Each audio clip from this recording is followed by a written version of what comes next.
Chapter 10001. The scorching summer has receded, giving way to the cool embrace of autumn. Although September is already half over, the students on campus remain ensconced in the languorous world of summer vacation, devoid of any motivation to study. Lu Ji stands at the entrance of the university, observing the bustling parents and students around him, and lets out a quiet sigh. Today marks the beginning of the new academic year at Sun City University, and many freshmen are scurrying towards the dormitory buildings, laden with bags and belongings. Lu Ji glances down at his own luggage and sighs once more. After inquiring with an upperclassman stationed at the entrance about the dormitory and registration location, he begins to make his way there. After completing registration and receiving his key from the dormitory supervisor, he painstakingly ascends to the fourth floor with his suitcase, only to discover that his roommates have already settled in. "Let's introduce ourselves, shall we?" M.K. Haushaw, one of the roommates, suggests. With K. Hausch's prompt, the previously quiet dormitory bursts into lively chatter. Each person introduces themselves in turn, and to ease the initial awkwardness among the four, K. Haushaw decides to treat everyone to dinner, cheerfully proclaiming that nothing cannot be resolved over a meal. The other two share a knowing laugh at his words. Lu Ji, having been shaped by his parents' neighbors' behavior, finds himself somewhat unaccustomed to the exuberance of his new roommates. He touches the necklace around his neck, surveying his surroundings for anything amiss, and exhales slowly. It is only the first day of school, and he has made new friends. He does not wish to jeopardize these budding relationships due to his uniqueness. "Lu Ji, what are you doing? Hurry over. If you don't, Dong Jinyu will eat everything." Ji Chenyu turns around to see Lu Ji still standing in place, seemingly lost in thought. He gestures urgently for Lu Ji to join them, concerned that the boisterous Dong Jinyu, now a bit tipsy, will consume all the food. Upon hearing Ji Chenyu's call, Lu Ji brushes aside his worries and jogs over, glancing at the menu and the ever-ordering Dong Jinyu, momentarily feeling a pang of sympathy for K. Hausch's wallet. "What were you doing standing there?" Ji Chenyu asks as he pulls out a chair and sits down, his curiosity evident. "Well, I'm a bit directionally challenged. I was trying to remember the way, just in case I get lost someday," Lu Ji responds, his mind racing as he fabricates a small lie without faltering. "Directionally challenged?" Ji Chenyu raises an eyebrow at this explanation, then bursts into a grin. "Don't worry, little Ji, if you get lost next time, we'll accompany you." Lu Ji takes a moment to register Ji Chenyu's affectionate address, tilting his head in confusion. "Are you all older than me? Little Ji, how can you be so oblivious?" Dong Jinyu finally bursts into laughter at Lu Ji's earnest inquiry. With Dong Jinyu's teasing, Lu Ji's sluggish mind finally catches up, and he coughs lightly, lowering his gaze slightly to mask his embarrassment. Observing this, K. Haushaw quickly raises his hand to silence Dong Jinyu's laughter, tapping his chopsticks against the edge of the bowl like an elder brother urging everyone to eat before the food cools down. The four roommates find themselves in a cozy corner of the restaurant, laughing and eating, quickly growing comfortable with one another, confirming K. Hausch's assertion that nothing can't be resolved over a meal. The time spent registering and organizing their dorm has consumed a significant portion of the day, and by the time they finish their meal, it is already past 9 in the evening. As they step outside, a chilly breeze sweeps over them, causing Lu Ji to shiver involuntarily. He raises his gaze to survey the surroundings, silently praying that nothing unexpected occurs otherwise. The fragile bonds they have just begun to forge may well be shattered. Little did Lu Ji know that as he lowered his head in silent supplication, a moment later, he would lift his gaze to see a woman in flowing white robes with long hair gliding past him. Indeed, she was not walking, but floating. Lu Ji's heart raced, his eyes widened, and he gasped, letting out a soft exclamation of awe. Chapter 20002. Lu Ji's soft cry startled the other three in the vicinity. Ji Chenyu, reacting to the sound, slightly trembled and turned to Lu Ji with a questioning gaze. Sorry. I might have underdressed. I was caught off guard by the sudden chill," Lu Ji quickly explained, raising his hands in a gesture of apology, pretending to rub warmth into his arms. "Don't mention it while it's quite hot during the day. It's already autumn, and the evenings can be rather chilly." "Lu Ji, it's no wonder you feel cold dressed like that," Dong Jinyu remarked, removing his jacket and offering it to Lu Ji. am wearing long sleeves underneath. Put this on to avoid catching a cold on the very first day of school. Thank you, Lu Ji said, accepting the jacket with both hands and slipping it on without hesitation, his eyes reflecting gratitude. We're all brothers here, no need for formality. Dong Jinyu replied dismissively, waving his hand. Let's get going. If we linger any longer, we'll miss curfew and won't be able to return to the dorm. Upon hearing this, Kei Haoshua checked the time on his phone and exclaimed in alarm, quickly urging Lu Ji and Ji Chenyu to move faster. The dormitory enforces a strict 11 p.m. curfew, and after their earlier delay, the time had slipped to nearly 10 p.m. If they didn't hurry back, they would become infamous for being stranded on the first day of school. The four hurried back to the campus, just managing to arrive at their dormitory before the doors closed. As they shut the door behind them, Ji Chenyu and Dong Jinyu let out a collective sigh of relief. Thank goodness, we made it. We were cutting it close, Ji Chenyu said, pouring himself a glass of water and gulping it down. If we had been just a minute later, we would have had to spend the night outside. Exactly.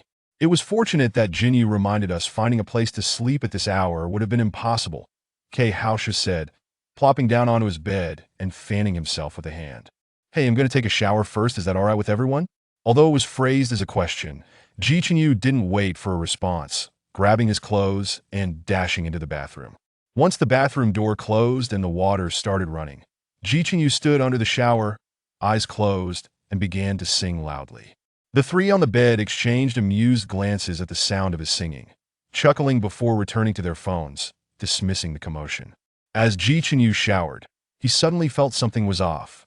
He quickly rinsed the suds from his hair, moved away from the shower head, and tested the water temperature with his hand. What had been warm water suddenly turned icy, and the warm bathroom felt like it had plunged into a chill, the steam swirling despite the cold air.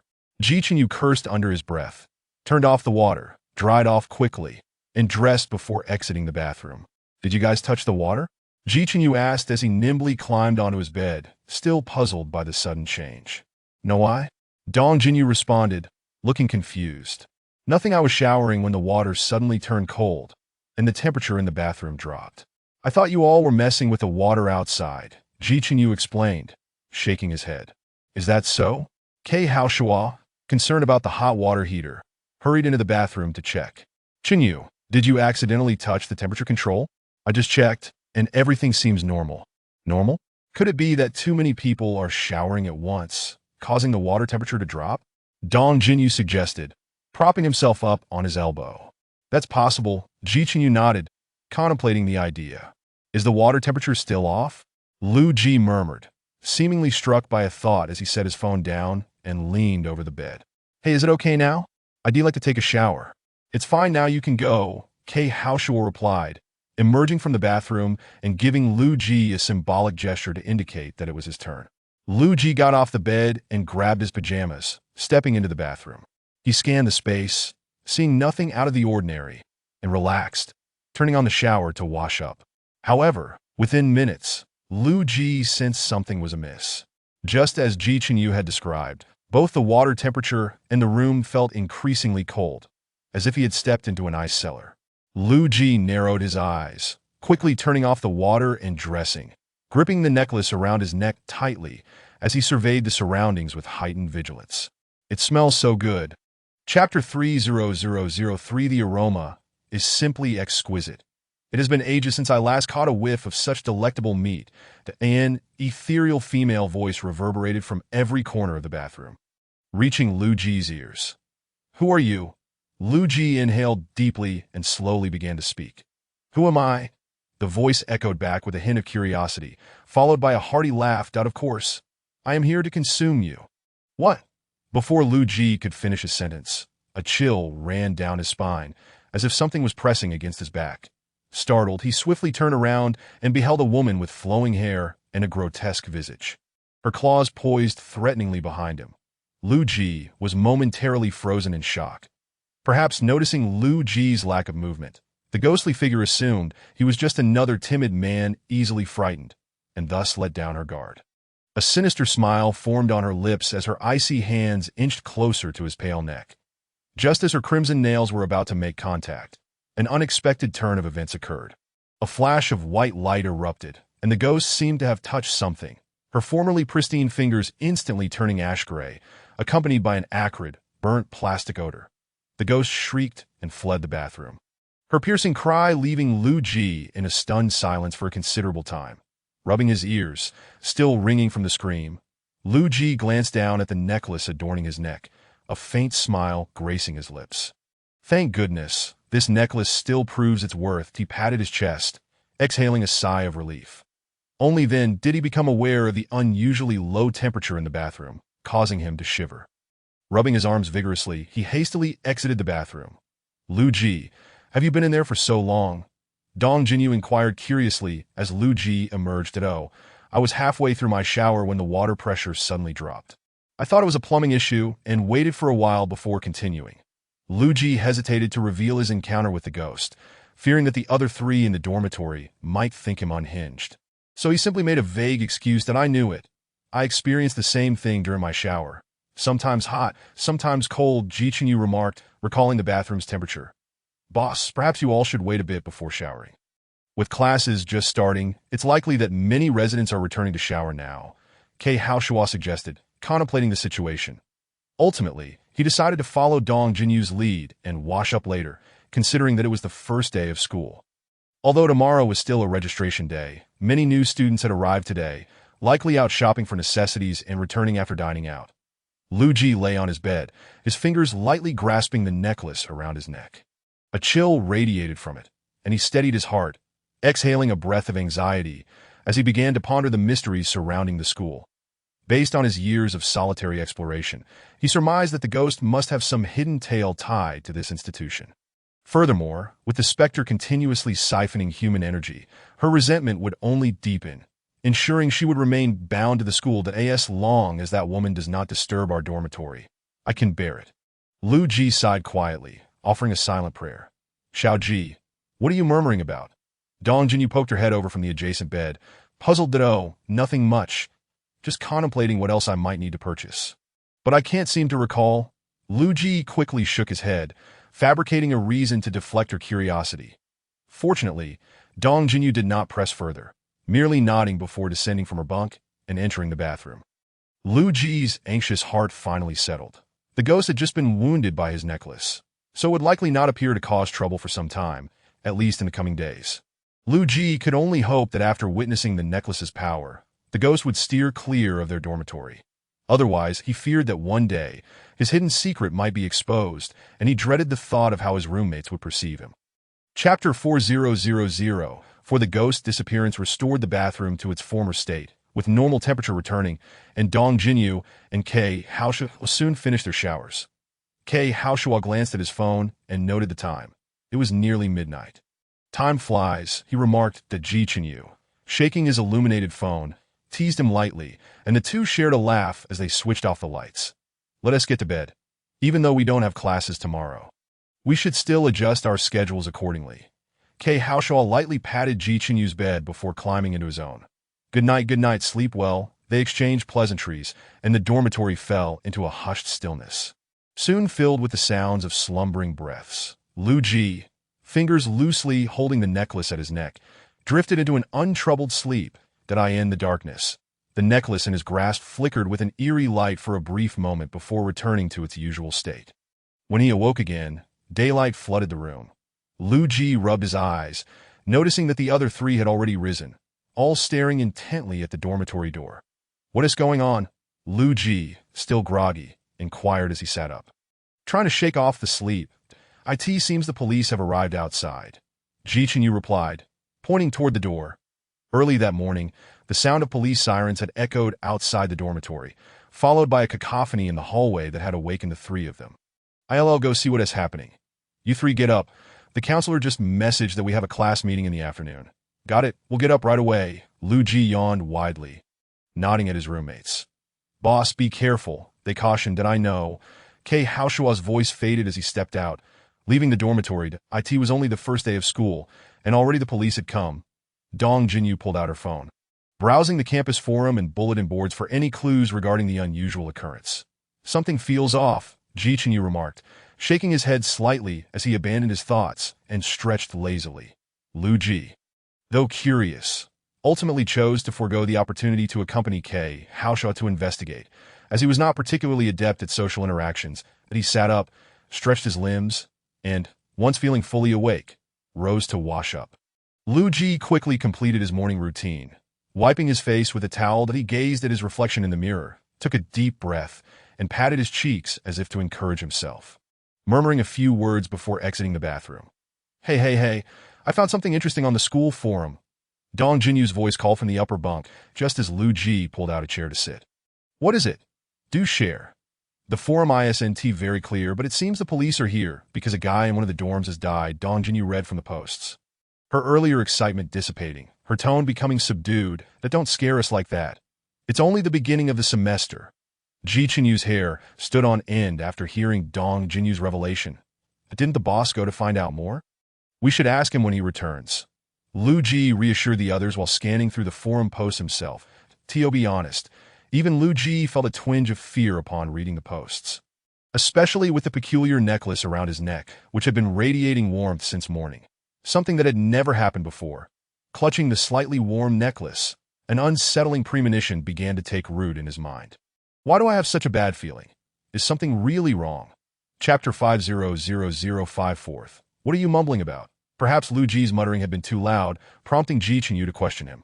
Oh, nothing much, just pondering the reliability of the forum posts. Lu Ji quickly shook his head, waving his phone in the air. That I just checked. The forum is filled with speculation about the police's arrival. But it's hard to tell what's true. Those posts are often a mix of truth and fiction. We should just find some amusement in them. Even if it is true, it's the police's affair, not ours, Dong Jinyu remarked dismissively as she set her phone aside and climbed down from her bed. Let us tidy up. It's getting late that we can grab a bite when the boss returns. As soon as Dong Jinyu finished speaking, Kei Haoshaw entered the dormitory, and the three turned to see his rather pale complexion, instantly feeling uneasy. Boss, what's the situation? Do you have any news? Ji Chinyu, noting his friend's distress, could not help but inquire. As soon as Ji Chinyu spoke, Lu Ji and Dong Jinyu turned their attention to Kei Haoshaw. Their curiosity piqued despite their silence. Well, how should I put it? I did ask, but it feels rather surreal. Kei Haoshaw recalled the series of questions he had posed, sensing that the responses were somewhat far-fetched. Faced with three pairs of inquisitive eyes, he found himself at a loss for words.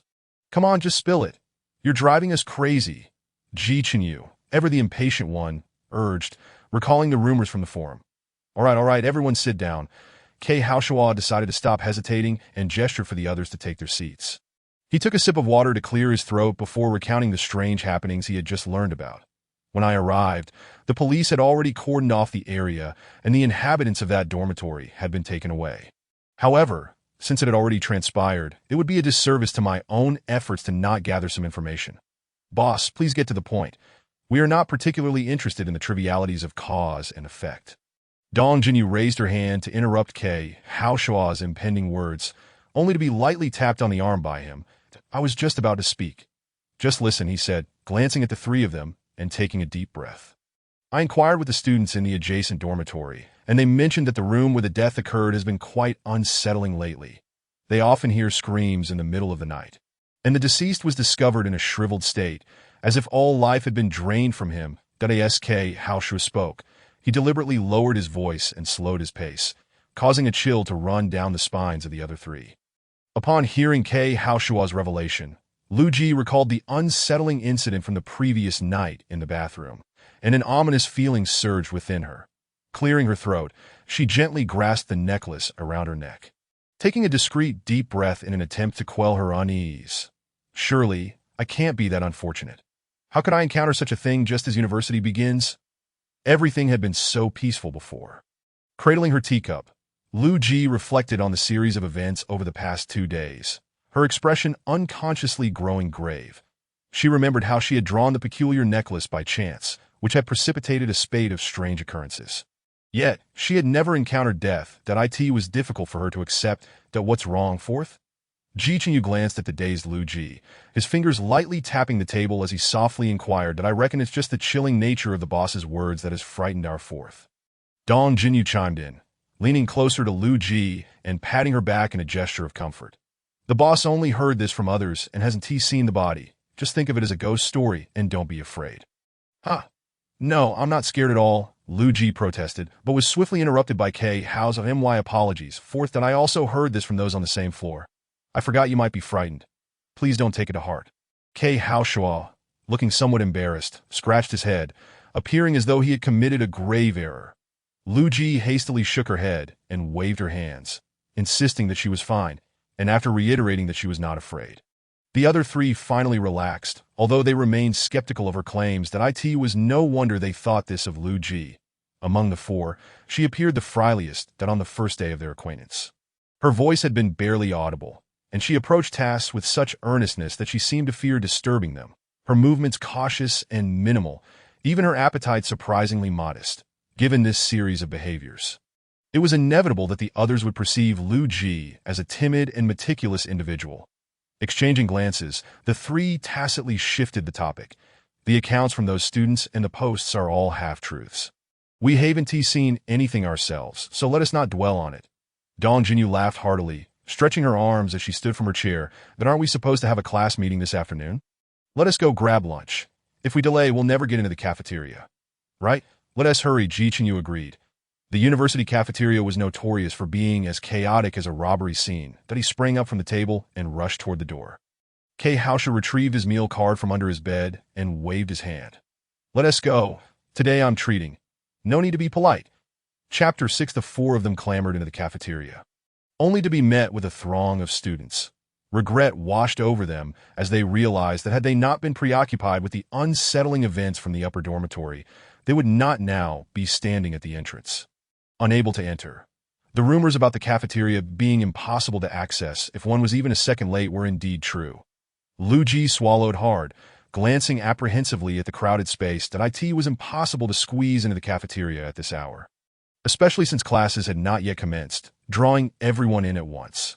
K. Haoshua tucked away his meal card and checked his phone for nearby eateries. Let us eat out.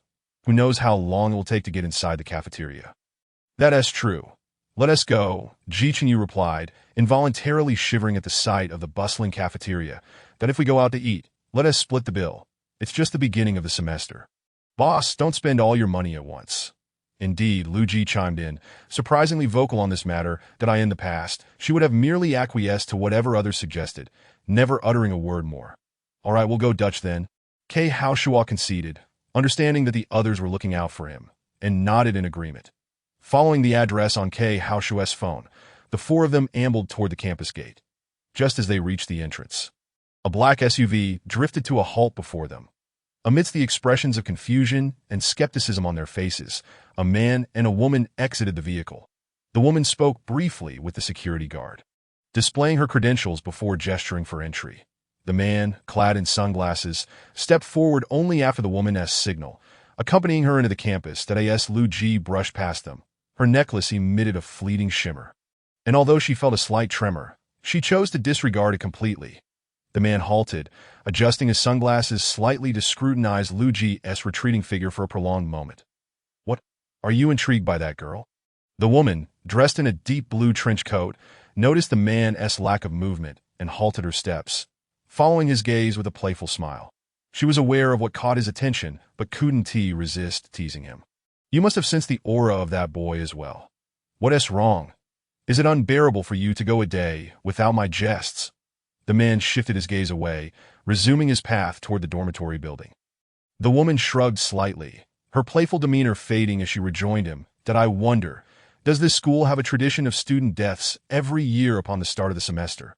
According to the principal, during the second half of each year, 1 or 2 students typically died at the beginning of the new academic term. The man furrowed his brow, his hands clenched in his pockets. In previous years, there had been numerous reports, yet the police were never able to ascertain the cause, ultimately brushing it aside.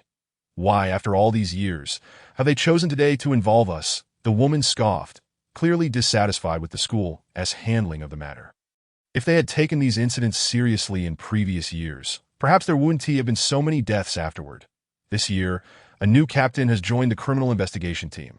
Otherwise, do you think they would have summoned us? The man replied, his tone laden with discontent. Enough chatter. Let us hurry and finish examining the scene and return.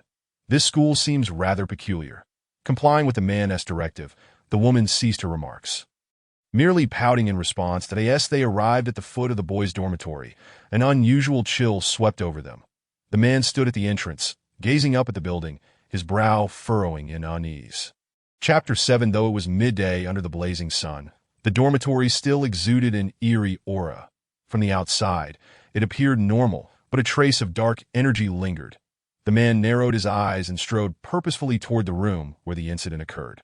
Upon reaching the dormitory, he was invited inside by a handsome man who emerged from within, before he could even announce his identity to the officers guarding the scene.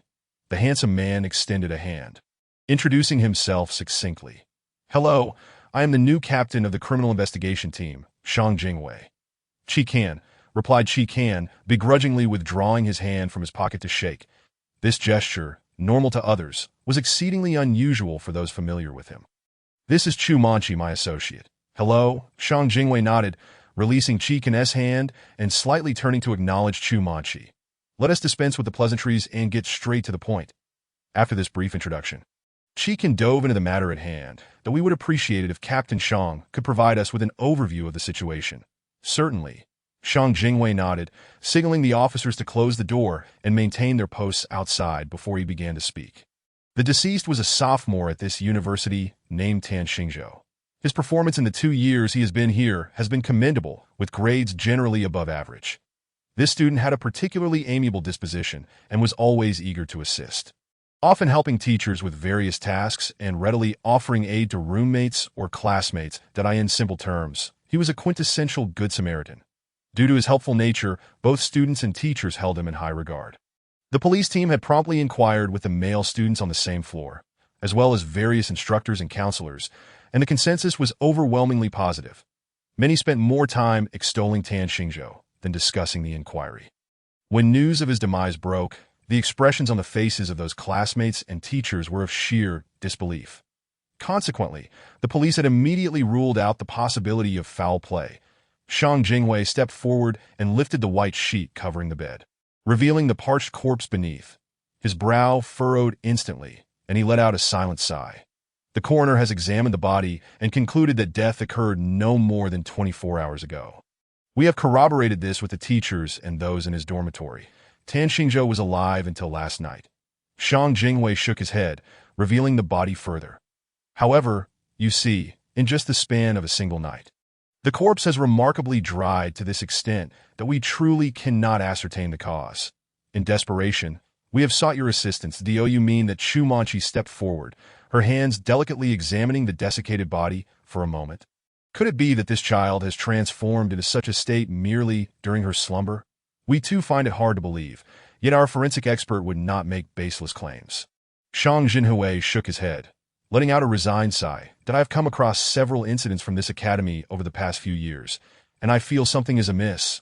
Hence I had no choice but to seek your help. Rest assured, since you are willing to consult us, we shall not disappoint you. Qi Kan raised an eyebrow, nodding towards Chu Manchi. Captain Shang, we have a general understanding of the situation. May I inquire if this body can be transported to our office? I wish to conduct a thorough examination to no problem. I will arrange for it to be sent over immediately. Shang Jinhui called upon 2 officers, instructing them to place the body into a body bag and transport it to the Area Affairs office. With the body removed, the lingering trace of darkness in the dormitory dissipated entirely.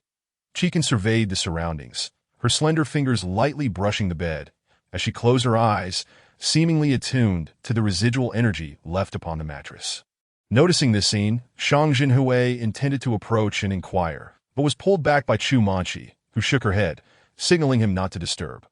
Shang Jinhui cast a glance at the hand gripping his arm, then at the contemplative Qi Kan before ultimately refraining from intruding. The bed was the last point of contact for the deceased. From the moment they entered the room, Qi Kan had sensed an unusual aura permeating the entire dormitory. It lingered until the body departed, vanishing abruptly, as if the scent had emanated solely from the corpse all along. That a faint glow emanated from the wrist beads on Qi Kan's arm, and upon opening her eyes again, she found herself enveloped in a shroud of black mist.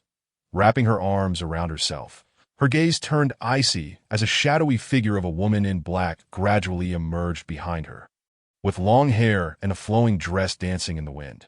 The woman opened her tightly shut eyes, revealing blood-red pupils as she slowly approached Qi Kan. Investigate the situation here. Chapter 8008. The woman, known as Anya, nodded slowly before disappearing into the black mist. Chikin maintained her vigilant gaze, striving to discern something amidst the obscurity. However, the thick fog rendered her unable to see anything beyond herself. Lightly tapping her arm, she deemed it wiser to remain still and wait, uncertain of any potential dangers lurking within the mist. Immersed in darkness, time appeared to slow down, and facing the unknown, Chikin felt a tinge of unease. Fortunately, Agnes soon re-emerged from the fog. "What have you discovered?" Agnes spoke silently, nodding towards Chikin. "It seems there is much to unravel here. Let us return for now and discuss matters further." Chikin observed Agnes' lips moving, but heard not a single word. Her brow furrowing in concentration, she raised her hand, conjuring Anya back into the luminous beads, safely adorning her wrist, and as she opened her eyes, her fingers withdrew from the bed. Glancing at her watch, she noted that only a minute had elapsed. Turning her head to observe the two individuals engaged in fervent discussion, she approached and gently patted Shang Jinhui's shoulder. "This matter seems far more serious than we initially presumed. Should we visit the office together and delve into the origins of this incident?" "Certainly, I have long heard that your office is filled with remarkable talents. I am eager to witness it for myself." The two exchanged casual remarks, and Shang Jinhui comprehended Qi Kan's implication. Such occurrences had plagued this school many times before, with some incidents traceable back 5 or 6 years. Had it not been for the intentional concealment by the school and prior law enforcement, those deceased students might have been thriving today. Shang Jinhui exchanged a few words with the officers at the entrance, instructing them to arrange accommodations for the other 3 students in the dormitory, sealing the premises before departing with Qi Kan and Chu Manqi. When Lu Ji's group returned to the school, they coincidentally encountered the 3 individuals preparing to leave. Qi Kan's black glass beads trembled slightly, as if attempting to convey something. She focused her gaze on Lu Ji for a prolonged moment. Sensing something amiss, Lu Ji lifted her head slightly, encountering the stern countenance of Qi Kan. After a brief moment of contemplation, she confirmed her unfamiliarity with the individual before her, blinking in polite acknowledgement before following her roommates into the dormitory building. "Hey, you were staring at that child at the school gate earlier, and now you're still fixated on them?" Chu Manqi raised an eyebrow, crossing her arms with a playful expression. "There is something distinctly different about that child." Qi Kan replied, her brow furrowing as she observed the vanishing silhouette. "Captain Shang, could I request a favor? Speak freely. As long as it does not breach any protocols, I am at your service." Shang Jinhui nodded in agreement. Qi Kan leaned closer, whispering something into his ear. Shang Jinhui's previously earnest expression shifted to one of confusion upon hearing her words. That he opened his mouth to inquire further, but was interrupted by her raised hand. As she subtly shook her head, indicating the need for discretion. Understanding, Shang Jinhui nodded and stepped aside to make a phone call. "What did you just tell him?" Chu Manqi observed the two with narrowed eyes, her expression brimming with curiosity. "That I still have my reservations about this matter. Once I receive Captain Shang's inquiry results, I will share them with you."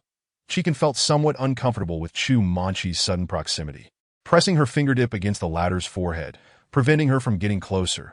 Such secrecy. Chu Manqi scrutinized her for a considerable time. "Fine, but if you don't tell me later, you'd better watch out." While the two engaged in their playful banter, Shang Jinhui concluded his phone call.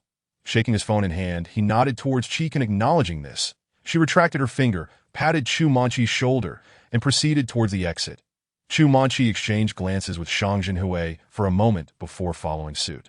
Upon returning to the dormitory, Kei Haoshua collapsed into a chair, exhaling deeply as he patted his chest. Why was that person staring at the 4th one for so long? Ji Chenyu also took a seat. Scrolling through the forum on his phone while inquiring, "I have no idea. Perhaps we encountered him a couple of times, and he remembered us." Lu Ji took a sip from her water cup. Reflecting on the trio downstairs, feeling inexplicably perplexed that it is also possible. Judging by the circumstances, he is likely a police officer. Dong Jinyu nodded in agreement. But by the way, it seems the upstairs dormitory has been sealed. "I saw that too." That Ji Chenyu waved his phone. Looking at the comment section, it seems this matter is far from over. "Not over yet." Kei Haoshua's eyes widened in disbelief. "That I sincerely hope it concludes swiftly. This situation is rather unnerving." Once Kei Haoshua finished speaking, the other 3 in the dormitory nodded in agreement.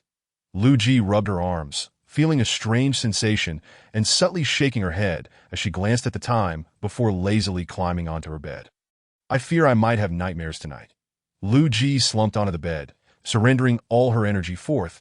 You aren't genuinely afraid of ghosts, are you? Kei Haoshua exclaimed in shock upon hearing this. He thought boys typically relished tales of the supernatural. All the individuals he knew were like that. Meeting someone like Lu Ji, who would be scared by ghost stories, was a first for him, especially since the case was not even a supernatural incident. Lu Ji seemed to sense his probing gaze from beneath the bed, lifting her head from the pillow to glance at the puzzled Kei Haoshua. When I was younger, I was frightened by people from my village. So I still feel a bit fearful upon hearing such tales. Lu Ji candidly explained her fear to Kei Haoshua, but whether it was true or not was known only to her, as she had witnessed ghosts throughout her life. Upon hearing Lu Ji's response, Kei Haoshua nodded in understanding. That I comprehend. I thought you were simply timid and did not enjoy such stories. Well, you seem more concerned about the fourth than anything else. Dong Jinyu interjected, slightly annoyed by their conversation. Why don't you care about me and Ji? I have not at all. Do not misinterpret me. Kei Haoshua, aware that she was just trying to lighten the mood, playfully engaged with her. Come. Let me show some concern for your tender little hearts. Scram. I have no desire for your concern. Ji Chenyu waved him off, feigning disgust, observing the playful banter among the three beneath the bed. Lu Ji couldn't help but smile.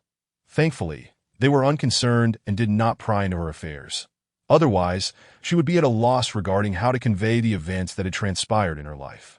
Lu Ji buried herself back into her pillow, her fingers lightly grazing the necklace around her neck, as the lingering oddity in her heart gradually faded away. Chapter 9009. Upon returning to the office, Chi Kan and her companions found it nearly deserted, save for a lone woman in white who remained to oversee matters. Upon their arrival, the woman stood from her seat and nodded gently. You have returned. Her voice was tender, contrasting with the peculiar occurrences within the office. Sister Chi has just sent me the information. I have already begun my investigation. Would you like to take a look? Send it to my computer. I will review it when I have the time. Chi Kan nodded, leading Shang Jinhui into his office. Sister Chi, what is the boss investigating this young man for? As soon as Chi Linlin heard the office door close, she immediately leaned closer to Chu Manchi, her face filled with confusion. Could it be that this young man is... No, I was there too. I can assure you he is not. Chu Manchi shook her head slightly. Who knows what intentions he harbors? His thoughts are utterly inscrutable. We might as well wait for him to explain himself if that's true. Chi Linlin wholeheartedly agreed that as Chi Kan and Shang Jinhui entered the office. Chi Kan gestured towards a small sofa nearby, indicating that they could sit as they pleased. He casually settled back into his office chair, leaning back with his fingers lightly resting on the desk, remaining silent. Shang Jinhui took a seat on the sofa, retrieving his phone to review the case information sent by his team members. His handsome brows furrowed tighter as he read through the cases. The once serene office was suddenly steeped in a heavy atmosphere. Shang Jinhui stood and walked to the desk, placing his phone on the surface and nudging it toward Chi Kan, signaling him to take a look. Chi Kan took the phone, carefully reading the details of the cases, his eyes narrowing slightly as he let out a soft hiss. All of these cases have been suppressed. His tone was laced with palpable anger. Yes, they have all been buried, Shang Jinhui replied, feeling a surge of rage himself. Calculating the numbers, there are 6 or 7 innocent lives lost, along with countless injured students, and yet nothing has been resolved. The school and the previous police forces have all covered this up. The situation here is likely far from simple. Chi Kan's lips curled into a smirk as he let out a cold snort. I share your sentiments. I just contacted higher-ups, but I received news that they are refusing our criminal investigation team a deeper inquiry. Shang Jinhui took back his phone, swiping the screen to reveal the director's message to Chi Kan. Chi Kan glanced down at the phone screen, a slight smile gracing his lips as his eyes narrowed, exuding a dangerous aura. That I in that case, we shall probe deeper. I want to see what they are trying to conceal. His long fingers lightly tapped the desk. Captain Shang, could you send me a copy of this data? Of course. Without hesitation, Shang Jinhui transferred all the case files from his phone to Chi Kan. President Chi, I shall take my leave now. I will search for any overlooked documents. Chi Kan merely nodded, then opened his computer to scrutinize the cases Shang Jinhui had sent, unfazed by the indifferent attitude. Shang Jinhui acknowledged him with a nod before leaving the office. Lu Ji lay on his bed, sleeping soundly, until he suddenly felt a chill. He raised his hand to pull the blanket over himself. But the coldness persisted, even intensifying.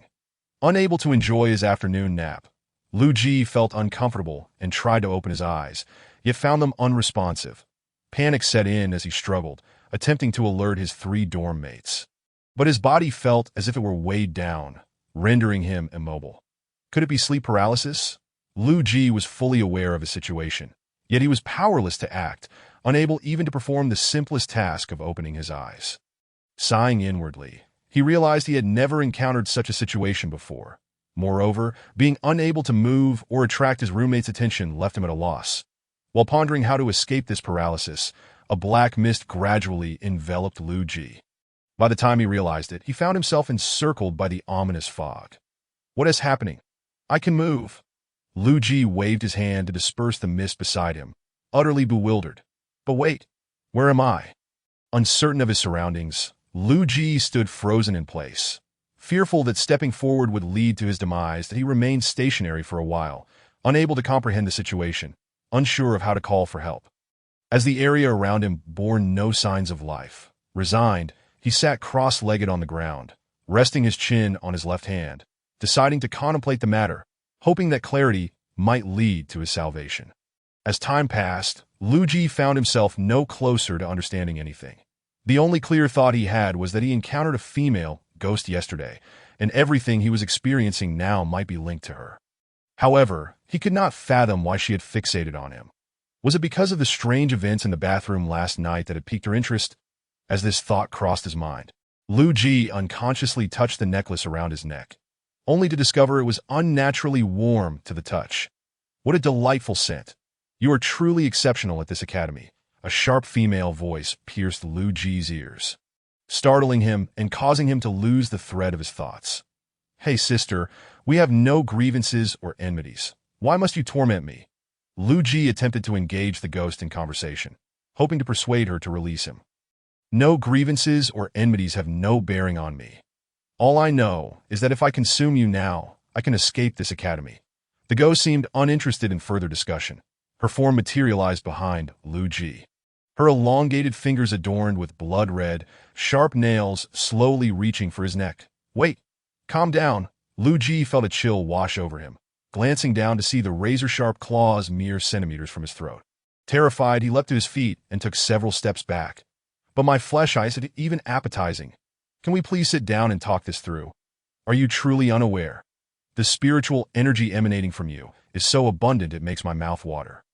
If I devour you, I will surely break free from this wretched academy. The ghost's sunken eyes glimmered with greed. Not wanting to meet the ghost's avaricious gaze, Lu Ji swallowed nervously, realizing there was no point in negotiating with her. Seizing a moment of distraction, he bolted away. Stop. Chapter 10. Only a fool would stand still. Lu Ji thought to himself as he picked up his pace, determined not to slow down, that he had no idea how vast this place was. All he could do was run desperately, for any hesitation could result in becoming the ghost's next meal. After what felt like an eternity of running, Lu Ji began to tire, gradually slowing down. He glanced back, and aside from the swirling black mist, there was no sign of the ghost. After confirming this several times, he finally paused, breathless. Wow, that was terrifying. This girl doesn't listen to reason at all. He patted his chest, still shaken. Found you. Long fingers emerged from the black mist, accompanied by a chilling voice that sent shivers down Lu Ji's spine. That in a way, not again. Lu Ji, who already despised physical exertion, found the desire to continue fleeing evaporate after that brief rest. With a long sigh, he closed his eyes, adopting a posture of surrender, resolute in not running any further. The coldness encroached as the ghosts exaggerated. Terrifying laughter echoed closer, causing Lu Ji's heart to race. His lips pressed tightly together, his body trembled slightly. Tio claim one is unafraid is a lie. When death looms, who can boldly declare they fear nothing? Lu Ji lamented, having only lived for a brief 20 years, with countless experiences still awaiting him, that he contemplated the future, imagining himself as a hero 18 years later, yet found himself in this precarious situation without any sign of resolution. With his eyes tightly shut, he cautiously cracked them open. Instead of the ghost, he saw a tall, handsome man. Who? Lu Ji began to ask, but recognition struck him as he looked up at the man's face. You're the police officer who came to our school today. I am not a police officer. Chi Kan's cool voice reached Lu Ji's ears, providing a sense of comfort. I am the president of the Strange Affairs Office. However, we did receive an invitation from the police regarding the cases at your school, and we are currently investigating. The Strange Affairs Office? Lu Ji tilted his head in confusion, unable to recall having heard of it. I've never heard of it. Wait, how did you get here? And what about that ghost? Well, when I left today, I left something in your boy's dormitory that I can sense her presence whenever she appears. Chi Kan nonchalantly twirled the glass bracelet on his wrist. However, your appearance here is rather peculiar. I find it quite peculiar myself. I was sleeping soundly, and suddenly I find myself here. Lu Ji was equally baffled that I have a class meeting to attend this afternoon. I can't be late. That ghost likely won't return anytime soon. For now, let me escort you out. Chi Kan, calculating his next move, glanced at his watch before deciding to prioritize Lu Ji's safety. My name is Chi Kan. I have some matters to discuss with you that if you have time, I hope you can visit my office that And where is your office? As soon as Lu Ji finished speaking, a flash of white light enveloped him. Upon opening his eyes, he found himself still lying on his bed, but he picked up his phone to check the time. There were still a few minutes left before his alarm was set to go off. It seemed that the discrepancy between that unknown space and the outside world had caused this delay. Since he was already awake, it was unlikely he could fall back asleep, especially with the new student orientation meeting approaching in the afternoon. Lu Ji shook his head, recalling the events that had transpired in that shadowy space, and began searching for information about the Strange Affairs Office on his phone. To his surprise, this inquiry provided him with a clearer understanding of the peculiar experiences he had encountered over the years. However, the information available online was still rather scant. To uncovered the complete truth, including recent happenings at the school. A visit to the office seemed imperative. Resolute in his decision, Lu Ji planned to go there on a day when he had no classes. He discreetly noted the office's address, stowed his phone away, and climbed out of bed. He had intended to tidy up before waking the others, but engrossed in his search, he had forgotten to turn off his alarm. Just as he was about to retrieve his phone, the alarm rang, stirring the other three who were still fast asleep. You're up quite early, Ji Chenyu remarked, resting his chin on his arms. His voice still laced with sleepiness. Must be because I slept so well last night. I might struggle to take a nap later, Lu Ji replied, scratching the back of his head and blinking. There is still some time before the meeting, so take your time, he added. True, Dong Jinyu said, stretching as she sat up. Since we're all awake, we might as well get up. It's better to be alert. Otherwise, we'll definitely feel drowsy during the meeting. Exactly. Napping only makes one feel more tired, Kei Haoshu agreed, getting out of bed and heading to the bathroom to splash cold water on his face. The four of them lingered in the dormitory, taking their time to freshen up. The minutes until their advisor's designated time dwindled. They finally made their way to the classroom. The boys' dormitory was not far from the teaching building, taking only about 4 to 5 minutes to walk. By the time they arrived at class, more than half the students had yet to show up, so they chose a seat further from the podium. When selecting their spots, Dong Jinyu had rationally explained the benefits of sitting at a distance. There were essentially 2 reasons. First, it would allow for discreetly dozing off or playing games during class. Second, she simply wanted to avoid sitting too close to the teacher, which reminded her of the oppressive atmosphere in high school. Lu Ji and the others shook their heads in resignation, yet concurred with Dong Jinyu's reasoning. And they all settled into their chosen seats. Before long, the spacious classroom was filled with students, and the advisor entered right on time, instantly silencing the previously noisy room. The advisor was a young woman, wearing large-frame glasses, who appeared youthful herself. However, as she began to speak, her voice resonated with authority and commanded the attention of the entire class. The first matter she addressed was the recent police visit and the incident involving the male dormitory. She sternly instructed the class not to speak of what should not be spoken, nor to inquire about what should not be asked, emphasizing this crucial point 3 times. While most students nodded in agreement, Lu Ji and his friends exchanged puzzled glances. Am I the only one who feels like the advisor is telling us to keep quiet? Ji Chenyu murmured, leaning closer to the others and speaking in a low voice. Sure, let us discuss this back in the dorm, Kei Haoshu replied, glancing at the advisor to ensure she hadn't overheard. Ji Chenyu gestured with his fingers and ceased talking. The advisor continued to ramble on about various school matters. Mostly trivialities apart from the earlier concerning incident, until the class meeting finally drew to a close that I hope everyone remembers the important matter I just mentioned, she said, elongating her words for emphasis. Understood. The class chorused in unison. Seeing everyone nodding in acknowledgement, the advisor's eyes narrowed, and she nodded in satisfaction before concluding the meeting and allowing everyone to return to their dorms. By the way, there will be no classes for new students tomorrow. So take the time to rest. Classes will commence the day after, she added as an afterthought before striding back to her office, her high heels clicking against the floor as the sound of her footsteps faded away. The classroom erupted into lively chatter. Perhaps having restrained themselves for too long, students began to vent their frustrations, chatting animatedly with their roommates and friends as they exited the classroom. Lu Ji and his friends also stood to leave. And as soon as Dong Jinyu stepped out of the classroom, she couldn't hold back her commentary. Wait, does that mean the advisor wants us to pretend nothing happened? Congratulations, you've grasped the concept. Kei Haoshu said, patting her on the shoulder with an expression of amusement that I still don't understand why there's anything to conceal. The police came. After all, Ji Chenyu began, but was quickly hushed by Lu Ji. Lu Ji subtly tilted his head, indicating for Ji Chenyu to look ahead. When Ji Chenyu raised her gaze, she spotted the advisor conversing with a teacher from another class nearby, and promptly fell silent.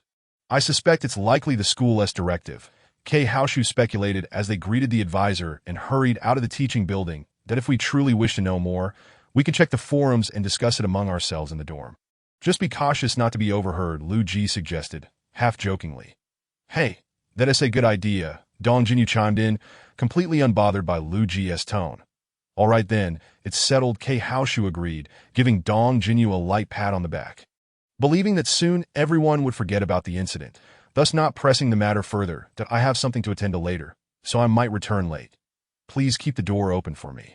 Lu Ji mentioned, feeling a sense of resolve as he touched the phone in his pocket. Without waiting for a response, he waved goodbye and headed toward the school gate. The three in the dormitory watched Lu Ji's departing figure.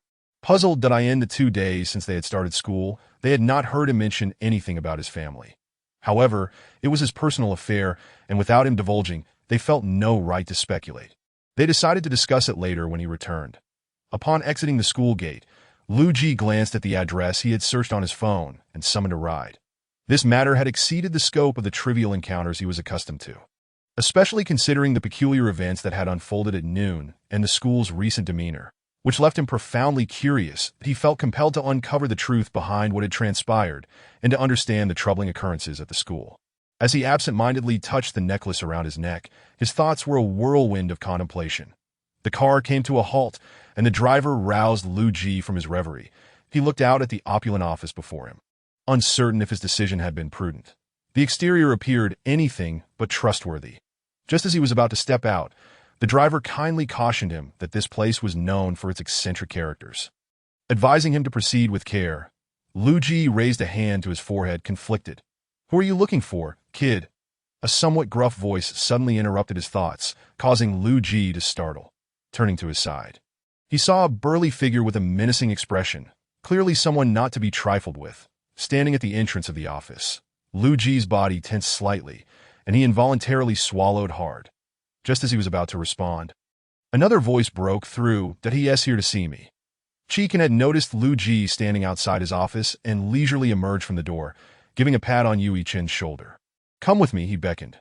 Lu Ji nodded slightly at Yui Chen and quickly fell in a step behind Chi Ken as they ascended the stairs and entered the office. Yui Chen scratched the back of his head, taken aback by the fierce expression on the man's face, which shifted to one of surprise as he dashed into the office to share the news with the others.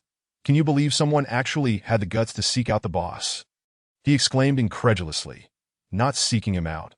He was invited by the boss, Chi Lin replied, dropping this significant tidbit with an air of nonchalance. That for real? Su Tianzi asked skeptically, as he had always perceived Chi Ken as someone who exuded an aura that kept others at bay, making the idea of him inviting someone to the office seem implausible. Only he knows the truth, Chu Manchi remarked, flicking her hair back and crossing her arms.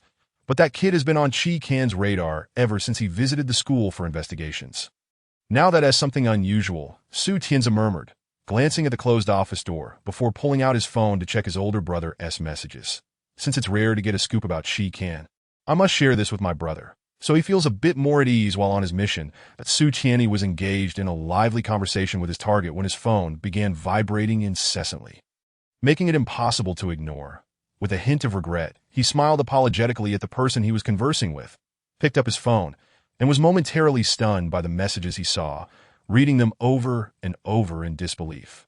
He gestured toward the restroom in the shop, then hurriedly dashed inside, phone in hand. Upon opening the phone, he dialed immediately. The news was simply too explosive for Su Tianyi to fully believe Su Tianzi. Was the information credible? His tone still carried a hint of doubt and abundant mistrust that I assure you, it's reliable. Not only did I see it with my own eyes, but Sister Manchi also confirmed it. Su Tianzi's voice quivered with excitement.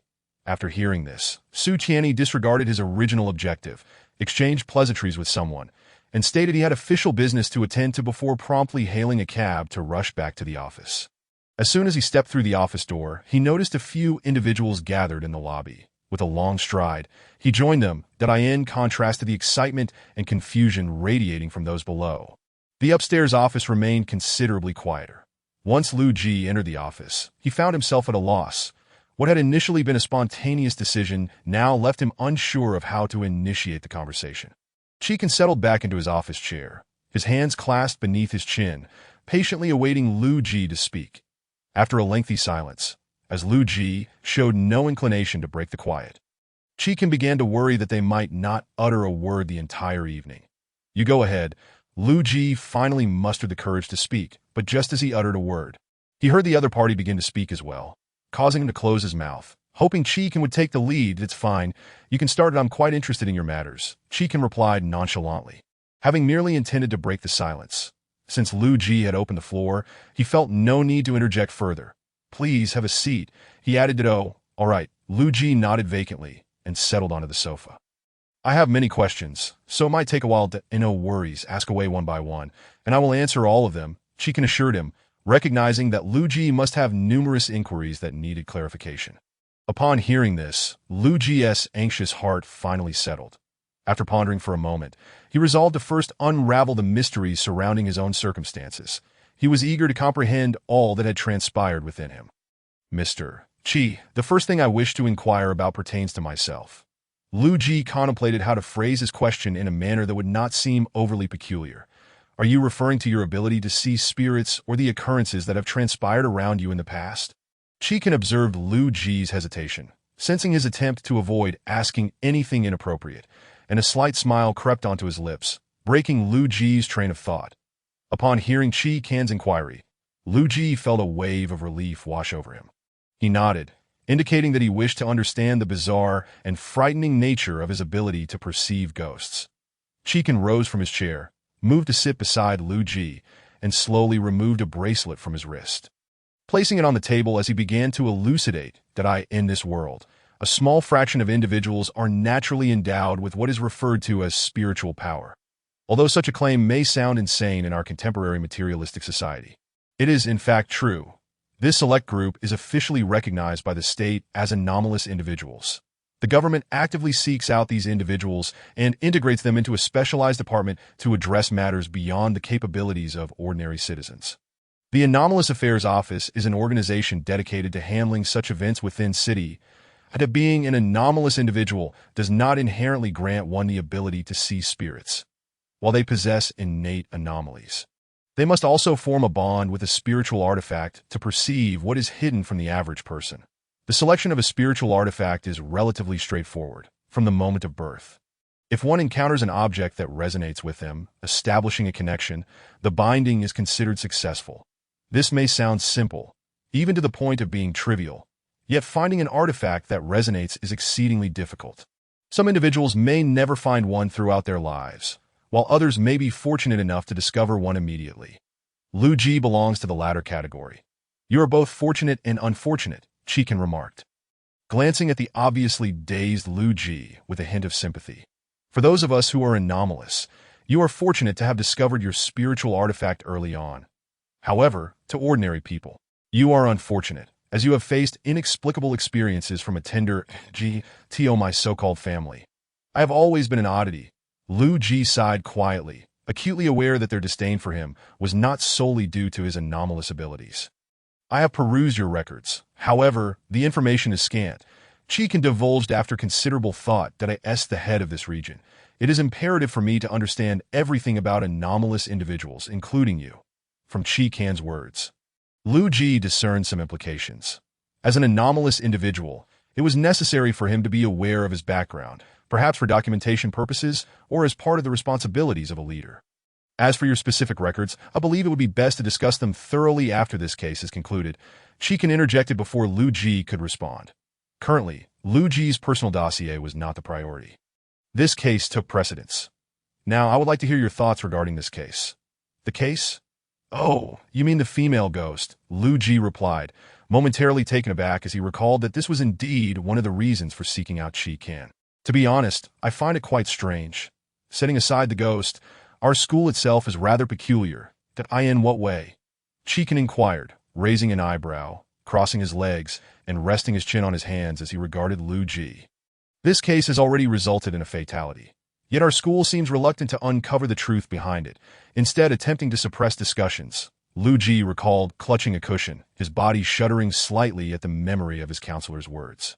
I initially thought the school feared that discussing the matter would affect enrollment. But from what I gathered from our counselor, the institution seems intent on closing the case. Closing the case? Chikan's interest peaked. And he straightened up, urging Lu Ji to continue that I'm not entirely certain, just piecing together fragments of what I overheard. Lu Ji admitted, striving to recall the conversation he had passed by with his counselor and others. The school wishes to involve the police and attribute the incident to depression-induced suicide in order to conclude the matter. Interesting, Chikan mused, his tone drawn out. Given the previous cases that Shang Jinhui had investigated, it seemed this might be part of a larger and more complex series of incidents. Lu Ji leaned back against the sofa, observing Chikan's expression of intrigue, his eyes blinking rapidly as he began to question whether seeking Chikan's assistance had been the right decision after all. Perhaps sensing Lu Ji's gaze, Chikan turned to see Lu Ji looking perplexed that he suspected his previous expression had raised some doubts. Clearing his throat, he masked his playful smile. This matter has already been assigned to our office by the criminal investigation team. Even if the school wishes to close the case, they likely cannot do so. Chikan rose and approached his desk, retrieving an object from a drawer before returning to Lu Ji's side. Placing it gently in his hand, that a chill emanated from the small black bead resting in Lu Ji's palm, leaving him perplexed at Mr. Chi. What is this? While you possess a spiritual artifact, you have not yet been trained to utilize it. This bead can save your life in critical moments, Chikan explained nonchalantly. Your spiritual energy is currently abundant, and that female ghost has likely taken an interest in your power. She will undoubtedly seek you out again. If you find yourself in peril, shatter this bead, and I will come to assist you. Thank you, Mr. Chi. The hour grows late.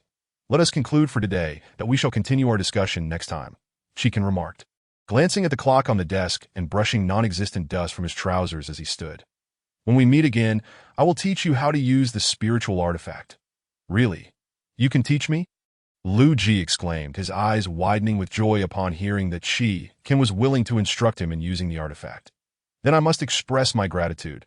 Mr. Chi observed the exuberance radiating from Lu Ji and felt an indescribable sensation wash over him.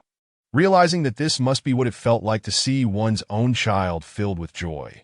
Lost in thought, he unconsciously ruffled Lu Ji's hair before quickly withdrawing his hand, feigning nonchalance. By the time Lu Ji registered what had happened, Chikan had already withdrawn his hand, maintaining an air of indifference as he exited the office. Upon descending the stairs, the group of people gathered below fell silent. All eyes fixated on Chikan, yet no one uttered a word. What are you staring at? Have you all completed your tasks? Chikan inquired, having anticipated their thoughts, that a smirk played on his lips as he delivered his cutting remark. No, it's quite sufficient work as it is. Please spare us, boss. Upon hearing the suggestion of increased workload, Yui Chen immediately protested, wailing in despair. Be quiet, Chikan admonished, his finger gently rapping Yui Chen's head, compelling him to silence. Manchi, hand me the car keys and I'll drive that kid home. You all should return home or continue your tasks. As soon as the words fell, disregarding the gazes of those present, he gestured for Lu Ji to follow him. Lu Ji was momentarily taken aback, hurriedly bowed to bid farewell to the others, and trotted after Chikan's footsteps. Upon reaching the car, Lu Ji hesitated for a moment. He intended to express that he could take a taxi back and that it was unnecessary for Chikin to go through the trouble of driving him. However, before he could utter a word, Chikin urged him to get in the car quickly. Observing Chikin's expressionless face, Lu Ji, anxious about occupying his after-work time, promptly opened the car door and took a seat, fearing that even a second's delay might inconvenience him further. Chikin had just adjusted his seat when he turned to see Lu Ji, serious-faced and gripping the seatbelt tightly, his tense expression instantly crumbling into laughter. Hearing the laughter, Lu Ji widened his eyes, his face filled with confusion. "You needn't be so tense. I have a driver's license," Chikin reassured him, patting his shoulder in a comforting manner, attempting to help Lu Ji relax. "You make me seem like a reckless driver. No, it's not that." I just realized from what Chikin said that he must have misunderstood. Lu Ji felt his face flush, hastily lowering his head in an attempt to explain. But the more he rushed, the more he found himself at a loss for words. "Do not worry about taking up my time," Chikin said, suppressing his playful intentions as he started the car and smoothly drove out of the office. Disregarding Lu Ji's bewildered expression as he began to explain. "You, my friend, have your worries written all over your face." As the roar of the engine faded into the distance, it wasn't until it completely vanished that those in the office finally exhaled a breath of relief. Fully relaxing, the minds that had scattered due to Chikin's earlier demeanor now converged once more. The group chattered incessantly about the recent events, seemingly oblivious to the encroaching darkness outside, as if they could discuss matters until dawn. Chikin's disposition, while not frigid, certainly lacked the warmth that would compel him to personally escort someone home. Having known him for many years and worked alongside him, they were accustomed to Chikin's indifferent attitude towards cases and the individuals involved at times. For the sake of convenience, he would even delegate negotiations to Su Tianyi, who excelled in dealing with various personnel.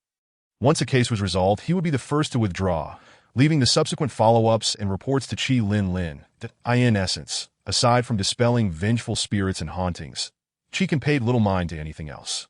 "This is a first. What do you think has gotten into him today?" Yu Yichin pondered, racking his brain for an explanation. Today, Chikin seemed like a completely different person from the one he knew. "I think the boss has a problem."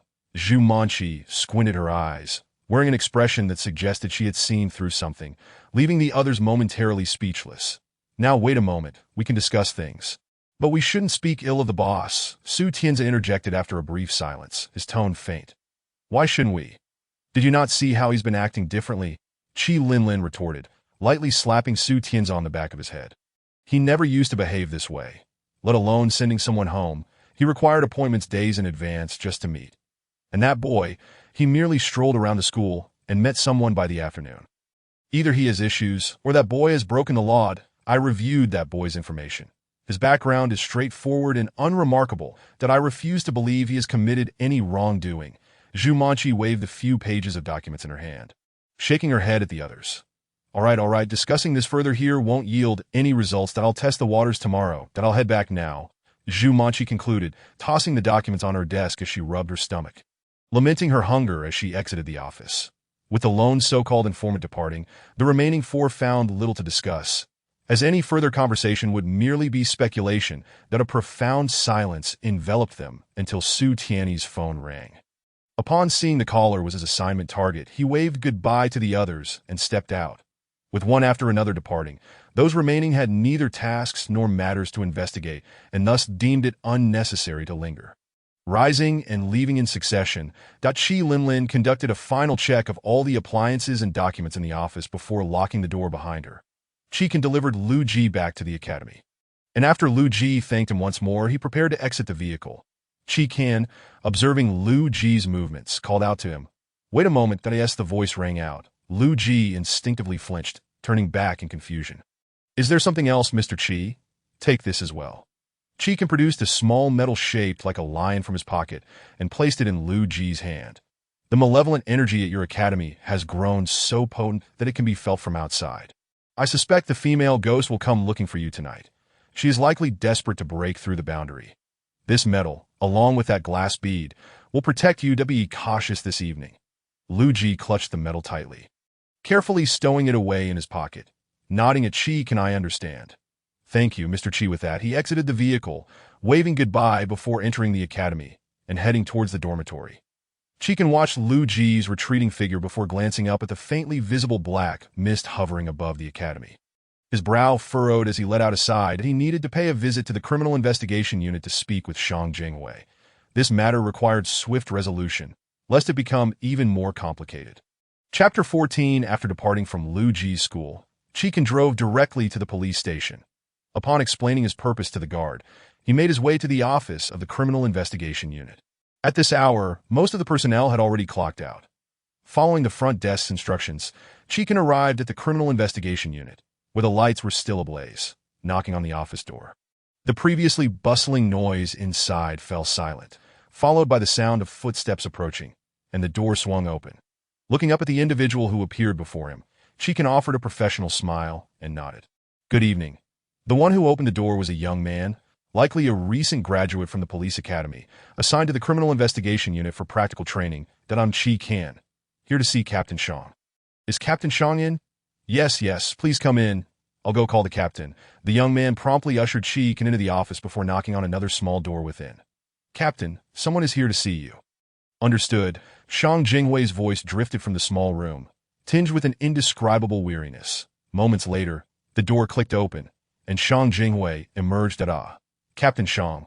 Cheekan greeted as he settled onto the sofa, crossing his legs and raising a hand in acknowledgement. "Mr. Chi, what brings you here?" Shang Jingwei inquired with a hint of surprise as he stepped forward. "That I have a few matters to discuss with you. If you're busy, I can wait until you're free."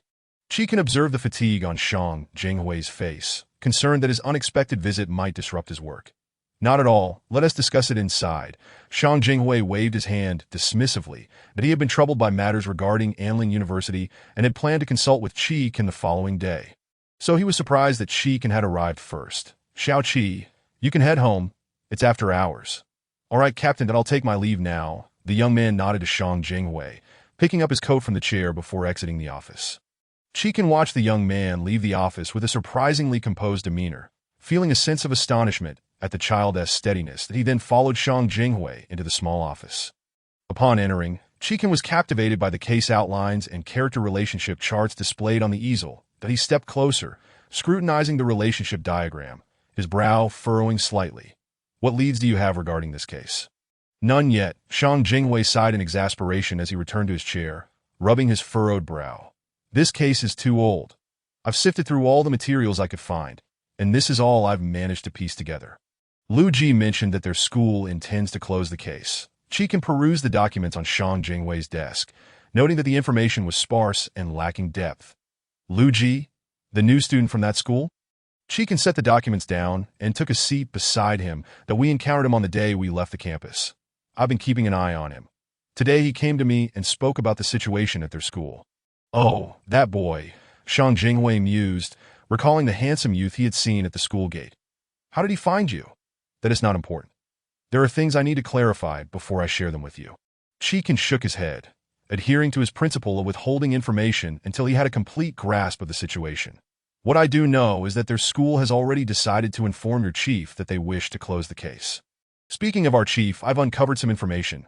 Shang Jingwei seemed to recall something as he retrieved a sealed file from his drawer and handed it to Cheekan. "It appears that all the cases involving this school have been personally closed by the chief." Cheekan received the document bag handed over by Shang Jingwei, raising an eyebrow in disbelief. The case that Shang Jingwei had uncovered dated back over a decade, with at least one student fatality reported almost every year since then. The most tragic incident occurred 2 years ago, when 5 students lost their lives in a single year. The school's alarmingly high death rate had remained entirely under wraps, with the principal seemingly indifferent to the matter. And even the police chief who personally closed the cases showed no interest. The issues at hand were far from trivial. Such concealments indicated that the underlying problems were indeed significant. Cheekan rubbed his temples and tossed aside the materials in his hands. "Your chief is also entangled in this. Can your criminal investigation team still pursue this case?" "As of now, we have not received any directives preventing our investigation, so until we do, I will continue to dig deeper." Shang Jingwei nodded affirmatively. "I will provide you with all the information I have by tomorrow. If our team is truly ordered to cease inquiries, we will rely on you to carry on." "All right, I will await your arrival tomorrow." Cheekan turned to the whiteboard behind him, tapping his fingers lightly. Make sure to bring me a copy as well. Understood that I shall take my leave now. Chikan had already shared the information he had just received with Shang Jinhui, who in turn provided potentially useful case details. With no further developments in sight, there seemed little reason to linger, and he prepared to depart. Shall we leave together? You must have finished work by now. Let me tidy up first. I'll be along shortly. President Qi, you may go ahead. Shang Jinhui initially considered leaving together, but remembered something and decided against it, allowing Qi Kan to leave first. Qi Kan nodded in acknowledgement and refrained from further conversation. After all, they had only just met and had not yet forged a strong partnership. His earlier inquiry was merely a matter of courtesy. With the other occupied, Qi Kan saw no need to persist in questioning, and he stepped out of the police station, driving home. After ensuring everything in the office was in order, Shang Jinhui placed all files into the drawer and locked it securely. He took photos of the contents on the whiteboard before wiping it clean, confirming the room was empty before locking the office door. Normally, such items would be safe within the police station, but knowing that the chief was involved in these cases made Shang Jinhui wary. Exiting the criminal investigation unit, he did not leave, but instead turned in another direction, at the end of the corridor. A large door stood closed, and the silence of the hallway rendered the room at the end somewhat eerie. Shang Jinhui knocked, and after a cacophony of clattering sounds, a young man dressed in a white coat opened the door. Upon recognizing his visitor, the man's face briefly registered incredulity, yet he stepped aside to let Shang Jinhui enter. I didn't expect Captain Shang to visit me at this hour, the man said, removing his mask with a teasing smile. Please spare me the banter, Shang Jinhui replied, a hint of exasperation in his voice. The man often teased him about childhood incidents, leaving him at a loss for words. Your autopsy report ready, right here. Chapter 15, 0015. The man handed over the freshly completed autopsy report, pointing at the results with his long fingers, urging Shang Jinhui to examine it closely. Following the man's guidance, Shang Jinhui's gaze fell upon the stark phrase, unnatural death, glaring back at him. His brow furrowed in confusion as he looked up at the man. You must be mistaken. It states a natural death. Gong Sunli, understanding the question in Shang Jinhui's eyes, sighed and nodded in resignation. Did I have rechecked and performed the autopsy no less than 10 times? But the results remain unchanged. This is the first time I've encountered such an autopsy result. Shang Jinhui shook his head slightly, setting down the report and rubbing his nose bridge with 2 fingers. The body bore no external injuries, eliminating the possibility of death by a weapon. That I have reviewed all medical records from his childhood to the present, and they only reveal trivial ailments. He had no congenital diseases. Furthermore, the autopsy findings ruled out the possibility of death due to illness. Gong Sunli leaned back, gazing up at the ceiling of the office. After the autopsy, I also discovered that all the organs in the body had completely failed. And even the blood volume was alarmingly low, if the victim's roommate is to be believed. He was alive just hours before his death. Yet in the span of a single night, such a drastic change occurred. This is beyond the capability of an ordinary person. Shang Jinhui had been grappling with this very point from the outset. The victim had been alive before sleeping. His roommates could at least confirm he was still breathing at 11 o'clock that night. What, then, transpired between 11 o'clock and 9 o'clock the following morning? Based on the testimonies gathered on the day of the incident, Tan Xingzhou was portrayed as the ideal child, studious, honest, and altruistic, possessing nearly every commendable trait. Such a university student could not possibly have made enemies. Did the assailant act indiscriminately or with premeditation? If it was premeditated, why target a student who rarely ventured outside? Moreover, how did the perpetrator manage to evade the dormitory security? Even if they managed to slip past the dormitory supervisor, how could they avoid detection by the surveillance cameras in the hallway? What means did the assailant employ to execute Tan Xingzhou without disturbing the other 3 students in the dormitory? There were far too many unanswered questions, and it was astonishing that the academy seemed intent on brushing the matter aside. How could the chief possibly consent to such negligence? There must be far deeper waters at play. The previous head of the criminal investigation team likely discovered something significant, which led to their reassignment by the chief. There were simply too many unresolved issues. Shang Jinhui sighed heavily, suddenly feeling a sense of foreboding regarding his future as the team leader. After securing the report, he leaned in close to Gong Sun Li's ear and whispered something. Gong Sun Li's eyes widened in disbelief, yet he nodded emphatically, signaling agreement. Understood. I will keep this report on my person. He picked up the document and shook it slightly. Tonight, you should return home with me. Shang Jinhui patted Gongsun Li's shoulder, decisively pulling him up. How long has it been since you last returned home? It has perfect timing. You can lock up the office and go home. Your words imply that I live with you. Gongsun Li shot back, rolling his eyes at Shang Jinhui's forceful demeanor, that I merely reside across the street from you. What difference does that make? Standing at the door, arms crossed, Shang Jinhui smirked. I wonder who it is that comes over to my house every day for meals, and who seems to have no home of their own.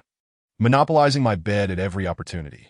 Yes, that would be me. That's satisfactory. Captain Shang? Gongsun Li's playful retort was met with an amused grin from Shang Jinhui, who continued to banter that if you utter another word. Beware for your neck. Such a femme fatale, Shang Jinhui quipped, a smile playing at the corners of his mouth as he draped an arm over Gongsun Li's shoulder, shaking the keys in his hand. What shall I prepare for you at home? What do you wish to eat? Their voices faded into the distance until silence reclaimed the corridor that a shadow emerged from the darkness, lingering in the direction the two had vanished for a while before snorting softly and slipping into the office. Within the dimly lit office, the sound of rustling filled the air, occasionally accompanied by the clattering of scattered items, creating an eerie atmosphere in the otherwise deserted police station. It seemed the intruder had not found what they were seeking, and a low curse escaped their lips. After a prolonged silence, the door swung open, revealing an individual on the phone, engaged in a heated argument before slamming down the device and storming off. Lu Ji finished tidying up and lay down on his bed, still processing the words Qi Kan had shared earlier that afternoon. Everything Qi Kan had said transcended Lu Ji's understanding, leaving him in a state of bewilderment that could only be described as fantastical. Though he had been able to see or encounter unsavory entities since childhood, he had always assumed it was a personal affliction, as the villagers had labeled him a freak, a harbinger of misfortune, since he was young. Even as an adult, the villagers showed no signs of changing their views. Qi Kan's words had come as a timely balm for Lu Ji's troubled spirit. They made it abundantly clear that he was not a symbol of bad luck. There were countless others like him in the world, using their unique abilities to assist those who were different. The questions that had plagued Lu Ji for years suddenly found resolution, granting him an unprecedented sense of relief, as though a heavy stone had been lifted from his heart. With a deep breath, Lu Ji grasped the brooch and beat on his chest, silently praying that nothing would go awry tonight, for he had no desire to encounter the female ghost who only sought to consume him. Not long after Lu Ji drifted into slumber, the familiar weight enveloped him once more, and upon opening his eyes, he found himself back in the familiar space shrouded in black mist. Lu Ji sighed heavily, preparing to voice his grievances in the desolate expanse when he was suddenly met with ethereal laughter echoing from all directions. Dear sister, are you truly so insistent? Despite her mental preparation, the jarring sound still sent chills up Lu Ji's spine. The power emanating from you is exceedingly pure. I have a premonition that once I consume you, I shall break free from this prison. The specter in white emerged from the black mist, methodically circling Lu Ji. Her. Lu Ji was merely a fool with strength, but lacking the capability to wield it. The ghost's confident demeanor sent a shiver down Lu Ji's heart. Wait. We can actually have a conversation. Chapter 16:0016 Talk. There is likely nothing of value for us to discuss. The ghost dismissed Lu Ji's suggestion, believing it to be a mere ploy to buy time. No, we do have matters to discuss. Lu Ji exclaimed, extending his hands in a placating gesture as he faced the specter, who seemed poised to devour him at any moment. Did I believe I might be able to assist you? Recalling Qi Kan's words, Lu Ji noted the ghost's constant references to breaking seals, sensing there might be a concealed secret within, that if he could unravel these mysteries, perhaps it could aid Qi Kan and the others in their investigation. Lost in thought, he momentarily forgot his perilous situation. By the time he snapped back to reality, the ghost had already drifted right before him. Surely you jest. After all I've said, you still persist? Lu Ji recoiled in shock at the ghost's suddenly pale visage. Raising one hand defensively, while clutching the awakened lion metal tightly with the other, that he resolved that should the ghost make any further moves, he would not hold back. You claim you can help me? The ghost halted before Lu Ji, her intent to consume him seemingly waning as she retracted her elongated claws and inquired. Yes, I can help you. Upon hearing the ghost's words, Lu Ji's previously heavy heart ignited with hope once more. Nodding vigorously as if to prevent her from retracting her offer. "Could you share your story with me first?" "My story?" The ghost's voice fluctuated, causing Lu Ji to shudder. "It is a tale from long ago." "That is of no concern. I possess ample time. Please take your time. I am all ears." Lu Ji gestured with his hands in a calming manner. The ghost tilted her head in contemplation, gazing at Lu Ji for a prolonged moment before floating down to sit before him, gesturing for him to do the same. Observing her movements, Lu Ji hurriedly sat down, fearing that if he hesitated for a second longer, the ghost might change her mind. The ghost regarded Lu Ji's actions, the corners of her crimson lips curling into a faint smirk, a smile that was both enigmatic and disconcerting. Lu Ji, meeting her gaze, instinctively shielded his eyes. "That I must ask you not to look at me that way. I fear you might intend to consume me." His voice trembled, betraying his trepidation. "That I shall not consume you at this moment." The ghost waved her hand, reverting to her original appearance. "Before I share my story, I wish to confirm once more. You truly can help me? Rest assured, I will assist you." The ghost's appearance took Lu Ji aback, and he blinked rapidly. Hearing her inquiry again, he raised his right hand, 3 fingers aloft, nodding earnestly. Lu Ji was acutely aware that his own capabilities were limited. Apart from possessing a modicum of protective strength in times of danger, he was virtually useless. Yet, he knew there were others who could assist.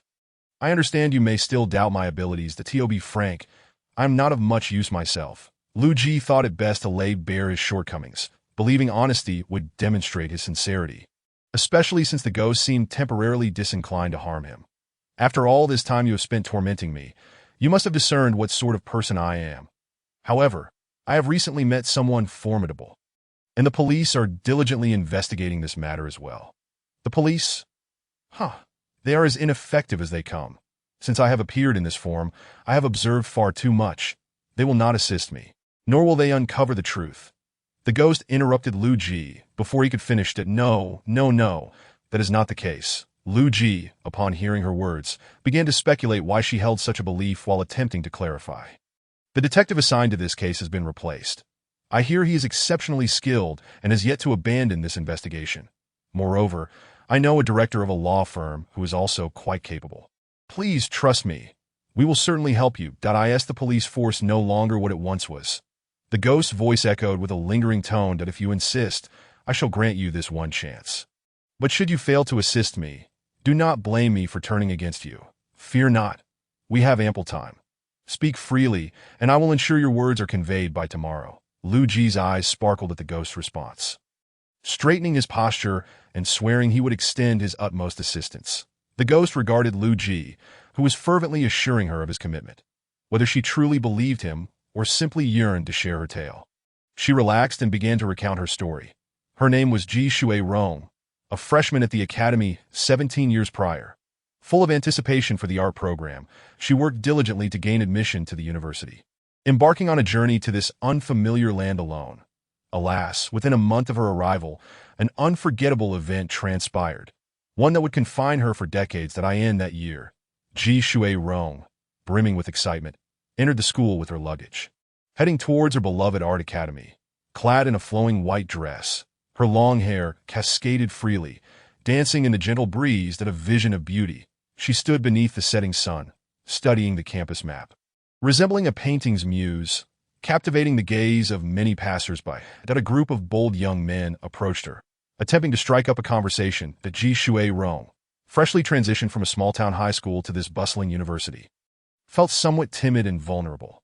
Faced with their brazen advances, she instinctively recoiled, her voice barely above a whisper, resembling a frightened little rabbit. The boys, emboldened by her beauty, grew audacious, even attempting to snatch her suitcase, eager to escort her to her dormitory and perhaps acquire her contact details. Unaccustomed to such encounters, Ji Shui Rong was at a loss for how to respond, gripping the handle of her suitcase tightly. She bit her lip, taking a deep breath to quell her rising panic before gently rejecting the advances of the young men. Stung by her public dismissal, they exchanged glances, ultimately pointing at her in frustration before storming off. Watching the boys retreat, Ji Shui Rong finally exhaled, lowering her defenses. "Excuse me, Could you please direct me to the new student reception? After searching the campus map for a considerable time without success, she mustered the courage to ask a nearby girl for assistance. Upon receiving directions, she bowed slightly in gratitude and proceeded towards the reception. Chapter 17:0017. As Ji Shui Rong approached the new student reception, she gently knocked on the office door that a deep male voice beckoned her to enter. Setting her luggage down at the threshold, she slowly stepped inside. The office housed a young male instructor, and after surveying the room, Ji Shui Rong approached him. "Hello, is this the new student registration area?" she inquired softly, her voice tinged with apprehension in the presence of the teacher. Upon hearing her timid question, the young instructor looked up, sizing her up before nodding slowly. "Yes, are you a new student?" "Yes, indeed." Hearing his confirmation, Ji Shui Rong felt a wave of relief wash over her, grateful not to have entered the wrong office. "Teacher, is it still possible to complete the registration today?" "Today?" The instructor glanced at his watch, pondering for a moment before nodding. "Yes, I will assist you with the registration process first. You can take your admission notice to the dormitory to collect your key afterward." Ji Shui Rong nodded in understanding, retrieving her admission notice and identification card to present to the instructor that he accepted the documents, then picked up a new student registration form, beginning to write down her information. "By the way, you've arrived quite late today. The payment office is already closed for the day. You can handle that tomorrow." The male teacher took a fresh student ID and a payment notice from a nearby desk, filling in Ji Shui Rong's details and noting the tuition fee on the payment notice. The payment office operates from 8:30 a.m. to 5:30 p.m. these days. Be sure not to miss the hours. "Understood. Thank you." Teacher Ji Shui Rong mentally noted the payment schedule, expressing her gratitude politely. "Student, please sign here." As the male teacher continued to record the new student's information on his computer, he handed Ji Shui Rong the registration book, pointing to the signature line. "Ensure your name and college match your information accurately before signing. Double-check your identification details, phone number, address, and class information. It is crucial to confirm everything. Understood?" "Understood. I acknowledge your statement." Ji Shui Rong responded to the male teacher's inquiries. She carefully searched for her name in the registration book. It was only after confirming that all her information was correct that she picked up a pen and inscribed her name in the confirmation section at the back. Ji Shui Rong then returned the registration book to the teacher, who had already successfully entered her details into the system. After glancing at the book, the male teacher set it aside. He handed Ji Shui Rong her identification card, admission notice, and the freshly stamped student ID, enrollment form, and payment notification, instructing her to keep everything safe. The student ID and enrollment form would be needed when collecting her dormitory key, and the payment notification contained the tuition fee amount that she needed to bring for payment tomorrow. The male teacher reiterated his reminders, emphasizing that she must not lose anything, including her identification card. "I understand. Thank you, teacher," Ji Shui Rong replied as she stowed the various documents in her satchel. She expressed her gratitude once more before stepping out of the office, dragging her suitcase toward the freshman dormitory. From that moment on, Ji Shui Rong began to anticipate her university life, her artistic journey to AT that time. She wore a smile on her face and hope in her heart, unwittingly venturing into the depths of this school. However, Lu Ji furrowed her brows and raised her hand to interrupt Ji Shui Rong, who was still lost in a reverie. "Sister Rong, can we please get straight to the point? I only have one evening, and I fear that if you don't finish soon, I'll have to get up. Then I'll go ahead and speak about the latter part." Ji Shui Rong tilted her head, contemplating the time, and without further ado, she nodded in agreement to Lu Ji's suggestion. Having just begun her studies a month ago, Ji Shui Rong, with her amiable personality and beauty, quickly won the affection of her dormitory mates and classmates. Surrounded by warmth, she swiftly transformed from being reserved to lively and cheerful. Her vivaciousness only amplified her charm, and even students from other departments frequently visited the art college, hoping to catch a glimpse of the beautiful newcomer. Initially, everything seemed perfect. Ji Shui Rong had acquired all that she desired. Her character had evolved beyond her previous self, and she believed she could navigate her 4 years of university blissfully. Yet unbeknownst to her, this enchanting existence would meet a tragic end on the final day of her first month as a freshman. That day, there were no classes scheduled, and Ji Shui Rong had arranged to dine out with her roommates. However, it was precisely on that day that her counselor summoned her to the teacher's office regarding academic concerns. Although it was a weekend and the teaching building was devoid of people, Ji Shui Rong arrived early at the office to swiftly resolve her academic issues. Not wanting to delay her plans with her roommates, upon entering, she found only her young male counselor present, and she felt a sense of surprise at encountering such a youthful teacher in this role for the first time. "Teacher, is there an issue with my coursework?" Ji Shui Rong inquired directly. Shui Rong, you've arrived?" The male teacher lifted his gaze with a gentle smile, retrieving Ji Shui Rong's artwork from his drawer. "This painting is quite well executed. However, don't you think that this section would look better if rendered in a lighter color?" Ji Shui Rong cast her eyes down at the area he pointed out and acknowledged that, in comparison to the overall piece and its style, that small section did indeed seem somewhat out of place. "Oh, I remember now. I mistakenly used the wrong paint there when I completed the painting. I thought it was fine, but I didn't realize you would notice it so quickly. Make an effort to avoid such mistakes in the future, understood?" The male teacher handed the artwork back to Ji Shui Rong. "This is merely coursework, so you have the chance to revise it. However, if you participate in an exhibition or competition in the future, even a minor error could become the greatest flaw in your piece." "I understand." Hearing the teacher's words, Ji Shui Rong recognized that this seemingly insignificant error could hinder her progress down the road. "Then, teacher, I'll go back and repaint it. There's no rush." The male teacher removed his gold-rimmed glasses, a smile on his face as he regarded Ji Shui Rong. "There is something else I'd like to discuss with you. There's something else." "Teacher." Ji Shui Rong initially thought that her academic concerns had been resolved and that she could leave. But the male teacher showed no intention of letting her go. "There's still an issue with my coursework." The male teacher murmured to himself, seemingly recalling something, before nodding toward her. "Yes, there are still some issues with your coursework." "What other problems are there?" "I'll address them all at once." That Ji Shui Rong was extremely serious when it came to painting matters. This was the major she had worked hard to enter, and she could not afford to be lax. "Don't be hasty." The male teacher raised a finger to gently shake it, then stood and approached the office door. With a subtle click, he locked it. Ji Shui Rong watched his actions with confusion, but refrained from commenting, her sole desire being to uncover the remaining issues in her artwork and what needed improvement. Ji Shui Rong posed her questions. The male teacher remained silent, standing still as he scrutinized her for a prolonged period. Finally, seeming to arrive at a momentous decision, his smile broadened as he slowly approached the young woman before him. Feeling increasingly uneasy as the teacher's smile grew unsettling, Ji Shui Rong gripped her artwork tightly, watching the encroaching man with trepidation, instinctively retreating. "Teacher, what are you planning to do?" Her voice trembled, infused with confusion and fear. "Shui Rong, it's all right. It will be over soon." The male teacher's smile expanded as he reassured her in a whisper, urging her not to be anxious. Hearing this, Ji Shui Rong's heart raced with anxiety. Her instincts screamed at her to distance herself from the male teacher, yet her trembling legs refused to move. Noticing Ji Shui Rong's paralysis, the male teacher's gentle smile vanished, replaced by a lecherous and repugnant expression. In that moment, Ji Shui Rong understood the true nature of the other matter the male teacher had mentioned.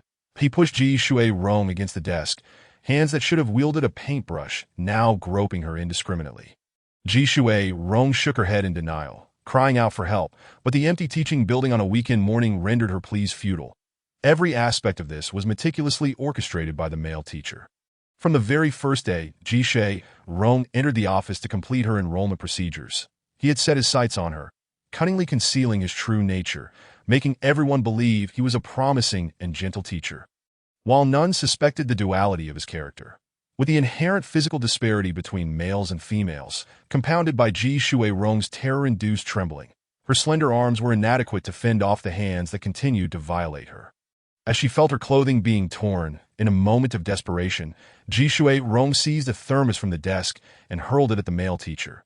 Unfortunately, her fear rendered her weak, and the thermos only caused him to stagger back a few steps without any significant impact. The male teacher rubbed his head where the thermos had struck, his eyes narrowing, the warmth that once resided there completely extinguished, replaced solely by malice. Without uttering a word, he advanced toward Ji Shui Rong again. Intent on tearing her clothes, Ji Shui Rong sensed the inevitable conclusion looming over her. She closed her eyes, two paths emerging in her mind. She refused to choose submission, leaving her with only one alternative. Upon opening her eyes once more, Ji Shui Rong felt an inexplicable surge of strength. She pushed against the male teacher's shoulders with all her might. Shoving him aside before he could advance again, she turned and sprinted toward the office window. That moment, she silently thanked fate for leaving the window open. Otherwise, she doubted she could have perched on the ledge so effortlessly. The male teacher seemed to realize her intent, halting his advance, his hands raised in a futile attempt to coax her down. Shui Rong, this is the 6th floor. Jumping down could mean certain death or severe injury. The male teacher's lewd smile faded. He was merely driven by lust, unwilling to bear the burden of a life lost. Be sensible and come down. His words, tinged with a semblance of negotiation, reached Shui Rong's ears. But she merely shook her head, a relieved smile gracing her lips. With her back to the unprotected window, she leaned back against the gentle breeze and let herself fall from the 6th floor. Crimson blood stained Shui Rong's white blouse, blossoming like a vibrant flower on a desolate island. Resilient yet solitary, a portrait of sorrow that I thought I would die in obscurity until I transformed into this form. Shui Rong raised her hand, revealing her ethereal appearance to Lu Jie. It was only then that I realized the counselor had relied on connections to secure his position as a teacher at this university. Sister, Lu Jie initially intended to say something, but suddenly remembered that her earlier words might not align well with the girl before her. Although she now knew Shui Rong's name, she had grown accustomed to addressing her as sister and found herself at a loss for how to amend her address. It's quite all right. After all, I am your senior. You may call me whatever you wish.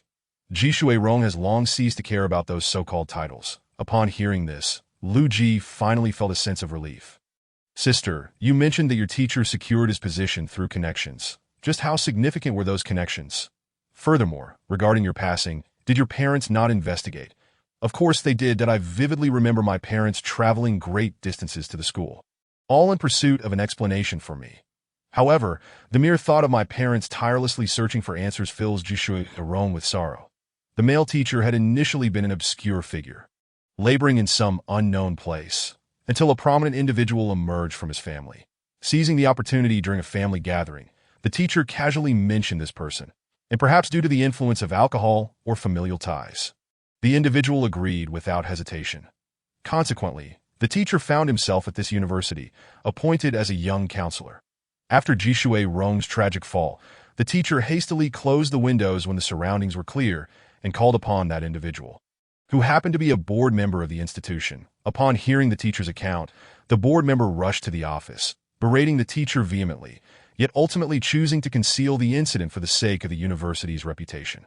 Together, they cleaned the office meticulously, ensuring no trace of Shui Rong remained before finally contacting the authorities. Before the police arrived, the two conspired on their testimonies, with the board member patting the teacher's shoulder, signaling him to refrain from revealing anything that might implicate him.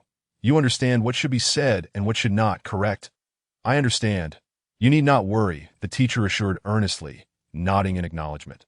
The police arrived promptly at the school, which was gradually filling with students. They swiftly cordoned off the scene. Despite their immediate response, many students captured photos or videos, which were soon disseminated on the school forum, igniting a flurry of speculation.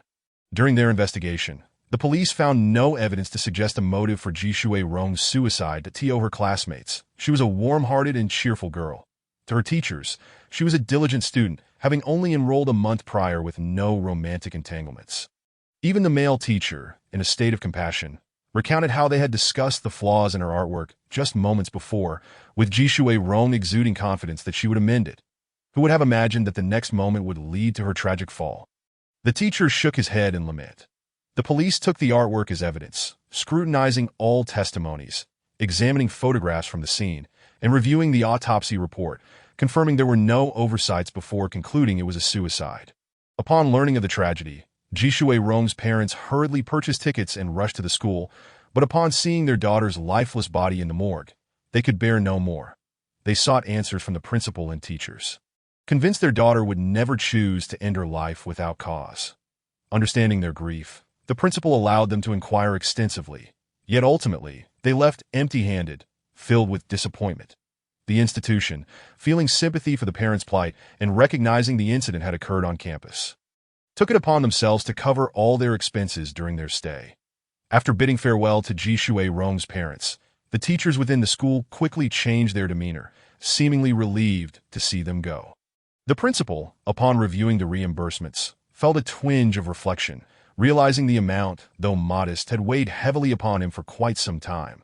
Such is the visage of the entire academy, where the faculty had effectively silenced any dissent. As time passed, the incident faded from memory, and the true culprits continued to live unencumbered. Even the police were ultimately bribed by the principal and board member, rendering subsequent investigations mere formalities, hastily concluded. How tragic it is that a university, revered by all students, harbor such a decayed and unspeakably corrupt core beneath its glamorous facade. Did I ask that why you resorted to murder?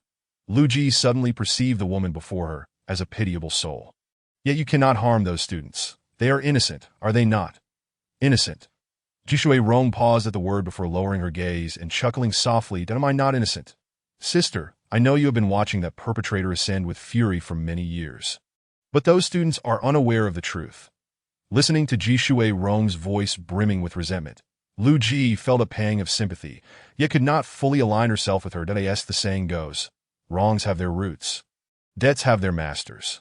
If you seek revenge, it should be against those who wronged you, that I wish to, but they have ensnared me within this teaching building using dark sorcery. Later, as the school expanded, this place became a dormitory. To retaliate against that beast, I was compelled to orchestrate a series of calamities within this academy. Yet after all these years, the police still aid in the cover-up, and this institution continues to thrive. I cannot accept it. Jishui Rong's voice, filled with fury, rose sharply, prompting Lu Ji to cover her ears in an attempt to shield herself from the piercing sound. Lu Ji could no longer endure the shrillness and waved her hands in desperation, urging Jishui Rong to cease. Did I not already say I could help you? Must you be so loud? Forgive me.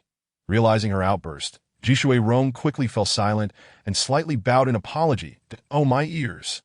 Lu Ji rubbed her ears and shook her head, ensuring she was all right before exhaling in relief. I shall relay your situation accurately, but you must agree to 2 conditions. Jishui Rong tilted her head slightly, focusing on Lu Ji's 2 outstretched fingers, contemplating for a moment before slowly nodding her agreement and gesturing for her to continue. First, you must not harm anyone further. Second, you must remain here and heed my every instruction. With Jishui Rong's acquiescence, Lu Ji swiftly articulated her demands, unwilling to entertain any objections. That I will come here every night to speak with you. Jishui Rong had intended to voice further thoughts, but Lu Ji's declaration silenced her entirely. Very well, I shall temporarily comply. Should you fail to assist me, your only option will be a dire one. Not a problem. Not a problem. I assure you I will uphold my promise. Lu Ji felt a chill run down her spine, nodding fervently. Just as she was about to say more, Jishui Rong waved her hand, expelling her from the murky space. That a sensation of weightlessness enveloped Lu Ji as she jolted awake, gasping for breath. She glanced at her phone to check the time. It was merely 1 o'clock in the morning. Lu Ji exhaled deeply, realizing that time within the fog differed from the outside world. Otherwise, she would not have had sufficient rest. Setting her phone down, she buried her head in her blankets and drifted back to sleep. She awoke again at 6 in the morning, her biological clock prompting her to open her eyes. Stretching her long limbs and yawning, she slowly sat up. Remembering the events and stories from the previous night, she sent a message to Qi Kan, completely oblivious to the early hour. Qi Kan, still ensconced in slumber, was roused by the sudden ping of his phone. Disrupting his dreams, he clicked his tongue in annoyance, bleary-eyed as he picked up the device, ready to chastise whoever dared message him so early. To his surprise, the message originated from an unfamiliar number. Squinting, he racked his brain, trying to recall who it might be, but to no avail. That he opened the message, and the remnants of sleep vanished in an instant. The message was succinct, indicating that Lu Ji had become aware of the matter and inquiring if they could discuss it further at the office. This was a breakthrough, whether for Shang Jingwei or himself. Any lead on the case could propel their investigation forward. Qi Kan dialed the number without hesitation. As soon as the call connected, he spoke before Lu Ji could utter a word. That I have cleared my schedule for the day. Feel free to come by any time. Please call me when you arrive. That I understand. Lu Ji, mindful of the 3 other roommates still asleep, kept her voice to a whisper. Qi Kan seemed to grasp the situation. replying with a simple all right before hanging up. Leaning against the bed railing, Lu Ji glanced at her roommates, relieved to find they remained undisturbed, and she settled back under the covers, engaging in a game on her phone. Time flew in the gaming realm, and before she knew it, it was nearly noon. Lu Ji abruptly remembered her intention to speak with Qi Can about serious matters, leaping out of bed with a start. The commotion startled her roommate, Dong Jinyu, who was connected to her bed. "Fourth, what is the matter?" Dong Jinyu asked, her voice thick with sleep. "That oh, nothing, nothing," Lu Ji replied, feeling guilty for waking her, "that I just remembered something important and realized I was running late. Sorry for disturbing you. Please go back to sleep. That no worries. It's all fine, that I was just a bit concerned." Dong Jinyu waved her hand dismissively, not particularly bothered, turned over, and fell back into a deep slumber. Lu Qiji let out a long sigh, dressed slowly, and carefully got out of bed, fearing that any noise might awaken everyone. After tidying up everything, disregarding the growl of his hungry stomach, he took his phone and backpack and left the dormitory. Lu Qiji summoned a ride using his phone, only to discover that the driver was the same one from last time, which made Lu Qiji feel a bit apprehensive, worried that the driver would engage him in idle chatter again. With a flutter of nerves, he got into the ride-hailing vehicle. The driver, possessing a good memory, recognized Lu Qiji at a glance, and upon seeing the destination, it was indeed towards the law firm. The driver was also quite chatty, spending the journey conversing with his WeChat friends or discussing trivial matters with Lu Qiji. "Hey, young man, I see you always go to the same place. Are you looking for a part-time job there?" The driver couldn't suppress his curiosity, his voice tinged with uncertainty. "No." Lu Qiji began to explain that he was going to the law firm to find someone, but reconsidered, fearing that the driver's nature would lead to his words spreading throughout the entire friend circle. "I am here to see my brother. He works there, that I just got accepted into the university here, and since classes haven't started yet, I figured I'd bring him something that I knew it. I often pick up passengers around this area, but I've never seen you before. Turns out you're a new student." The driver's face lit up with realization, muttering, No wonder, no wonder." Lu Qiji merely smiled at the driver's enthusiasm. Glancing at the approaching destination, he picked up his phone and called Qi Can. "Director Qi, I'm almost at your law firm." Lu Qiji explained the reason as soon as the call connected. Remembering how Qi Can had abruptly hung up on him after outlining all the tasks that morning without giving him a chance to speak. "Got it. I'll wait for you at the entrance." Qi Can, upon hearing Lu Qiji's words, stood up, donned his coat, and walked out of the law firm, standing at the door, awaiting Lu Qiji's arrival. No need to wait specifically. Before Lu Qiji could finish, the call was abruptly ended again. Lu Qiji sighed deeply, pondering the man's peculiar habits. As soon as Qi Can stepped out of the law firm, he scanned the traffic on the road, while the other colleagues in the firm gathered together spontaneously. "Who do you think the boss is meeting? Why is he going out to greet someone?" Yui Chen raised his eyes to observe Qi Can's silhouette outside the door, unable to suppress his curiosity. Could it be a new case? Is he going to welcome a complainant? Qi Linlin responded uncertainly. No way. Even if it's a monumental case, that guy would never personally go out to greet someone." Chu Manchi directly dismissed Qi Linlin's question, shaking her head in disapproval. "Who could it be? It's baffling." Yui Chen mused, but his mouth was quicker than his brain, leading him to blurt out the first half of his thought, leaving the latter half to be guessed. "It's that student, the one from yesterday afternoon." "Well, you might be onto something there," Chu Manchi recalled the new university student, tilting her head in thought. "The boss personally escorted him back to school yesterday. If it's that kid, it's quite possible. Stop guessing." He heard Qi Linlin with keen eyesight, spotted a white car stopping at the entrance. Indeed, that young man. "Yui Chen, when did your brain start working so quickly? Impressive. I take that as a compliment." Yui Chen replied, watching as Qi Can and Lu Qiji enter the law firm, then returned to his work. Qi Can led Lu Qiji back to the office on the second floor.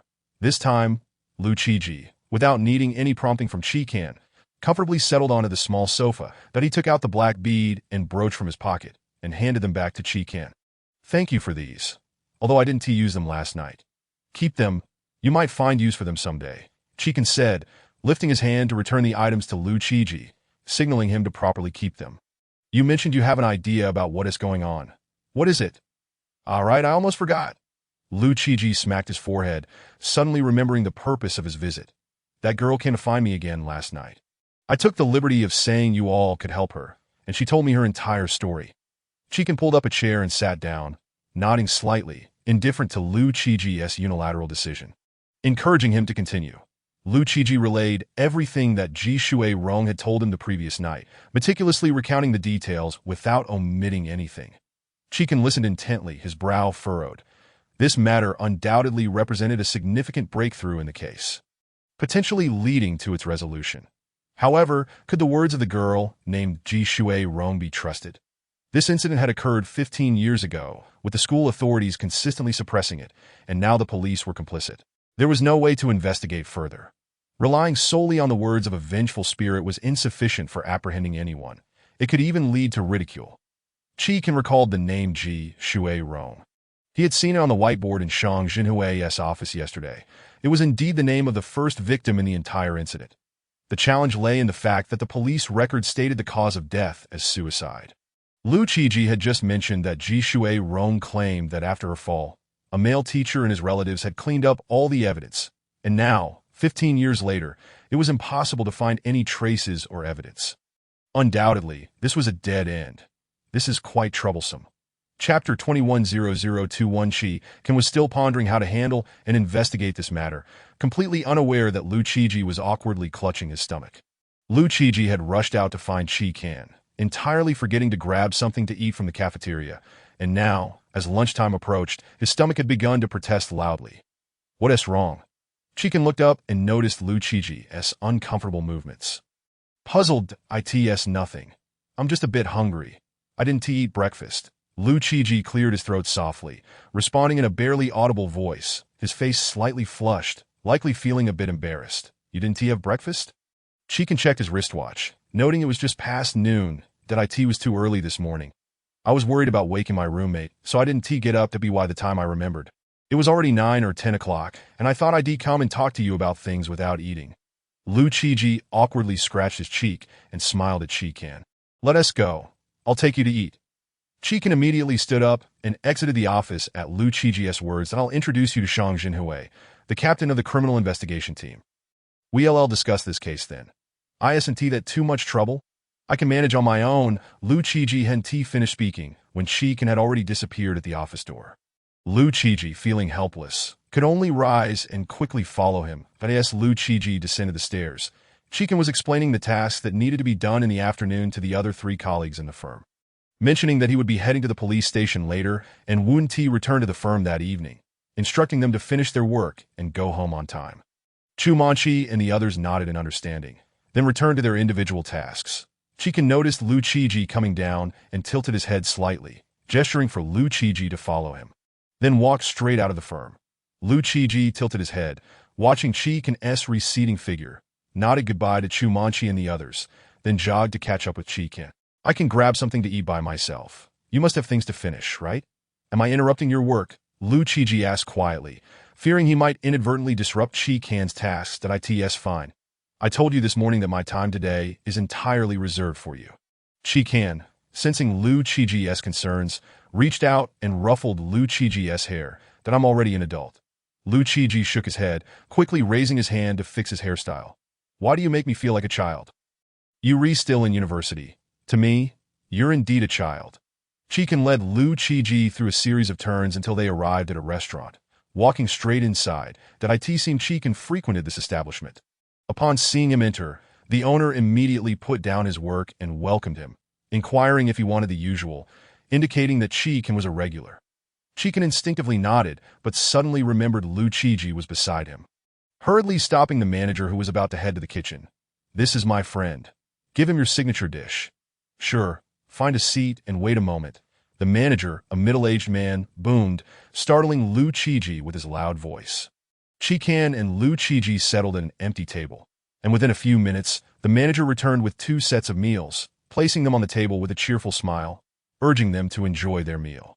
Chikin took his usual order and began to eat leisurely, while Liu Qiji glanced at the meat-laden meal, picking up his spoon, pondering how much this meal would cost. The lunch was quickly devoured, and after Liu Qiji wiped his mouth with a napkin, he took out his phone to pay, but was stopped by Chikin, who waved his hand to indicate he had already settled the bill. So there was no need to fuss. Liu Ji wore an expression of disbelief as he lifted his gaze toward the distant cash register, then glanced at Chi Kan, who remained seated without moving. He couldn't fathom why he had the owner's WeChat and could simply transfer the payment. Chi Kan stood up, greeted the restaurant owner, and stepped outside. As he passed Lu Ji, he casually explained, "So that's how it is." Lu Ji nodded, somewhat understanding, and hurriedly followed Chi Kan upon returning to the office. They did not enter. Chi Kan retrieved his car keys, gesturing for Lu Ji to get in while he took the driver's seat. The engine roared to life, and with a swift press of the accelerator, they sped toward the police station. The three individuals inside the office observed the unfolding scene outside, their faces reflecting a mixture of incredulity as they simultaneously shook their heads. They returned to their respective workstations only after the car had vanished from sight. Chi Kan drove at an astonishing speed, with Lu Ji pressed firmly against the seat, gripping the seatbelt tightly as he watched the greenery blur by outside. His heart trembled slightly. The vehicle raced toward the police station. As the car came to a halt, Lu Ji unfastened his seatbelt with remarkable speed and leaped out. "Wait, Chi Kan, are you driving a car or flying a plane?" Lu Ji exclaimed, thumping his chest as he dashed a few meters away from the vehicle to shout at Chi Kan upon hearing Lu Ji call out his full name. Chi Kan raised an eyebrow in disbelief. "Oh, now you're using my full name," he remarked, amused. Realizing the absurdity of his earlier address, Lu Ji awkwardly cleared his throat and attempted to divert the conversation. "Aren't we supposed to meet Captain Shang? Let us hurry. Let us go." Chi Kan chuckled lightly, choosing not to pursue the previous topic that he led Lu Ji into the police station lobby, exchanged a few words with the front desk, and guided Lu Ji toward the innermost section of the criminal investigation team. Chi Kan knocked on the door, and the same young man from last time answered. Xiao Qi immediately recognized Chi Kan as the person who had visited to see Shang Jinhui yesterday and promptly ushered them into the office. Turning to knock on Shang Jinhui's door. "Captain, the individual from yesterday is here," he announced. "Understood," Shang Jinhui replied, setting aside his paperwork and stepping out of his office. Spotting Chi Kan and Lu Ji, he nodded and waved them inside, instructing Xiao Qi not to let anyone disturb them, and to inform him if the director or Gong Sun Li arrived. Xiao Qi acknowledged and returned to his station, busying himself with his tasks.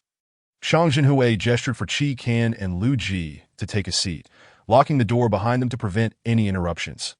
"What brings you here today?" he inquired, puzzled as to why Chi Kan had brought a young person along. "This is Lu Ji, as I mentioned yesterday." Chi Kan said, patting Lu Ji's back, that he heard an astonishing story and wanted to discuss it with me, that I thought you should also hear it. "What story?" Shang Jinhui asked, fixing a curious gaze on Lu Ji as he returned to his desk. Prompted by Chi Kan, Lu Ji sighed inwardly and recounted the events of the previous night with Ji Shui Rong once more. Upon hearing it, Shang Jinhui furrowed his brows, finding it hard to believe that Ji Shui Rong. Shang Jinhui caught a name that seemed to trigger a memory, pulling a document from a pile on his desk. "Is this the girl?" Chapter 22. Holding up a case report, Shang Jinhui inquired, while Lu Ji leaned closer to identify the photograph within, nodding repeatedly. Shang Jinhui withdrew his hand, staring intently at the document. Lost in thought. "What's wrong?" Lu Ji asked, puzzled, noticing that Shang Jinhui's reaction mirrored Chi Kan's after he had heard the story. "That it's a bit complicated." Chi Kan beckoned Lu Ji back to his side and explained the current situation. Ji Shui Rong is the first victim in these cases. According to her account, everything that happened behind the school was orchestrated by her. Is there a problem with that? Lu Ji still struggled to grasp the situation. Ji Shui Rong is now a vengeful spirit. Chi Kan continued, "Do you recall what I mentioned before? Many people in this world are staunch materialists who do not believe in ghosts or deities. If we were to disclose these events, no one would believe us. They would suspect the police lack the ability to solve the case and attribute everything to supernatural forces. What do you think would happen to the police in such a scenario?" "I hadn't considered that," Lu Ji admitted, recalling how, in his concern for Ji Shui Rong, he had overlooked this aspect. Moreover, Ji Shui Rong's report clearly states her death was a suicide, which, based on what you just said, she indeed committed, Shang Jinhui noted, frowning as he pinched the bridge of his nose. The perpetrator had already cleaned up all traces at the time, and now, 15 years later, any evidence would be even harder to find. "Though we've made significant progress, it seems we have entered a dead end. That's why I came to seek your advice," Chi Kan stated, looking at Shang Jinhui. "Even if you consulted me, I'm unsure of what to do." Shang Jinhui sighed, rubbing his forehead. Perhaps Lu Ji has thought of something, he suggested, his eyes brightening slightly as he hesitantly raised his hand. Their essay saying, if one does not commit wrongful deeds, they need not fear the knock of a ghost. Why don't we give it a try? It might just work. Are you suggesting we let Ji Shui Rong test the perpetrator's attitude? Qi Can quickly grasped Lu Ji's intent. Though uncertain of its success, it was the only method they had left to AS. The head of the criminal investigation team, Shang Jinhui, disapproved of such actions. But given the circumstances, it appeared to be their best option. The trio began to discuss the details of this approach when suddenly, a knock sounded at the office door from Xiaoqi. Shang Jinhui raised a hand to silence Lu Ji, who was about to speak, and inquired about the disturbance. Captain Gong Sun, the forensic expert, has arrived, Xiaoqi replied, glancing at the composed Gong Sun Li beside him, swallowing nervously. Understood, Shang Jinhui responded. Rising to open the office door, then he nodded at Xiaoqi, inviting Gong Sun Li into the office. Upon entering, Gong Sun Li startled the two inside, raising an eyebrow as he walked toward Shang Jinhui's desk. Placing the autopsy report on the table, Shang Jinhui introduced the two to Gong Sun, briefly summarizing the case. After listening, Gong Sun's frown deepened. That as a forensic expert, he was not inclined to believe in supernatural tales. But after reviewing all the material Shang Jinhui had provided the previous night, it was becoming increasingly difficult for him to dismiss their validity. The death reports you sent me last night are identical, Gong Sun stated, pointing at the documents on the desk, letting out a sigh. Perhaps what they say is true. May I take a look at the autopsy report? Qi Can inquired politely, aware that such documents were generally not accessible. Of course, Gong Sun replied nonchalantly, given that there were no others present, and Shang Jinhui had already indicated that the two were friends. Qi Can expressed his gratitude, rising to accept the report from Gong Sun. As he flipped through the pages, his gaze landed on the section regarding an unusual death. Handing the report back to Gong Sun, he questioned, if it was an unusual death, why was the case closed? Ji Shui Rong mentioned that it was due to an agreement between the director and the principal, leading to a hasty conclusion of these cases, Lu Ji recalled, reminding Qi Can therefore, I am now in full support of your earlier suggestion. Qi Can acknowledged, recognizing Lu Ji's proposal. The four gathered around a small coffee table, beginning to formulate a more detailed plan regarding the matter. Simultaneously, Qi Can resolved to speak with Ji Shui Rong again that night, discussing the potential for instilling fear. Well then, we shall take our leave. You continue your deliberations, Qi Can said, giving a nod to Lu Ji. Receiving the signal, Lu Ji rose from the sofa, bidding farewell to Shang Jinhui, and then nudging Qi Can as they exited the office. How do you plan to find Ji Shui Rong tonight? Lu Ji finally asked the pressing question that had been on his mind, that I believe she will draw you into her realm as well. Do you remember the function of the awakening lion? Qi Can explained. You bring the awakening lion into the space, shake it a bit, and I can sense the lion's energy, allowing me to enter Ji Shui Rong's domain. Qi Can demonstrated by shaking the beads on his wrist, elaborating on the usage of the awakening lion brooch. Lu Ji retrieved the brooch from his pocket, flipping it over and gently poking one side. This little brooch can summon people too? Lu Ji remarked, surprised by its multifaceted capabilities that I had it specially made, embedding a trace of my spirit within it, primarily for the purpose of locating and protecting my clients. Qi Can explained, glancing at the awakening lion brooch in Lu Ji's hand, that don't forget to use it tonight. Got it, got it. Qi Can escorted Lu Ji back to school, repeatedly reminding him not to forget about the evening's events. After Lu Ji gestured an okay to him, he entered the campus. Upon returning to the dormitory, Lu Ji appeared utterly exhausted, plopping down into a chair and letting out a long sigh. When Kei Haoshou and the others returned from the dining hall, they were startled by the sight, initially fearing something was amiss. What happened? You came back yelling, Kei Haoshou remarked, putting down his dumplings and looking curiously at Lu Ji, that I hadn't seen you all day. Where did you go? Lu Ji replied, I have a distant relative in the area who used to take care of me, that I thought I'd pay him a visit now that I'm studying here. Stretching and shifting his body, Lu Ji added, I left early this morning before you were up, so I didn't mention it that I thought you might have gone on a date with some girl.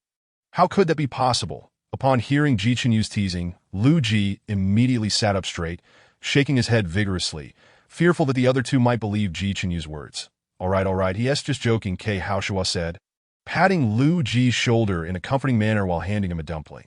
Here, eat a dumpling. Lu Ji glanced at the large dumpling near his mouth, not bothering with pleasantries, and took a big bite. Only to realize it was freshly cooked and scalding hot. He immediately winced, his mouth unable to close as he panted in discomfort. Eating such a hot dumpling, are you trying to kill yourself? Kei Haoshua chuckled at Lu Ji's predicament. Who knew it would be this hot? I thought it was just steaming. Lu Ji managed to swallow the dumpling with great difficulty, smacking his lips to cool his tongue down. You fool, Kei Haoshua teased, poking Lu Ji's forehead with a tone of exasperation. Tomorrow marks the start of our first class as freshmen. What are your thoughts, guys? Ji Chenyu lay back on his bed with a heavy sigh. Feeling utterly drained at the thought of classes, that IT feels unreal. I think I need another half-month of vacation. Dong Jinyu rolled on her bed, skillfully browsing the forum on her phone. I agree. It feels like we've been on break for ages. Lu Ji sighed deeply, reflecting on his recent misadventures. All right, everyone. Tomorrow is our first day of class, so let us not be late. That if the teacher remembers us, we'll be in for a rough time. Kei Haoshua, leisurely finishing his dumplings, suddenly recalled something and quickly reminded the other three. Okay, no problem. Dong Jinyu and Ji Chenyu chimed in unison, recognizing that being remembered by the instructor on the first day was indeed a stroke of bad luck. Lu Ji rose from his chair, stretched his arms above his head, and grabbed his sleepwear from his bed as he headed to the bathroom. After all, there were matters to attend to that evening, and an early sleep would aid in rising early the next day. Otherwise, he would end up staying up late again. That I'll wash up first. I'm completely worn out from running around all day. Go ahead, Kei Haoshua said, finally finishing his bowl of dumplings and laboriously climbing onto his bed, lying down and rubbing his full stomach. Lu Ji entered the bathroom, starting the shower as warm water cascaded down his head. Washing away his fatigue in one fell swoop, he quickly rinsed off, grabbed a towel to dry his hair, and climbed onto his bed feeling refreshed. And on a summer night, though not hot, it was not particularly cool either. Lu Ji used a dry towel to swiftly dry his hair, tossing it onto the bed railing before pulling the blanket over himself. He retrieved his phone from under his pillow, opened a game, and began his daily tasks. The other three also took turns washing up, and before the last person climbed into bed, they turned off the lights. Perhaps due to the impending classes, the dormitory was soon filled with the sounds of snoring. Having completed his last daily task, Lu Ji charged his phone, buried his head under the blanket, closed his eyes, and forced himself into slumber. Sure enough, it wasn't long before he found himself once again in the dark, misty realm of Ji Shui Rong. This time, Lu Ji appeared much calmer than before. He glanced around, but did not see Ji Shui Rong. Feeling a bit puzzled, just as he was about to take a few steps, Ji Shui Rong, clad in white, descended from above and landed before him. That I've always wanted to ask. Do you pull me in here every night while I sleep? Lu Ji initially intended to get straight to the point, but couldn't resist the temptation to ask. Not exactly. Ji Shui Rong tilted her head in thought before shaking it. Recently, I've simply sensed a strong spiritual energy from you and wanted to consume it. Lu Ji immediately stepped back half a pace, crossing his arms defensively as he eyed her warily. That was then. Now that you've agreed to help me clear my name, I'm only here to inquire about the progress. Ji Shui Rong sat down casually, propping her chin on her hand, looking at him with a playful expression. Speaking of helping you, I brought someone along. Lu Ji reached into his pocket, taking out a lion brooch and shaking it vigorously. You don't mind, do you? Of course not. Ji Shui Rong shrugged, allowing Lu Ji his actions. After ensuring he had shaken it enough, Lu Ji returned the brooch to his pocket. Cheekin appeared in the space. Dressed in a black suit, he approached Lu Ji, casting a downward gaze at the person sitting on the ground idly tapping the floor, a smirk playing on his lips as he raised an eyebrow. Are you shaking it a bit too vigorously? You're here, Lu Ji beamed as he recognized the voice above him. Sorry, I forgot how many shakes were needed, and no matter how many times you shake it. I'll arrive, Cheekin remarked, observing Lu Ji's futile effort to brush off the dust. He half squatted and halted Lu Ji's movements, shaking his head to indicate he wouldn't sit. Did I know you? You re the director of that agency, responsible for managing us vengeful spirits, right? Ji Shui Rong scrutinized Cheekin for a while before finally recalling who he was. That's correct, Cheekin nodded. I received this fellow's request, so I'm here to assist you. What do you mean by this fellow? I have a name, Lu Ji protested, swatting away Cheekin's pointing finger with a frown. Enough.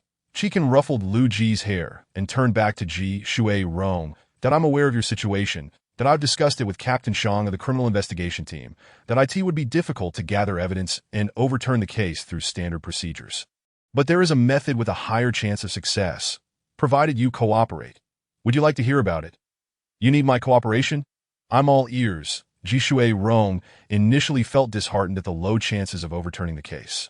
But the latter part reignited her hope.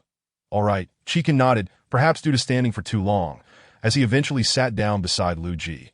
The two of them shared the plan discussed earlier with Ji Shui-rong in detail, allowing her a moment to contemplate before expecting her response.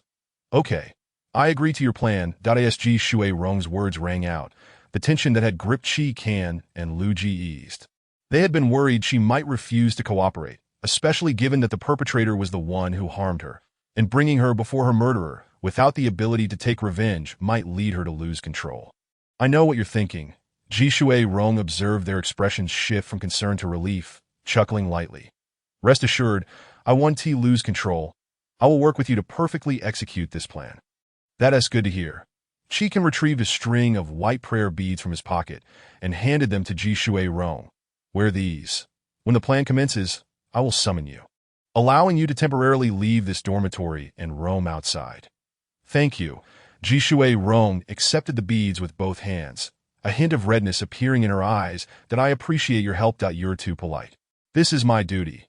The one you should truly thank is Lu Ji, Chi Kan said, lightly patting Lu Ji's back. I'll escort you both out. Ji Shui-rong seemed genuinely touched by Lu Ji's sincerity.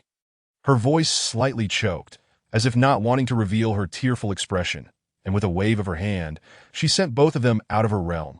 Upon returning to reality, Lu Ji once again experienced a sensation of weightlessness.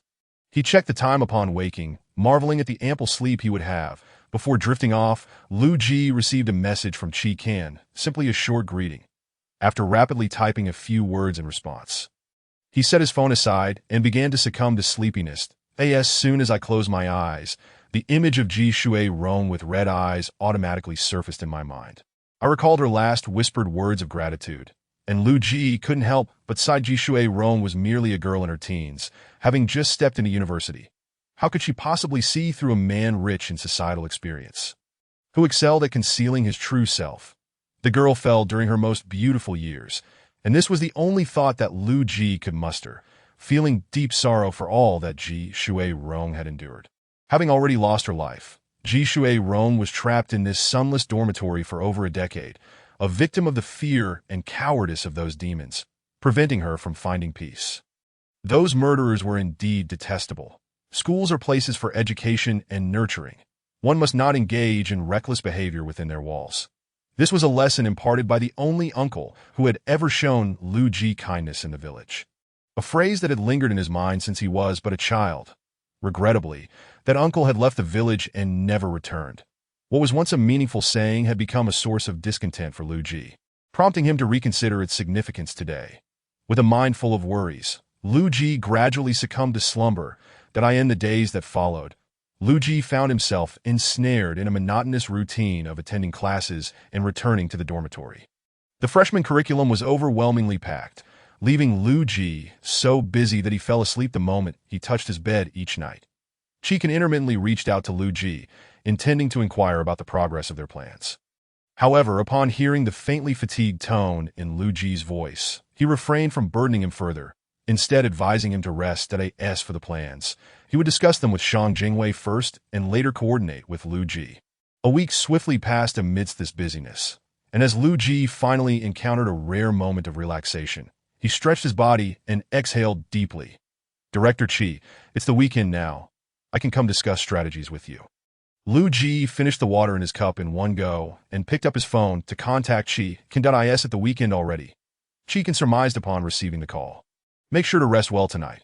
I'll come pick you up tomorrow. We'll meet with Shang Jingwei to finalize things. That if all goes well, we can wrap this up this week. Great. I'll wait for you tomorrow. Remember to call me when you arrive, Lu Ji replied, nodding in agreement to Chi Kan's words. Whose call was that? Dong Jinyu, who had been eavesdropping on Lu Ji's conversation, approached with a curious expression, lightly tapping his shoulder. Someone is coming to pick you up? Lu Ji, momentarily at a loss for how to respond, pondered for a long while. Just as the other three were about to suggest he's saying nothing, Lu Ji slowly spoke. It's the distant brother I mentioned last time, Ditto. It's him. Ji Chen nodded thoughtfully. So you want to be in the dormitory all day tomorrow. given Qi Can's implication. It seemed likely. Remembering the task for the next day, Lu Ji realized he would probably be away from the dormitory all day, that I'm not sure when I'll be back tonight. If the dormitory supervisor conducts checks, could you all help me fend her off? No problem. Kei Haoshu gave Lu Ji an okay gesture. Thanks, Lu Ji expressed his gratitude to the trio, feeling a weight lift slightly off his shoulders. He wondered if, after their discussion tomorrow, they could resolve everything perfectly this week. Lu Ji could hardly bear the thought of Ji Shui-rong dragging him into a dark space daily, peppering him with questions and occasionally delivering mock threats. The following day arrived swiftly within Lu Ji's dreams that a week of early mornings had made it difficult for him to rise, and he contemplated lingering in bed a little longer. Just as he was about to pull the covers back over himself, the phone rang loudly in his ear. Hello? He fumbled for his phone and swiped to answer, still not awake. Qi Can's cool voice came through the receiver that I'm awake. Lu Ji jolted upright. Suddenly alert. Are you here yet? I'll be there in a bit. You should get up and wash up. Qi Can replied, one hand on the steering wheel, eyes scanning the road conditions as he prepared to back into a parking space. By the way, what do you want for breakfast? I can pick something up for you when I arrive. Perhaps steamed buns and soy milk. That would be convenient, Lu Ji said, changing his clothes while holding the phone with his shoulder. Then walked into the bathroom to freshen up, that if it's too much trouble, you don't have to buy anything for me, that it's no trouble at all, Qi Can reassured him. After Qi Can locked the car door and walked toward the nearby breakfast shop. He ordered steamed buns and soy milk. Take your time, no need to rush, okay. Although Qi Can had said to take it slow, Lu Ji felt it wouldn't be courteous to keep him waiting. He hurriedly finished washing up, tidied his bed, and made sure to bring his power bank. Otherwise, being out all day without a charged phone would be quite embarrassing. Are you leaving so early? Perhaps Lu Ji's voice during the phone call had been too loud. As Kei Haoshu sat up slightly, watching Lu Ji prepare to leave. Sorry for waking you. Lu Ji clasped his hands in apology. That I have to go now to it's still early. You can sleep a bit longer. Be careful on the road. Understood. Chapter 25. Lu Ji hurriedly walked and jogged to the only breakfast shop outside the campus. Upon entering, he spotted Qi Can, clad in a black suit and exuding a cool demeanor. He quickly approached, pulled out a chair, and sat down, taking a large gulp of soy milk to catch his breath before looking up apologetically at the person before him. That I'm so sorry. Our classes are just too packed and I couldn't get up today. Thank you for waiting. That it's fine. Eat quickly, don't starve. Qi Can shook his head, a gentle smile on his face. That it was my fault for not telling you the time yesterday. And it is indeed very early. Early is good. Let us resolve this matter quickly. My heart can hardly take it anymore. Lu Ji picked up his chopsticks and took a bite of a bun. I am being tormented daily by Ji Shui-rong. That will discuss the specific details today, and if all goes well, we can wrap things up tomorrow. Qi Can sent a message to Shang Jingwei to confirm the time before putting down his phone and continuing to eat the buns in front of him. After finishing breakfast, Lu Ji swiftly paid for the meal before Qi Can could do so and then drove to the police station. Due to Qi Can's frequent visits to the precinct recently, the front desk officers had begun to recognize him, allowing him to enter and exit without registration. However, frequent visits had also caught the attention of the precinct chief, Pei Hongzhe. Sure enough, when Chief Pei learned that Qi Can and Lu Ji had once again come to the criminal investigation unit seeking Shang Jingwei, he could no longer sit idly by that. He immediately set down the documents in hand and strode to the door of the criminal investigation unit, knocking on the office door without hesitation. Qi Yu, hearing the noise, opened the door and was taken aback to see Pei Hongzhe's face. He quickly ushered him into the office and then called for Shang Jingwei. Shang Jingwei promptly emerged from the office to meet Pei Hongzhe. Chief, did you need something from me? I heard that people have been coming to find you frequently lately. Is there a new case? Pei Hongzhe approached, patting Shang Jingwei's shoulder, casually inquiring Shang Jingwei initially didn't grasp why Pei Hongzhe was asking that until he caught sight of the two individuals in the office. Oh, Chief, you're overthinking it. Director Qi is here to discuss other matters with me. Is that so?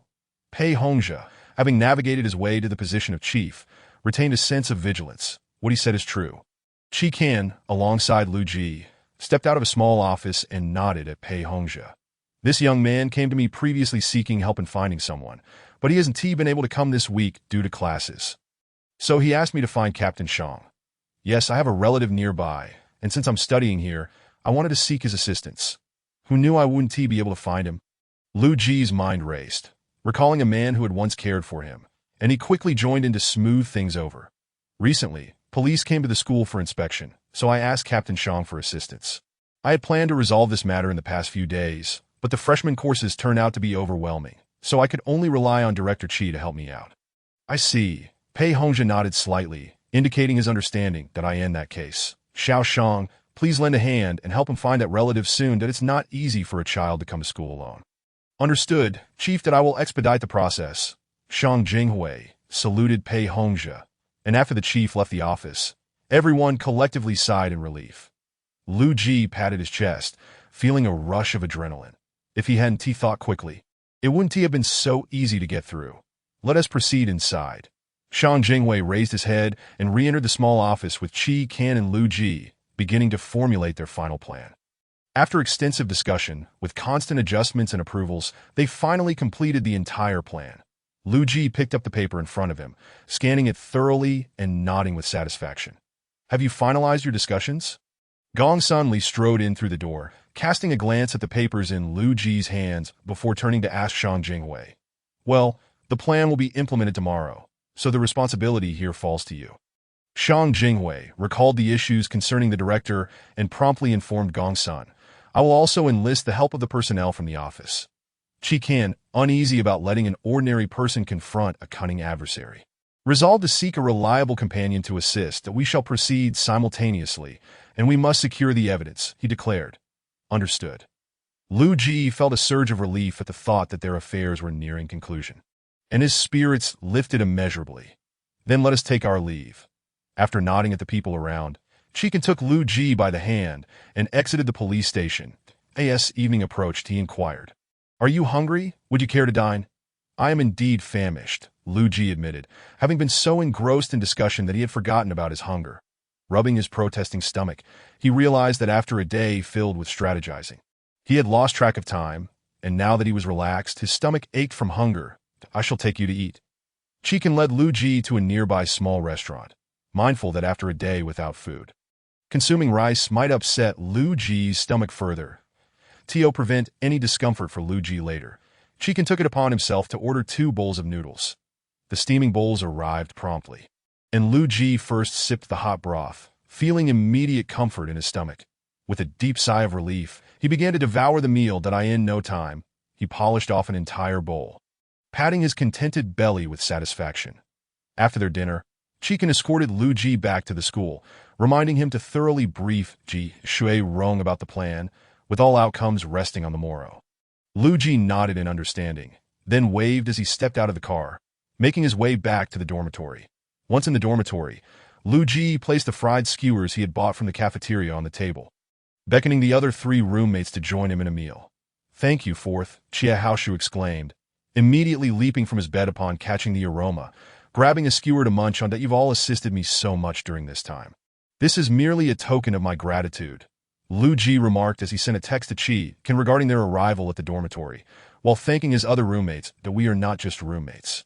We are family, and it is only natural for us to help one another. Ji Chen, you finished a skewer in one breath, mumbling in response, exactly. Dong Jinyu nodded vigorously, adding, thank you. Lu Ji felt a long-missed warmth of familial affection wash over him, causing his nose to tingle and his eyes to glisten with unshed tears. That to avoid any embarrassing displays, he hurriedly donned his pajamas and dashed into the bathroom. After a quick wash, he climbed into the warm bed, letting out a contented sigh as he nestled under the covers. The exhaustion of the day melted away, and he soon drifted off to sleep. Chapter 26:0026 As Lu Ji sank into a deep slumber, Ji Shui Rong swiftly pulled him into the realm of shadows. After so many days, her impatience had reached its limit. The moment Lu Ji entered the space, he sensed that Ji Shui Rong had been waiting far too long. So he immediately handed over the papers from his pocket upon seeing her. The plan is complete. Now we await tomorrow. I understand, and I will give it my all. Then I shall take my leave. Let us strive together tomorrow. Lu Ji clenched his fist, offering encouragement. That as he opened his eyes, he found that the dormitory lights had been extinguished, with everyone occupied in their own pursuits. Lu Ji felt a swell of gratitude, and in that tranquil atmosphere he slipped back into slumber. When he awoke again, the sun had risen high in the sky, Lu Ji blinked in a haze, glancing at his phone to discover it was already 9:30 in the morning. He had enjoyed a truly restful sleep. Stretching vigorously, he sat up in bed, intending to grab a quick lunch before contacting Qi Kin to implement their plan. However, plans often change unexpectedly. Shang Jinghui had noticed some unusual activity from Pei Hongzhe. Although he could not ascertain the specifics, it was prudent to act sooner rather than later to avoid further complications. After ending the call, Lu Ji resigned himself to skipping lunch, grabbing his phone, and jogging to the school gate, where he found Shang Jinghui already waiting. To avoid arousing suspicion, Shang Jinghui concealed his identity as a police officer, but when the gatekeeper refused to let them through, Lu Ji was called upon to assist. After a brief conversation with the gatekeeper and signing the registration book, Lu Ji successfully led Qi Kin and Shang Jinghui into the school. The trio stealthily navigated the campus, evading students as they approached the principal's office. Fortunately, the principal was overly paranoid, refusing to allow anyone near his office, which afforded Lu Ji and his companions an opportunity to slip in unnoticed, pressing against the wall beside the office door. Qi constrained to hear any sounds from within. Unfortunately, the room had been soundproofed, rendering it impossible to catch even a whisper. After waiting in silence for what felt like an eternity, fearing discovery, they decided to initiate their plan. With a flick of his wrist, Qi Kin performed a series of rapid hand seals, and the entire space was enveloped in black mist. The familiar surroundings brought a sense of calm to Lu Ji's racing heart. Once the space opened, the outside world reverted to its original state, leaving no indication of the events transpiring within. Jishui Rong, draped in white, appeared before them, confronting the one who had tormented her and imprisoned her in a stifling dormitory. Her heart brimmed with hatred, filling the space with an oppressive aura that momentarily stifled her fury. Time is limited. We must adhere to the plan. Qi Kin narrowed his eyes, urging Lu Ji to find a concealed spot to gather evidence while he and Shang Jinghui led Jishui Rong to confront the principal. Who? The door to the principal's office swung open abruptly, and Fan Bingming's heart raced as he turned towards the entrance, only to find the entire room transformed. Who on earth are you? It has been too long. Jishui Rong's voice echoed eerily throughout the space, hauntingly elongated. Lu Ji shivered, goosebumps prickling his skin. Fan Bingming, do you remember me? It's you. How could it be you? Fan Bingming frantically scanned the room, unable to pinpoint the source of the voice. You were supposed to be dead. How did you escape? With your feeble tricks, did you truly believe you could confine me? Jishui Rong's figure flickered and materialized before Fan Bingming. Her pale visage pressed against his terrified face, her smile widening ominously. Don't come any closer. Terrified, Fan Bingming stumbled backward, flailing his arms in a futile attempt to ward off the nightmarish apparition. You miss me. Fan Bingming, it has been 15 years. I have missed you dearly. Jishui Rong extended her arm, grasping his shoulder and leaning in to whisper chillingly into his ear. Jishui Rong, cease this. Do you wish to die again? Fan Bingming's body went rigid, paralyzed by fear, as he finally found his voice. For years, the image of Jishui Rong's fall had haunted Fan Bingming's mind. He was plagued by anxiety, unable to eat or sleep. And whenever he closed his eyes, her bloodied visage would greet him, her outstretched hand demanding justice. Those days had driven Fan Bingming to the brink of madness, causing him to jump at the slightest noise. Mistaking any girl with long hair for Jishui Rong, the school's board members, fearing his unraveling, confined him to his home for half a month, hoping to quell his spiraling descent. During that time, Fan Bingming's condition worsened. His relative on the board could no longer bear his state and sought the help of a master to exorcise the haunting specter. Upon entering, the master surveyed the surroundings, calculating the situation, and soon understood the nature of the disturbance. That he handed Fan Bingming a talisman, instructing him to burn it and brew the resulting ash into a potion for him to drink. Everything would return to normal thereafter. Fan Bingming eagerly inquired about the suppression of malevolent spirits, and the master, fully aware, explained that they had been plagued by a vengeful ghost. He produced a talisman, dipped the tip in vermilion, and inscribed a series of symbols before departing with an air of confidence. Once the master left, Fan Bingming hastened to follow the instructions. Within 3 days, he had returned to his former self, regaining his polished demeanor. From that point onward, he ascended the ranks to become principal, yet the specter of Ji Shui Rong lingered in his mind like a ticking time bomb. Every time he passed the remodeled dormitory, panic gripped him, leading him to isolate the principal's office on the top floor of the teaching building, forbidding anyone from entering, as if such measures could shield him from the past. Since you have already taken my life once, I fear not the second. The Ji Shui Rong raised her hands, her blood-red nails extending ominously as one hand swiftly seized his neck, her fingertips sinking deep into flesh. That I was wrong. I was wrong. Fear enveloped Fan Bingming, cold sweat pouring down his brow as the pain of her grip sent him into a frenzy. Ji Shui Rong, I was wrong. Please spare me. Spare you. Do you truly believe such a thing is possible? Chapter 27:0027 Fan Bingming. Do you think I would ever let you go? Ji Shui Rong lifted the corners of her lips, slowly approaching Fan Bingming. Have you forgotten what you did to me? If you have, allow me to remind you that no, I haven't forgotten. I dare not forget for a moment. Fan Bingming's instinct for survival urged him to surrender for the sake of his own life. Did it not? Absolutely. He immediately raised his hands, adopting an expression as if swearing to the heavens that I did not intend to. And besides, it was you who jumped. I did not wish to harm you. Under the scrutiny of Ji Shui Rong and the looming fear, Fan Bingming divulged everything that had transpired years ago. Upon hearing these revelations once more, Ji Shui Rong was still unable to find peace within herself. Hatred surged, and her grip around the person's neck tightened slightly. Qi Kan, witnessing this, quickly dispersed the dark energy surrounding Ji Shui Rong with a gesture, conveying through thought that she should temper her emotions.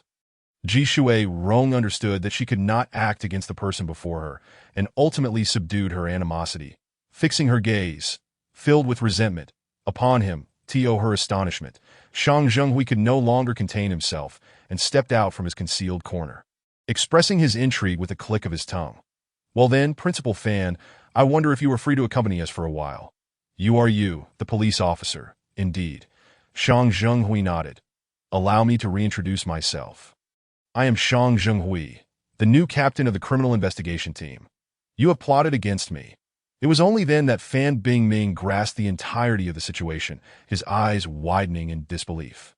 It was just a minor manipulation. Principal Fan, do not speak so harshly. Qi Kan twirled the beads on his wrist, slowly approaching. Those who do not engage in wrongdoing need not fear the knock of a ghost. Principal Fan, have you found peace in your heart these past years? Aye.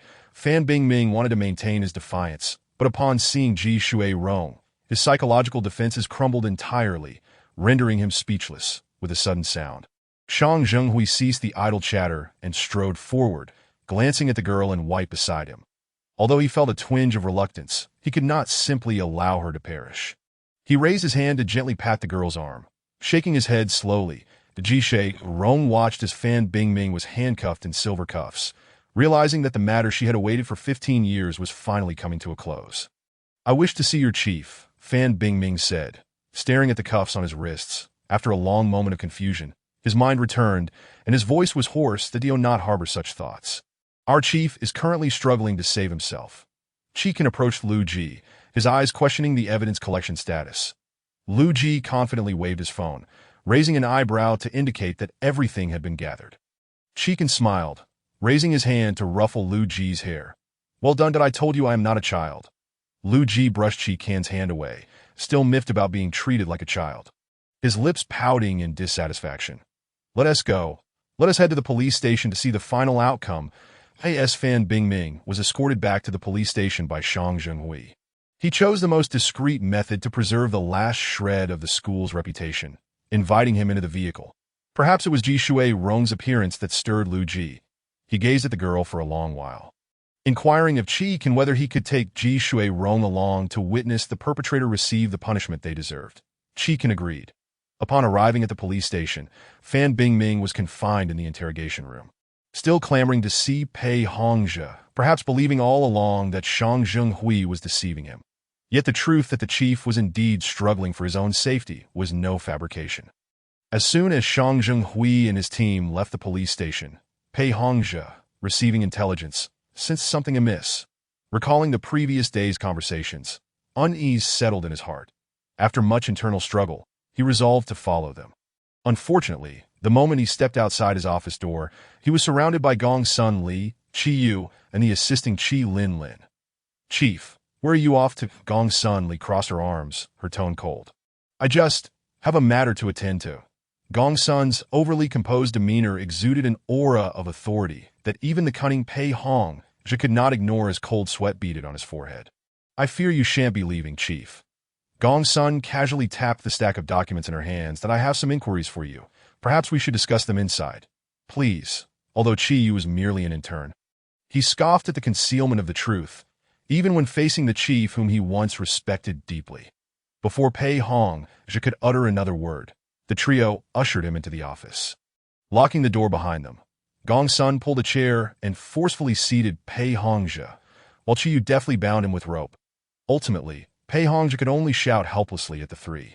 His cries echoed loudly and for an extended duration until Chi Lin Lin, unable to bear it further, stuffed a useless rag into his mouth, watching him whimper in silence, satisfied as she clapped her hands. Let us cut to the chase. As soon as Gong Sun finished speaking, Chi Lin Lin eagerly folded her hands in prayer-like fashion, her rose brooch glowing brightly, and a short-haired woman in a red dress appeared behind her. Chi Yu, astonished by the sudden manifestation, rubbed his eyes vigorously, ensuring he was not mistaken, and his mouth formed an astonished ta shape. Gong Sun patted Chi Yu's back, signaling him to compose himself. That Chi Yu cleared his throat. Somewhat embarrassed, averting his gaze, that Chi Lin Lin approached Pei Hongzhe, her right index finger lightly pressing on his forehead, her eyes turning icy. "Apologies, Chief, but if you refuse to speak, I shall take you back to that moment."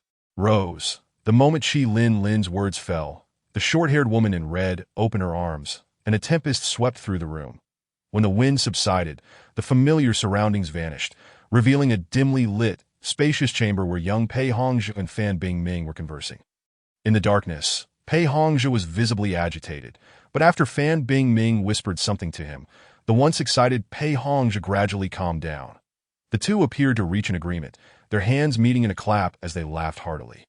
In the days that followed, they returned to this room nearly every year, sharing conversations and laughter. Yet before them lay the lifeless bodies of the deceased students. They had used the lives of these innocents as stepping stones for their own advancement. The memories unfolded extensively, but quickly concluded, and once the recollections ended, the scene faded, returning everyone to the office. That Chi Yu remained lost in shock, unable to comprehend that the chief could engage in such deeds. Yet the recent images relentlessly conveyed the truth. Pei Hongzhe had exploited those innocent children to secure his position as chief. Chi Yu clenched his fists, breath quickening, his gaze fixed intensely on Pei Hongzhe. Yet he found himself unable to utter a single word. Chapter 28, 0028. From the moment Pei Hongzhe beheld the dark room, he understood that everything was over. Both he and Fan Bingming, as well as the cases they had believed well concealed, now surfaced in this instant. Pei Hongzhe's previously upright posture sagged with despair, the rag in his mouth having fallen unnoticed as he muttered, "It's all over. It's all over." Gong Sun regarded the individual before her with mixed emotions, uncertain how to confront this chief. She instructed Chi Yu to escort him to the interrogation room. Awaiting Shang Zhenghui and the others to ensnare their prey while discussing the subsequent steps, Shang Zhenghui gathered everyone, and they convened in a room outside the interrogation chamber, deliberating their strategy. He stepped out to make a phone call, returning to observe the two men through the monitor, before instructing Chi Yu to summon the members of the investigation team, preparing to initiate questioning. By the time the old chief hurried in, Shang Zhenghui and the others had already concluded their interrogations. Director Zhao, observing the two men on the monitor, remained silent for a considerable duration, ultimately exhaling a deep sigh before summoning everyone to the adjacent office. Shang Zhenghui presented the evidence collected, the statements from both men, and the documentation of all cases from the past years to Director Zhao. Zhao meticulously reviewed all the materials submitted by Shang Zhenghui, his hands trembling as he gripped the papers, his breath quickening in anger, before he forcefully slammed the case files onto the table. How despicable! I never would have imagined Pei Hongzhe to be such a person. I truly misjudged him. Director Zhao sighed heavily. Director, these cases have persisted for 15 years. During this time, both Pei Hongzhe and Fan Bingming not only concealed the truth, but also destroyed evidence and coerced others into despair. Therefore, investigate it thoroughly. I want every detail laid bare. Director Zhao interrupted Shang Zhenghui, his fingers tapping rhythmically on the table. This matter is exceedingly grave. Once clarified, I wish to restore these cases to the truth, providing those innocent children with the closure they deserve. Understood. Director Zhao sighed deeply, rising from his seat to leave the police station. Before departing, he reminded Shang Zhenghui to handle the matter with integrity, warning against deceiving the public. Shang Zhenghui repeatedly assured him, and only then did Zhao leave with a heavy heart. Observing the old chief's bent figure, Shang Zhenghui felt a sudden pang of regret for having summoned him back. You are not in the wrong. Gong's son approached him, speaking softly. What we are doing is granting those children their peace that I understand. Yet Director Shang Zhenghui, upon recalling the silhouette of Director Zhao, is filled with an overwhelming sense of compassion. Sigh. Thank you all to Ji Shui Rong appears, clad in a flowing white gown, her long, lustrous black hair dancing in the breeze, her beautiful visage adorned with a smile reminiscent of her first day at school. I am grateful to you for revealing the truth to me, for providing me with closure. Senior, you. Lu Ji exclaims, witnessing Ji Shui Rong's ethereal form gradually becoming transparent as she begins to dissipate. It is of no concern. Ji Shui Rong gently shakes her head at Lu Ji, her expression one of liberation. The burdens that have weighed upon my heart for 15 long years have now been lifted. It is time for me to depart. I must seek forgiveness from those younger students whom I have wrongfully taken from this world. As Ji Shui Rong finishes her words, her form, which had been fading into transparency, vanishes completely amidst the gentle breeze. Lu Ji is left without the opportunity to bid her farewell. Director Shang meticulously reorganizes the case files, confirming their accuracy before the police hold a press conference. Unveiling the long-buried truth of a case that has been dormant for 15 years, along with the concealed realities of other deaths, at the conclusion of the conference, Shang Zhenghui rises and solemnly bows to the parents who have lost their children and to the cameras held by the journalists. He is uncertain whether this delayed justice and truth will provide any solace to the grieving parents, but he feels compelled to do something for those children, and to him, this truth is the finest gift. As the crowd disperses, an elderly couple, their hair as white as snow and tears glistening in their eyes, support each other as they bow in a place unseen by Shang Zhenghui. Lu Ji, who has been lingering at the back with Qi Kan, recognizes them as Ji Shui Rong's parents. 15 years have passed, and the couple has aged significantly. Lu Ji cannot fathom how they have endured the loss of their daughter, but he is certain they have never ceased searching for the truth behind her death. They sincerely thank Shang Zhenghui, this police officer who sought the truth for their daughter, granting Ji Shui Rong the peace she deserves. With tears welling in his eyes, Lu Ji struggles to contain his emotions. After regaining his composure, he exhales deeply. Pei Hongzhe and Fan Bingming have received their just punishments, and Ji Shui Rong has released her resentment. This matter can finally be deemed resolved. Feeling good? Qi Kan inquires, glancing at Lu Ji. Indeed, the matter is finally settled. Lu Ji stretches his arms lazily, that I no longer need to worry about the sudden appearance of a vengeful spirit in the dead of night. Well done. Qi Kan genuinely enjoys ruffling Lu Ji's hair. Each time he does so, Lu Ji's previously troubled demeanor brightens, as if Qi Kan were a mood regulator. Lu Ji has grown accustomed to Qi Kan's playful gestures, no longer reacting with a startled outburst, but instead accepting them with a resigned expression. Make sure to rest well and come find me in a few days. Qi Kan explained slowly, observing Lu Ji's puzzled expression. Have you forgotten? I will begin teaching you how to use spiritual tools. Upon this reminder, Lu Ji recalls their previous conversation and nods earnestly. Once my schedule lightens up in a few days, I will come to you. Let us go. I will escort you back. With this matter resolved, the police will take over, and your task is complete. Wonderful. It is finally over. After accompanying Lu Ji back to school, Qi Kan drives away. Lu Ji returns to his dormitory, tossing his backpack onto the bench before collapsing onto his bed, feeling significantly more relaxed. Tonight promises to be a rare occasion for a good night's sleep. In the following days, Lu Ji finds himself blissfully immersed in his studies and gaming with his roommates, free from the haunting presence of Ji Shui Rong. His spirits have lifted, and the fatigue that once plagued him has dissipated, alleviating the concerns of his dorm mates. Ideally, this joyous period could have extended a little longer, but a few days later, Qi Kan's message abruptly shatters Lu Ji's good mood, leaving him despondent. Why must he remind me at such a time? The days ahead will only grow more arduous. Lu Ji laments, wishing he could turn back time, that he regrets having agreed to practice using spiritual tools with Qi and oh heavens. Let time reverse. Chapter 29:0029, Reversing Time, is an impossibility. Commitments made must be fulfilled. Lu Ji can only bid farewell to his blissful days. With a long sigh, he buries himself beneath the covers, attempting to escape reality for a few fleeting moments. Alas, fate is unyielding, granting him not even a brief respite. What's wrong? Fourth? Why the sudden despondency? Dong Jinyu, whose bed is adjacent to Lu Ji's, observes the latter's recent actions with concern that my relative believes I cannot squander the beauty of my university years, and thus has summoned me to work for him. Lu Ji subtly complains about Qi Can's demands. Oh, poor child. Ji Chenyu lies on his bed, his tone dripping with sympathy. But it is a good thing. At least you will have a stable source of income. There is some truth to that Ji Chenyu's words resonate with Lu Ji. He realizes he has yet to secure a part-time job. Given Qi Can's mercilessness, perhaps it would be wise to turn the tables and exploit him instead. That if successful, he could not only gain knowledge but also address his financial concerns. Truly a win-win situation. With this newfound perspective, Lu Ji's previously gloomy mood lifts, and he responds to messages with renewed vigor. After finalizing the arrangements, Lu Ji inexplicably begins to fret, as he has yet to fully process Qi Can's earlier words. He feels entirely unprepared for this undertaking. Never mind, as the ancients say, when in Rome, do as the Romans do. Having come to this conclusion, Lu Ji decides not to dwell on the uncertainties, that he will learn all that he needs to know in due course. Time, often fleeting, passes swiftly. As Lu Ji gazes at the calendar, he feels a wave of anxiety wash over him, akin to the unsettling feeling that accompanies the end of a holiday and the impending return to school.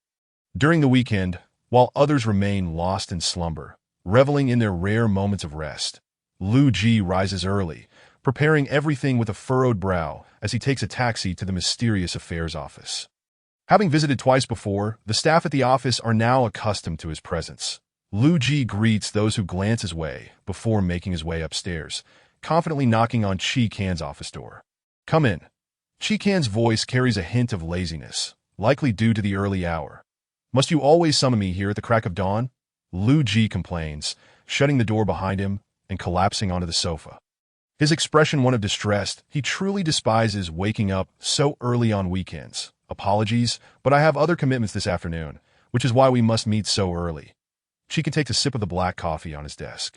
Before we begin, may I discuss something else with you?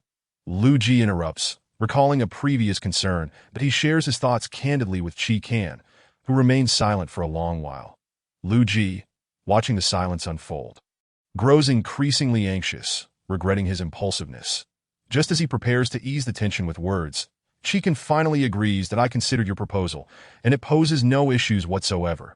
Your concerns are entirely valid, which is why I am in agreement. Qi Can rises and approaches Lu Ji. All right, time is limited today. Let us commence. Understood. But let it be known, I am not the brightest, so if I struggle to grasp the concepts, you mustn't scold me. Qi Can playfully flicks Lu Ji's forehead, opting for no further small talk as he begins instructing Lu Ji on how to harness the spiritual energy hidden within him to deepen Lu Ji's understanding of the supernatural. Qi Can dedicates considerable time explaining theoretical concepts to as Lu Ji fights off sleep. Qi Can finally pauses his lecture. With the sound that had been enveloping him now absent, Lu Ji jolts awake. Shaking his head vigorously to dispel the drowsiness, that he blinks at Qi Can, eager to absorb more knowledge. Now, let us delve into some practical applications. Qi Can takes a seat in an office chair. Resting his hands on his knees, that first. You need not learn too much, but you must at least understand how to use your spiritual power for self-defense. Lu Ji nods vigorously, that in the past. Although he could see spirits, they posed no real threat, merely whispering incessantly in his ear until he encountered Ji Shui Rong. Her situation illuminated the reality that spirits are not merely harmless whispers. They can take lives. That Ji Shui Rong was kind-hearted, willing to share her grievances with Lu Ji, believing he could assist her. However, if he were to face a malevolent spirit, the circumstances would be dire. Acquiring some skills would ensure he is not perceived as an easy target. With this revelation, Lu Ji becomes even more determined to practice his spiritual abilities that he followed Qi Can's instructions, closing his eyes and allowing his entire body to relax.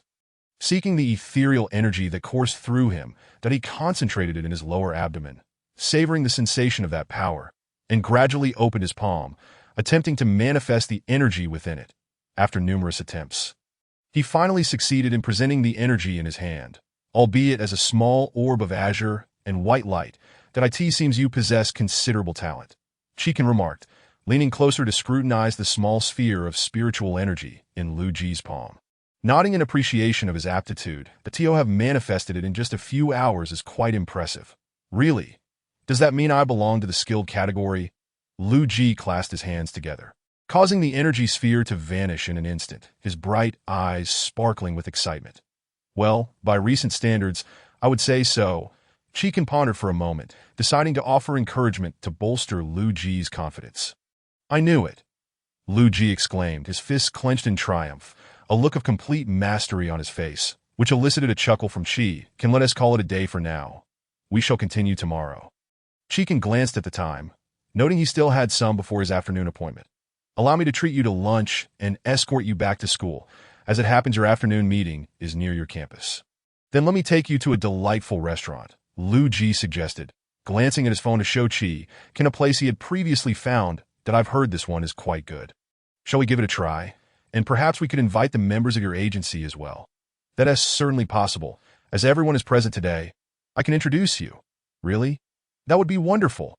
I always struggle to find the right words to approach people. Merely nodding in acknowledgement feels rather inadequate. Lu Ji admitted that don't worry about it, Qi said, playfully ruffling Lu Ji's hair before they made their way downstairs.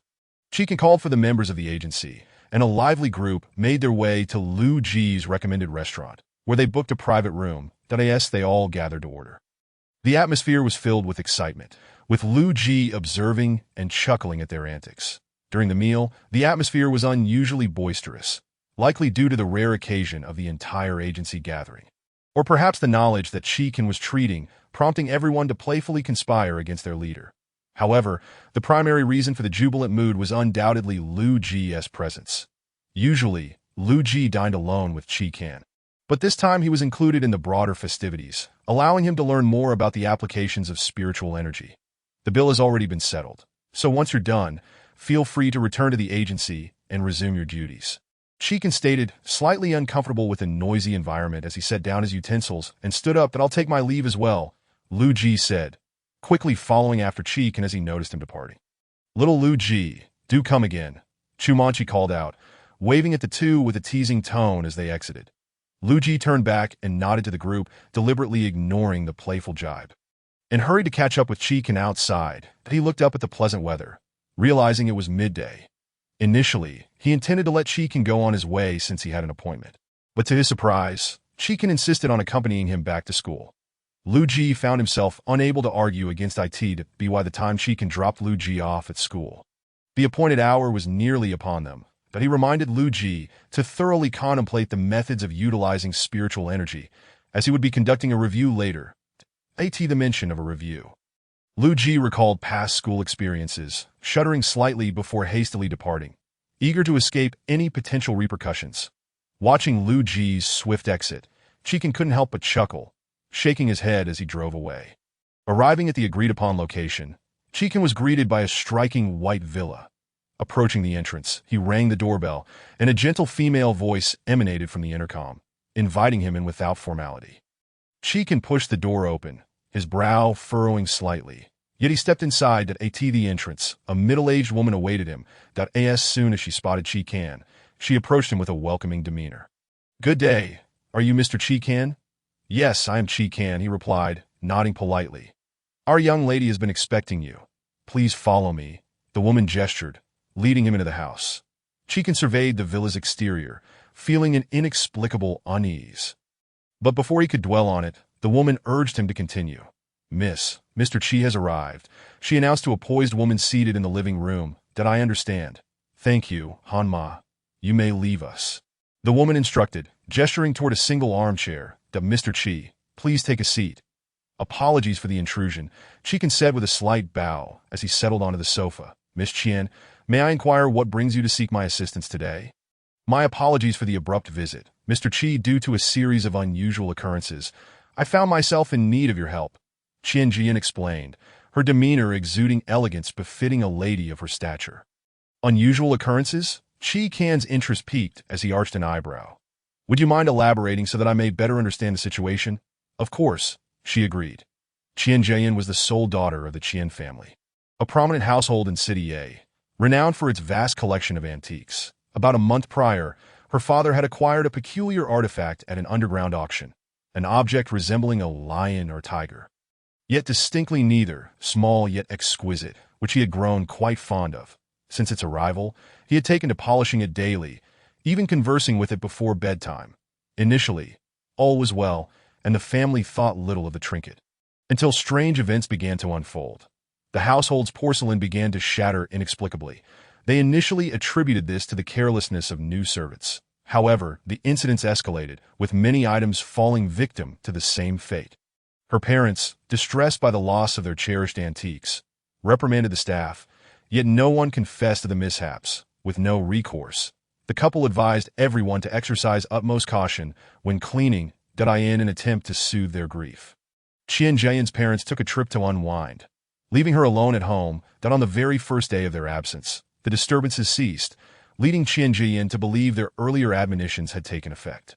However, just as peace returned, the shattering resumed. Summoning the servants once more, she found them equally perplexed, prompting her to dismiss them and tidy up the remnants herself. After days of strange occurrences, Qian Jian suspected foul play, convinced the staff was responsible. Thus, she installed surveillance cameras. When the next incident occurred, she returned to her study to review the footage, hoping to catch the culprit in the act, only to uncover something altogether bizarre. Mr. Qi, look at this, Qian Jian said, presenting her laptop screen to him. Qi took the computer, scrutinizing the footage in the dead of night. The once quiet living room darkened ominously, accompanied by a low growl, as a porcelain vase inexplicably levitated before crashing violently to the ground. When was this footage recorded? This was captured yesterday, Qian Jian recalled, shuddering at the memory. I was startled when I first saw it, which is why I sought your assistance. Are the shattered pieces still available? May I take a look? Qi inquired, returning the laptop. Certainly, please follow me. Qian Jian rose and, accompanied by Qi Can, made their way into the courtyard. The heap of shards lay exposed beneath the sunlight. Qi Can approached, carefully picking up a fragment to examine it closely. The original blue and white porcelain, under the sun's scrutiny, seemed to exhibit subtle alterations in its patterns. Even the ceramic had taken on a translucent quality. Qi Can narrowed his eyes, bringing the shard closer to his gaze. Lightly rubbing the surface with his fingertip, the fragility of the piece was astonishing. Miss Qian, may I inquire where your family acquired these antiques? Qi Can inquired, setting the shard down and gently brushing off the dust from his attire. I am why father procured these from an auction house, Qian Jian replied, tilting her head in contemplation. When he purchased them, he mentioned to my mother and me that he had acquired these antiques for a mere fraction of their worth, at least 2/3 less than what they would have cost at a major auction. Such valuable antiques at such a low price. Did your father not harbor any doubts? Qi Can asked, gesturing towards the blue and white porcelain before them, which alone was priceless. That he did have his suspicions, but the auction house provided him with an appraisal certificate. Upon verifying its authenticity, he ceased to dwell on his concerns. She explained, are there any remnants of the previously shattered antiques? And do you possess the appraisal certificate? Would it be possible for me to take a glance at it? Qi Can cast another glance at the porcelain shard, politely inquiring, of course, Mr. Qi, please follow me. Qian Jian led Qi Can into a small room on the first floor, where an assortment of porcelain shards lay scattered, each pile meticulously arranged in different corners. She gestured for him to examine them freely while she turned to retrieve the appraisal certificates from her study, handing them to Qi Can upon her return. During the brief interlude, Qi Can inspected various shards, unsurprisingly finding them to be identical in material to the blue and white porcelain outside. After reviewing all the appraisal documents in his possession, he concluded, based on their detailed nature and his own expertise, that these certificates were likely authentic. Yet the porcelain evoked an indescribable unease. That I have gathered a general understanding of the situation, Qi Can said, returning the reports. I will organize my findings and return tomorrow afternoon with a team to further investigate. An accurate assessment is necessary before I can assist you in resolving this matter. That is perfectly acceptable. Until the issue is resolved, Mr. Qi, you are welcome to visit at your convenience, Qian Jiayin acknowledged, understanding that such matters cannot be rushed. Then I shall take my leave, Qi said, producing a uniquely designed golden lock from his coat pocket. Miss Qian, to prevent any further damage to your porcelain, you may wish to secure all items and the shards together. That if you trust me, that I understand. Thank you. Mr. Qi Qianjian accepted the lock with both hands, bowing slightly in gratitude. Han Ma, please see Mr. Qi out. With that, a middle-aged woman named Han Ma appeared in the living room at the sound of Qian Jiayan's voice, politely escorting Qi out of the villa.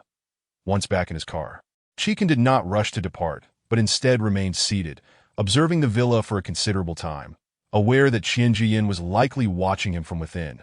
From their recent conversation, it was evident that she did not fully trust him, and there were many undisclosed matters at play. After sending a message to an unknown recipient, he finally drove away. Some time later, in a room on the second floor of the villa, curtains were drawn shut. Upon returning to her dormitory, Lu Ji dove into the warmth of her bed, exhaling a long breath. This is no studying, it's pure torment. Rising before dawn is worse than attending class, Lu Ji lamented, her lips curling downward in frustration. She resolved to make Qi aware that waking up so early on a weekend was utterly disheartening.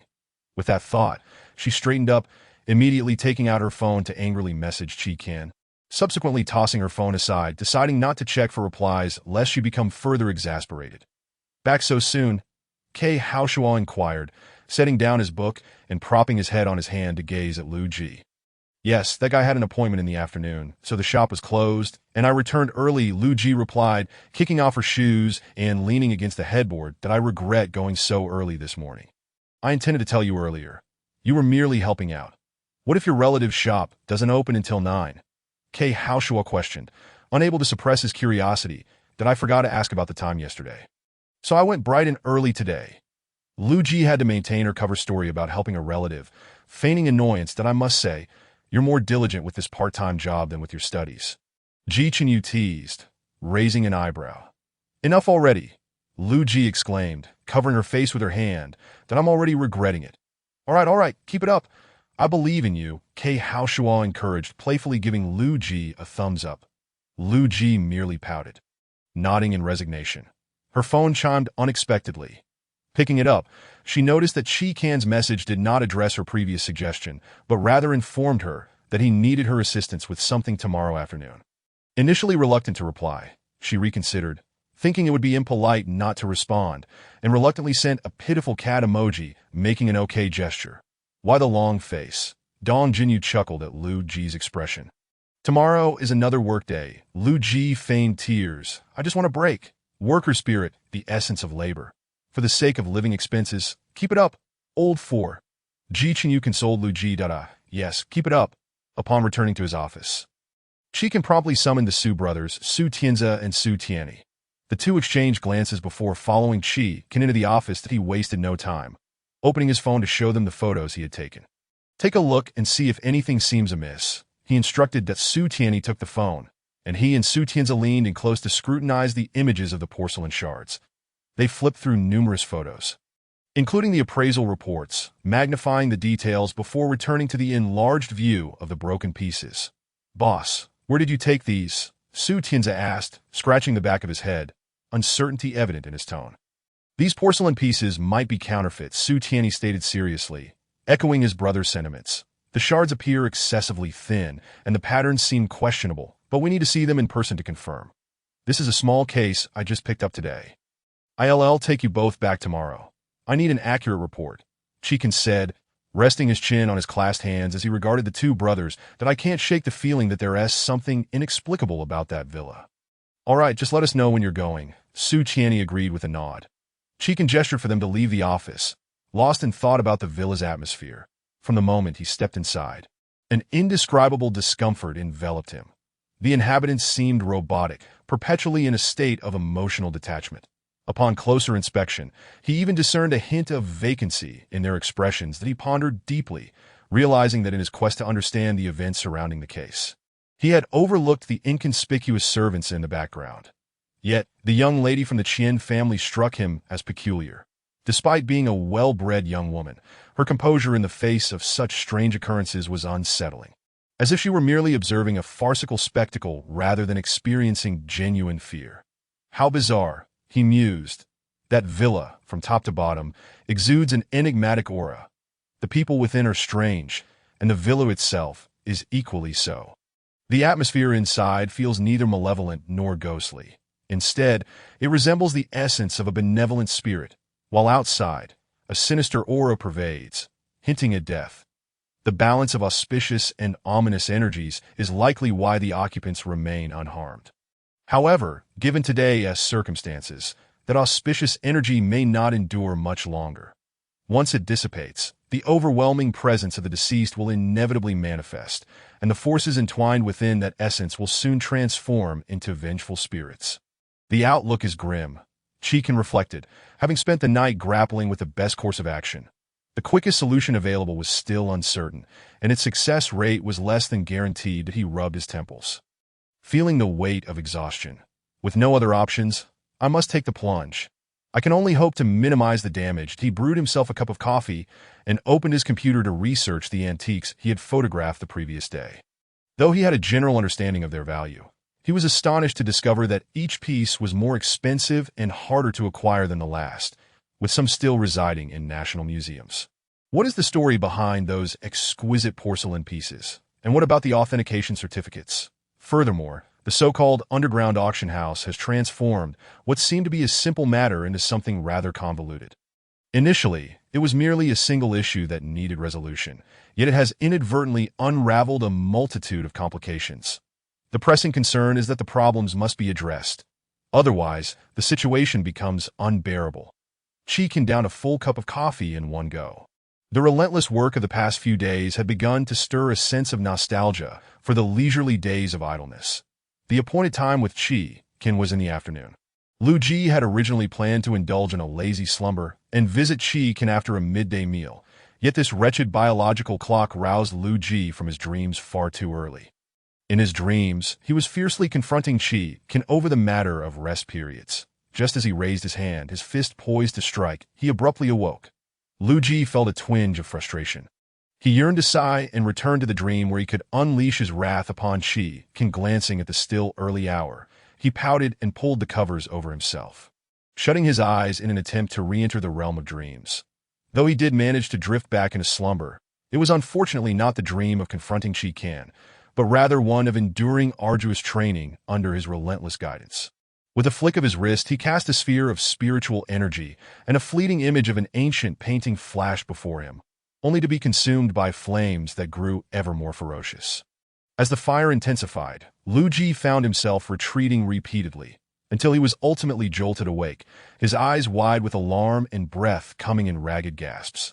Lu Ji shook his head gently, slowly sitting up in bed as he pondered the bizarre events of his dream, his brow furrowing in confusion.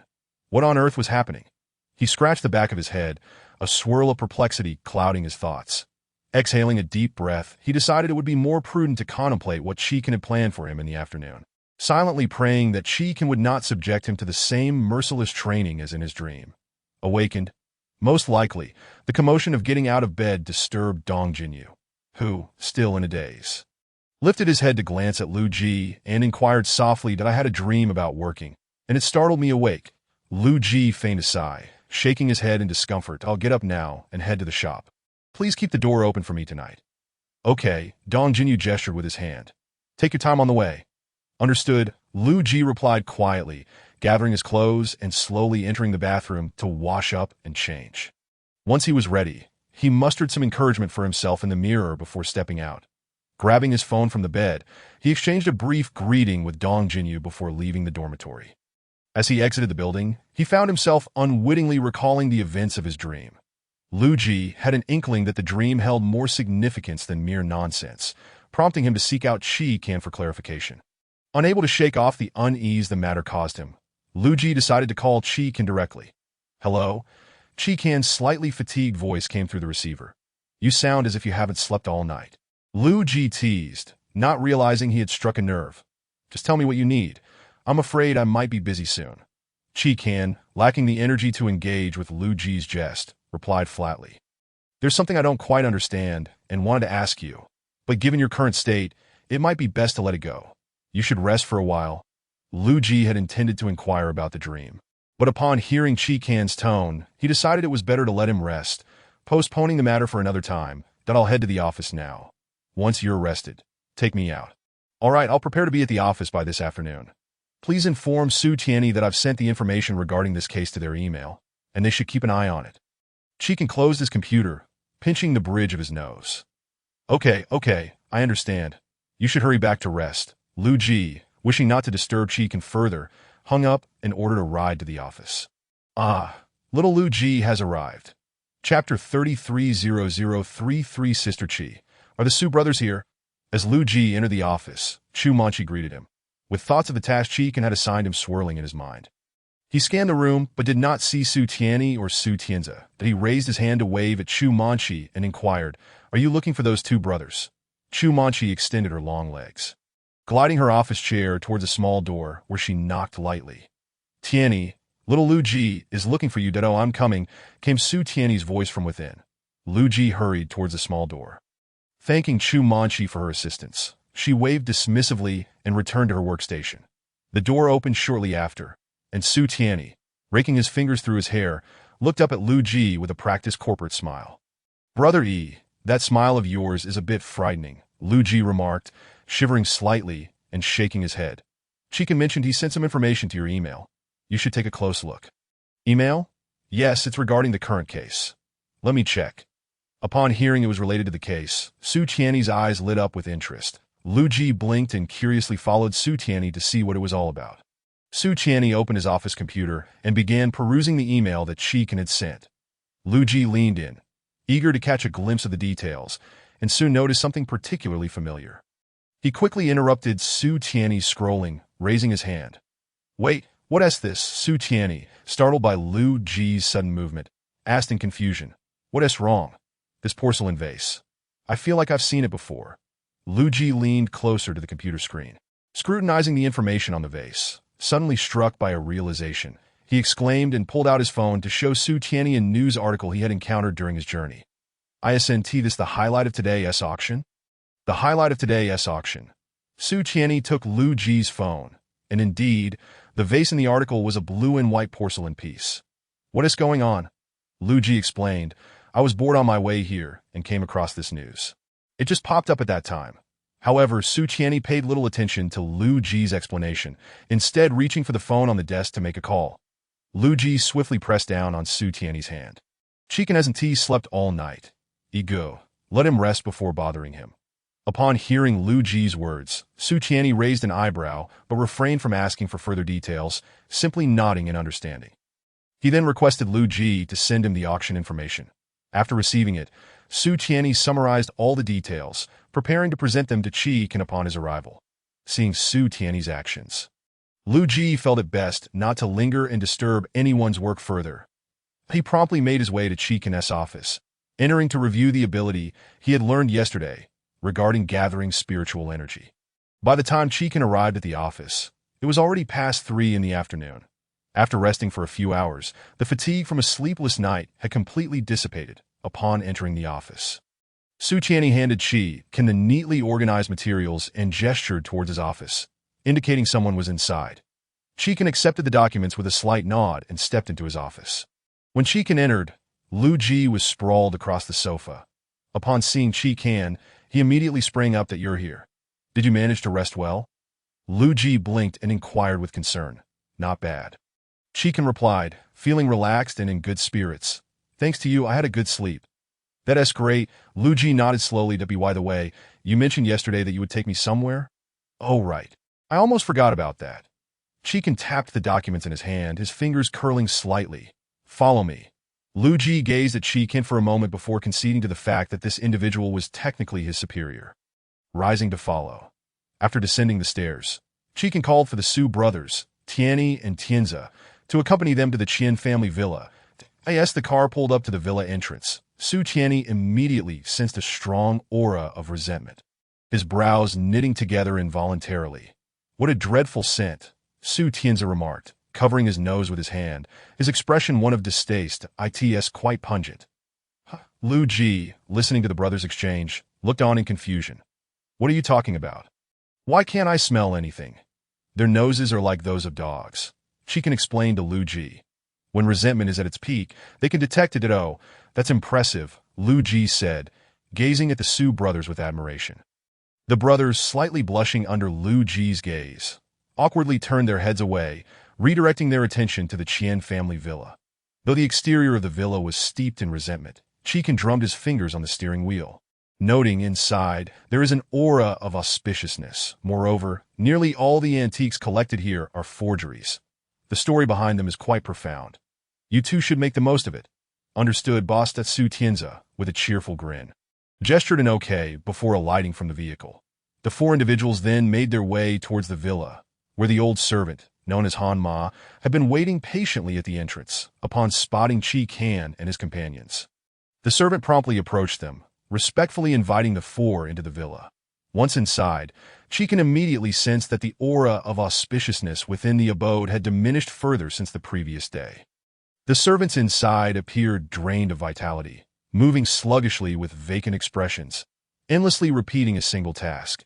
This unsettling scene caused Lu Ji to feel quite uncomfortable. Her eyes narrowed slightly as she instinctively retreated behind Qi Kan. What's wrong? Qi Kan inquired, noticing Lu Ji's unusual behavior with a hint of curiosity. That I'm feeling quite unwell, Lu Ji replied, lightly clutching the sleeve of Qi Kan's garment. There is an indescribable sensation that makes me feel uneasy all over. Little Lu Ji, it seems you possess quite a remarkable sensitivity, Su Qianni remarked, leaning back slightly and raising an eyebrow at her. All right, let us focus on the matter at hand. Qi Kan interjected, raising a hand to halt Su Tianni's gaze. Eager to resolve the pressing issues and prevent any further complications, Qianjin emerged from a room, returning a small golden lock to Qi Kan with gratitude, explaining that due to its presence, no strange occurrences had transpired within the Qian household the previous night. Qi Kan accepted the golden lock, tucking it into his pocket, a professional smile gracing his lips that he then handed a neatly organized set of documents to Qianjin, indicating that she should examine them closely. Upon receiving the documents, Qianjin flipped through a few pages, her brows furrowing deeply as she abruptly closed the file, shaking her head in disbelief. How can this be possible? Miss Qian, as you can see, these so-called antiques are mere forgeries. Qi Kan understood that the elderly couple in the Qian family cherished these antiques as if they were their very lives. And such a revelation would surely be difficult for Miss Qian to accept, that if her parents were to learn of this, they might well faint from shock. But the appraisal reports. Qianjin recalled the certificates of authenticity, her determination unyielding. The appraisal reports are indeed legitimate, Su Qianni interjected, pulling the documents from his bag. That I confirmed via phone that these reports are copies. So while the reports themselves are authentic, the items are not. Regrettably, Miss Qian, it appears you may have been deceived by that so-called auction house. Furthermore, the blue and white porcelain vase that shattered in your home yesterday will be auctioned today at a charity event. Su Tianzi then presented the latest news updates to Qianjin. After reviewing the information, Qianjin slumped onto the sofa, as if all her strength had been sapped, mumbling impossible repeatedly, observing her distress. Qi Kan sighed inwardly, knowing he could provide no further assistance. He could only relay the findings to those involved, sparing them from future deception. Miss Qian, I heard that your father recently acquired a small item. May we take a look at it? Qi Kan recalled Qianjin's earlier words, and given the atmosphere in the room, he felt a sense of urgency. Certainly, please follow me. Qianjin composed herself and led the four to the study on the second floor. As she opened the door to the study, the other three, excluding Lu Ji, were momentarily taken aback. The atmosphere in this room was far more pronounced, accompanied by a series of soft snoring sounds. Qi Kan subtly observed Qianjin's expression, which remained unchanged, as if she were oblivious to the noises within the room. Qianjin guided them to a hidden alcove in the study, where a small bronze beast figurine rested on a table, its surface glimmering faintly with a layer of gold. This small creature appeared familiar to Su Tianzi, who stepped closer for a better inspection. That I'm quite curious as to how you all came to describe this beast as a lion-tiger, Lu Ji remarked, raising an eyebrow as she pointed at the figurine, clearly puzzled. Qi Kan, hearing her question, found himself momentarily at a loss for words, opting instead to remain silent while occasionally glancing at Qian Jiayin. I see its head resembles that of a tiger, yet its body does not conform to that of a tiger. I truly have no idea what kind of beast this is. I merely spoke offhandedly. Seemingly sensing Qi Can's gaze, Qian Jian cleared her throat, breaking the odd silence. You call it a lion-tiger? Lu Ji exclaimed, her eyes widening in disbelief as she looked at Qian Jian. This is a mythical creature recorded in ancient texts. A Tianguo. Tianguo. The ancient text described Tianguo as a spirit beast capable of warding off evil and discerning right from wrong, truth from falsehood. Lu Ji clasped her hands in front of the beast statue and bowed, before turning back to Qian Jian to provide a brief explanation. You brought it back from the auction, and you have no idea what it is. It was my father who acquired it. Qian Jian responded, taken aback by Lu Ji's knowledge. Upon hearing her question, she quickly regained her composure and calmly explained, "Oh, I see." Lu Ji nodded to herself, then leaned closer to examine the mythical beast statue. Suddenly, a sound reached her ears, causing her to step back in fright. Turning to Qi Can and pointing at the statue, unable to articulate her thoughts, Qi Can urged, gently grasping Lu Ji's finger and shaking his head slowly, signaling her to remain silent. "Miss Qian, may we have a moment alone here, alone?" Initially hesitant, Qian Jin considered the implications of leaving the four alone in the study, which contained sensitive information about the Qian family business. However, she soon realized that a brief moment of trust would not be amiss, as she had sought them out to resolve the peculiar happenings in her home. Very well, but only for 5 minutes. I hope Mr. Qi can accept that 0.5 minutes is sufficient. Then please, I'll step out. Qian Jin nodded to them, exiting the study and kindly instructing the servant outside not to approach the study for 5 minutes. Let us begin. The moment Qian Jian left and the door closed behind her, Qi Can stepped forward to lock the door, wary of any interruptions during their proceedings. Hearing Qi Can's words, the Su brothers nodded in agreement and approached the statue. They clasped hands, the silver rings on their fingers clinking together, and a plume of white smoke began to rise from beneath them. Qi Can quickly pulled the astonished Lu Ji behind him. Concerned for her safety, the white smoke dissipated. A boy clad in a white robe resembling a young Taoist priest appeared in midair. The Su brothers murmured incantations, and the previously languid boy, Mu Ran, opened his eyes, his heterochromatic gaze glowing with an eerie light. The study vanished, replaced by a vast expanse of whiteness. The boy with the unusual eyes formed hand seals, and a circular array manifested beneath the Tianguo statue, accompanied by a swirl of green smoke, revealing the beast's true form. Big Brother to Su Tianzi called out, stepping aside. Qi Can approached the weakened Tianguo, his expression serious. "Tianguo, why do you hide within this house?"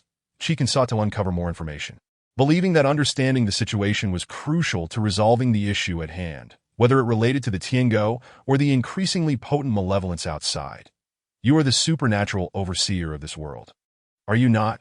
The Tianguo gazed at Qi Can, its body slightly hunched in exhaustion, yet speaking with a measured calmness. "Indeed," Qi Can affirmed, nodding as he introduced himself. "I am Qi Can if you wish to know the events that transpired. I can share them with you, but under one condition." "What condition?" "As you can see, I am injured and my strength has dwindled to near nothing." The Tianguo exhaled heavily, struggling to rise to its feet. Despite its weakened state, the aura of the divine beast remained formidable. "This household has shown me kindness, and thus I have used my meager power to suppress the malevolent force outside. However, I cannot maintain this for much longer. If you can assist me in dispelling that malevolence, I shall consider answering your inquiries that I can temporarily suppress it." Qi Can mused, recalling the oppressive aura outside, his brow furrowing that if you, esteemed spirit beast, can divulge all that you know, perhaps I can help you eliminate this threat. The Tianguo felt a mix of dissatisfaction with Qi Can's terms, yet it recognized the latter's formidable abilities. He could indeed solve its dilemma, given its current state. No one else could aid it against the encroaching malevolence. After weighing its options, the Tianguo ultimately nodded in agreement to Qi Can's proposal. 0.5 minutes proved insufficient for a thorough recounting of the villa's history. Nor did Qi Can intend to use that time for storytelling. It was meant for negotiation. With the transaction concluded, there would be ample opportunity for tales later. Qi Can smiled subtly, patting the Su brothers on the shoulder. signaling them to retract their spiritual artifacts. Su Qianni nodded in response, and the brothers released their grip, snapping their fingers as the spatial realm, and the boy with the unusual eyes vanished from the study. Is this the spiritual artifact you mentioned earlier? Lu Ji tugged at Qi Can's sleeve. Indeed, spiritualists possess unique artifacts, and within those artifacts lie guardian spirits, Qi Can explained, crossing his arms. The boy you just witnessed manifesting is the guardian spirit contained within the artifact. Each guardian spirit possesses distinct abilities. Tianni and Tianzi's powers closely resemble those of Diding, specifically in discerning truth from falsehood. Hence, you sought the assistance of these brothers for this antique case. Lu Ji, in a moment of enlightenment, struck his palm lightly. Not only that, their abilities are perfectly suited for Diding. Qi Can gestured towards the Diding statue ahead. From the moment I entered this villa, I sensed something was amiss. Though I couldn't pinpoint it, otherwise I wouldn't have brought them along today. Nevertheless, it is indeed true that this villa evokes discomfort. Lu Ji rubbed his arms where goosebumps had formed, shivering slightly. Ever since I stepped in, I have felt uneasy.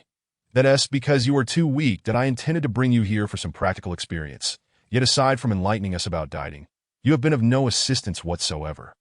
Qi Can cast a sidelong glance at Lu Ji, employing his usual provocation technique, that I will become stronger.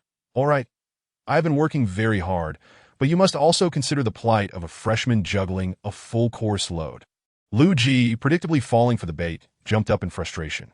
Observing Lu Ji's exasperated antics, Su Tianzi couldn't help but chuckle, prompting Lu Ji to turn around, disregarding Qi Can's words, and slowly approached Su Tianzi.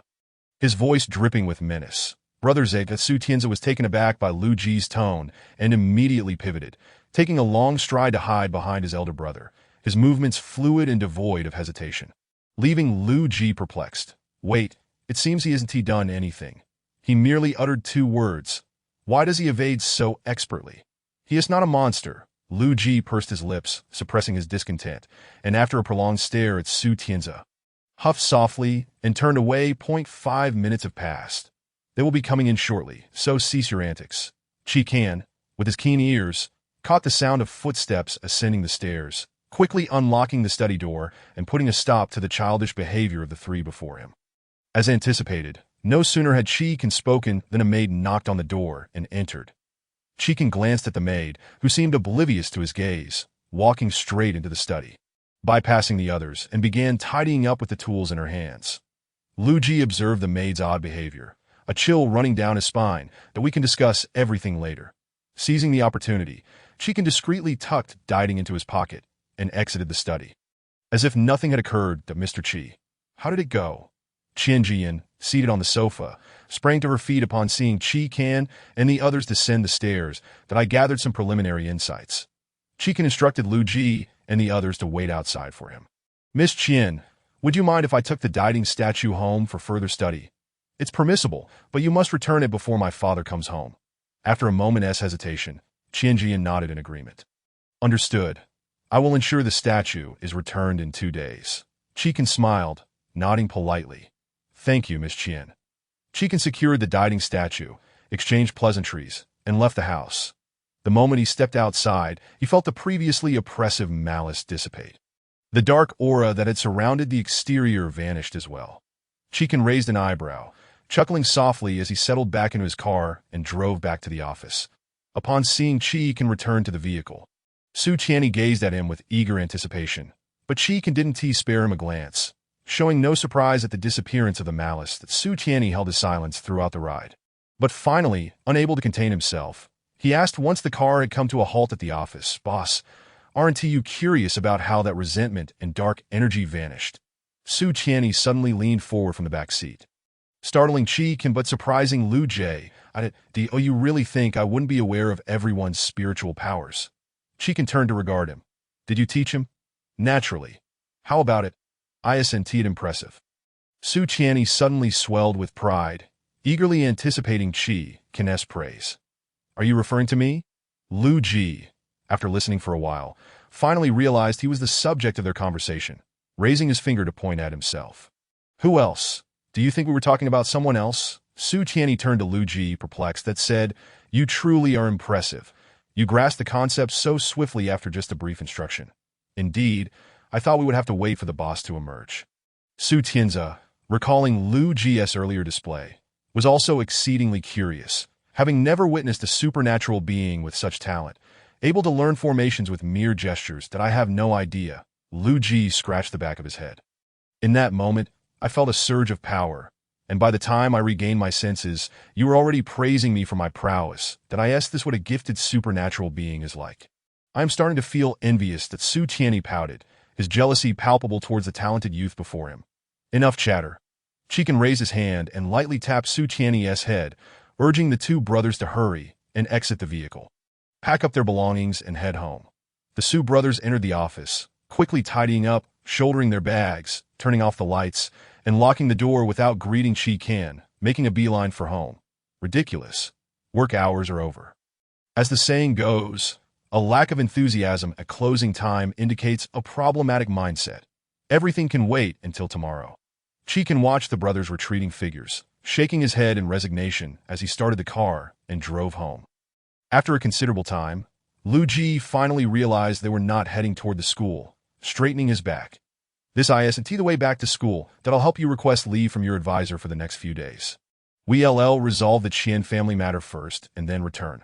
Chikan understood that Lu Ji had temporarily sealed the malice with the formation he had activated, but as a newcomer, Lu Ji's abilities were fraught with uncertainty. Chikan feared that if anything went awry, he might not arrive in time, so he decided to keep Lu Ji close for safety's sake. Alright then. Chapter 360036 Chikan brought Lu Ji home, first using Lu Ji's phone to call his advisor, posing as a concerned relative and citing a sudden family emergency to secure Lu Ji's leave. Once the call ended, Lu Ji took back his phone, his eyes wide with astonishment. TNT expected such a flimsy excuse would be accepted without question by the advisor that you're in college now. Chikan observed Lu Ji's surprise and slowly shook his head. Even if you claimed you had a stomachache, college professors wouldn't bat an eye. They'd approve it right away. Oh right, I'm in college. Lu Ji clicked his tongue, realizing that the freshman course load was so overwhelming it had made him forget he was not in high school anymore. That I prepared new toiletries for you. Just use them when you need to. After rummaging in the bathroom for a while, Chikan emerged. The bedding in the guest room is all new. You'll be sleeping there for the next few days. Understood. Thank you, Director. Only in moments like this did Lu Ji obediently refer to Chikan as Director, recognizing the need to be on his best behavior while staying under someone else's roof. I found a new set of pajamas for you, already placed in the bathroom. Go wash up first, and we'll discuss serious matters afterward. Chikan gestured towards the bathroom, and Lu Ji obediently walked in to freshen up while Chikan headed to the kitchen to brew himself a cup of coffee.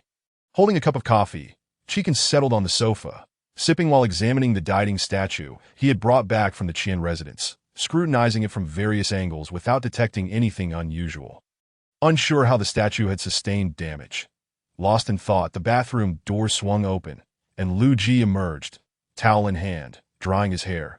Lifting his gaze, he noticed Chikan inspecting the statue, and intrigued, walked over to peer closely. He seemed to spot something on the statue, leaning in to examine it further, and curiously exclaimed, "What is it?"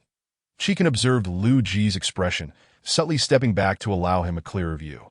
Here, Lu Ji pointed at a particularly small chipped area on Daiding's left leg. Did I ask this a chip? Upon hearing Lu Ji's question, Chikan raised an eyebrow, perplexed, and leaned closer to scrutinize the spot Lu Ji had indicated. The chip was so small and obscure that it took Chikan a while to locate it precisely. Staring at the chipped area for a long moment, he finally made a move, rubbing his finger lightly over the statue before bringing it to his nose to sniff it gently. This appears to be new. The paint is fresh, and there is no reason for it to be chipped. Then what is going on? Chikan's remark deepened Lu Ji's confusion that, if he recalled correctly, didn't the young lady from the Qian family say that this was an antique her father had acquired at an auction? How could it be considered new in Chikan's words? It doesn't matter whether it's new or old. Chikan understood Lu Ji's confusion, but had no idea how to explain it to him. So he opted to forego an explanation. The items in that underground auction house are likely all fakes. I suspect this statue is new because it transformed after Daiding was injured. Did I ask that so? Lu Ji tilted his head, unable to grasp the situation, ultimately giving up to, "So what are we doing now?" Summoned Daiding. "We need to begin listening to stories." Again with the stories? Chikan paid no heed to Lu Ji's inquiry. placing the statue of Di Ting upon the largest expanse of the living room floor. With arms crossed in a poised manner, a circular formation emerged beneath the statue. After a wisp of white smoke, Di Ting reappeared within the chamber. However, given the colossal size of Di Ting's original form, Qi was apprehensive about the potential destruction of the house, prompting him to urgently diminish Di Ting's size. Lu Ji stared at the diminutive creature before her, blinking in surprise, tilting her head to gaze at Qi, and pointedly indicating Di Ting with a quizzical expression. Qi nodded affirmatively, bending down to scoop up the little beast and unceremoniously tossed it into Lu Ji's embrace. The sudden weight caught Lu Ji off guard, compelling her to tightly cradle the divine beast, fearful of dropping it. "The night is long.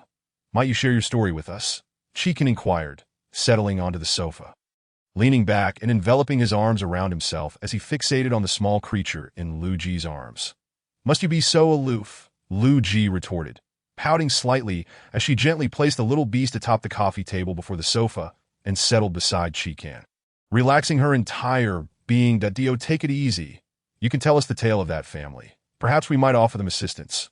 "Really?" Di Ting finally spoke. "That is indeed the case," with a tilted head. Di Ting regarded the two before it, grappling with its thoughts for a moment before ultimately consenting to recount the story of the Qian family, perhaps believing that these individuals might genuinely be of help. Particularly the immensely powerful Qi. The matter is rather straightforward, and I find it quite cliche. Di Ting began, feeling fatigue from sitting and choosing to descend to the ground, subsequently lowering its head to lick a wound on its left leg. It commenced the narrative of the Qian family. The affairs of the Qian family are not particularly complex, yet the convergence of various issues renders them somewhat troublesome. The parents of the Qian family are kind-hearted individuals. Although they hold the position of group chairperson and often exhibit decisiveness in business, they do so solely within that realm. After all, no one desires to witness their family business gradually decline and ultimately vanish from public view. Beyond their assertive demeanor in business, the couple is generally amiable, consistently engaging in charitable endeavors. Through their philanthropic efforts, they have amassed a wealth of good fortune, enveloping the entire Qian family in blessings, leading to continuous good luck and flourishing careers. Perhaps due to an abundance of fortune, shortly after their marriage, the couple welcomed a baby girl into their home. Qianjin. The family of three enjoyed a harmonious existence. And during that period, the Qian household truly radiated warmth. That Di Ting, having been injured in a skirmish with a ferocious beast, had lost its divine powers and transformed into a small creature. The Qian couple fortuitously encountered Di Ting and, moved by compassion, took it home to care for it with utmost devotion. Upon entering the Qian household, Di Ting could immediately sense the abundance of good fortune within, which greatly aided in its healing process. Within days, its grievous injuries had nearly completely mended. That as a divine beast with a keen perception, Di Ting understood the principle of repaying kindness. Thus it resolved to remain with the Qian family, seeking an opportunity to express its gratitude, after which it could depart. To its surprise, however, it found itself entangled in peculiar happenings. After graduating from university, Qian traveled for an extended period with her classmates. Upon her return to the Qian home, Di Ting discerned that she seemed somehow altered. Qianjian had transformed from her previously vivacious self, unconcerned with the formalities of high society, into a composed individual who diligently adhered to the troublesome etiquette expected of the elite. The Qian couple soon realized that their daughter was behaving oddly. They discussed it with her, but Qianjian brushed it off with the excuse that she had grown up and could not bring shame to her family. In subsequent gatherings and events within the elite circle, Qianjian exemplified the poise and decorum befitting a noble lady, much to her parents' delight, leading them to gradually forget their concerns about her peculiar behavior. It was at some point that Di Ting began to notice a gradual decline in the fortune that had once enveloped the Qian family. The family's business began to falter, and slowly they sank from the heights of success to the depths of despair. Initially, Di Ting speculated that its prolonged stay within the household was the cause of this downturn, believing it might be inadvertently siphoning the family's luck.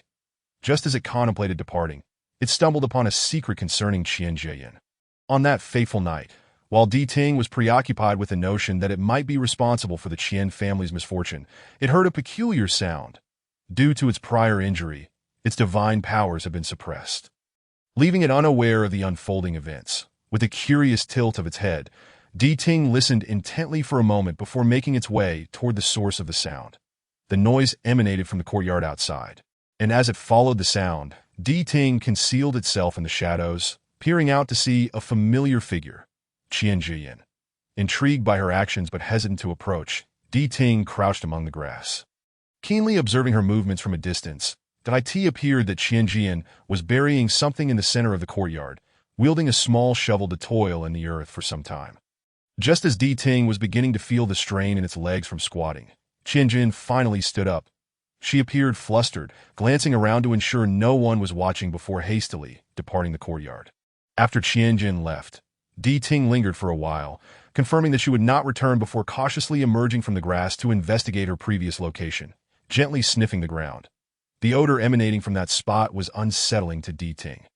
It circled the area repeatedly before ultimately deciding against digging up the earth, instead committing the scent to memory, preparing to explore the vicinity of the villa in hopes of uncovering similar scents. Without hesitation, Di Ting circumnavigated the villa, initially harboring little hope. Yet to its astonishment, this endeavor yielded results. The unpleasant odor wafted from all four corners of the villa, causing Di Ting great discomfort, even inciting a gradual rise in its agitation with each whiff. In an effort to avoid losing control, Di Ting hastily returned to the villa, taking considerable time to calm itself down. What on earth is buried there that even a divine beast finds intolerable? Lu Ji mused, tilting her head as her imagination ran wild. You, a divine beast, cannot discern what lies beneath, Qi Kan remarked, his curiosity piqued as he regarded the creature before him. Please, Di Ting's abilities are limited to discerning good from evil. How could it possibly know what lies beneath without unearthing it first? Lu Ji countered, a twitch at the corner of her eye betraying her irritation that I am not Bai Zhe, capable of knowing all that transpires in the world. Moreover, I am still recuperating. My divine powers are diminished, and merely detecting anomalies is already a challenge. Di Ting interjected, pleased by Lu Ji's defense, nodding in agreement while offering further explanations to preempt any mockery from Qi Kan in the future. And then, Qi Kan inquired, casting a glance at Lu Ji, who promptly adopted a cross-legged position against the sofa, covering her mouth with her hand in a display of obedience. Afterward, Di Ting contemplated for a moment before continuing. In the days that followed, I observed Qian Jiyan surreptitiously burying items in the courtyard at night, only to hurriedly retreat to her room, locking herself in until dawn that I monitored her for an entire week, during which I distinctly sensed a potent aura of resentment emanating from the villa, gradually consuming the Qian family's previous fortune. And oh wonder the Qian family's luck has been in decline. It turns out it is due to this. Standing upon the balcony, Di Ting gazed at the swirling resentment in the air, a sense of foreboding rising within. If this resentment were not curtailed, the Qian family could very well face a catastrophic fate. In that moment, Di Ting harbored intense frustration toward its injuries. Had it not been for its condition, it could have effortlessly resolved the family's plight with a mere breath as the resentment siphoned away their fortune. Di Ting's wounds, which had been healing rapidly, began to mend at a sluggish pace. However, during this period of rest, its divine powers had recovered to about 70 to 80%, sensing its strength returning. Di Ting wasted no time in unleashing its divine energy to safeguard the household, countering the encroaching resentment. Though it had managed to create a barrier against the resentment, it was too late. The household staff had all been affected to varying degrees. Some merely experienced bouts of misfortune, while others had become mere shells of their former selves, mindlessly repeating their previous tasks, devoid of emotion or thought. The sole exception was the elderly servant who had always been by Qian Jiyan's side, who remained untouched by the malaise that as a divine beast residing among mortals, Di Ting's powers were inevitably sealed and influenced. Over time, the divine energy suppressing the resentment began to wane, and upon realizing this, Di Ting attempted to reinforce its power only to discover that its strength was being siphoned away. That malevolent energy. Di Ting growled lowly, resolute in its decision not to remain passive any longer. It had to take action. Thus it transformed into a divine statue, subtly altering the memories of the Qian couple, compelling them to revere and enshrine it, thereby preserving its dwindling divine energy. The power of the divine stems from faith, and so does that of the divine beast as long as the Qian couple continues to support it. Its divine strength shall not wane. After Diding absorbed this incessant power of belief, it orchestrated a spectacle for its own amusement. Initially, the Qian couple remained indifferent, but as time passed and the counterfeit antiques in their home began to crumble, they could no longer endure the psychological torment. The couple packed their bags and departed for a vacation to ease their minds, leaving only Qianjian behind, and no matter how terrifying Diding's manifestations became, Qianjian was resolute in her refusal to leave her home. Diding, feeling helpless, contemplated relinquishing its efforts and allowing her to meet her own fate, only to discover that she had summoned Qi Can. "Is it really that simple?" Lu Jishuang exclaimed, his eyes widening in disbelief, questioning the situation. "Of course, it is not merely that," Diding replied, casting a glance at Lu Jishuang and letting out a muffled huff. "What else is there? Something buried outside." Qi Can had been particularly attentive to the items Qianjian buried in her villa every night. "Indeed, what lies buried outside are corpses." Diding's voice grew somber. "My ability is to discern truth from falsehood. That day, after absorbing sufficient belief in the Qian couple, my divine power was restored to its zenith, and in that moment, I clearly sensed that everyone in the Qian family, aside from the couple, was but a facade. All of them are false." Lu Jishuang mused, stroking his chin in contemplation. "Their antiques are indeed forgeries, but if they are all false, it implies that Qianjian is not the genuine Qianjian." "Correct, she is not the authentic Qianjian," Diding affirmed with a slow nod. "During the time of my restoration, I distinctly felt that she was an imposter. The antiques are counterfeit, and the daughter has transformed from genuine to false." Lu Jishuang bit his fingertip in contemplation. "Wait, then the corpse buried there?" "Yes, it is the real Qianjian." Diding confirmed it. "So, they killed the genuine Qianjian, then assumed her identity to take residence in the Qian household." Lu Jishuang's gasp startled Qi Can, who sat nearby. "Do not forget, I not only discern truth from falsehood, but I also can distinguish right from wrong," Diding stated, perhaps fatigued from its previous position, as it slowly rose. Shaking off its fur and stretching its forepaws, "That I can sense that the false Qianjian harbors no malice." "Harbors no malice? What does that signify?" Lu Jishuang felt his mind racing, turning to Qi Can in search of clarity. Without it, he feared a sleepless night lay ahead. The situation itself is trivial, yet the actions of that false heiress have escalated matters significantly, Qi Can noted, feeling a wave of fatigue wash over him. What had initially been a simple task had suddenly grown convoluted. "That you've already taken it on, so muster the strength to resolve it," Diding said, patting Qi Can's hand lightly. "The information has been imparted to you. The rest is up to your own investigation. Your spiritual energy is abundant. I shall recuperate here for a while." With that, Diding transformed back into a small idol, quietly resting upon the coffee table, absorbing the ample spiritual energy in Qi Can's room to heal its wounds. Observing the now immobile idol, Lu Jishuang turned his gaze to Qi Can and then back to Diding. With a deep sigh, he rose from the sofa and stretched. "All right, let's retire for the night. Perhaps a good sleep will inspire some solutions." "You should rest first," Qi Can suggested, gesturing toward the guest room. Lu Jishuang glanced at it but said nothing. Striding into the bedroom and collapsing onto the bed, a mere guest and a novice at that, he felt it better to refrain from offering unhelpful suggestions and simply sleep, avoiding any additional trouble. After Lu Jishuang entered the bedroom, Qi Can lingered in the living room for a while. Though Diding had reverted to an idol, it could still sense Qi Can's pressure and casually remarked, "The Qian couple knows she is not the true Qianjian. They are aware that their daughter is deceased." "The Qian couple," Qi Can murmured. "They are the origin of it all.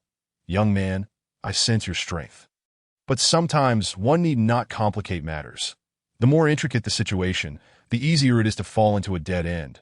After imparting this wisdom, Diding fell silent, and no matter how Qi Can gently tapped the idol's head for further inquiries, Diding did not respond. With a sigh, Qi Can placed the idol in a cabinet and returned to bed, his arms behind his head as he pondered Diding's cryptic words that if overthinking leads to a dead end, might simplifying the situation yield different results? Qi Can tossed and turned in bed, striving to adopt a new perspective on the matter, only to realize he struggled immensely. Perhaps this was a task best left to Lu Jishuang. Meanwhile, Lu Jishuang whether due to genuine fatigue or simply falling asleep the moment he hit the bed, quickly slipped into slumber. Once again, he found himself in that familiar dark scene, standing still and observing his surroundings. Based on his previous experience with Jishui Rong, he suspected he had entered another inexplicable realm. Determined to explore in hopes of uncovering something or someone, he took a step forward. The surroundings were pitch black. And after what felt like a significant distance, Lu Jishuang had yet to find anything, prompting him to halt and voice his confusion. "Wait a minute, there is nothing here. Who dragged me in?" Lu Jishuang was baffled as to why he was consistently drawn into this eerie place each time he slept. Could he not enjoy a peaceful night's rest? Just as he finished his lament, a painting materialized before him, suspended in mid-air. As it floated for a moment, the scroll ignited into flames, causing Lu Jishuang to recoil in shock. By the time he sought to discern the painting's content, it was too late. He could only catch a fleeting glimpse before the flames consumed it entirely. Upon awakening, daylight streamed through the window. Shielding his eyes from the bright sunlight, he remained dazed in bed for a while, gradually regaining his senses. When he finally arose, he found Chikin had prepared breakfast, seated at the table, sipping coffee while waiting for Lu Jishuang. After getting ready, Lu Jishuang sauntered to the dining table, pulled out a chair, and greeted Chikin with a good morning, before reaching for the nearest sandwich and savoring it slowly. While washing up earlier, he had recalled why he had rushed to the office so early to find Chikin. It was due to the bizarre painting that ignited in his dream. However, the incident with the Qian family had completely distracted him. And had it not been for his dream last night, he might have forgotten about it entirely. That he quickly finished the sandwich and gulped down a glass of milk, finally satiating his ravenous hunger. "You appear to have been starving for quite some time," Chikin remarked, setting down his cup, incredulously observing Lu Jishuang as he rubbed his belly. "Indeed, I didn't eat last night," Lu Jishuang replied, feeling revived after his meal. "I thought missing a meal occasionally wouldn't matter," Chikin commented lightly.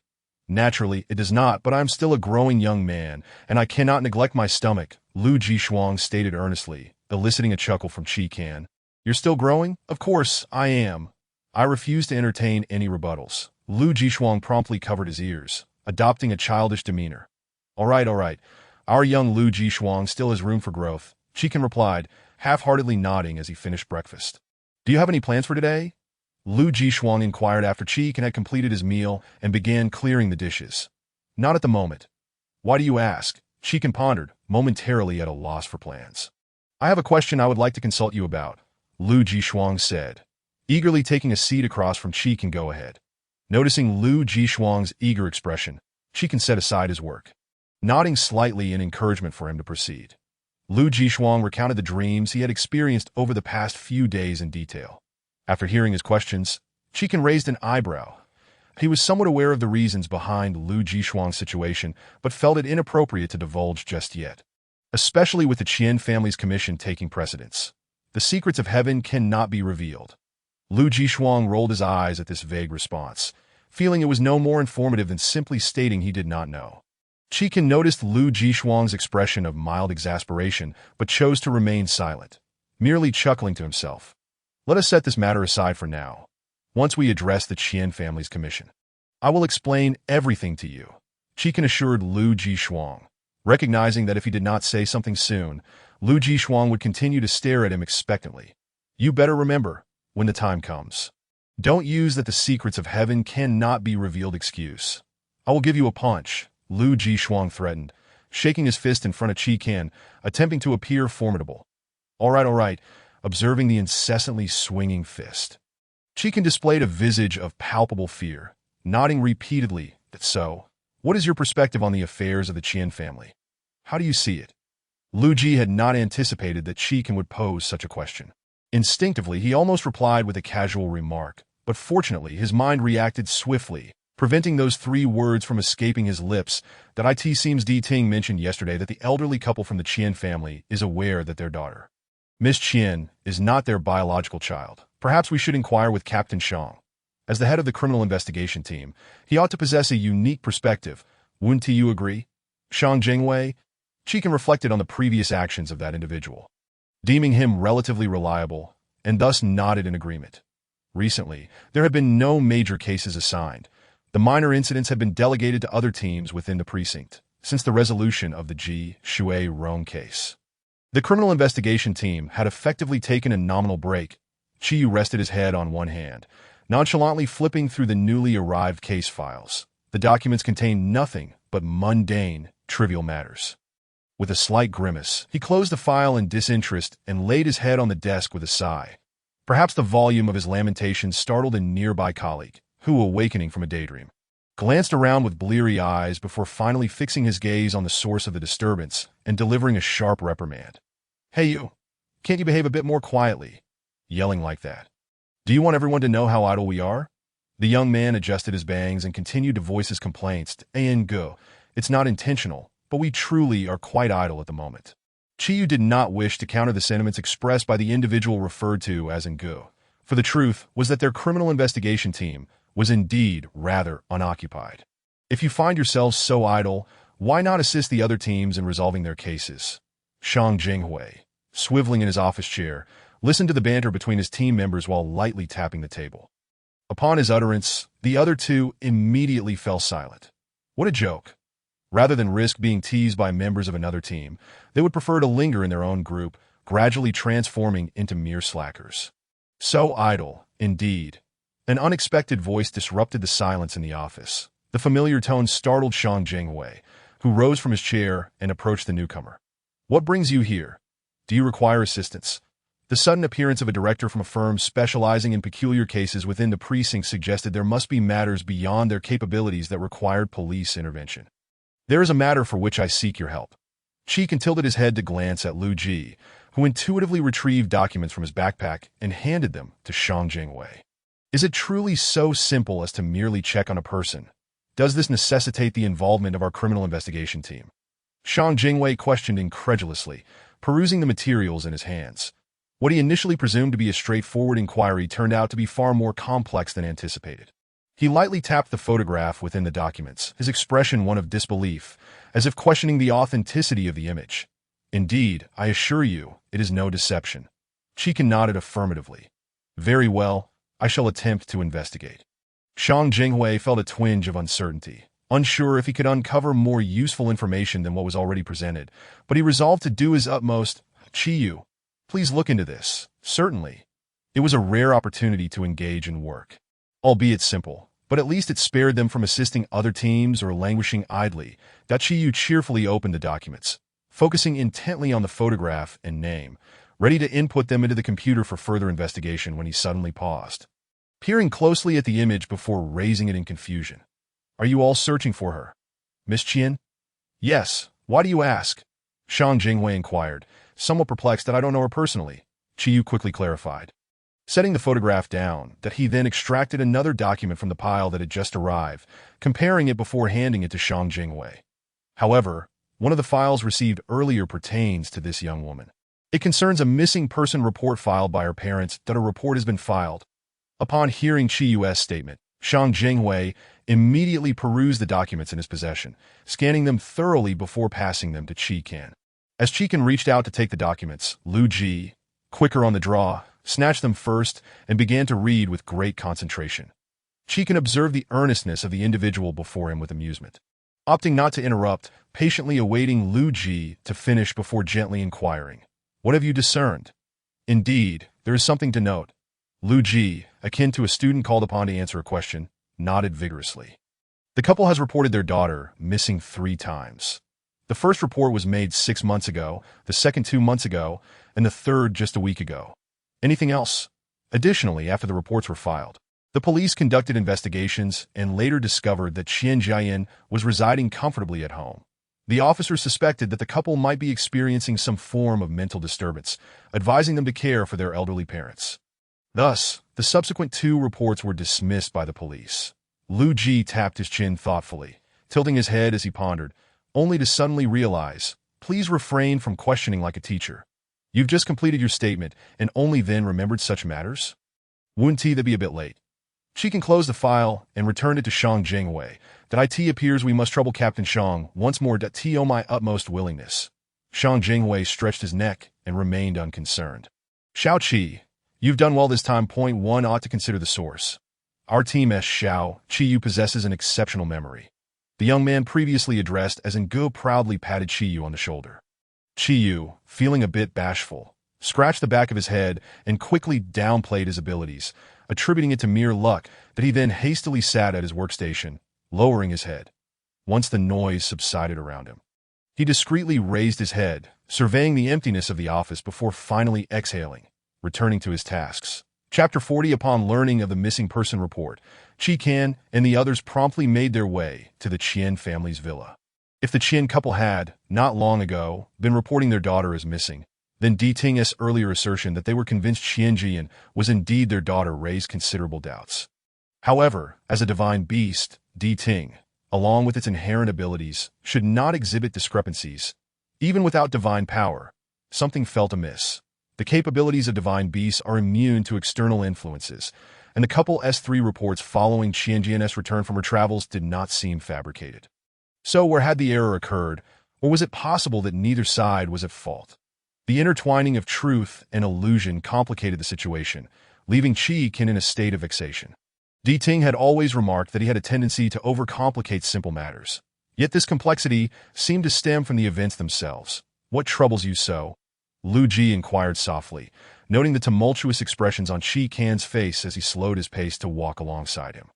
I am pondering, Qi Kan admitted, articulating his thoughts and even seeking the opinions of the others present. Have I truly overcomplicated the situation? Well, how should I put it? Lu Ji hesitated momentarily, for he was still somewhat bewildered by the commission. With only Di Ting's briefings from the previous night clear in his mind that it's not entirely unreasonable. This matter is inherently convoluted. After a moment of contemplation, Shang Jinghui spoke slowly. However, I have considered a possibility regarding the issue you raised. Do you think it plausible that the couple has deceived themselves, leading to the current state of affairs? Deceive themselves? Qi Kan found such a concept difficult to grasp that MY Family's Gongsun has mentioned that this can be a form of self-suggestion, where one constantly reinforces the belief that something is true, ultimately leading to the acceptance of that belief as reality. Shang Jinghui recalled a recent psychology lesson he had attended, still feeling a bit unsettled by it. But why would they then report their daughter as missing? Lu Ji initially found Shang Jinghui's thoughts compelling, but upon recalling the report records, he shook his head in dissent that it still doesn't add up. Rather than speculate, why not directly inquire with the individuals involved? Qi Kan preferred a straightforward approach, eschewing the complexities of psychological suggestions that if that couple is still alive, that is, your statement is rather peculiar. Lu Ji remarked, perplexed. Didn't that couple go on vacation to alleviate their spirits? He struggled to comprehend how the words he understood individually could elude him when strung together. Perhaps the circumstances are not as simple as we assume? Qi Kan considered the myriad illusions surrounding the situation, leading his thoughts in a different direction. Everything is a matter of perception. You tend to overthink. Shang Jinghui halted, placing a reassuring hand on Qi Kan's shoulder and gently shaking his head. Simplifying your perspective will yield much better results. Simplify my perspective. Listening to words that were strikingly similar, Qi Kan began to ponder seriously whether he was simply overthinking things that let me first complete this commission of yours. We can discuss other matters later. Lu Ji's mood began to lift when he realized that this task would soon be resolved. Having just started the semester a few days prior, he feared that if he continued to take leave, he would not only fall behind in his studies but also face the prospect of failing his exams in the first year of university, something he wished to avoid at all costs. Hearing Lu Ji's words, the other two suddenly remembered the purpose of their visit and said little more, heading directly to the Qian family's villa. An elderly servant greeted them at the door, appearing as though she had been waiting for quite some time. Qi Kan furrowed his brow. This visit had been a last-minute decision, and now it seemed that the so-called Qian Jian had known their every move from the very beginning. Suppressing his doubts, the three followed the elderly servant into the house. Qian Jian maintained her demeanor as a refined young lady, sitting upright with a teacup in hand, savoring her tea upon their arrival. She remained composed, setting down her cup and inviting the three to take a seat. I knew you would come to find me eventually. I just didn't expect it to be so soon. Miss Qian, perhaps you already understand the purpose of our visit, Qi Kan stated, settling into his seat without unnecessary preamble. Perhaps we should refrain from addressing you as Miss Qian. Zhou Yue, the false Qian Jian slowly revealed. That is my true name, my real identity. Miss Zhou, what is your relationship with Miss Qian? Lu Ji asked cautiously, fearful of misstepping that we are classmates, friends, the closest of confidants. Zhou Yingyue reminisced about the carefree girl she once knew. Her eyes filled with tenderness. Alas, her life had been stilled at the tender age of 22, that most vibrant and promising period. May I inquire about the reasons behind the 3 police reports? Shang Jinghui interrupted Zhou Yingyue's reverie, pushing the report records towards her that there's no need to look. I can tell you everything. Zhou Yingyue pushed the records back, dismissing all the servants from the living room. Leaning back on the sofa, her thoughts began to drift away. That autumn, coinciding with the start of university, was when Zhou Yingyue first met Qian Jiayan at that time. Qian Jiayan was blissfully carefree, a sight that astonished Zhou Yingyue. She had never imagined that a scion of a prestigious family could appear so unpretentious. Had she not known of Qian Jiayan's lineage, her character might have led her to be ridiculed and bullied at school. From a young age, Zhou Yingyue had been rigorously trained in the etiquette befitting young ladies of noble birth, thus she initially looked down upon Qian Jiayan. However, as their friendship blossomed, she found herself enchanted by that sense of freedom, and began to seek her own true self. They became the closest of friends that in their final year of university.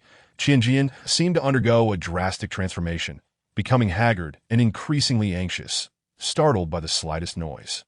Zhou Yingyue initially attributed this to the pressures of being a socialite.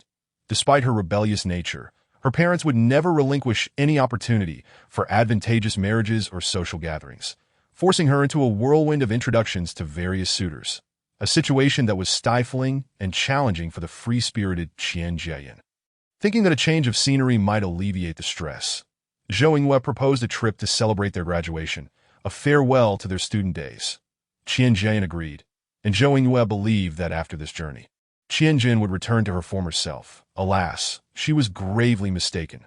Chapter 41. When Zhou Yingyue discovered that Qian Jian had suffered from depression, it was already too late. Qian Jian had passed away before her eyes.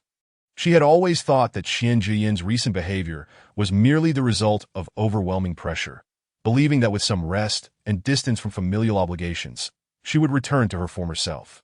Sadly, it was far too late. Everything was irrevocably lost that on that sunny day, Zhou Yingyue took Qian Jian to the final stop of their relaxing journey, a secluded beach beside an obscure little town. Perhaps due to its remoteness and lack of commercialization, there were hardly any tourists, only the locals who would stroll by occasionally. Throughout the journey, Qian Jian had shown remarkable improvement, gradually shedding her somber demeanor and returning to her joyful self. Zhou Yingyue felt reassured that her plan had succeeded, smiling as she observed the lively girl beside her. They snapped photos by the shore, watching the sun rise while discussing their futures.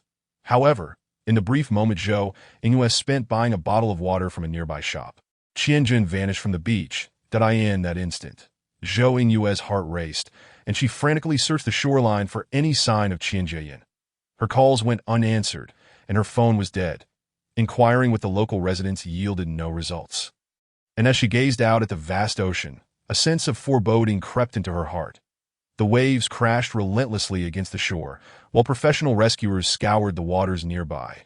Zhou Yingyue paced anxiously along the beach, fervently praying that her fears would prove unfounded. Alas, fate was not on her side. She witnessed the return of the rescue team, and with them, the lifeless body of Qian Jiayan in a heartbeat, all strength drained from her body, and she sank to her knees. She stared at Qian Jian, drenched and unresponsive, her heart unable to articulate the grief that overwhelmed her. Even tears eluded her. She tremblingly reached out, shaking Qian Jiayan's body, desperately wishing it were all a cruel joke. But no matter how loudly she called, Qian Jiayan could offer no reply. The local authorities ultimately ruled the incident an accident, and Zhou Yingyue returned home with Qian Jiayan's ashes, discovering a diary among her belongings. Within its pages lay a chronicle of Qian Jiayan's life, where she expressed gratitude for having met Zhou Yingyue, who had appeared in her most helpless moments and bestowed upon her boundless strength. As time passed, the tone of the diary shifted from joyous to increasingly somber, reflecting Qian Jiayan's struggle against her family's expectations. Born into a prestigious family, she found her freedom and happiness sacrificed for their interests. Zhou Yingyue could not escape this fate, nor could Qian Jiayan die in her final year of university. Qian Jiayan's parents began introducing her to eligible heirs from prominent families, effectively imprisoning her dreams and transforming her into a mere commodity for trade. Qian Jian had attempted to resist, to escape, but each time she was brought back, suffering her father's wrath while her mother wept daily. As her parents alternated between harshness and pity, they severed every avenue of escape for Qian Jian. Eventually, she resigned herself to her circumstances, allowing her parents to dictate her life. Her spirit dulled until she resembled a puppet, manipulated at will. As Zhou Yingyue read these entries, her hands trembled uncontrollably around the diary. She had never realized the extent of Qian Jian's suffering. Her parents had shattered her wings, meticulously crafting her into an object for the benefit of their family's ambitions. Are you seeking vengeance for the true Qian Jian? Lu Ji furrowed his brow upon hearing this. But wait, what you described seems at odds with what Di Ting said to Di Ting. That mythical creature statue that was once in the study. Zhou Yingyue recalled after some thought, remembering the statue that Shikan had taken days prior. Perhaps you've heard the saying, once a mask is worn for too long, it cannot be removed. What does that mean? After Jian's death, I intended to inform her parents of her passing. But after reading that diary, I abandoned the idea. Zhou Yingyue glanced at Lu Ji and continued her tale. Over the course of 3 months, Zhou Yingyue underwent extensive cosmetic surgery to transform herself into Qian Jian. Discarding her identity as Zhou Yingyue, she altered the report of Qian Jian's accidental death to bear her name, and from that moment on, she ceased to be Zhou Yingyue. She became Qian Jian. Initially, the Qian couple treated her with great kindness, to the point where she began to doubt the authenticity of the diary. It was only later that she realized it was merely a psychological trick played by the couple. She discovered that during her first few months back, Mr. and Mrs. Qian had filed 3 reports with the police. She thought they might have finally realized something amiss, for she and Qian Jian were ultimately not the same. The etiquette she had learned since childhood was etched into her very being, impossible to erase. She felt certain that her parents, Qian Fu and Qian Mu, had discovered her secret. Anticipating their inquiries, she waited in vain. Yet they continued to treat her with the same kindness as before. This led her to believe that all her previous perceptions had been mere illusions. It was only later that she realized Qian Jian was not truly dead. Rather, Zhou Yingyue was their daughter, and the couple had been subconsciously assuring themselves of this. Their persistent self-deception ultimately culminated in their complete forgetfulness regarding their daughter's demise, with Zhou Yingyue embodying Qian Jian. The 3 instances of reporting to the police stemmed from their confusion over why they suddenly regained awareness, shifting all blame onto Zhou Yingyue. Consequently, they reported her as missing rather than deceased. Upon encountering Zhou Yingyue, who had become Qian Jian, the police began to doubt the couple's narrative, leading them to dismiss the case outright. Psychological suggestion? Lu Ji suddenly turned to gaze at the calm Shan Zhenghui beside him. Didn't you mention this concept before? Indeed, Shan Zhenghui acknowledged. I attended a lecture on this topic with Gongsun a couple of days ago. Tio put it nicely, it's psychological suggestion. To put it bluntly, it's merely their unwillingness to confront the fact that they drove their own daughter to her end. Zhou Yingyue scoffed. They would rather frantically shift all blame onto others than ever admit their own faults. Then what about what Di Ting said? Chapter 420042 Di Ting had sustained injuries, and his powers were greatly diminished. Furthermore, as Qian Fu and Qian Mu had become deeply entrenched in the narrative they had constructed, even Di Ting might have been deceived. Shikan finally pieced everything together, realizing why he had always felt something was amiss. The storyline had deviated. What about the Qian couple? Shan Zhenghui pondered. Reflecting on the coldness of human hearts in light of the elderly couple's supposed travels for leisure, they are genuinely traveling. Zhou Yingyue took a sip of tea to soothe her parched throat. I buried Jia Yan's ashes in the 4 corners of the house, intending merely to disrupt the Qian family's feng shui, hoping to cause their stocks to plummet and to frighten them. I never anticipated the subsequent events. Realizing something was wrong, I sought Mr. Qi's assistance. You disrupted the feng shui, and Di Ting tried desperately to salvage it. Qi mused, rubbing his chin in contemplation. The emergence of divine power threatened the souls of the deceased. And the collision of these 2 forces, coupled with the Qian couple situation, likely led to the formation of resentment. What shall we do now? Lu Ji tilted his head to regard Qi Kan. Since this resentment formed involuntarily, it should be possible to transform it. After stating this, Qi Kan picked up the phone and dialed a number. I will summon Yu Yichen. What do you need him for? He is quite adept at this matter of transformation. Qi Kan glanced at Zhou Yingyue, who appeared composed, that I believe Miss Zhou would wish to see Miss Qian once more. Will we truly be able to see Jia Yin? Upon hearing Qi Can's words, a glimmer of hope flickered in Zhou Yingyu's previously placid gaze that if everything goes well. Qi Can cautioned, preemptively warning Zhou Yingyu, uncertain if Yu Yichun could successfully facilitate the transformation without unforeseen complications. I understand. After Qi Can's remarks, Zhou Yingyu's hopeful expression dimmed once more. That it would be wonderful to see her one last time. If not, please ensure her safe transformation, allowing her to depart this place without worry and find peace. Rest assured, we will, Qi Can affirmed. But before he could elaborate further, Lu Ji promptly interjected, assuring Zhou Yingyu. During their conversation, Yu Yichun had successfully located the place based on the information Qi Can provided. He knocked on the door for a considerable time without receiving a response, ultimately deciding to enter directly. Upon entering, he found 4 individuals seated on the sofa, engaged in occasional conversation, though silence predominated. Ahem. After waiting outside for a while with no acknowledgement, Yu Yichun felt compelled to clear his throat to attract their attention. The sound of his cough reached the room, prompting Lu Ji to straighten his posture. Scanning for the source of the noise, eventually, he spotted Yu Yichun, who was waving energetically from outside. Watching the beaming figure outside, Lu Ji felt a bead of sweat trickle down his forehead. Uncertain whether it was due to embarrassment aside, he could not leave Yu Yichun lingering outside. Otherwise, passers-by might mistake him for a foolish giant. Lu Ji hurried to the door, opening it, and before he could speak, Yu Yichun enveloped him in a warm embrace, chattering incessantly as he ushered him inside. "Boss, I've arrived. What do you need me for?" Yu Yichun ruffled Lu Ji's hair, playfully, before moving closer to Qi Can. "There is a spirit here that requires your transformation." Qi Can wasted no time in stating the purpose of Yu Yichun's arrival. Transformation? Yu Yichun scanned the room, puzzled at not seeing the spirit in question. "Where is it?" "Outside. Come, I will show you." Qi Can stood up, instructing Zhou Yingyu to ensure the domestic staff remained inside before leading the group out of the villa.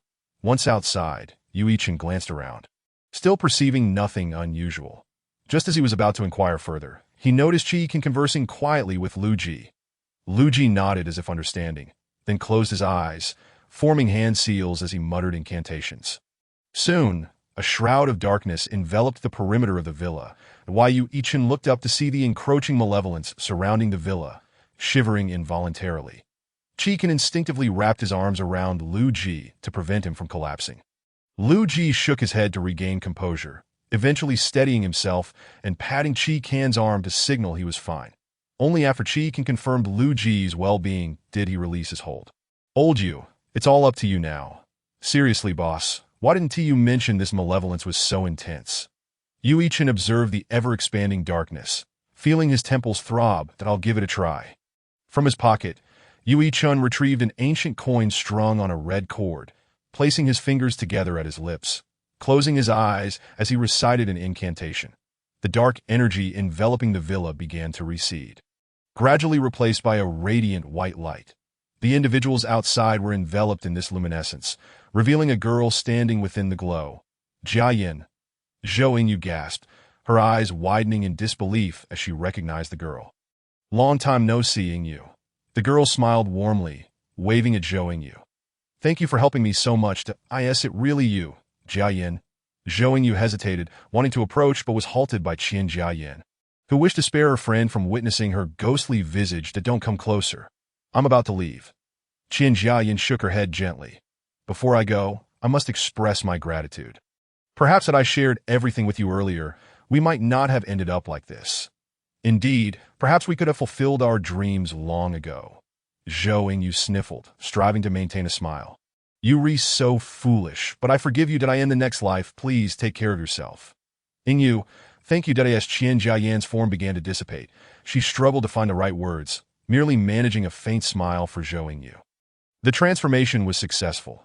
Qian Jia Yin's figure vanished entirely into the white light. Zhou Yingyu, watching the spirit fade into the distance, could no longer contain her emotions, sinking to the ground and weeping openly. The world had lost Qian Jia Yin, along with the essence of who Zhou Yingyu once was. After releasing all her pent-up feelings, Zhou Yingyu finally regained her composure, wiping her tears and bowing deeply to Qi Kan and the others. Truly, I cannot express my gratitude enough for allowing Jia Yin to find peace. Chapter 430043 The issues surrounding the Qian family were resolved splendidly. Zhou Yingyu faced the consequences of her actions, while Qian Fu and Qian Mu finally shed their facades, shedding tears of regret as they gazed upon the remains of their daughter, now collected. The Qian couple donated their wealth to charitable institutions and prepared to depart the sorrowful city, traveling and engaging in philanthropy wherever they could. Upon learning of the couple's circumstances, Lu Ji reflected with a twinge of sympathy that he did not wholly endorse or pity their actions. Their daughter could have led a fulfilling life, pursuing her dreams, free as a bird. Alas, how could a bird yearning for freedom remain content within a gilded cage? In their ruthless pursuit of preserving their commercial interests, the couple had cruelly clipped their daughter's wings, believing they could command her forever. Yet, they forgot that a bird deprived of its wings could not survive for long. Without wings, hope vanished, leaving only death in its wake. Did I say, isn't Di Ting supposed to be quite formidable? Why does your account differ so much from the actual events? Lu Ji rested his chin on his hand, poking at the statue of Di Ting, filled with sarcasm. That was all unforeseen. Listening intently, a muffled voice emanated from the statue. After absorbing the narrative from Lu Ji, he could hardly fathom that he, an ancient divine beast, would ever experience a day of folly. Oh dear, enough with the gloom. Lu Ji said, gently caressing the beast's head. Humans are inherently inscrutable. This is not your fault. Humanity itself is a fog, and unraveling it to witness the truth is no easy feat. Qi Kan, having completed the last word of the commission report, finally lifted his gaze to the statue resting on the table. Humans are adept at concealing their true selves. Just when you perceive one layer of their facade, you remain oblivious to the countless layers beneath waiting for your exploration. Lu Ji hastily interjected. Thus, you should rest easy at Qi Kan's place to recuperate. Once your divine power is restored, you shall no longer be deceived by their hypocritical shells. You certainly have a knack for assigning me work, Qi Kan remarked, casting a glance at Lu Ji with a tone of indifference. What can I say? I'm still a student and residing in a dormitory. You are simply the most suitable candidate, Lu Ji replied earnestly, sincerity evident on his face, nearly convincing Qi Kan. If you find it bothersome, just say so. That cannot be the case. Merely placing a statue in my dormitory feels rather peculiar. Lu Ji tilted his head in contemplation, quickly shaking it off. Once everything is resolved, I shall return to my classes. Should you need anything, just reach out. Farewell. The thought of having missed several days of classes weighed heavily on Lu Ji's heart. Apart from attending the office to learn from Qi Kan each week, he also had to enter the practical phase whenever a commission event arose, resulting in an unending cycle of leave requests from school. I beg you, if this continues, I shall surely fail. Lu Ji seethed inwardly, dreading the thought of starting university only to face a barrage of make-up exams. How would his 3 roommates perceive him?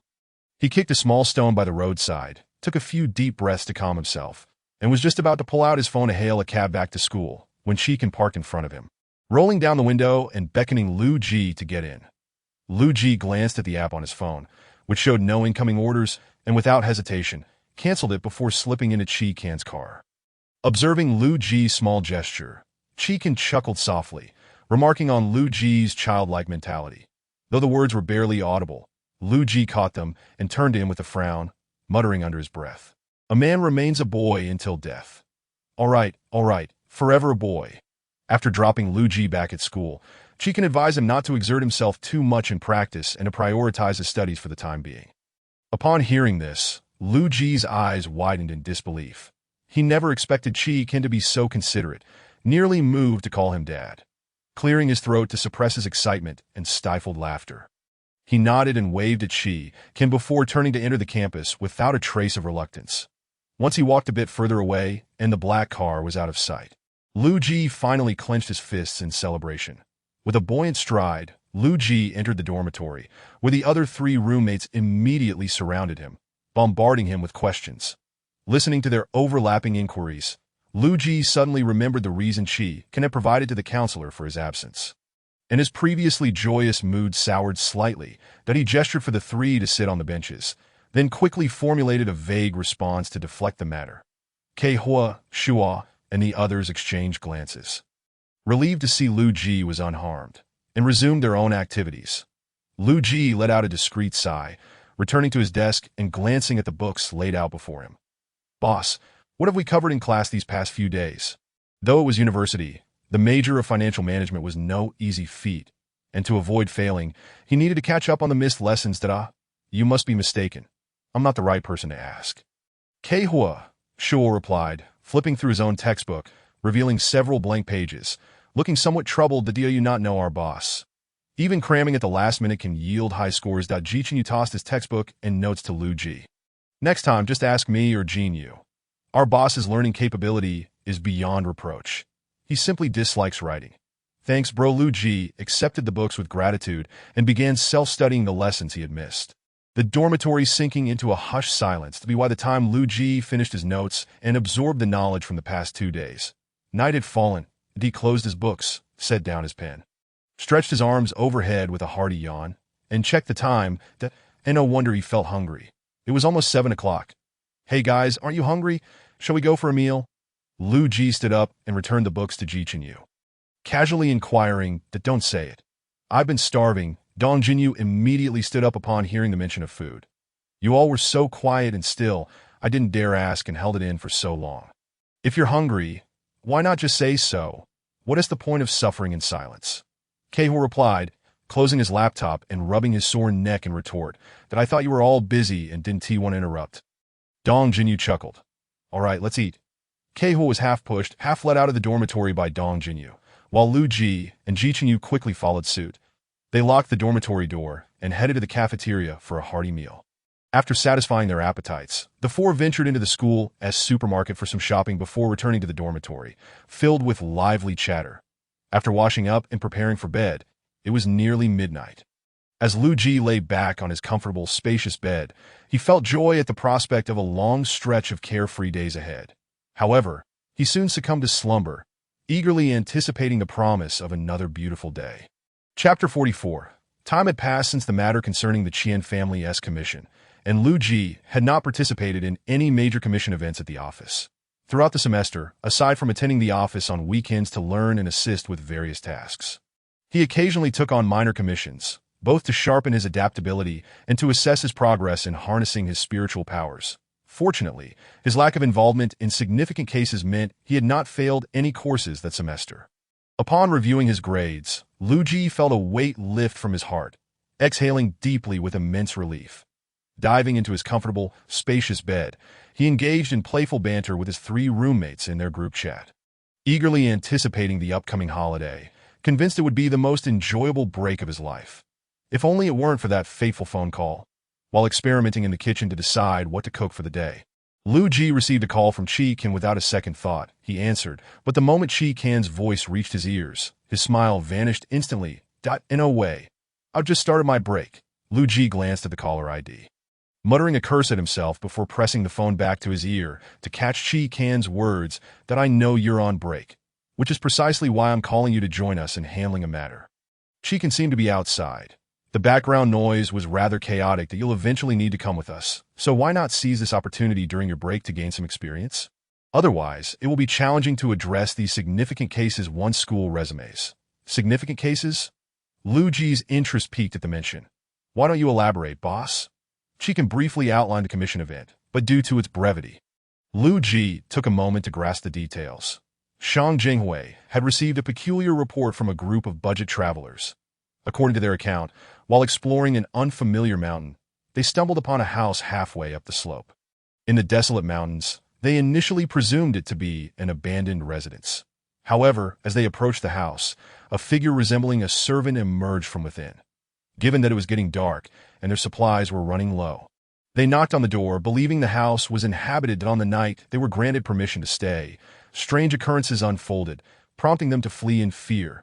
Upon realizing one of their companions was missing, they returned to the house, only to find it dilapidated and devoid of any signs of life, as if they had merely dreamt the entire experience. Faced with the crumbling structure, the remaining individuals hesitated to enter and search for their friend, ultimately descending the mountain to report to the police. By the time Shang Jinghui and the police team arrived, The missing individual had already lost all vital signs. Xiang Jingwei brought the group back to the station for questioning. And hearing their nearly identical accounts, he furrowed his brow. Sensing something amiss, that he subsequently approached Qi Ken to explain the situation, hoping they could investigate further. Upon hearing the entire story, Qi Ken raised an eyebrow. Recognizing it as a rare opportunity for Lu Ji to gain experience, that he promptly agreed to Xiang Jingwei's request and made the call to Lu Ji. Exploring an ancient mansion, Lu Ji's eyes widened as he processed the information. Is there any way I could opt out? While I am indeed intrigued, I must admit I'm quite timid and inexperienced. The entire office will be going. Qi Ken seemed to perceive Lu Ji's concerns, falling into a momentary silence before slowly speaking. Such matters are inevitable. You will encounter them sooner or later. Do not fret, for I shall protect you. Just to be clear, if you promise to protect me, you mustn't go back on your word, Lu Ji replied, instantly bouncing up from the bed. When do we depart? I need to prepare till we set off the day after tomorrow, which gives you only tomorrow to get ready. Qi Ken glanced at the calendar. What is your address? I will come to pick you up tomorrow evening, and you will stay at my place that we shall leave together the day after. All right, I will send you my address shortly. After hanging up, Lu Ji promptly sent Qi Ken his home address, and then retrieved a dusty little suitcase from his study, beginning to pack it little by little by the time he finished. It was already deep into the night, but he set the suitcase aside and flopped onto the bed, the exhaustion from packing washing over him, leading him to decide to cast aside all other thoughts and drift into slumber. In his dreams, the charred ancient painting reappeared once more. After witnessing it several times, Lu Ji had grown accustomed to it. The only lament was that he could never discern the contents of the painting.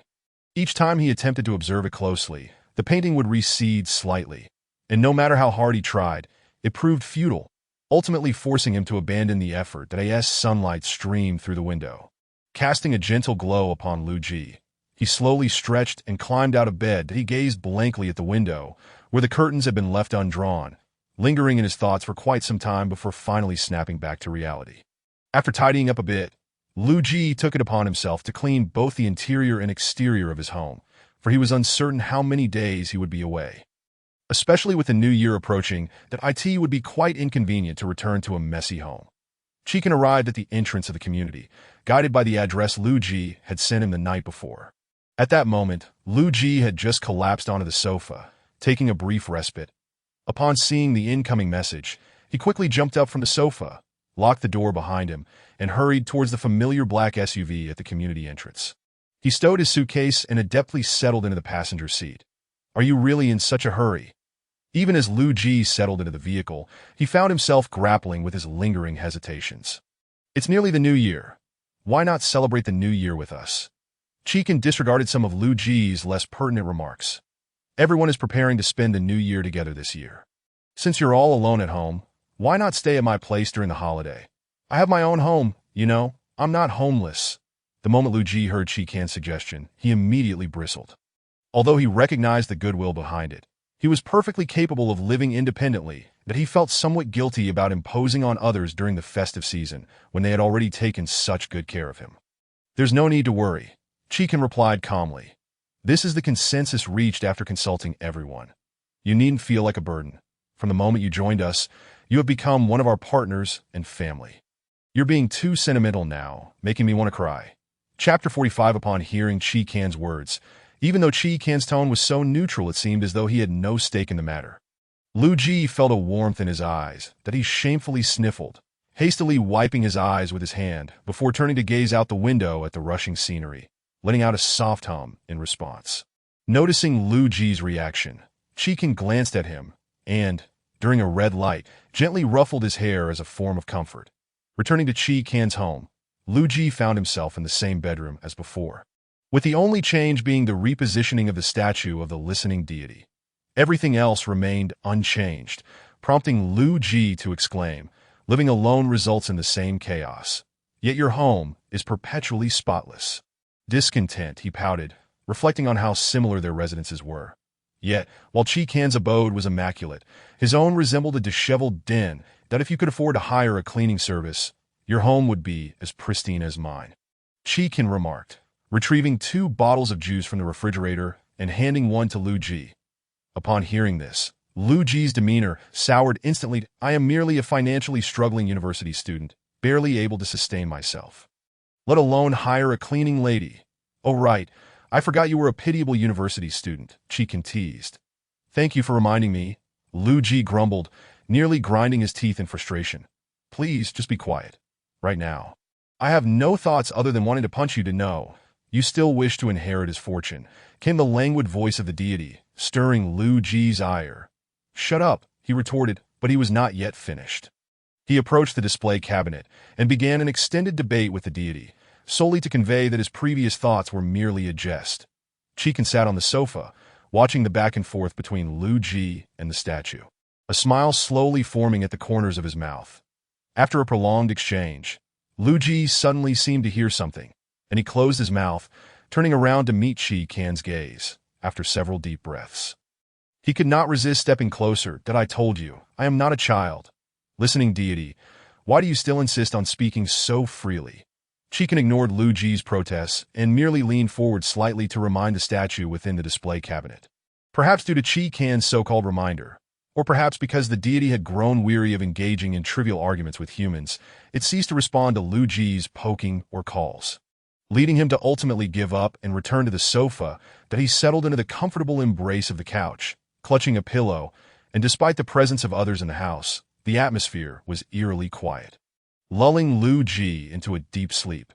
Initially expecting a restful slumber after having just cleaned the room and feeling utterly drained, he was shocked to find himself dreaming of the painting once again. Upon awakening, he clutched the pillow tightly, remaining in a daze for an extended period. From the moment Lu Ji stirred, Chikin had been attentively watching him, waiting for him to regain his composure before speaking, so as not to startle him. Did you have that dream again? Yes, but this time it felt somewhat different, Lu Ji responded with a gentle nod. Previously, I could only dream of a single painting, unable to discern its contents before it ignited spontaneously. However, today I not only saw the painting clearly, but I also beheld an enormous mansion. A mansion. Did you manage to discern what kind of mansion it was? Chikin recalled what Shang Jinghui had mentioned regarding a certain case, feeling a potential connection to this revelation. Lu Ji tilted his head, straining to recall the details of his dream, ultimately shaking his head in resignation. I couldn't make out the specific type of mansion, but from what I did see, it resembled a grand residence from the Republican era, and there seemed to be a massive tree in the courtyard. Listening to Lu Ji's description, Chikin felt a sense of uncertainty, yet the mansion and the tree bore striking resemblance to the current case, leading him to speculate that perhaps Lu Ji's recent dreams were indeed tied to it. Enough of this speculation. I will go prepare something to eat. What would you like? Chikin reached over and tousled Lu Ji's hair, reveling in the comforting sensation it provided. Noticing that Chikin showed no intention of releasing his hold, Lu Ji gently swatted his hand away. Touching my head won't make me grow taller, and your technique is rather akin to petting a dog. Have you caught on so quickly? Chikin raised an eyebrow, feigning astonishment. Let me whip up some noodles for you. Before Lu Ji could fully process the situation, Chikin rose and headed to the kitchen, skillfully lighting the stove to boil water for the noodles. Once Lu Ji grasped what was happening, he glared in irritation at the figure bustling about in the kitchen. Initially intending to argue, he quickly reconsidered, realizing he would need to rely on Chikin for the next few days, and thus could not afford to lose his temper. Sitting cross-legged on the sofa, Lu Ji consoled himself, gradually regaining a cheerful disposition. That he then picked up his phone and opened a game. As Lu Ji wrapped up a game session, Chikin emerged from the kitchen with 2 bowls of steaming noodles, the enticing aroma instantly causing Lu Ji's stomach to grumble. Before Chikin could speak, Lu Ji dashed over, seated himself, and began to eat without uttering a word. After satisfying his hunger, Lu Ji patted his now full belly, exclaiming, "Thank you for the noodles. You're the best, Mr. Chi. It seems you only realize that now." Chikin chuckled lightly, beginning to clear the table. Wait. Let me help." Upon seeing Chi Can's actions, Lu Ji immediately leapt from his chair. "You've already cooked. Let me handle the dishes. That I can't let you do everything alone." Ignoring Chi Can's previous remarks, Lu Ji grabbed the dishes from Chi Can's hands and strode into the kitchen, commencing his dishwashing endeavor. Time flew by like a winding clock, and before Lu Ji could fully acclimate to living at Chi Can's place, he was already embarking on his first journey away from home, one tinged with a hint of danger. Aside from himself and Qi Kan, the other members of the agency were present, and soon Shang Jinghui arrived with Gong Sun, Qi Yu, and a man Lu Ji had never encountered. Is that him? Yes, Shang Jinghui nodded. He is also involved in this case, as it was specifically requested by Chief Zhang that he be brought along, that I feel like I've seen him somewhere before. Lu Ji fixed his gaze on Zhang Yang'e for an extended period, increasingly convinced that the other party appeared strikingly familiar, as if they had crossed paths before. Perhaps it was on television, for he frequently appeared on screen. Lu Ji closed his eyes, delving into contemplation, and at last the memory surfaced. He had attended a lecture at the medical school where Zhang Yang'e had been present. You are correct, he acknowledged. Chapter 46 Greetings. Everyone, my name is Zhang Yang'e.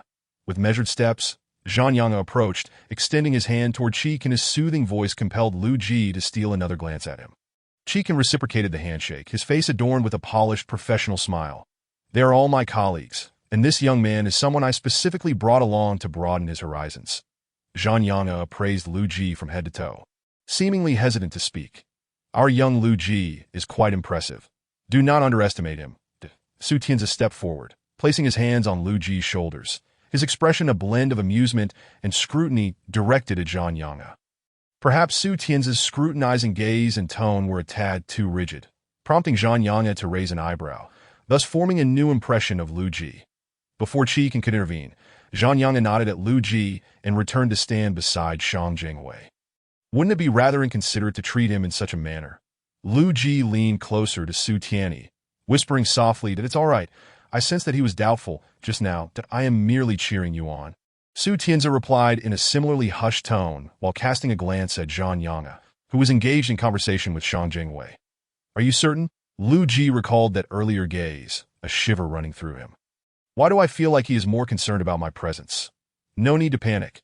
Our leader is here and he will not allow anything to happen to you, Su Tianzi assured Lu Ji. Just as he was about to continue speaking, when Su Tianzi called him away. Once Su Tianzi departed, Qi Kan approached Lu Ji, inquiring softly about the earlier occurrences. After Lu Ji recounted everything in detail, he noticed that Qi Kan remained silent for a while, his gaze fixated on Zhang Yang'e, lost in thought. Lu Ji gently nudged him, and when Qi Kan turned to him, Lu Ji raised his eyebrows, silently questioning what occupied his mind. With a cool fingertip, Qi Kan lightly pressed against Lu Ji's forehead, nudging his head back momentarily, shaking his head slightly to indicate that there was nothing of significance. Lu Ji raised a hand to cover his forehead, pouting. Despite his curiosity, he refrained from pressing further, opting instead to immerse himself in his gaming escapades within the confines of the car. After conversing with Shang Jinghui for a while and confirming certain details, Qi Kan signaled to his companions to board the vehicle, with Shang Jinghui urging the others to do likewise. The two cars set off, one following the other, embarking on the journey to explore the ancient mansion deep in the mountains. The car ride was steeped in silence, and lulled by the voice of the radio, Lu Ji once again succumbed to drowsiness. His head gently bumped against the window, and he drifted into a peaceful slumber. Remarkably, throughout the lengthy journey, he was spared from the troubling dreams that had haunted him in recent days, granting him a rare respite. When awakened by Qi Kan, it was likely that they had reached their destination some time ago. As the others from the agency were no longer in the vehicle, Lu Ji rubbed his eyes, his voice still tinged with sleepiness. How long have I been out? Not long, Qi Kan replied, stepping out of the car.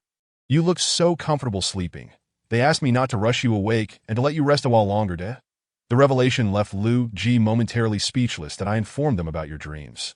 It's a rare occasion for you to sleep soundly, so naturally, I couldn't bear to disturb you.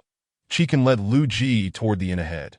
Due to our limited budget and the scarcity of rooms, we shall share one, that you will stay with me, duh. Ah, that's fine. Lu Ji was caught off guard by the abruptness of the conversation. As long as you don't mind my less than stable sleeping habits. As long as you don't sleepwalk, it's all negotiable. Lu Ji raised an eyebrow, giving a thumbs up, repeatedly assuring him that he had no history of sleepwalking, putting Qi Kan's mind at ease. After a brief period of rest, the group convened in Qi Kan's room to devise a practical plan for their upcoming endeavors. During this time, Shang Jinghui distributed the materials he had brought along, as well as the testimonies from a few fellow travelers, to Chu Manqi and the others. Lu Ji accepted the documents handed to him by Shang Jinghui, blocking out all surrounding noise as he immersed himself in the contents. The information largely aligned with what Cheek had previously conveyed, save for the accounts from the travelers. One moment, the residence had been bustling with life. The next, it had transformed into a desolate, abandoned shell. The incongruity unsettled him. If it were a deliberate act, how could the entire house change so dramatically in such a brief span? While one could hire actors or villagers, the house itself remained untouched.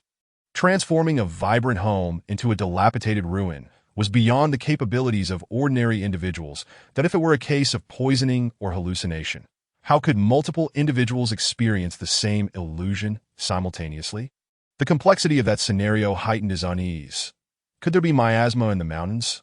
Lu Ji set down the documents, his curiosity piqued. Miasma? Shang Jingwei pondered for a moment before shaking his head. I've never heard of such a phenomenon there, and none of the travelers mentioned it either. That is peculiar, Lu Ji ruminated, his fingers absent-mindedly tugging at his hair, a gesture that might lead one to believe he was on the verge of pulling it out in frustration. Stop that, Cheek interjected, noticing Lu Ji's fidgeting and gently removing his hand from his own head. Do you wish to become prematurely bald? Huh. What do you mean? Lu Ji narrowed his eyes, his tone tinged with annoyance. It was no secret that some had jested about him becoming a balding old man, and his patience was wearing thin. All right, both of you quiet down. Chu Manchi, observing the commotion, rubbed her temples with one hand while using the other to pat Cheek Han's back. Are we still going to discuss this? Ahem, let us discuss. Lu Ji quickly shifted his demeanor, adopting a smile and nodding eagerly, fully aware of Chu Manchi's temperament. After wrapping up this brief interlude, the group resumed their examination of the documents and testimonies, deliberating for quite some time before finally settling on a plan that seemed reasonably sound. Upon solidifying the plan, Cheek began to usher everyone out, reiterating that they would embark on their journey to uncover the truth in the mountains the following day and that they required a good night's rest to rejuvenate. The rooms were to remain free from excessive disturbances. As Chu Manchi stepped outside, the sound of a door slamming shut echoed behind her, and she couldn't help but roll her eyes at the door. We just finalized the plan, and it's still bright and sunny outside. Now we're meant to rest up? Who believes that? Sister Chi, Su Tianza pointed incredulously at the securely locked door. You all know what he's like, right? Chu Manchi waved her hand dismissively. All right, you all head back. Captain Shang, we will proceed as discussed. Today, let everyone rest. Tomorrow may not be as pleasant, do we understand? Shang Jingwei nodded, fully aware of the gravity of the situation. The strangeness of the case was palpable. If it could be resolved swiftly, it likely wouldn't have landed in his hands. Rest well. We too shall return to our rooms. Chapter 47. After exchanging words with Chu Manchi, Shang Jingwei led his team back to their room, where he had additional matters to address. After all, this mission included Chi Yu, who had remained in the office since joining the criminal investigation team. He was apprehensive that if tasks weren't allocated appropriately, nobody would take care of the team's sole old-timer. Following their departure, Chu Manchi guided the remaining members of the agency to her room, eager to continue their earlier discussion and refine their plan further. Meanwhile, Cheek Han, after locking the door, let out a long sigh and reclined back onto the bed. That's so, as the head of the agency. You intend to manage everything from your position? Lu Ji turned to regard the comfortably sprawled figure on the bed, perplexed. Everything has its predetermined course. Even the most cautious must venture forth, Cheek replied, resting his hands behind his head. Some matters cannot be resolved through mere contemplation. Experience is essential. Besides, with Manchi and the others behind me, I feel secure. Upon hearing this, Lu Ji frowned, sensing that Cheek Han's words carried deeper meaning. Though he could not decipher them, that he had intended to probe further, but Cheek closed his eyes the next moment, signaling that he wished to sleep and preferred not to be disturbed. Lu Ji, recognizing this, settled onto the bed, engrossed in his own thoughts. Meanwhile, the group of four congregated in Shang Jingwei's room. Despite having Cheek Han's assistance, he felt a lingering unease regarding the case. You appear quite anxious, Zhang Yang observed, his gaze fixed on Shang Jingwei with a hint of amusement. Is it not your fault for insisting on being involved in this case? Shang Jingwei shot Zhang Yang a disgruntled glance. You could have participated alone, but you brought Chi Yu along. What exactly are you aiming to achieve? Isn't it simply curiosity about the case? Zhang Yang maintained a cheerful demeanor, yet his tone conveyed an air of disinterest in the matter at hand. Xiao Qiyu, it was merely an accident. Indeed, I never anticipated that Director Zhang would be right behind me. Enough of this. Can you two please refrain from bickering upon meeting?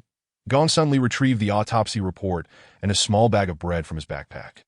Handing them to Qiyu. First, take a look at my autopsy report. Then I shall eat my bread in silence. Originally intending to lend a hand, Qiyu found himself silenced by Gongsuen's remark, merely responding with a soft "oh" as he unwrapped the packaging and began to eat leisurely. Observing Qiyu's obedient demeanor, Gongsun nodded in satisfaction, while Zhang Yang raised an incredulous eyebrow, glancing back and forth between the two before finally speaking. The aura between you two feels remarkably similar. You should be quiet. Shang Jinhui, anticipating Zhang Yang's next words, promptly covered his mouth with a hand, feigning a fierce expression to threaten him. Are we still going to look at the autopsy report? All right, let's take a look. Zhang Yang raised his hands in surrender, signaling for Shang Jinhui to remove his hand from his mouth. Shang Jinhui glanced at the now subdued Zhang Yang, slowly lowering his hand while surreptitiously wiping it on his clothing. Zhang Yang disdainfully glanced at his attire, wrestling with his thoughts for a while before ultimately deciding to remain silent, shedding his outer garment and tossing it aside, picking up the autopsy report to read. The manner of the deceased's demise was quite familiar to Gongsun. The corpse had a bluish complexion, bulging eyes, and rigid hands, with its face contorted in an unusual manner. The heart displayed signs of sudden cessation, a classic indicator of having been frightened to death. According to the account of the informant, coupled with this autopsy report, the situation could only be reduced to two possibilities. Either the residence was indeed haunted, as the informant claimed, or the informants themselves were the culprits, having conspired to frighten the deceased to death. The circumstances remained unclear. Whether there were ghosts or not would become evident upon further investigation tomorrow. Poisonous miasma, Shang Jinhui softly uttered, glancing at the autopsy report. What did you say? Gongsun, unable to catch Shang Jinhui's words, lifted his gaze. Gongsun, do you think there could be miasma in these mountains? Instead of answering that question, Shang Jinhui posed another. Generally speaking, the toxic gases generated from decaying flora and fauna in tropical forests are collectively referred to as miasma. Though curious as to why Shang Jinhui would inquire about such a matter, Gongsun patiently elaborated. If miasma exists in these mountains, it would either be due to harmful microorganisms lurking in the air or countless corpses scattered throughout the woods that as soon as the words left his mouth. Shang Jinhui raised an eyebrow, gazing out the window at a solitary mountain not far away, lost in thought. Meanwhile, Qiyu, engaged in a struggle with his bread, suddenly leaped up from the bed as if recalling something. Abandoning the remaining half of his bread, which naturally found its way into Zhang Yang's hands, that I thought this place looked familiar. I assumed it was merely because all mountains resemble one another. Qiyu clapped his hands and pulled out his phone, presenting the previously researched information to the others. All mountains look alike. Zhang Yang sometimes found it difficult to comprehend Qiyu's thought process that he could be forgetful. Yet he possessed an exceptional memory for details. Indeed, regardless of their height or size, as long as it is a mountain, it is the same, Qiyu stated earnestly, leaving Zhang Yang utterly speechless. Xiao Qiyu, it seems you've stumbled upon something remarkable. After reviewing the events on the phone, Gongsuen's tone held a hint of amusement. Shang Jinhui forwarded this discovery to Qi Kan, inquiring about his perspective on the matter. Upon receiving the message, Qi Kan promptly read through the content and expressed that the residence mentioned in the incident was an exact match for the one they were set to investigate. Though he only made this vague statement, Shang Jinhui grasped his implication, responding with an acknowledgement before falling silent. Qi Kan then showed his phone to Lu Ji, who initially appeared perplexed until he spotted the photograph accompanying the report. This woman, I've seen her before. This is a report from the Republic of China era. Where have you seen her? Qi Kan clearly doubted Lu Ji's assertion that IT was one thing to bear a resemblance. But Lu Ji's resolute tone compelled Qi Kan to entertain a sliver of skepticism. The dream. That dream, Lu Ji, detecting the disbelief in Qi Kan's voice, gestured aimlessly in the air. The painting, the woman depicted in it is her. The painting you dreamt of is indeed this woman. Upon hearing Lu Ji's words, Qi Kan confirmed once more, plunging into contemplation. Initially, when he heard of the matching courtyard, he merely thought it might be related to the case. But he had not anticipated that Lu Ji's dream would also connect to this residence, that if that were the case, this matter could be traced back to the Republic of China era, a time fraught with turmoil, where many things could no longer be verified, especially concerning this hidden residence nestled in the mountains that a challenging endeavor. Chapter 48:0048. It took considerable effort to link the dream with the recent occurrences, only to realize how distant the timeline was, so far back that Chikin now felt a headache when contemplating the matter. After a sleepless night, dawn broke with a dim light, prompting everyone to rise and prepare. Uncertain of the dangers that awaited, their nerves were all taut that as Chikin checked his belongings. He cautioned Luji not to stray more than half a step from his side, shoving some protective items into Luji's hands for easy transport. "Are you really this anxious?" Luji looked at the protective bracelet on his wrist and the other badges pinned to his clothing, feeling somewhat at a loss. "This is your first time with us. I fear you might struggle to keep pace with our progress. These items are for your protection. They'll serve you well. That in the past, Chikin would have had no such concerns, but with Luji's presence, he could not afford to be so casual. Should anything untoward happen, it would be problematic. That I swear, I won't stray more than half a meter from you." Luji, understanding Chikan's apprehension, raised 3 fingers in an oath. "If worst comes to worst, we can just buy a child's leash and tether ourselves together." Upon hearing Luji's suggestion, Chikan's eyes instantly lit up, and he took Luji's hand, preparing to head to the nearby convenience store. Realizing Chikan's intent, Luji immediately halted, grabbing Chikan's wrist in disbelief. "That no, I was just saying that casually. Did you really take it seriously? I already promised not to leave your side. Please don't bring up such embarrassing ideas." Luji found himself devoid of energy to criticize Chikan's behavior and merely patted the back of his hand, assuring him repeatedly until Chikan abandoned the notion of purchasing a child's leash. Once Chikan relinquished the idea, Luji subtly exhaled in relief. After everyone packed their necessary items, they left their remaining luggage at the guest house and set off towards the solitary mountain nearby. The peak was not particularly high, yet the undergrowth was thick, appearing somewhat disordered compared to a nearby tourist site. The Yuichen and Su Tianzi led the way, each wielding a small sickle to clear the obstacles along the path. The canopy provided shade from the blazing sun overhead, casting a cool shadow that almost felt chilling. Luji surveyed the surroundings. The chirping of birds filled the air, and a gentle breeze rustled the leaves, creating an illusion of twilight under the tree cover. Suddenly, a gust of wind swept through, sending a chill down his spine, prompting him to take a couple of steps forward and tug at Chikan's hem. Noticing the tug on his clothing, Chikan looked down at Luji's hand, slowed his pace, and moved closer to Luji, gently patting his wrist. "What's wrong? I feel something is off." Luji couldn't articulate his unease. He could only follow his instinct, meeting Chikan's gaze as he voiced his suspicion. "Perhaps it's just the shade. Let us keep an eye on it."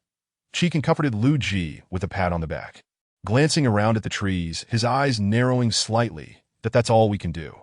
Despite saying that, Luji was reluctant to walk behind on his own, so he continued to hold on to Chikan's hem as they walked side by side. It remained uncertain whether there was indeed something amiss in the forest or if Luji was merely being superstitious. However, before long, a situation did indeed arise. The previously clear skies were enveloped in mist. The birds' cries abruptly ceased, and an eerie stillness settled over the atmosphere. Chikan snapped his fingers, and the other members of the agency quickly gathered around, encircling Shang Jinhui and the others. Luji, witnessing the agency's formation for the first time, felt his heart race with anxiety, simultaneously cursing himself for his earlier foreboding remarks. Chikan positioned Luji behind him, lightly rubbing his wrist to provide reassurance. This likely had a calming effect, as Luji gradually steadied his nerves. Aware of his own limitations, he obediently remained behind Chikan, choosing to rely on the available support. "What is happening?" Chiu, also encountering this unusual scenario for the first time, was still adjusting, despite having witnessed Chi Linlin's abilities once before. After all, he had previously been a staunch materialist. "It appears there is indeed something amiss. You should stay close to us." Zhang Yanga glanced around, and in the present circumstances, it seemed that even a fool could discern the situation, aside from a certain individual. Manchi, Ichin, scout ahead. Now, apart from being shrouded in dense fog, nothing else transpired. Chikan was unwilling to remain ensnared in place, awaiting the unknown. Rather than wait, he preferred to take the initiative. Chu Manchi and Yu Ichin exchanged glances and nodded at one another, separating to take positions, one ahead and one behind. They closed their eyes, their fingers gently grazing their spiritual implements. The crimson and obsidian light erupted suddenly, as if striving to tear apart the surrounding mist, and two figures gradually emerged behind them. Shang Jinghui was well aware of the abilities of the group surrounding Qi Can and displayed little emotion. Gong Suan's rapid acceptance was surprising, his astonishment lasting but a fleeting moment. Zhang Yang'e maintained an unchanging expression throughout, leaving one to wonder if he had known all along or was simply overwhelmed. Only Qi Yu, despite already being aware of their capabilities, appeared utterly astonished, his mouth agape as if he might swallow an egg. Can't you be a bit more composed? It's not like you haven't seen this before. Gong Sun gently patted Qi Yu on the back of his head, recalling a previous encounter with a certain director, his face a mask of exasperation. Truly shocking. Overcome with emotion, that Qi Yu cleared his throat, attempting to salvage his dignity. Chu Manqi and Yu Yichen directed their spirits to explore different avenues. The wait was always somewhat grueling. The two had sent their spirits forth for quite some time without a return, unaware of the dangers that lay ahead. Once the seed of unknown fear was planted in the heart, it would sprout, ultimately taking root and entwining in this silent and soundless realm. Lu Ji keenly felt the dampness of his palms, undoubtedly a testament to considerable perspiration. Just as he contemplated breaking the eerie atmosphere with words, Chu Manqi and Yu Yichen's spirits emerged from the mist, and upon seeing the two figures approach, Lu Ji exhaled a long sigh of relief. After conversing with their spirits, the two raised their hands to dissipate the spiritual forms. They stepped forward to report their findings to Qi Can. And upon noticing the furrow in Qi Can's brow, Lu Ji understood that either nothing of note had been discovered or a formidable adversary awaited them. Regardless of the outcome, Lu Ji felt ill-equipped to bear it. Captain Shang, what are your thoughts on the current situation? Chapter 49. Qi Can tossed the conundrum to Shang Jinghui's feet, indifferent to whether the latter wished to catch it. After posing his question, he wore an expression that suggested, as the captain, the decision lay with him. Shang Jinghui, observing Qi Can's aloof demeanor, felt a strong urge to deliver a punch. However, having taken on this case, he realized he had to provide some semblance of closure to the adventurers who had entrusted them. Let us proceed. Inwardly, Shang Jinghui was anxious, yet the thought of his friends bolstered his resolve. The surroundings are cloaked in fog, and our spirits have yielded no useful information, so everyone must exercise caution as we advance. Chu Manqi cautioned. Lin, Tianzi, Tianyi Manqi, you will protect Shang Jinghui and the others. Lu Ji, stay close to me, and Yichen, keep an eye on the surroundings. Qi Can grasped Lu Ji's wrist, imparting instructions to the group. Once the words were spoken, everyone nodded in agreement and began to move cautiously, one following the other to while Yu Yichen walked on the outer edge, utilizing his rudimentary knowledge of exploratory spells to continuously gauge the conditions surrounding the group. As they ventured deeper, the fog thickened, rendering visibility nearly non-existent. Despite the brilliant sunshine outside, within the fog, it felt as dark as night. The further they journeyed, the more unsettling it became. Lu Ji gripped Qi Can's hand tightly, repeatedly reassuring himself, while Qi Can, hearing the soft murmurs of Lu Ji's thoughts, couldn't help but chuckle softly. Though what's so funny? No laughing aloud. Lu Ji whispered fiercely, clearly displeased by Qi Can's amusement. Don't be afraid.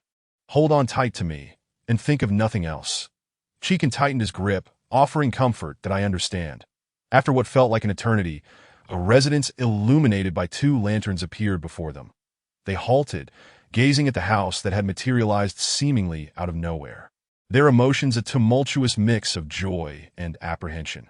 Throughout their journey, apart from the oppressive fog, they had encountered nothing, and now this house had unexpectedly emerged within the mist. Anyone could sense there was something amiss. Yet for the sake of their mission, they had no choice but to venture inside. Shang Jinghui felt a twinge of regret, wishing he hadn't brought Gong Sun and Qi Yu along for this expedition. Let us go. Since we're already here, we might as well take a look. After a long moment of contemplation, Qi Can finally broke the silence. That's true. Having come this far, it would be remiss not to investigate. Gong Sun remarked, his brow arching in excitement at the sudden appearance of the residents. Hearing Gong Sun's words, Shang Jinghui realized his friend was becoming overly enthusiastic. Gong Sun was generally agreeable, yet when it came to corpses and eerie atmospheres, He was insatiably intrigued, impossible to rein in. Fearing Gongsuan's impulsiveness would lead him to charge ahead, Shang Jingwei swiftly seized Gongsuan's wrist, applying a slight amount of pressure. Can you not be so hasty? Would it be possible to wait until everyone has made a decision? Shang Jingwei's tone was laced with exasperation, though he refrained from being too harsh with Gongsun. Oh, Shang Jingwei, you sound quite disappointed. Why don't you all hurry and discuss it? Gongsun, you seem rather excited, Qiyu observed, catching on to Gongsun's enthusiasm, leaning in to inquire quietly. Are you not intrigued by this obviously terrifying abode? Who knows what thrilling experiences await us inside? Gongsun expressed his fervor to Qiyu, who, upon hearing Gongsun's words, instinctively distanced himself, retreating to stand beside Zhang Yang. Are forensic experts really so drawn to such things? Zhang Yang pondered aloud, somewhat perplexed by the mindset of forensic specialists that he had previously known one who shared a similar fascination with the inexplicable. This is the spirit of exploration, Gongsun declared with righteous fervor, leaving the others feeling both exasperated and unable to counter his argument. Lu Ji clutched the hem of Qi Can's garment, fixating on the suddenly emerged residents, momentarily at a loss for how to articulate his inner trepidation. Yet, the longer he stared at the house, the more he felt as if something were beckoning them, as though it possessed an enchanting allure, guiding them to this desolate place, culminating in the appearance of the dwelling. Lu Ji gently poked Qi Can's back, leaning closer to whisper, "Do you think there are people inside or none at all? There's only one way to find out," Qi Can replied, leading the way toward the entrance of the residence. Seeing Qi Can move, the others ceased their hesitations and followed suit. As the group reached the entrance, Yui Chen was about to knock when the door swung open from within. A young woman clad in a light blue garment reminiscent of the Republican era stepped out. Upon seeing the crowd gathered at the door, she appeared startled and instinctively began to retreat inside. But Yui Chen was quick to grasp her arm, fearing the door would close again. Who are you? Perhaps overwhelmed by the unexpected number of people or the stark difference in their attire, the girl's voice trembled slightly. Do not be afraid, Qi Linlin reassured her gently, stepping forward. We are merely travelers on a budget, hoping to reach the mountaintop to witness the dawn and explore. Unexpectedly, the forest became enveloped in fog, leaving us lost. Given the late hour, we wondered if we might stay the night in your esteemed residence. Qi Linlin's soothing voice calmed the girl, who then raised her gaze to assess the group, seemingly verifying the truth of Qi Linlin's words. Please wait a moment. I will consult the young lady. After observing them for a moment, the girl spoke before re-entering the house. In less than a minute, she returned to the door, gesturing for them to follow her. Please, follow me inside, she said, dismissing any expressions of gratitude from the group as she turned and entered the grand house. The group exchanged glances before promptly following her inside. The girl led them into a spacious hall where another young woman clad in a white qipao was seated. Upon entering the hall, Lu Ji immediately noticed the woman seated at the front. After the maid exchanged a few words with her, the young woman nodded slightly, instructing the maid to leave. You must be the lost travelers, the woman inquired, her voice soft yet imbued with an undeniable authority. Indeed, Qi Linlin stepped forward. The day has grown late, and we find ourselves at a loss. Having spotted this residence, we ventured to seek shelter. It is nothing. Merely for a night, that we do have some guest rooms available.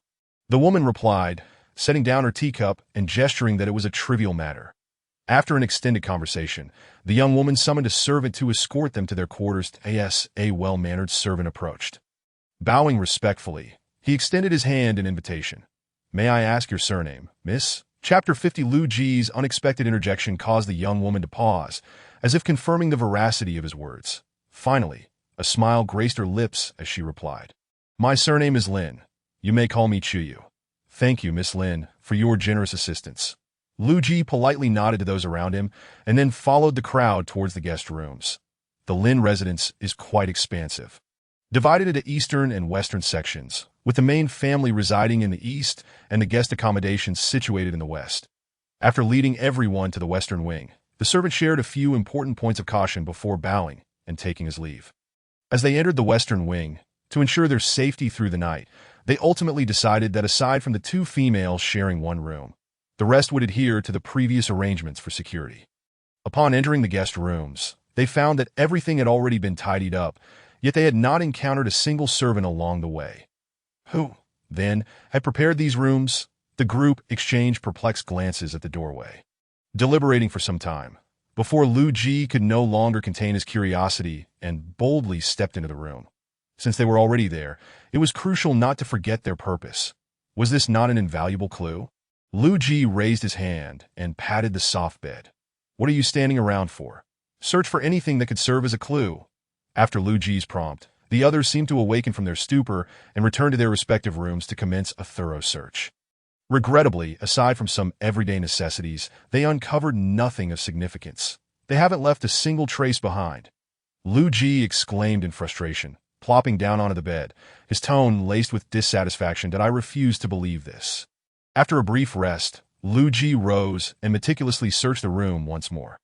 Qi Can observed Lu Ji's stubbornness, unsure whether to intervene or allow him to continue rummaging through the room. "What's this?" Lu Ji exclaimed, having discovered what appeared to be a piece of talisman paper beneath the bedding, its yellowed surface inscribed with red characters that might have been blood or cinnabar. After examining it from various angles without discernment, just as he was about to pull the paper from the bed, Qi Can swiftly halted his action. Lu Ji looked up in confusion, while Qi Can scrutinized the paper for a moment before shaking his head. Qi Can gathered the others and shared Lu Ji's discovery, advising them to check beneath their own beds for similar items. Following Qi Can's suggestion, everyone hurried back to their rooms, lifting their bedding to reveal that indeed, beneath every bed lay the same seemingly talismanic paper. Qi Can instructed Yue Chen to inspect the papers, discovering that the inscriptions were not of a banishing nature, but rather resembled those used to summon spirits. To place such summoning papers beneath the beds? Is this an intention to prevent our safe departure? Shang Jinhui mused, a chill running down his spine as he gazed at the talismans. That my understanding of these symbols is rather limited. Yue Chen admitted, feeling somewhat embarrassed, for he had not studied such matters. However, I have perused numerous ancient texts, and it is highly likely that these inscriptions are meant to summon a vengeful spirit. Could it be that the placement of these talismans is indeed intended to harm us? Zhang Yang furrowed his brow, suddenly regretting bringing Qi Yu along on this ominous venture. Or perhaps Lu Ji is simply eager to encounter this spirit? Lu Ji bit his finger thoughtfully. Where do you derive the notion that these summoning items are merely for a casual meeting?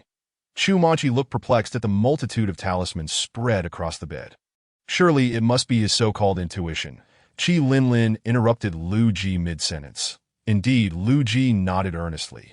This western wing, though designated for guests, seems to have been constructed in a manner suggesting it has remained unoccupied. So you surmise that this was built specifically for someone wishing to meet with a deceased individual? Qi Can inquired, seemingly grasping Lu Ji's reasoning. Yet, given the age of these talismans, it seems that the endeavor may have been unsuccessful. Gong Sun stepped forward, bending to closely examine the papers before lifting his gaze in affirmation. Lu Ji's intuition. I have long pondered its accuracy, that is it truly that precise. Su Qianni mused, finally beginning to comprehend the unfolding events. There is much you still remain unaware of regarding him, Qi Can remarked lightly. Your statement is rather ambiguous, Lu Ji retorted, feeling an immediate displeasure at the implication. Enough, Qi Can interjected, silencing Lu Ji and surveying their surroundings. This residence likely harbors secrets we are yet to uncover. We must remain vigilant. The others nodded in understanding, preparing to rest briefly before embarking on a night fraught with perilous exploration. Just then, a figure resembling the elderly steward of the estate appeared behind them, causing Qi Yu to jump in fright, retreating behind Zhang Yang. Could you perhaps announce your presence? This is rather alarming, Qi Yu stammered, trembling as he pointed towards the steward. Qi Yu's outburst. They noticed the elderly man standing at the doorway, his smile unsettlingly peculiar. For matters of negotiation, Qi Can decided to entrust the task to Qi Linlin. Given her background as a former heiress and her adeptness within high society, she would handle such trivialities with ease. With a mere glance from Qi Can, Qi Linlin understood his intent, nodding affirmatively before stepping forward to engage with the steward. The others remained in the room, observing the exchange at the door. The steward's demeanor visibly softened during their conversation, and shortly thereafter, he departed with an affable grin. Qi Linlin returned to the room. But before she could speak, she was surrounded by eager faces, each pair of eyes gleaming with curiosity, leaving her momentarily at a loss for words. The steward mentioned that this western wing is haunted and advised us to exercise caution. Qi Linlin summarized, recalling the most salient point from their dialogue. He also warned that the talisman papers on the beds must not be removed, as doing so would invite terrifying entities. Could it be that the seemingly fearsome steward is, in fact, a good soul? Su Tianzi contemplated, recalling the steward's eerie smile, causing a shiver to traverse his spine. Do you have any idea how many kind words I had to utter to coax him into sharing these details? Qi Linlin shot Su Tianzi a disapproving glare, asserting that her persuasive efforts had been considerable in eliciting the steward's joviality. Well done, our esteemed diplomat Qi Linlin, Su Tianzi conceded, raising his hands in mock surrender. Fully aware of his own shortcomings, since the steward has issued such a warning, it seems we must leave the talismans in place, Zhang Yanga remarked, casting a wary glance at the papers on the bed, convinced that sleeping near them would be uncomfortable for days. Out of sight, out of mind, Lu Ji declared, hastily covering the bedding once more, though this felt somewhat like burying one's head in the sand. He indeed felt a measure of relief at no longer seeing the talismans, that I suspect that the informants did not disclose the complete truth. Chapter 510051. After listening to Qi Linlin's account, Shang Jinhui cast another glance at the bed, recalling the testimonies of the informants. They had not mentioned these peculiarities, focusing instead on the deceased companion and the eerie estate. The experiences they recounted within these walls were often shrouded in vague summaries or obscured by ambiguous language. I believe you are correct. Qi concurred with Shang Jinhui's assessment. Lu Ji looked on in confusion, having reviewed the case details and testimonies without perceiving any discrepancies, just as he was about to inquire whether others shared his concerns. Qi interrupted his thoughts. Did any of you notice anything unusual about the steward's sudden appearance?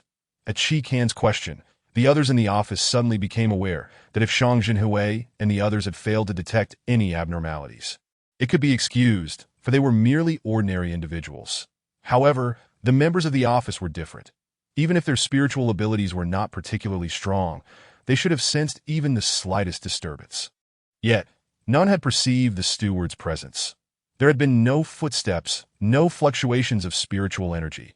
He had simply materialized before them in silence. Had it not been for Qi Yu's startled cry, they might have remained oblivious to his existence. Either he is a puppet, or he possesses remarkable strength, Yu Yichen suggested softly, only voicing this theory due to the lack of any plausible explanation. That is highly plausible, Qi Linlin, prompted by Qi Can's reminder, began to reflect on the details of her earlier conversation, her hands coming together in realization. When I approached him, I felt nothing at all. I nearly mistook him for an ordinary person. There seemed to be many secrets hidden here. Zhang Yang amused, a smirk playing on his lips, increasingly intrigued by the estate. Truth be told, ever since entering this place, I have been in a state of excitement, Gong Sun remarked, his expression devoid of emotion, yet revealing his inner delight. Qi Yu glanced at Gong Sun, perplexed by his calm demeanor and flat tone, unable to comprehend how one could express excitement so placidly. In Qi Yu's understanding, excitement should manifest as exuberant gestures or uncontainable smiles. Do not dwell on it. He is simply like that, Shang Jinhui interjected, recognizing Qi Yu's confusion. That a glance at Gong Sun confirmed that beneath his stoic facade lay a spirit already jubilant beyond measure. Is it truly that impressive? Upon hearing Shang Jinghui's words, Qi Yu once again scrutinized Gong Sun beside him, silently giving a thumbs up in admiration. Since there was no intention of resting, why not disperse and explore a bit? Originally, Lu Ji intended to take a break, but after a brief few minutes, his desire for rest had entirely vanished. Or do you wish to take a moment? No need. Shang Jinghui shook his head in agreement with Lu Ji's suggestion. Taking advantage of the daylight, wandering through the entire manor would be much better than exploring in the dark of night. By daylight, they could search for as much as possible. The others had no objections either.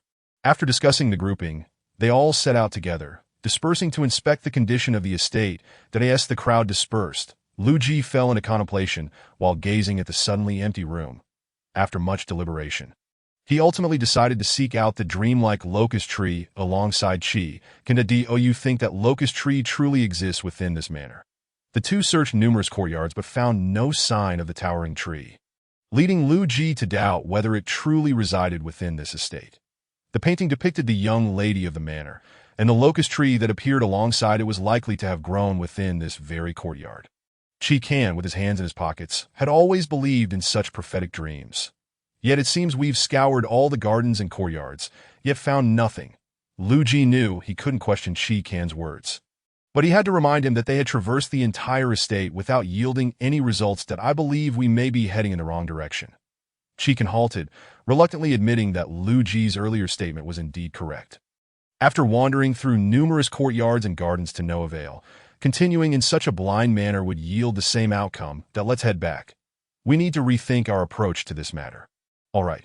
When the two returned to the western courtyard, the others had already gathered, awaiting their return. That as soon as they spotted Lu Ji and Chi Can entering the western courtyard, the group rushed over.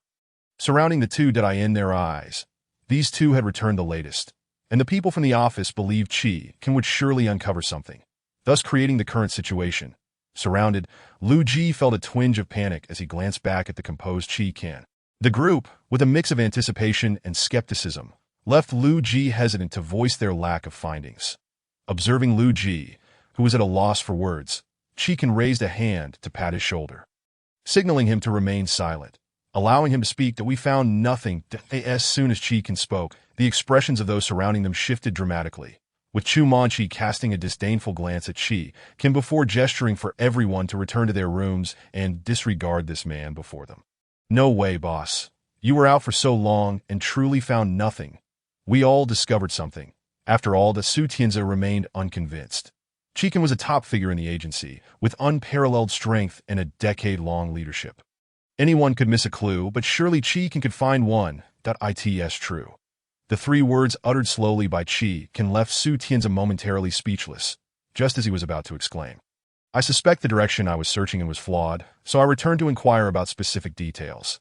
Then let us first compile the information we've gathered, and you can attend to your matters. Chu Manchi, understanding Chi Can's character, recognized that he often needed to handle certain matters alone. Captain Shang, let us go. Chi Can slightly nodded, and he and Shang Jingwei entered a room, closing the door to commence their discussion. Chu Manchi took on the role of deputy director, guiding the remaining individuals into another room to consolidate the information they had each uncovered. Chapter 520052 What's wrong? Which direction do you think is incorrect? Shang Jinghui did not linger on pleasantries, directly inquiring upon entering the room. The air was thick with danger, and lingering even a moment longer could spell peril. While he himself was unafraid, he worried about implicating the inexperienced Chi Yu and Gong Sun. Hence he needed to ally with Chi Can for a swift resolution. From the moment we stepped into this mountain and discovered this manor, we believed it was due to the mist and spiritual energy. Chi Can gestured for them to sit, then continued his explanation. This estate, from the young lady to the servants, is styled in the fashion of the Republic era. Thus, I suspect we may have fallen into a temporal disorder. How can you be certain your hypothesis is correct? Shang Jingwei frowned at Chi Can's assertion, finding it somewhat far-fetched that it may not necessarily be a temporal disorder. It could also be that the time here does not align with that outside. Chi Can too felt his previous conjecture was a bit outlandish. At the very least, the absence of a certain item within the estate indicated that the time here is indeed set in the Republic era. I would like to understand your reasoning. Chi Can relayed the information regarding the locust tree to Shang Jingwei. Out of caution, Chi Can withheld some details, not due to distrust in Shang Jingwei, but rather in the individual named Zhang Yang. From the moment he met Zhang Yang, Chi Can felt an inexplicable mistrust toward him. There was an aura about him that was elusive, suggesting he knew something.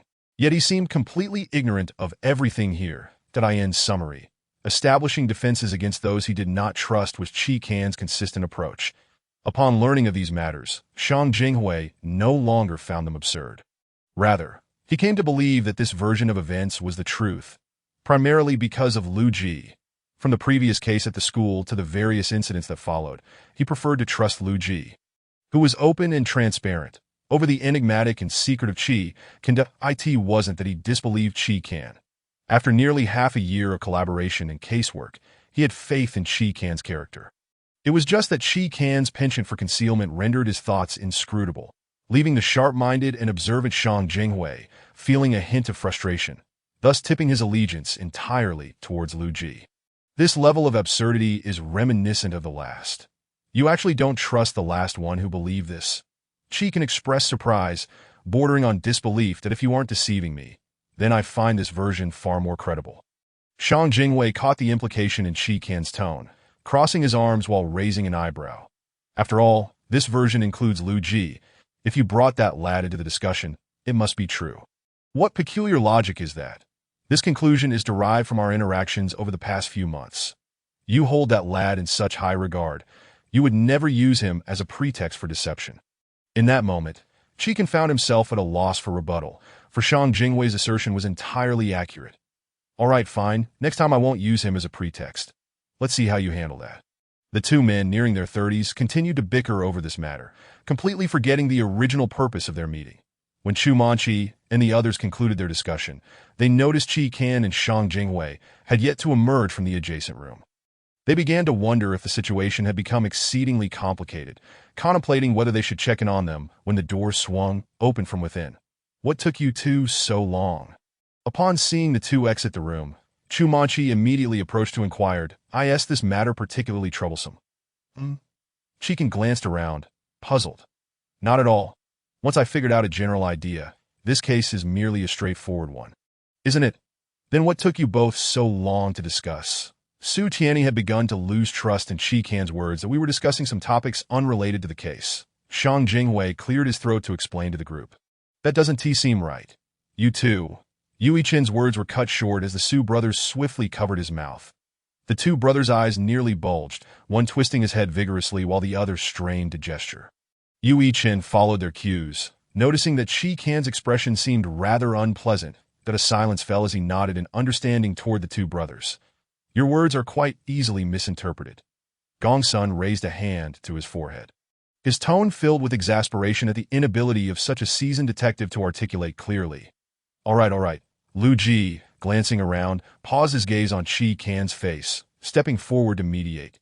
"Captain Shang, after discussing for so long, did you arrive at any conclusions? We suspect that we are currently situated in the Republic era." Upon Lu Ji's inquiry, Shang Jingwei immediately transformed back into the reliable detective captain, sharing their hypothesis with the group. "The Republic era," Qi Linlin murmured softly, repeating it several times as if suddenly recalling something, abruptly raising her head, startling Qi Yu who stood beside her. "It's that. The Republic report that Xiao Qi Yu discovered." Qi Linlin's words prompted the group to remember the familiarity of the mountain and the Republic report unearthed by Qi Yu during their stay at the inn. "Xiao Qi Yu, please bring out that report for us to examine." Su Chen reminisced about the incident. She leaned forward and gently prodded Qi Yu's shoulder. "Oh, all right, let me take a look," Qi Yu replied, his expression blank as he listened to the conversation around him, his mind still trailing after Shang Jingwei's words. The next moment, he was jolted back to reality by Yu Chen's poke. He retrieved his phone from his pocket and, relying on memory, searched the web for a moment before uncovering a report, which he then held out. "Found it. Take a look." Gong Sun lightly nudged Shang Jingwei's back with his elbow, prompting Shang to step forward and take Qi Yu's phone, scrutinizing the contents of the report with keen interest. The article was a harrowing account of a massacre. During the tumultuous period of the Republic of China, cities were ravaged by invaders, and the outside world echoed with cries of despair, resembling a hellish inferno. To evade calamity, the Lin family had hastily relocated their residence to the secluded mountains, thereby escaping much of the chaos. The eldest daughter of the Lin family became the focal point of this grim narrative. "What is the veracity of this report?" Lu Ji pondered. "You know how it was during the Republic of China. Journalists were always sensationalizing stories, particularly in such war-torn times when no one would bother to ascertain the truth." After reading the report, Zhang Yang returned the phone to Qi Yu, his eyes laden with the weight of history. The era of conflict was perpetually tragic. Chapter 530053, if this report holds any truth. Lu Ji reflected. Then this Miss Lin must indeed be a formidable character. The report detailed how, upon reaching adulthood, the young lady of the Lin family followed her parents' wishes to study medicine abroad. Upon her return, she discovered that their city was gradually succumbing to enemy occupation. After much deliberation, Lin's father decided to move the family to the mountains to avoid further turmoil. Yet, just when the Lin family thought they could live in peace, a distressing transformation occurred within their home. For reasons unknown, the young lady descended into madness, attacking anyone who crossed her path. Initially, her episodes were sporadic, leading her parents to confine her to her room. locking the door and only permitting meals to be delivered. They managed to maintain this precarious peace for over half a month, until one day, as the food was brought in, she escaped, armed with a knife, and committed murder. By the time Lynn's parents arrived, several servants lay lifeless in a pool of blood. In shock, they summoned armed help to subdue their daughter, who was still brandishing the blade to prevent such an incident from recurring. They ordered her to be chained. From then on, the young lady would periodically lose her sanity, prompting speculation among the servants that she might be possessed by some malevolent spirit. The family's steward even suggested consulting a Taoist priest to exorcise the supposed evil.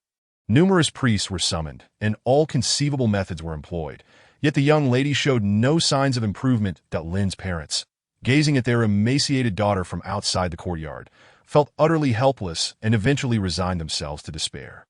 The Lynn family came to the public's attention when a young man, inadvertently lost in the mountains, stumbled upon the Lynn residence. He approached to inquire about lodging for the night, but upon discovering the eerie silence surrounding the manor, he hesitated to knock and simply pushed the door open.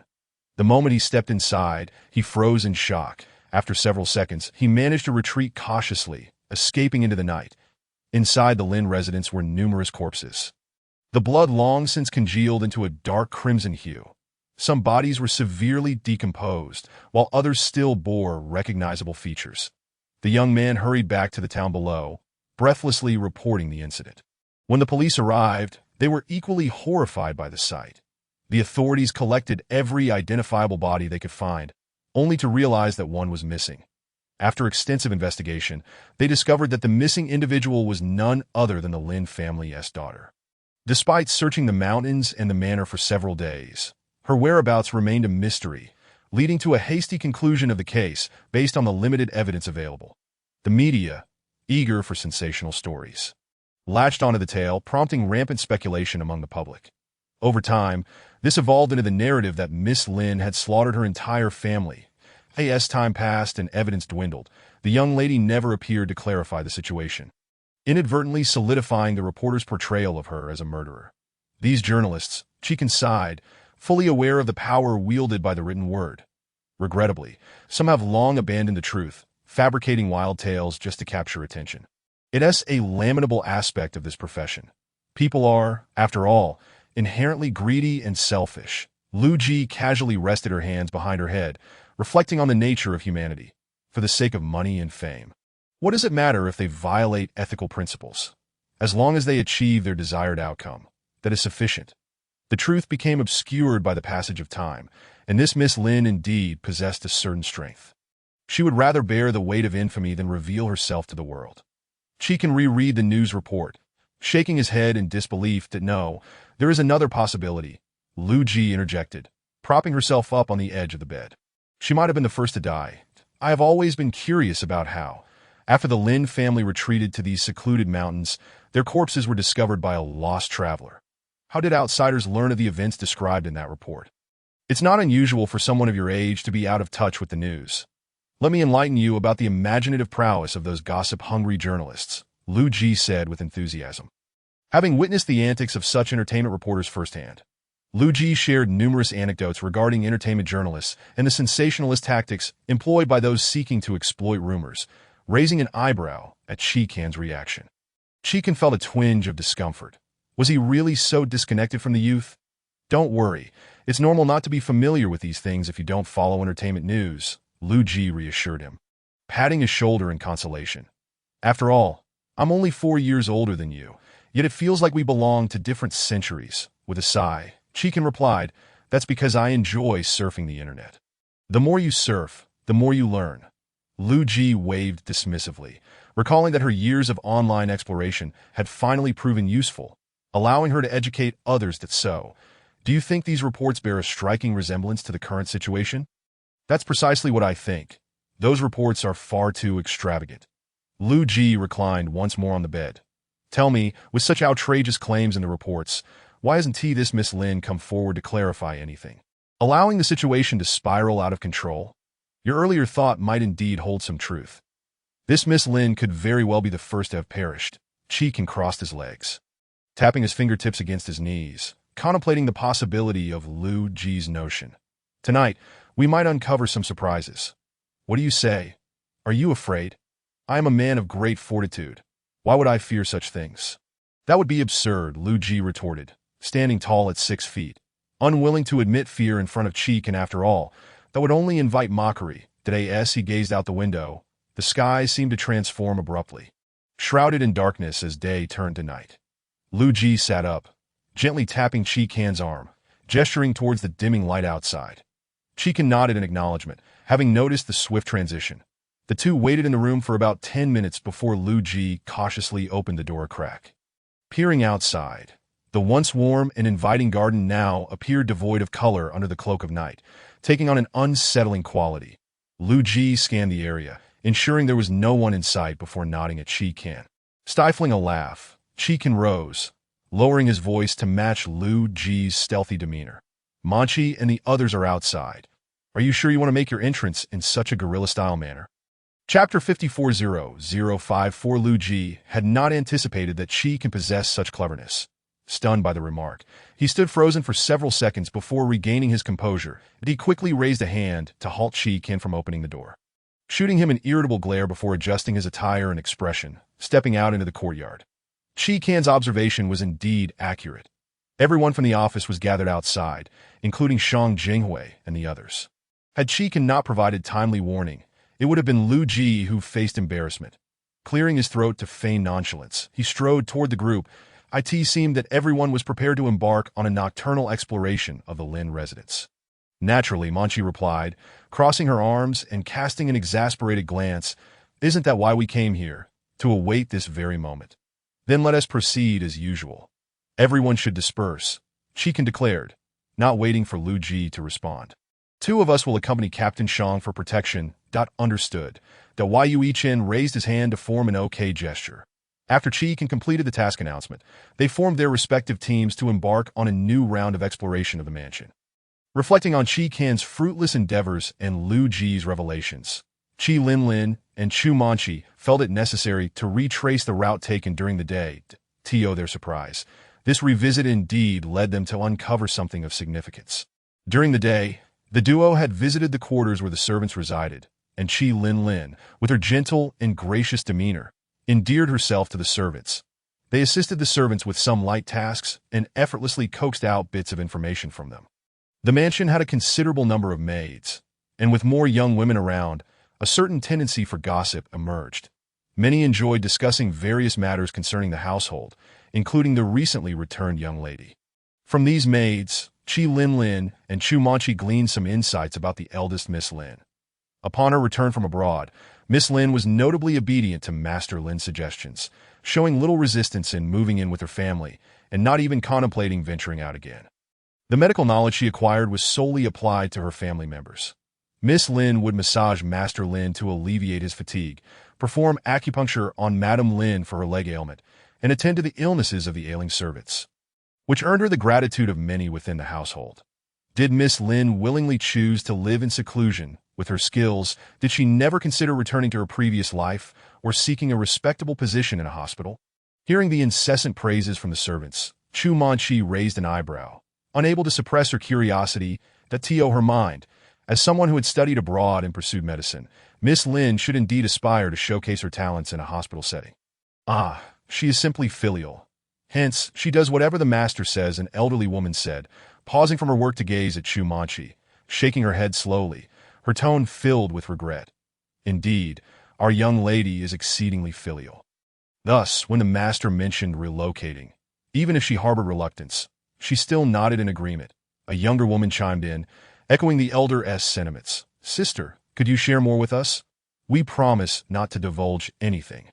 Qi Linlin felt there was an opportunity for deeper understanding and promptly sat beside the elder, inquiring softly. The elderly woman exchanged glances with the other servants and, after a moment of contemplation, finally relented and began to speak. Lin Qiyu was the only child of Master Lin, which led him to be exceedingly strict with her, demanding that she excel in all her endeavors. Lin Qiyu's disposition seemed to mirror that of her mother, soft-spoken and compliant. She would merely nod and follow orders without resistance. Thus, whatever Master Lin dictated, she adhered to.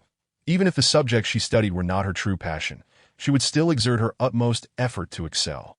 Master Lin always presented himself as a stern patriarch, offering little praise when Lin Shuyu performed well, perhaps just a nod and the words "keep up the good work." However, when she faltered, he would scold her harshly, going so far as to employ familial discipline on one notable occasion that the elderly woman recounted these matters. Her eyes brimmed with compassion, and Chu Manchi noticed that the expressions of the others mirrored her sentiment of sympathy. Sister, if what you say is true, then Miss Lin's pursuit of medical studies abroad was also. Chu Manchi hesitated, but from the reactions around her, she surmised much. That was also the master's intention, before the elder could speak. The younger woman interjected. The master often reminisces about his ancestors who practiced medicine to save lives. Initially, he wished to reclaim the medical profession himself, but found it futile, ultimately opting for commerce. With the birth of the young lady, who displayed an exceptional memory at 4 or 5 years old, the master saw hope and began to pressure her into continuous study of medicine. A not-so-young woman, having finished hanging her clothes, rushed forward to join the conversation. Does Miss Lin enjoy the medical profession? Chu Manchi, feeling fatigued from standing, sat down on the steps. Not at all, as a young girl. How could she possibly enjoy medicine? The elder shook her head. Though she grew to tolerate it, her true aspiration has always been to become a musician. Indeed, even to this day, there remains a piano in her room. Xiaodao, the younger maid, lowered her voice slightly that I saw Miss Lin playing it a few days ago. However, I do not understand music. I merely felt that the sound was rather sorrowful. Qi Linlin and Chu Manchi conversed with the group for an extended period until a sudden cough echoed from the entrance, prompting everyone to look up and see the old steward standing at the doorway, hands clasped behind his back, observing the gathered crowd. Qi Linlin immediately recognized the steward and, discerning something from his stern expression, approached him. Steward, please do not blame them that we lost our way and, thanks to Miss Lin's assistance, managed to pass the night safely. That we merely wish to inquire about her preferences so that we might express our gratitude later. Qi Linlin's gentle yet authoritative words eased the tension among the girls. The steward squinted at Qi Linlin for a moment, as if recalling something, and then his serious demeanor transformed into a smile. Ah, it is the esteemed guest that Mrs. Kindness in assisting you stems from her goodwill. She would never accept offerings from esteemed guests. You see, night is quickly approaching. It would be prudent for you to return to the West Wing. Do not wander out after dark, for it may lead to unforeseen troubles. The steward's words subtly urged Qi Linlin and Chu Manchi to depart. Remaining longer could potentially incite unnecessary complications. After some contemplation, they bid farewell and left the premises. They had initially intended to return later that night for further exploration, hoping to extract more information from the girls, yet they were taken aback by how eerily silent the once bustling courtyard had become after dark. Something felt amiss. Chapter 55, 0055. Shang Jinhui had initially intended to accompany Qi Kan and the others in their search for the tree they sought, but Qi Kan shook his head, indicating that he and Lu Ji were sufficient for the task. There were still many secrets to uncover in this eerie mansion, and having additional members in the search would bring them closer to unraveling the mystery. Shang Jinhui understood Qi Kan's reasoning. This mansion was shrouded in ambiguity and peril, and the sooner they deciphered its mysteries, the sooner they could all leave. That I'll go with Gong Sun. Yang, keep a close watch on Qiyu and ensure he stays safe. Shang Jinhui felt that with their 4 members along with their companions from the Agency for Protection, their objectives were rather ambitious, and ultimately decided it was best to split up. Each in, you follow Captain Shang. Tianzi and Tianyi can accompany the other 2. That upon hearing Shang Jinhui's words, Qi Kan understood his intent and promptly assigned tasks to the remaining 3 members. Remember to ensure their safety. Boss, you need not worry. We understand, Su Tianzi assured, patting his chest. Let us go and aim to return soon. Zhang Yang stretched his arms, yawning, and then seized Qiyu, heading towards the southwest of the mansion. That if you find anything, be sure to inform us. Shang Jinhui patted Qi Kan on the shoulder before making his way southeast. Shall we set off as well? Lu Ji surveyed the suddenly empty courtyard, feeling somewhat uneasy. Which direction should we take? Let us retrace the route we took during the day and see what we find. After speaking, Qi Kan reached for Lu Ji and led the way in the direction they had traveled before. He had a persistent feeling that this path held something significant. During the day, they had dispersed to various corners, gathering different bits of information. Yet the route they took had remained oddly quiet when it should have been bustling with chaos. Zhang Gu, Are you certain there could be any clues in this direction? Chiyu gazed at the increasingly desolate surroundings, a chill creeping into his heart, and quickly grasped Zhang Yang's arm, his voice trembling slightly. During the day, we explored every nook and cranny, yet no one had ventured into this corner. Zhang Yang recalled the various positions they had occupied while exchanging information earlier. The places we visited had the likes of Old Shang. We shall try our luck in this deserted area. Yet, I must say, this place is far more desolate than anywhere else. That Su Tianzi rubbed his arms, a hint of apprehension in his tone. Could it be that this is the most terrifying place of all? Do not spout such frightful tales. Look at how terrified Chiyu has become, Su Tianzi remarked, noticing Chiyu's fearful expression and playfully slapping Su Tianzi on the back of the head. "Oh, I was merely jesting." Su Tianzi rubbed his sore head, his voice now quiet. While it was wise to avoid frightening remarks, Chiyu could not help but cling tighter to Zhang Yang's arm as he gazed into the pitch-black void ahead. Even without words, one can clearly see how terrifying it is. All right. Zhang Yang comfortingly patted Chiyu's arm, that if you feel scared, just hold on to me, that I will certainly hold on to you. You need not worry about that. Thus, the group bantered and chatted as they stepped into the territory of the southwestern corner. The room before them appeared to be abandoned, and the four individuals cautiously stepped inside to investigate. The interior was in a state of utter disrepair. Both windows and doors hung precariously, creaking ominously under the influence of the evening breeze, seemingly on the verge of collapse. They meticulously examined the surroundings. They found nothing but layers of dust and a solitary piano positioned in the center of the room. Exchanging glances, they felt the presence of this piano, so out of place in the desolate space, was exceedingly peculiar. Heightened vigilance enveloped them as they approached the instrument with deliberate steps. The piano was unnaturally pristine. Could it harbor something sinister? Chiyu gently traced his fingertip across its surface, finding it devoid of any dust, an incongruity for an object residing in such a forsaken abode. Indeed. Zhang Yinge scrutinized the piano thoughtfully, her fingers resting on her chin in contemplation. That we must remain cautious, just in case. That Su Tianzi felt an unsettling eeriness permeating the room, pondering how a place sealed off for years could end up in such a state, yet host a brand new piano, unless someone had intentionally placed it there. It could only imply that something unusual was afoot. Though Su Tianzi's thoughts trailed off, his younger brother Su Tianzi immediately grasped his brother's concerns. With a knowing glance, he turned to Su Tianzi and instinctively positioned Zhang Yinge and Chiyu behind him.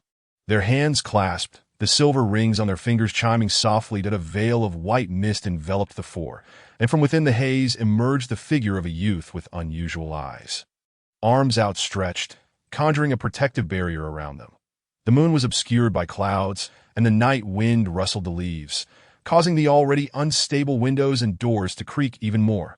The Su brothers remained vigilant, each focusing on their surroundings, wary of any sudden disturbances. "Did you hear anything?" Chiyu inquired hesitantly of his companions. That no, they replied, listening intently for a moment, their expressions perplexed. "Are you perhaps too anxious? Relax." Indeed, that Su Tianzi, with a flourish of his wrist, produced a silver dagger. "That don't worry. While my brother and I may not be as formidable as the leader, we can certainly protect you. Why are you all out and about at this late hour?" A hoarse voice echoed around them, yet the source remained unseen. The Su brothers furrowed their brows and immediately assumed a defensive stance. That Chiyu, startled by the sudden voice, instinctively grasped the arm of the person beside him, his face a mask of wariness, while Zhang Yinge offered a comforting touch to his back. "Who are you? Why do you not reveal yourself to speak with us?" Su Tianzi steadied himself, hands clasped, ready for action. "I am merely a steward. Surprised to see you all here at this late hour." The aged voice replied once more. "That if you have no matters to attend to, I suggest you depart." "Old man, you speak without showing yourself. Surely you must have a form." Su Tianzi smirked coldly, flipping his wrist to form a seal, as the previously closed eyes of the youth behind him suddenly opened. "Regardless of your identity, you must reveal yourself." "Tong Ming, summon the wind," Su Tianzi commanded, his voice low. The wind, whether tangible or ethereal, could be captured within this space. Tong Ming opened his arms, palms upward, and as if at their center. A gentle breeze began to swirl, gradually intensifying. That Su Tianzi closed his eyes to discern the direction of the wind within the room. The hidden figure, initially composed, finally understood the might of the one before him as the winds began to whip chaotically through the space, prompting him to retreat. The wind parted to create an opening, and Su Tianzi scoffed, raising his hand to strike at the figure lurking in the shadows, when suddenly another disturbance drew their attention. The piano is moving. Chapter 56. Watching everyone drift toward their own pursuits, Shang Jinghui, along with Gong Sun and Yu Yichen, proceeded in the direction he sought.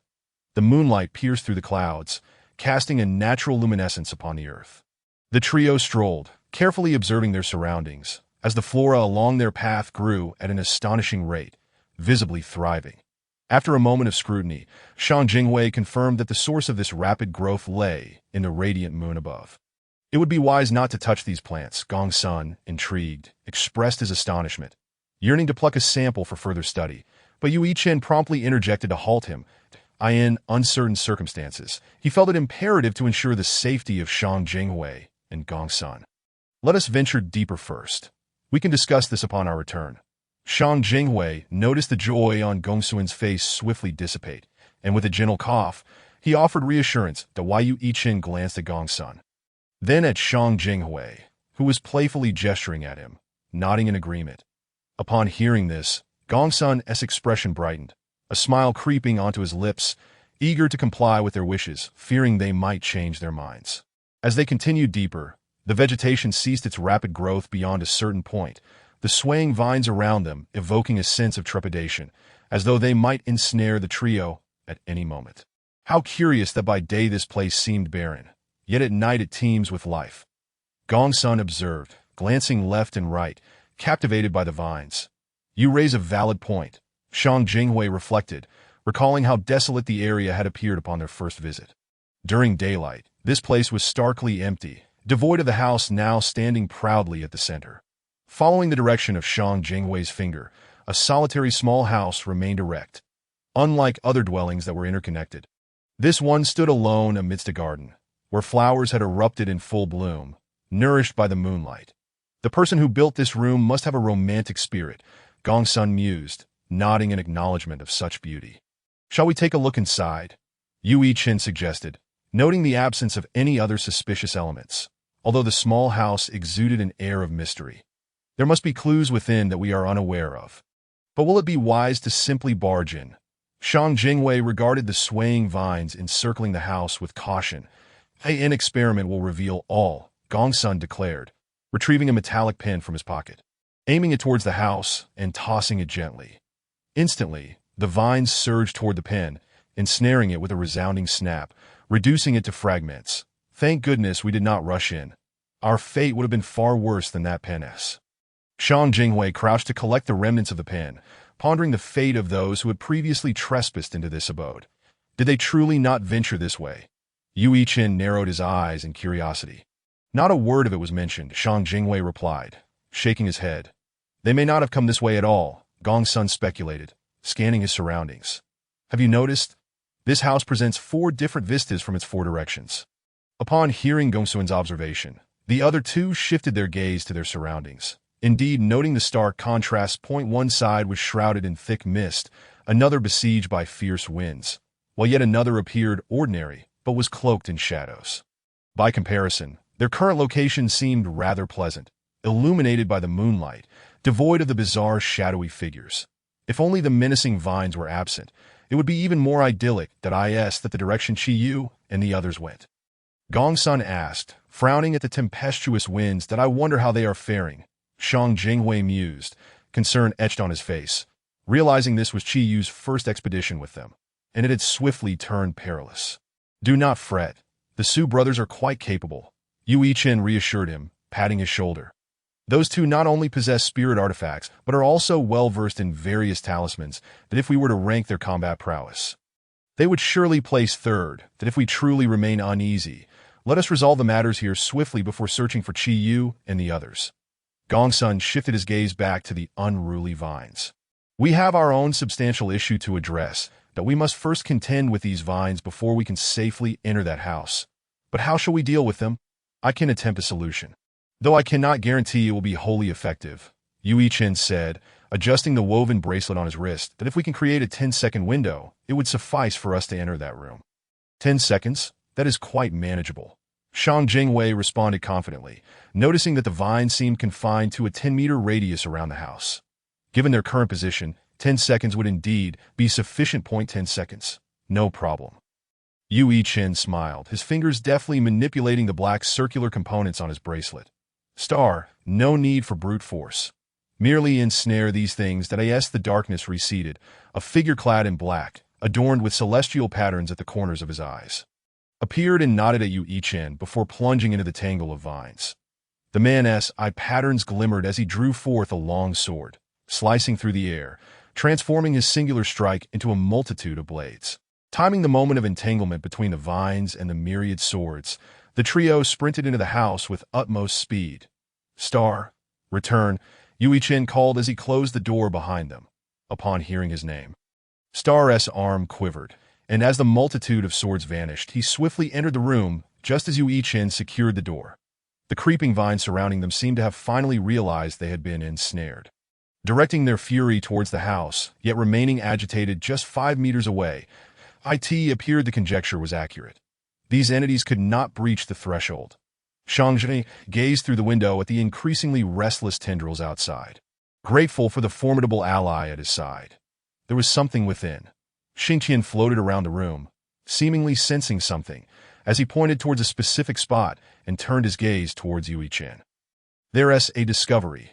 Pay no heed to those vines outside. Yu Yichen raised his hand and patted Shang Jing's shoulder before stepping forward. The room appeared barren. Could it be that something was embedded within the walls?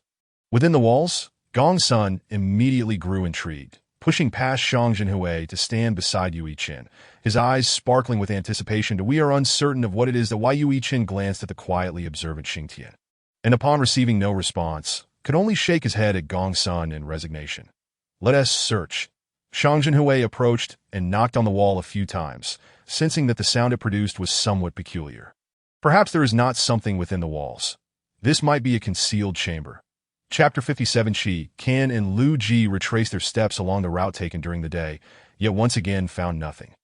The disappointment weighed heavily on Lu Ji. He felt as though the entire day had been in vain.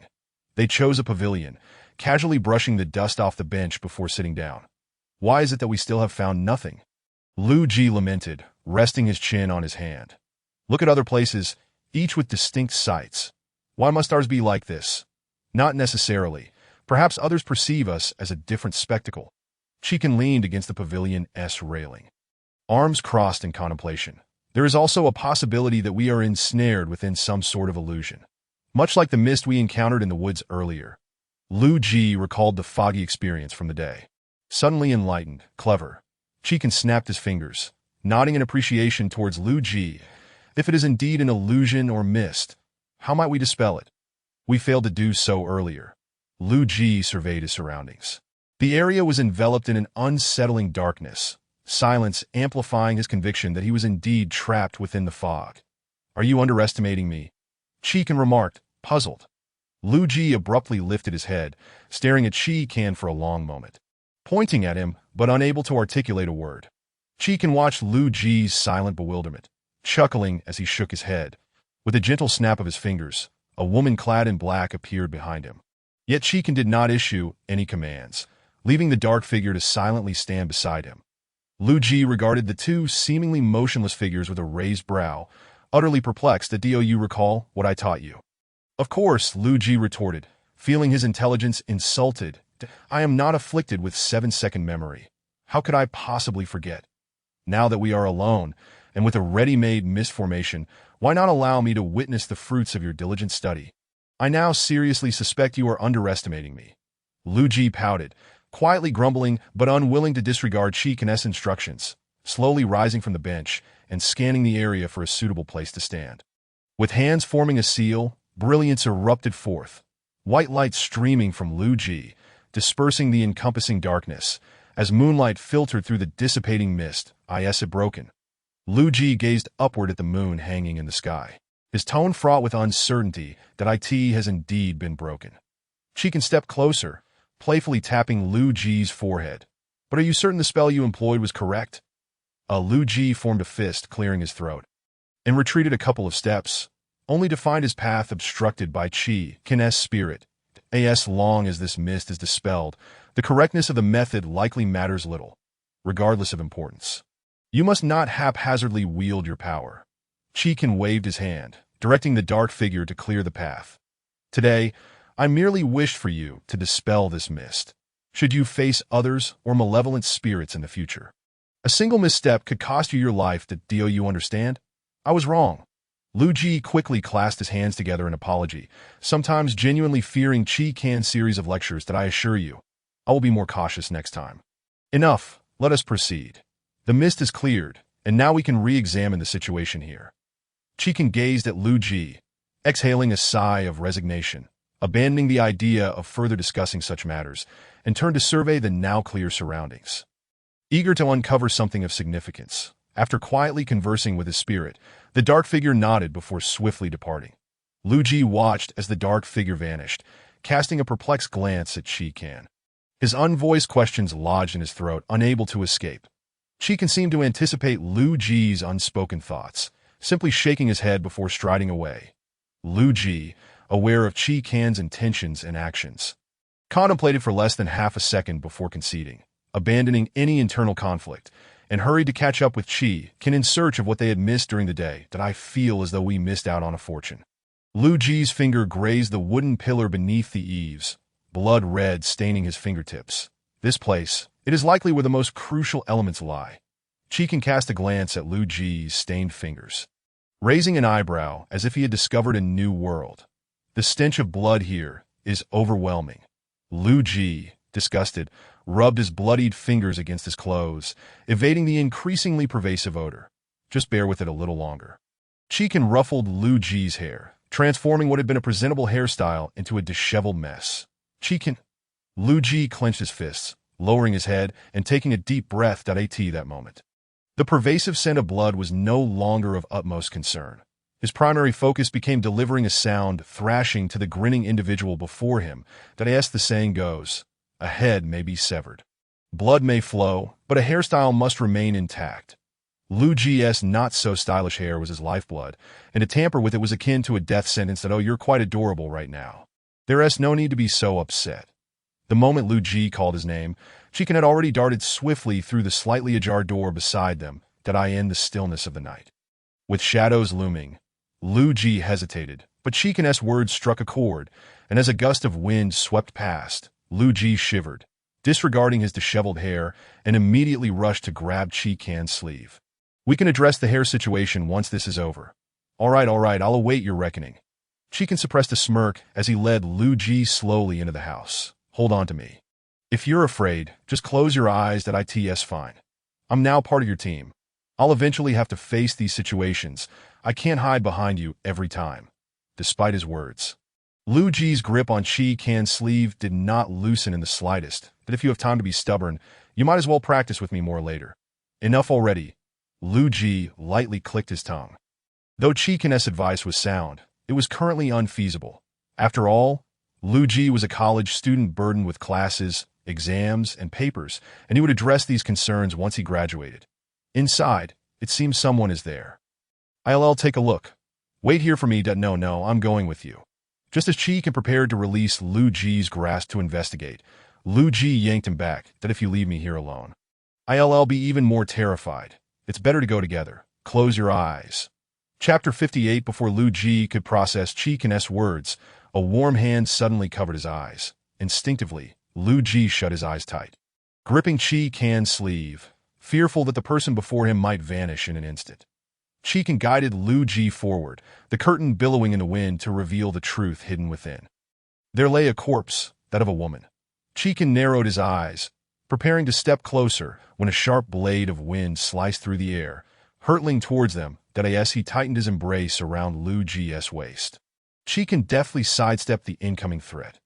Lu Ji felt Qi Kin's evasive maneuver and raised an eyebrow in curiosity, asking, "What's wrong? Don't open your eyes. Stay still and don't move." Understood? Qi Kin's tone was urgent. Lu Ji deduced the gravity of the situation Qi Kin faced and recognized his own limitations. Following him would only serve to complicate matters. That I in a rare moment of compliance. Lu Ji responded, "I understand. You can trust me. I want to move. Just be careful. So obedient. Perhaps having received the response he desired, Chikin's lips curled into a fleeting smile, his mood inexplicably lifting that I'm not as weak as you think. With great difficulty, the desire to express concern was instantly dissipated by a single remark from Chi, letting out a soft click of disapproval. Lu Ji turned slightly away, choosing to disregard Chi Can.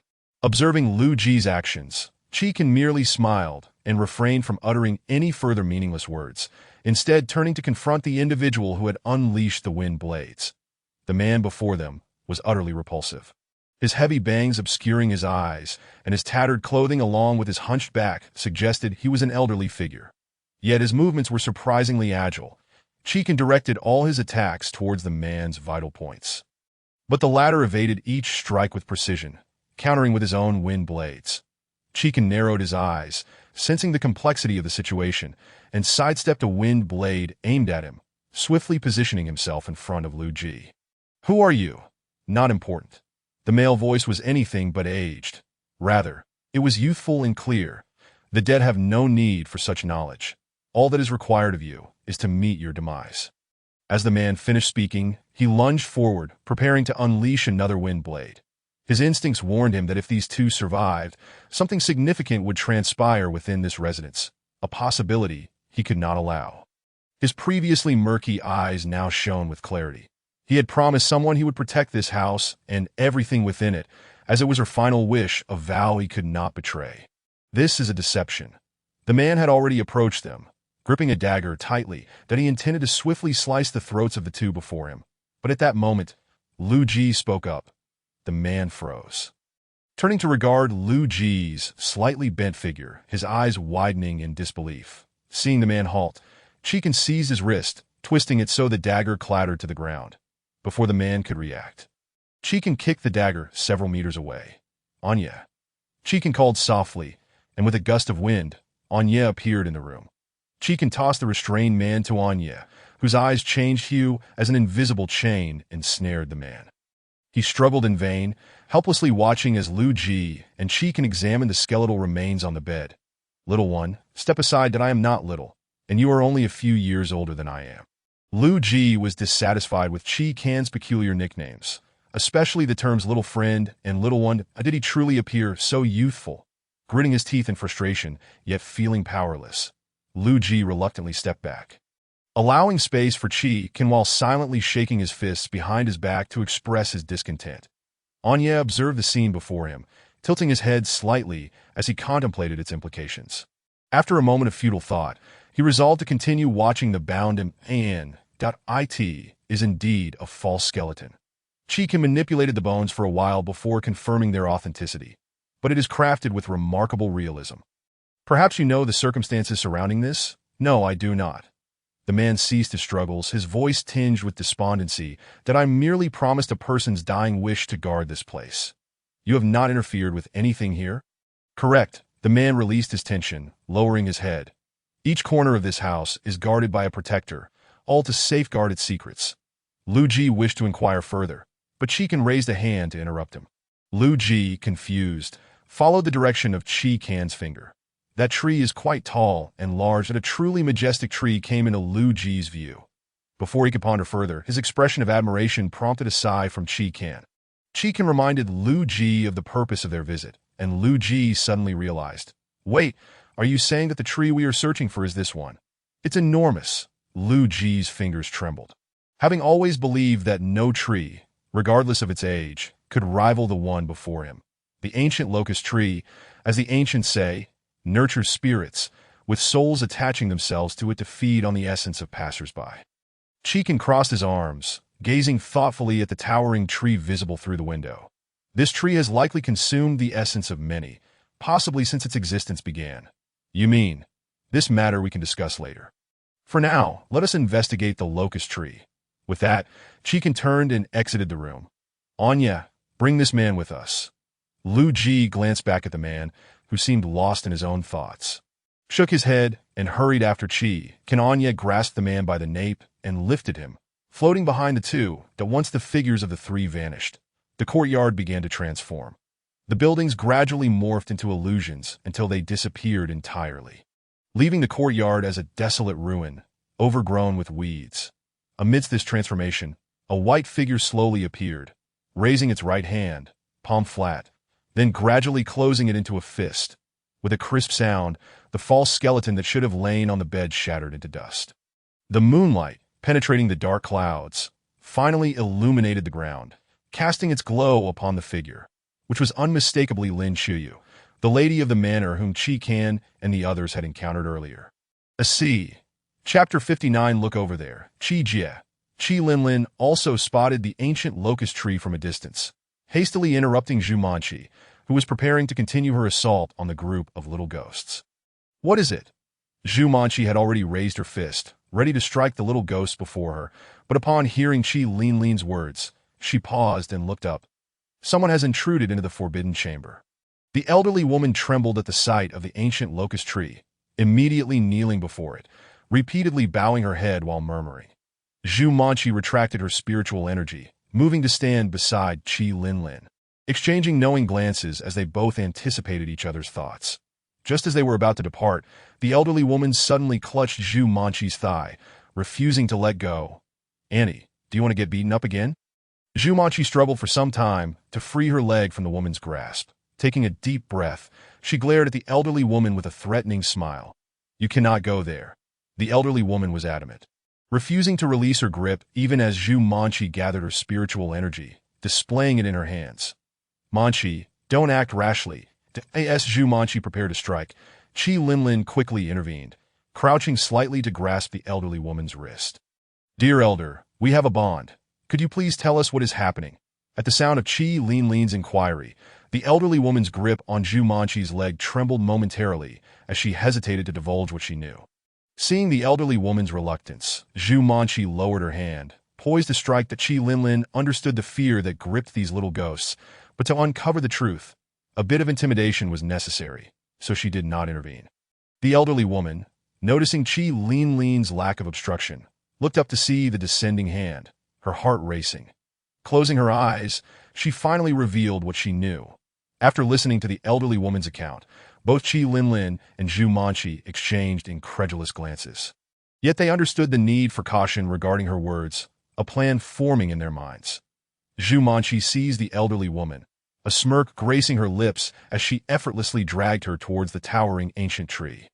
Everyone, stay here. Qi Linlin extended her arm, blocking the little ghost from advancing, though we will keep the elder safe and return her to you once our matters are resolved.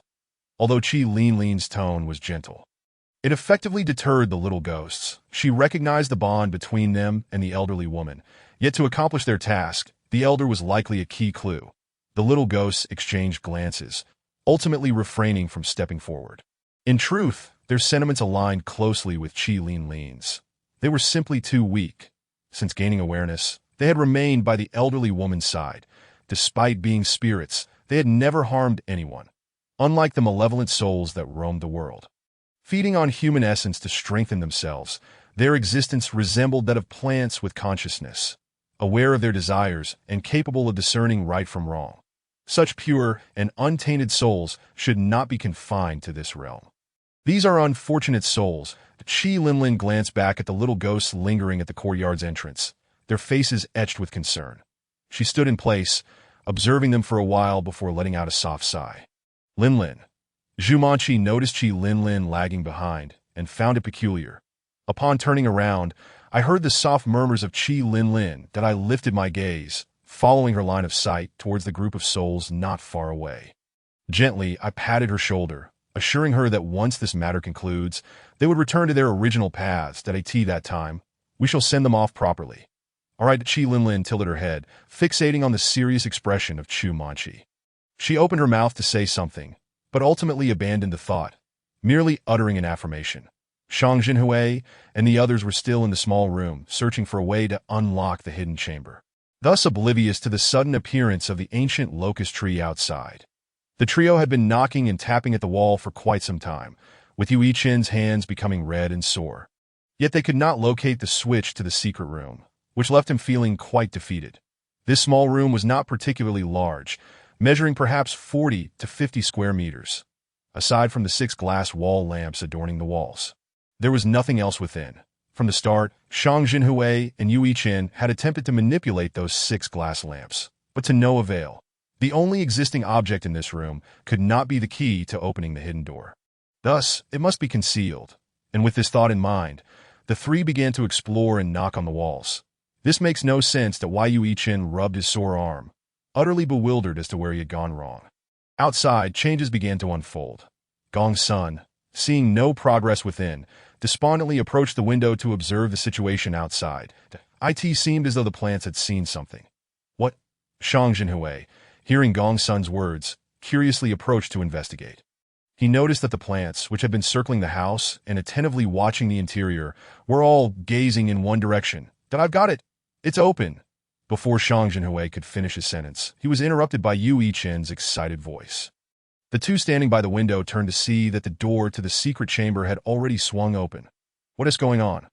Why are you all gathered by the window? Yu Yichen had been entirely focused on opening the door, unaware of the conversation between Shang Jinhui and Gong Sunday, just as he turned around, brimming with excitement at having opened the door. He found the two, who had been assisting in brainstorming methods to unlock it, now huddled by the window, their heads close together, engaged in hushed conversation. Something must have happened outside. Shang Jinhui voiced his speculation, preparing to ask whether they should step out to take a look when Yu Yichen interrupted him once more. Let us not concern ourselves with the happenings outside. Our leaders will certainly handle it. Let us first explore inside, shall we? I think that's a good idea. Gong Sun, too, was not particularly eager to know about the external changes, having spent so much time and effort attempting to unlock this hidden chamber. It would indeed be illogical not to investigate now that the door had opened.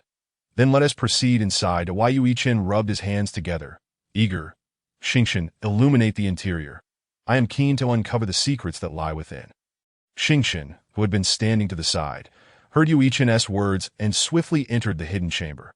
After surveying his surroundings, he positioned his hands before his chest, summoning a luminous sphere, which instantly brightened the dark corridor. Splendid. Let us go. Chapter 60. 0060 Yu Yichen was the first to enter the corridor, with Gong Sun and Shang Jinhui closely following. The dim passageway became as bright as day under the light of the sphere in Xingchen's hands. The trio, along with their ethereal companion, traversed the corridor until it widened into a hall that mirrored the structure of the outer room. Xingchen brought his palms together before spreading them apart, allowing the luminous sphere to shrink and fly into the surrounding glass lamps, illuminating the hall in an instant. Only then did they discern the hall's layout.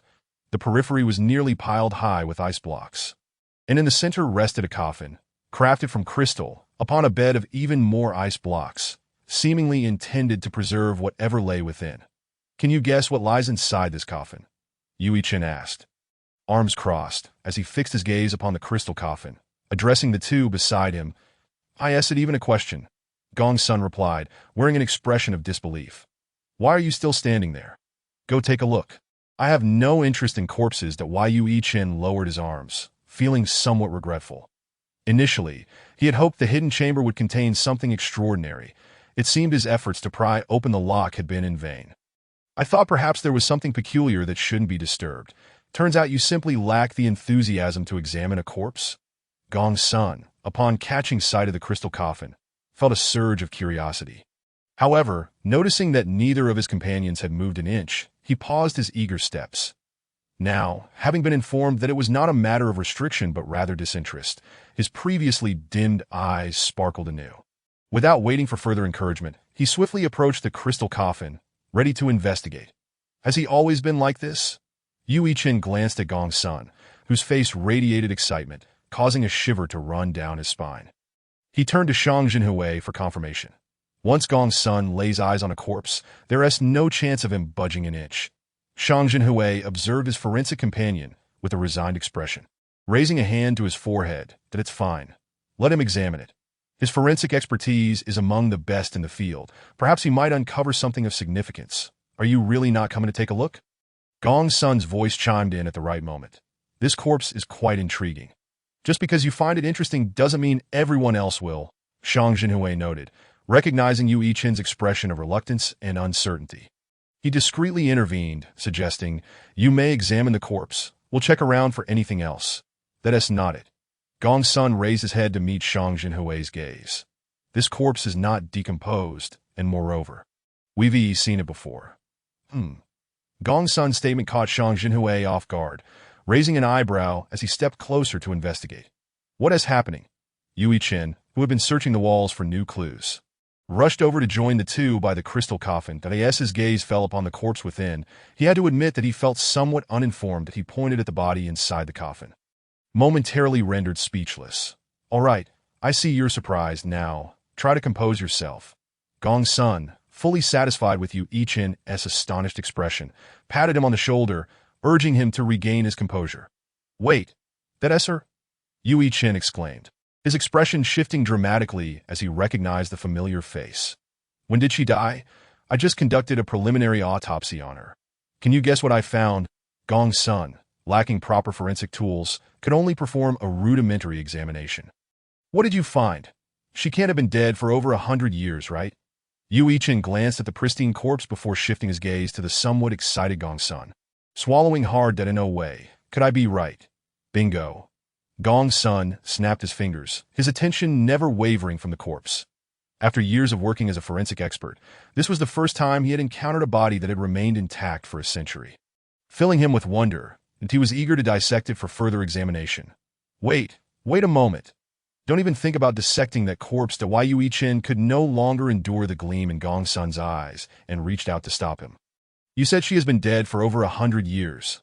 According to your forensic knowledge, how could this crystal coffin and all that ice preserve her body for a century? Theoretically, that should be impossible.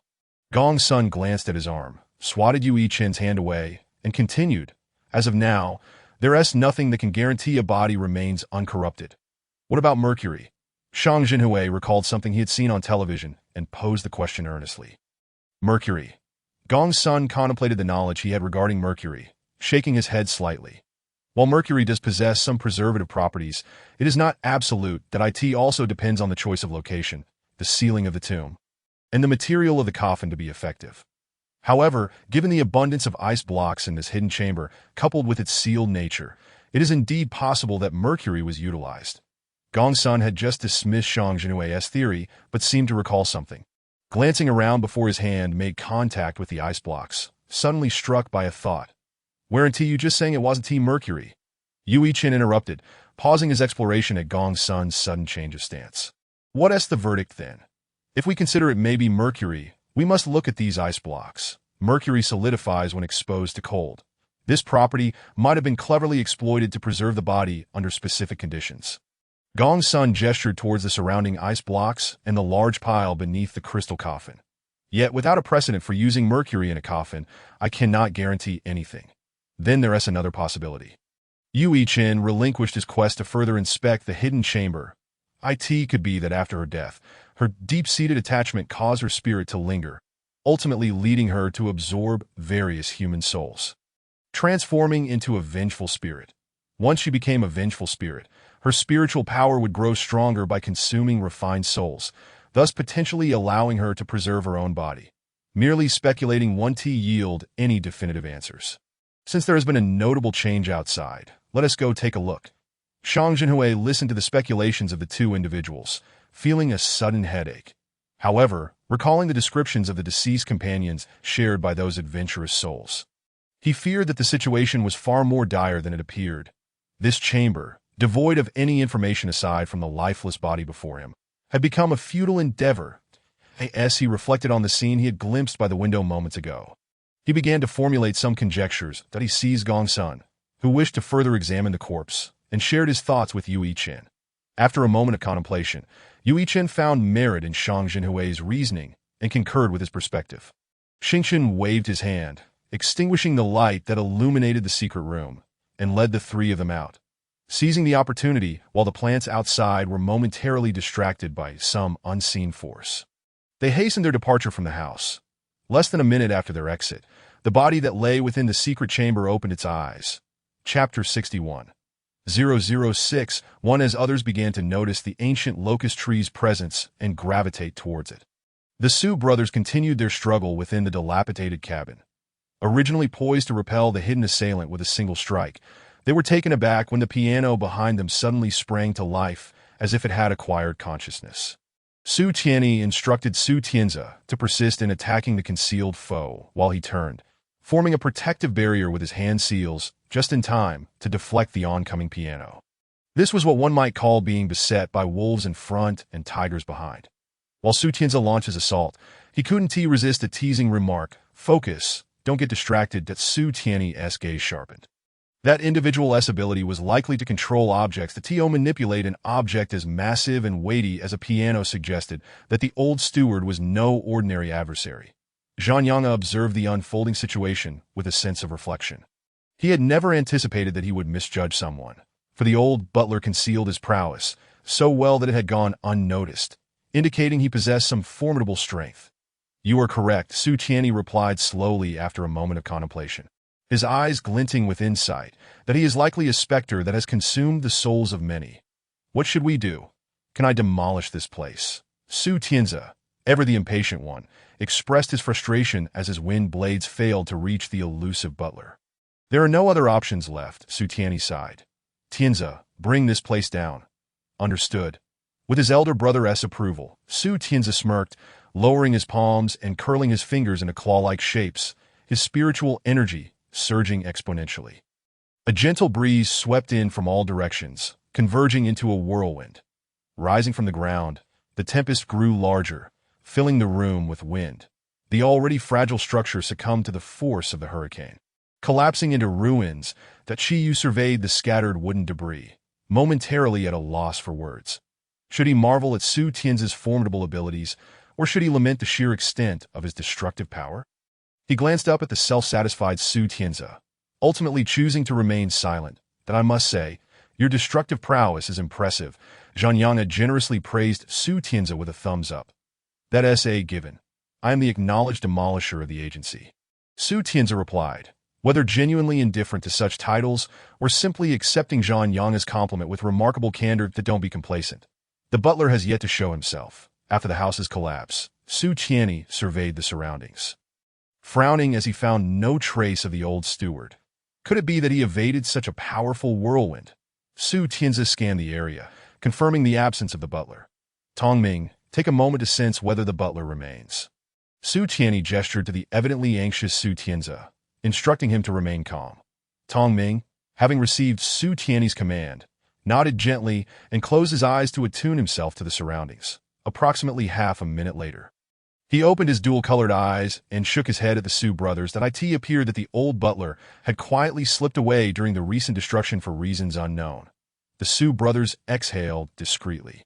Relieved, should they engage in a confrontation with the butler, the outcome was uncertain. The old butler had likely developed a taste for vanishing, as suggested by Zhang Yang, who was simultaneously soothing the somewhat startled Qiyu while gesturing towards the towering ancient tree located a distance from the four lifeless bodies. "When did this tree appear?" Su Tianzi exclaimed, startled by the imposing sight of the towering tree following Zhang Yang's indication. "It must have emerged while we were engaged in battle with the old butler." Qiyu took a deep breath, calming himself after the harrowing events. "When we entered, the tree was not present. That I suspect the butler's disappearance is linked to the sudden appearance of this tree." "Then let us venture over there. I believe our leader and the others will also converge in that direction. We can gather there." Su Tianyi deliberated briefly before making the decision. The area, having been thoroughly demolished by Su Tianzi, was now devoid of any utility, making it prudent to investigate the tree's significance. Perhaps they would find that fortune favored them, with everyone drawn together by the sight of the ancient tree. The remaining three voiced no objections, fully endorsing Su Tianyi's proposal. Noticing the absence of dissent, Su Tianyi nodded slightly, and the four of them made their way towards the ancient tree. Since the emergence of the ancient locust tree, the entire estate had descended into silence. Concurrently, the four groups advancing towards this location encountered no further attacks or obstacles, arriving at the ancient locust tree with remarkable ease. Lu Ji and Qi Ken were among the first to reach the site. Circling the tree and noting the overwhelming spiritual energy emanating from it, which was almost suffocating. "Boss," Chu Manchi approached with Qi Linlin and an elderly woman in tow. Noticing the unfamiliar man that Yi was holding, she inquired curiously, "Who is this?" "This is someone we found while searching for clues," Lu Ji casually replied, glancing at the man.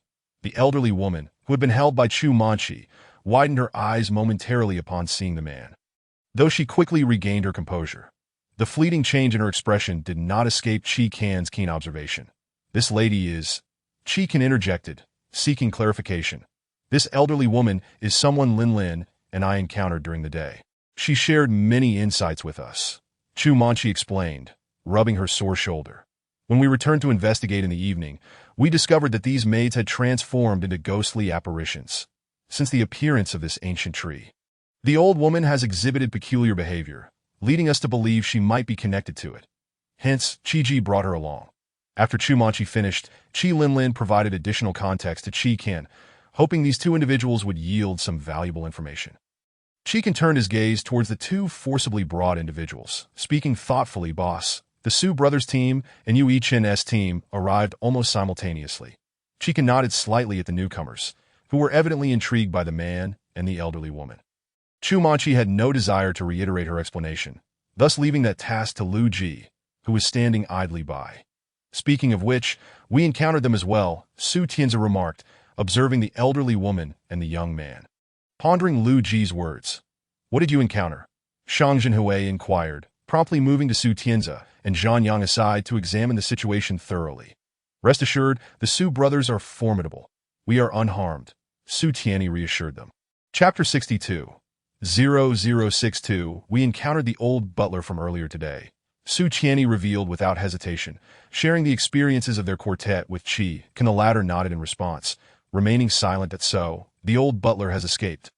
Chu Manchi posed her question, intrigued that I demolished the house, and amid the whirlwind, the butler seized the opportunity to flee. Su Tianzi admitted, scratching the back of his head with a hint of embarrassment, that he did not flee. The elderly woman interjected suddenly, catching the group off guard that he will return. "He has compelling reasons to be here, just like the two of us." "Like you too?" Lu Ji questioned, perplexed that weren't you forcibly brought here by us? "As if you could stop us," the young man scoffed, twisting his wrist, swiftly freeing himself from Ye's grasp. "Even if you hadn't captured us, we would have come here regardless. Being brought here by you merely served to lower your guard." "Wait, you," Lu Ji began, but Qi Can swiftly raised a hand to halt him, sensing the tension. Lu Ji shot a confused glance at Qi Can, who merely shook his head in response, understanding the reason behind Qi Can's early intervention. Lu Ji turned away, suppressing his frustration. Chu Manchi, possessing a fiery temperament, could hardly contain her rage upon realizing she had been deceived. Her eyes narrowed, and with palms raised, she concentrated her energy into a sphere of spiritual power. Sensing her lethal intent, Qi Linlin quickly stepped in front of Chu Manchi, grasping her wrist and shaking her head urgently. "Manchi." Qi Can refrained from uttering any superfluous words. He merely called out the name of Chu Manchi. However, Chu Manchi could discern the anger and pressure underlying his tone. With Qi Can having already spoken, any further action from her might indeed lead to repercussions. Chu Manchi did not genuinely fear Qi Can. In terms of strength, they were evenly matched. Yet she was unwilling to undermine Qi Can's authority in front of so many witnesses. Having co-founded the Strange Affairs Agency with him, they had gradually built it up to its current stature. And given their long-standing friendship, it would be unseemly for her to disrespect him publicly. Moreover, Qi Can was the director of the agency, her superior. With a cold huff, Chu Manchi dissipated her spiritual energy, crossed her arms, and stepped away to a spot a little further from the elderly woman and the young man, fearing that a mere glance at them might provoke her into action. Once this brief interlude concluded, Qi Can inquired of the other two teams whether they had made any new discoveries. That Qi Linlin glanced at Chu Manchi, who was several meters away, sighed, and reported the findings of their investigation. From the small spirits and the elderly woman, they learned that the young lady of the Lin family, Lin Shuyu, did not harbor an interest in the medical studies she was pursuing. Rather, she had a passion for playing the piano. Lin Shuyu had always dreamt of becoming a concert pianist, but unfortunately, she was a dutiful daughter who had followed her parents' arrangements throughout her life, never daring to rebel.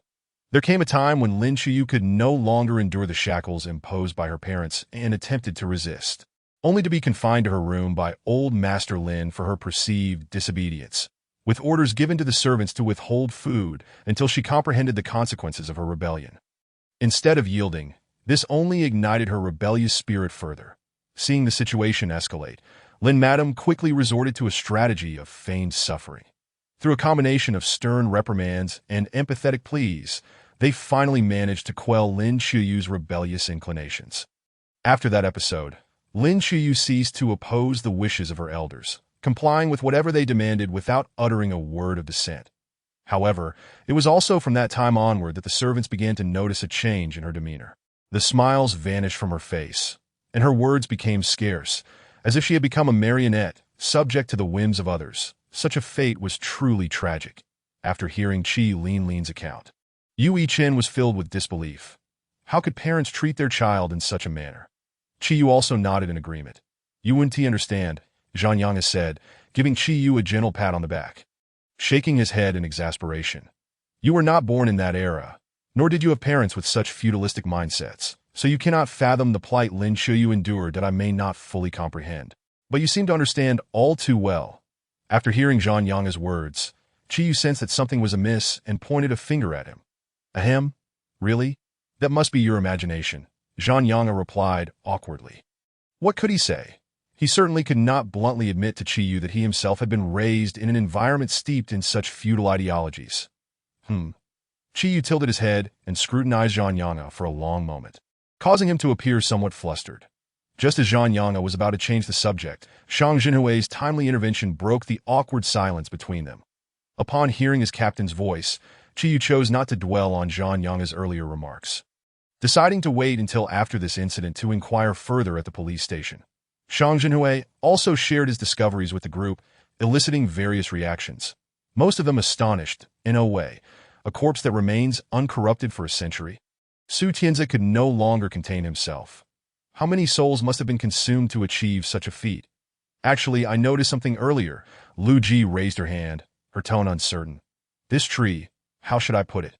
Seems a bit strange. Isn't that obvious, Xiao Lu Ji? Yu Yichen slapped Lu Ji on the back. This locust tree has grown to such a state. It would be odd if there were nothing peculiar about it. Could you let Xiao Lu Ji finish her thoughts? Chu Manchi interjected, her tone sharp. This tree is connected to a living entity. Could that be the corpse we discovered? You're absolutely correct, the elderly woman, who had been quietly listening to the group's conversation, finally spoke after a long moment of contemplation. Upon hearing her voice, the previously scattered group immediately gathered around her, eager to inquire further. The elderly woman raised her hand, silencing their questions with a sigh. I advise you to remain silent. Chapter 63. 0063. Upon hearing the elderly woman speak, the young man understood her intent to reveal everything and instinctively took a step back. He had not intended to interrupt her, but having glimpsed the old steward lurking in the shadows, he realized that neither he nor the elderly woman could contend with the steward, and to protect them both, he intervened. The young man's intervention displeased Lu Ji and the others, particularly Chu Manchi, who had a fiery temper, and Su Tianzi, who was quick to anger. Lu Ji had intended to gently coax the young man into revealing his reasons for interrupting. But before she could utter a word, Qi spoke first. Since you are here, why hide in the shadows? Why not come out and speak with us? Humph. Just as Qi's words fell, a scoff echoed from a distance, and the old steward emerged slowly from the darkness. Unlike earlier, the old man's expression was no longer devoid of emotion. His eyes gleamed with shrewdness. Old man.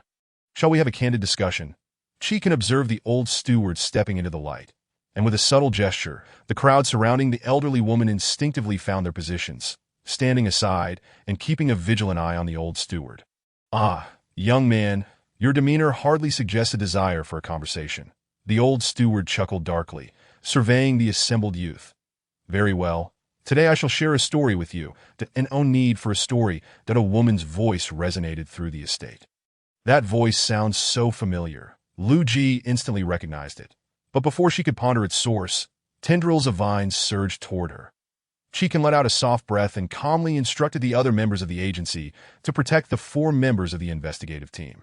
3 vines ensnared the old steward and his companions, whisking them away into the night. Though the individuals vanished, the assault of the vines did not relent. On the contrary, it intensified under the master's command. The vines, as thick as arms, attacked the group indiscriminately. The members of the Strange Affairs Agency quickly gathered their spiritual energy to form a protective barrier around Shang Jinhui and the others. The vines struck the barrier, but it remained steadfast, causing the tendrils to become enraged as they redirected their assault toward the agency's personnel. While dodging the onslaught of vines, the agency members sought openings to retaliate. Unable to tolerate the chaotic attacks any longer, Chu Manchi leaped onto a vine, sprinting along it as she gathered spiritual energy into a sphere and hurled it at the tendril. An ear-piercing shriek filled the air, the sound of the vine's agony. With a sharp click of her tongue, Chu Manchi continued her relentless assault on the tendril. Seeing the effectiveness of her attacks, the others quickly followed suit, using the incoming vines as platforms to launch their own offensive. Though their attacks proved effective, the ferocity and speed of the vines showed no signs of waning. While evading the vine strikes, Lu Ji keenly observed their patterns. Qi-Kan, cover the moon. Lu Ji seemed to have made a discovery and shouted urgently to Qi-Kan. Though Qi-Kan did not grasp Lu Ji's reasoning, it was evident that they were at a disadvantage. If this continued, they would surely fall. Dark night. Qi-Kan called out, and dark night appeared behind him. The two mirrored each other's movements, their hands coming together before spreading apart, fingers interlocking. Qi-Kan's spiritual energy surged dramatically, and a dark light burst forth, piercing the heavens. Shadows obscured the moonlight, and the once bright surroundings plunged into darkness. The vines faltered as the moonlight vanished, their massive forms shrinking until they ultimately disappeared. Chu Manchi and the others descended from the air, drawing close to Qi-Kan, panting heavily. Qi-Kan surveyed his comrades. Noting the various injuries they bore, his brow furrowed in concern that I underestimated the situation. Qi-Kan spoke gravely. Those vines appear to be similar to those we discovered outside our room. Gongsun bent down to pick up a broken vine from the ground. Examining it closely, did I agree? Shang Jinhui approached to take a look, nodding in confirmation that Yu Yichen's gaze shifted toward Lu Ji, a new understanding dawning upon him as he recalled their previous encounter. That's so. Xiao Lu Jing, are you really that impressive? Xiao Lu Jing, somewhat bewildered, could not comprehend Yu Yichen's words. You are truly remarkable. Yu Yichen generously praised Xiao Lu Jing with a thumbs up. How did you know that the vine's weakness lies in the moonlight? As soon as Yu Yichen posed the question, all eyes in the vicinity turned to Xiao Lu Jing, making him feel a tad uncomfortable. Xiao Lu Jing lightly scratched his nose with his fingers, contemplating how to articulate an explanation to the others. Don't worry, just speak boldly. It's nothing to be concerned about, Qi-Kan reassured him, gently squeezing his palm to ease his anxiety. While dodging the vines just now, I noticed that the moonlight intertwined with them. Xiao Lu Jing took a deep breath and began to elucidate that in simple terms, the moonlight serves as the source of power for the vines. No wonder, Gongsun exclaimed, enlightened. The place we visited was bathed in moonlight, which explains why those vines grew wildly and even attacked us. Xiao Lu Jing is indeed impressive, possessing such keen insight. Just after Yu Yichen lauded Xiao Lu Jing, the ancient locust tree behind them began to change. The once massive tree shrank before their eyes at a visible pace, the earth quaking and fierce winds howling around them. The swirling sands obscured their vision, and it became increasingly difficult to maintain their footing on the trembling ground. It was evident that they could no longer linger in this place, that we must leave. It is no longer safe here, that let's retreat. Qi-Kan calmly instructed the group to orderly withdraw to the west wing. Upon receiving Qi-Kan's retreat order, the group exchanged glances and nodded. Yu Yichen, Su Tianzi, Su Tianyi, and Chu Manchi swiftly escorted the 4 members of the investigation team away from this site of turmoil, while Qi Linlin gathered her spiritual energy to erect a protective shield behind them. Qi-Kan reached for Xiao Lu Jing, who remained standing to the side, preparing to retreat, but found he could not move him. Xiao Lu Jing? Qi-Kan asked, puzzled, as he turned to see Xiao Lu Jing staring blankly ahead at the now normal-sized locust tree, inching closer to it. Qi-Kan cursed inwardly and swiftly delivered a chop to the back of Xiao Lu Jing's neck. Xiao Lu Jing let out a muffled grunt and slumped. Qi-Kan, quick on his feet, caught the unconscious Xiao Lu Jing and turned without hesitation, rushing back to the west wing. Chapter 64. What happened to Xiao Lu Jing? Once back in the west wing, the group stood in the courtyard, attempting to steady their rapid breaths. Upon seeing Qi-Kan carrying the unconscious Xiao Lu Jing, Su Tianzi rushed forward. Is he all right? Yes, fine. The locust tree has entranced his mind, Qi-Kan replied, casting his gaze down at Xiao Lu Jing's pale face and subtly sidestepping Su Tianzi's outstretched hand with a shake of his head. That locust tree is likely bound to the eldest daughter of the Lin family. Chikin was the first to enter the room, carefully laying Xiao Lujing on the bed and covering him with a blanket. The others followed suit, with Qi Linlin thoughtfully shutting the door and securing the bolt to prevent any unexpected intrusions. Chikin recounted his findings to those present. The locust tree appears to be an ordinary one. Yet ancient texts mention that locust trees nurture spirits, allowing them to attach themselves and consume the souls of passers-by, thus transforming into malevolent entities. Based on our experiences today, it seems that the locust tree in this estate has likely bonded with a spirit, which has devoured many souls and grown quite powerful, that I think I can guess who the spirit bound to the locust tree might be. Chikin concluded, and an eerie silence enveloped the room. Qi Ji glanced around, raising his hand to speak. Upon hearing his voice, everyone turned to look at him, causing Qi Ji to feel somewhat uneasy that he shifted slightly, retreating behind Zhang Yanga and gripping her sleeve tightly. Observing Qi Ji's actions, Shang Jinghui furrowed his brow. That I in such a short time. How has Qi Ji grown so close to Zhang Yanga? He used to follow me around. The more he watched, the more uncomfortable he felt, as if his own little one had been taken away by someone else. Gong Sun, witnessing Shang Jinghui's fluctuating expression, couldn't help but smirk and then patted him on the back. "Do you know what you look like right now?" Upon his words, Shang Jinghui shot him a quizzical look, like a prize cabbage being snatched by a pig. "What kind of talk is that?" Shang Jinghui lightly pinched his face. "Little Ji, what were you about to say?" "Ah, right, I was going to mention that the spirit connected to the locust tree might be the eldest daughter of the Lin family, Lin Chuyu." After the playful banter between Shang Jinghui and Gong Sun, Qi Ji nearly forgot what he intended to say. "Are you certain?" Chu Manchi asked, crossing her arms as she looked at him. "Absolutely," Qi Ji affirmed with a firm nod, though I didn't see clearly. The figure of that girl resembled Lin Chuyu. "Impressive. You have quite the memory," Su Tianzi remarked, looking at the timid boy with newfound respect. "Just like our Xiao Lujing." "Thank you for the compliment," Qi Ji replied, his cheeks flushing crimson at Su Tianzi's praise, retreating once more behind Zhang Yanga. The sight of Qi Ji's actions brought amusement to everyone, and after one person couldn't contain their laughter, the rest soon followed suit. Hearing their laughter, Qi Ji's face turned even redder, prompting him to bury himself against Zhang Yanga's back in a bid to play dead. "Enough already. Everyone is praising you. Why hide in shyness?" Shang Jinghui remarked. "Watching the scene unfold, that I've never been praised by so many people at once, especially with such unabashed stares directed at me." Qi Ji's voice dwindled, and to his surprise, rather than quieting the laughter, it only intensified. "Ahem. What are you all laughing at?" Xiao Lujing, having just opened his eyes, heard the laughter and inquired, perplexed. "Xiao Lujing, you're awake." His voice, though soft, was drowned out by the laughter, but Qi Linlin was the first to notice. "How do you feel?" Chikin looked at Xiao Lujing as he prepared to rise, swiftly moving to support him. "That it's nothing serious. Just a bit weak," Xiao Lujing replied, shaking his head. Upon hearing this, Chikin used his spiritual energy to scan Xiao Lujing's body, confirming that he was indeed fine, and let out a small sigh of relief. "What happened just now?" "I'm not sure," Xiao Lujing replied, shaking his head. "That I was about to head back when that locust tree seemed to emit a sound, compelling me to look at it. And after that, I can't recall any further and no worries. If you don't remember, it's fine." Chikin always maintained a gentle demeanor towards Xiao Lujing. Had it been anyone else from the agency, they would have faced a stern reprimand from him. This matter is becoming increasingly complex. Chu Manchi voiced the collective sentiment of everyone present.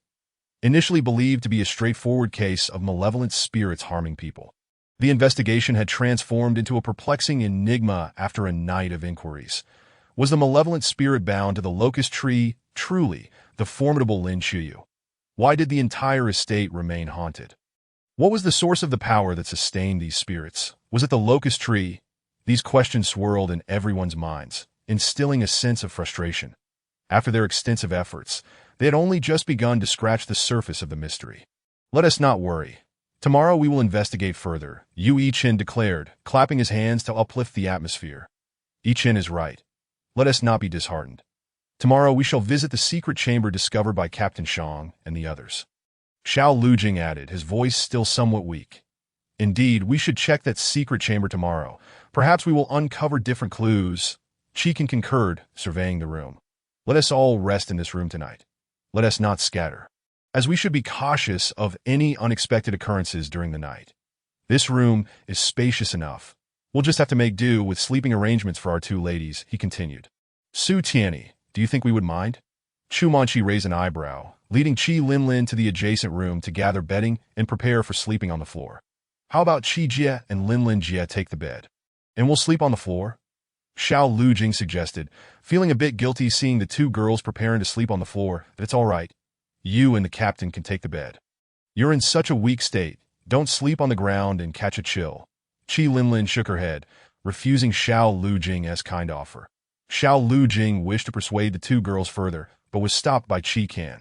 As the head of the agency, he understood his teammates well. He knew that once Chu Manqi set her mind to something, she would charge ahead without regard, while Qi Linlin would be more concerned about the well-being of everyone in the agency.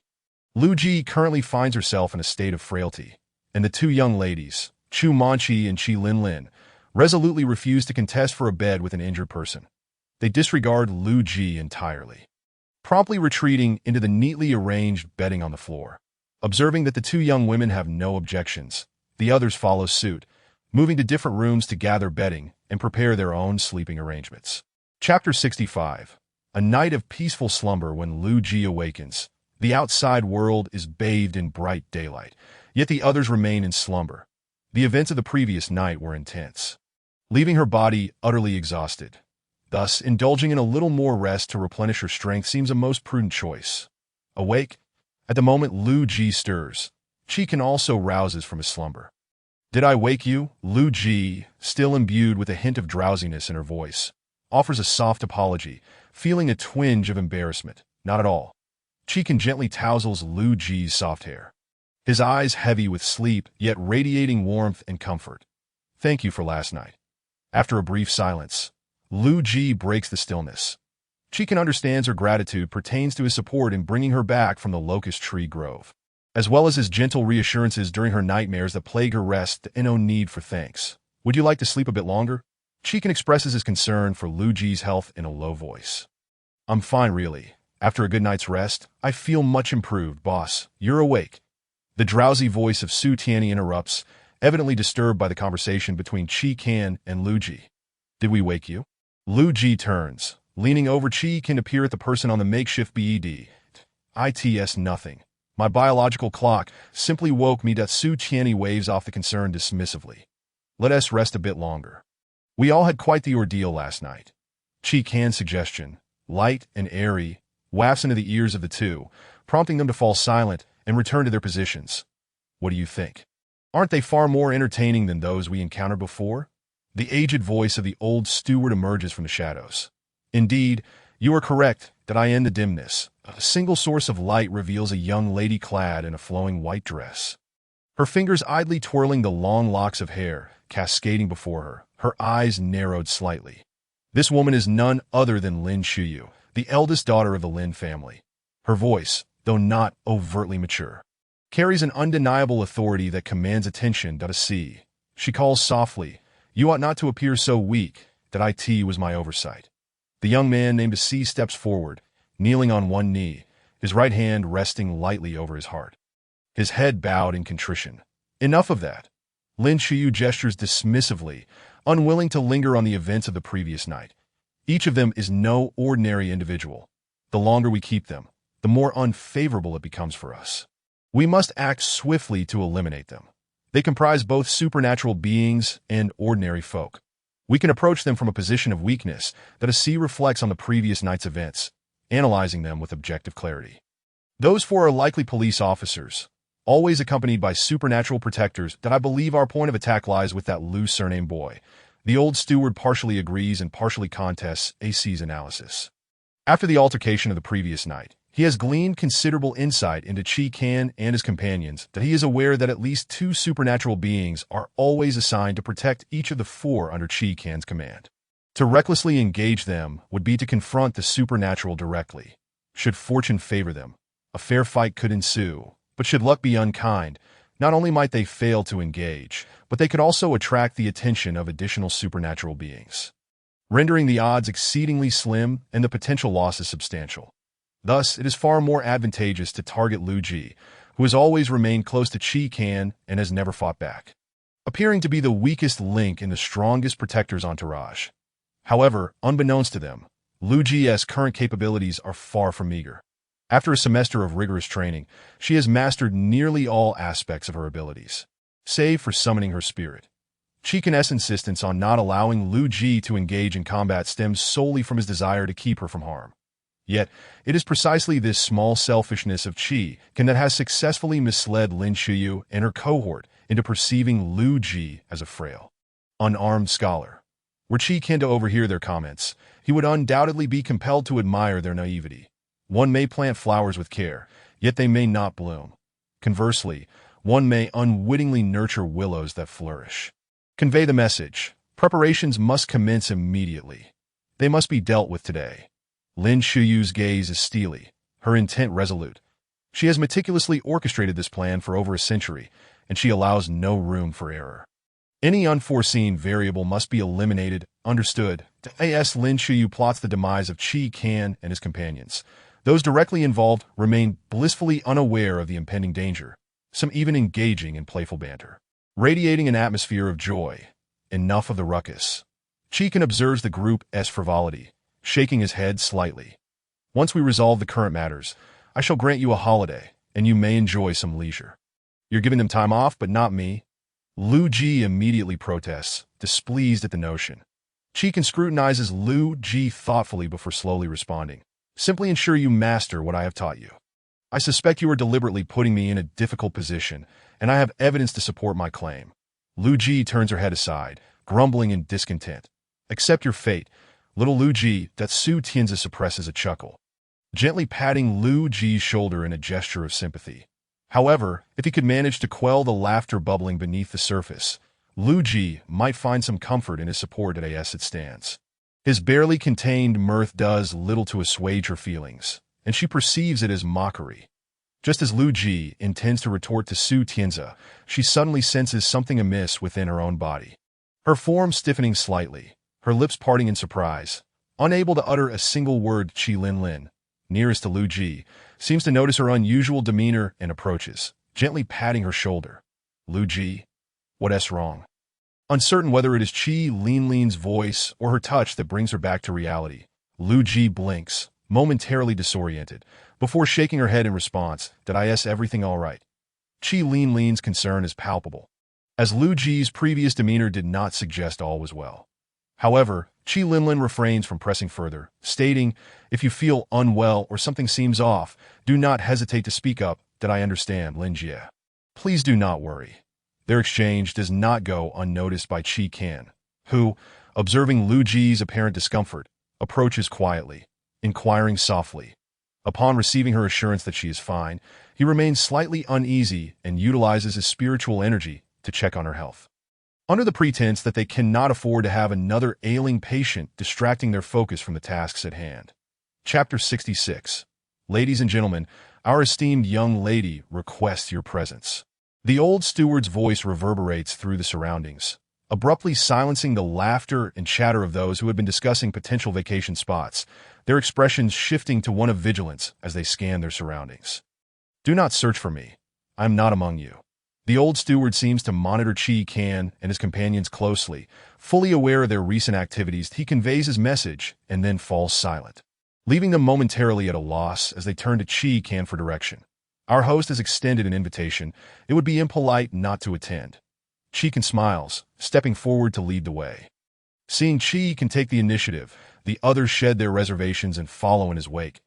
As they exit the courtyard, the bright daylight is abruptly swallowed by darkness, the sun having set, and the moon rising high in the sky. Family, I have an unsettling premonition that Yu Chen gazes at the moon hanging ominously above, a chill creeping into his heart. Are they preparing to confront us? Su Tianzi speculates, sensing the looming danger, yet lacking certainty. Isn't it quite evident? Lu Ji raises an eyebrow, noting how swiftly his mind processes the situation. The rapid transition from day to night grants them a distinct advantage, as the moonlight serves as a source of their power. As long as it shines, they remain formidable. How presumptuous of them to consider themselves the strongest. That Su Tianyi's brow furrows, harboring a strong distaste for Lin Qiyu and her group that I can't shake the feeling that they are scheming something. Qiyu murmurs softly, her words unnoticed by the others, but eliciting a nod of agreement from Lu Ji. The group, laden with suspicion, makes their way to the central courtyard, where the ancient locust tree stands as it had the previous night.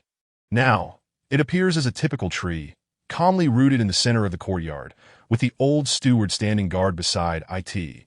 As the old steward observes the approaching group, a faint smile tugs at the corners of his mouth.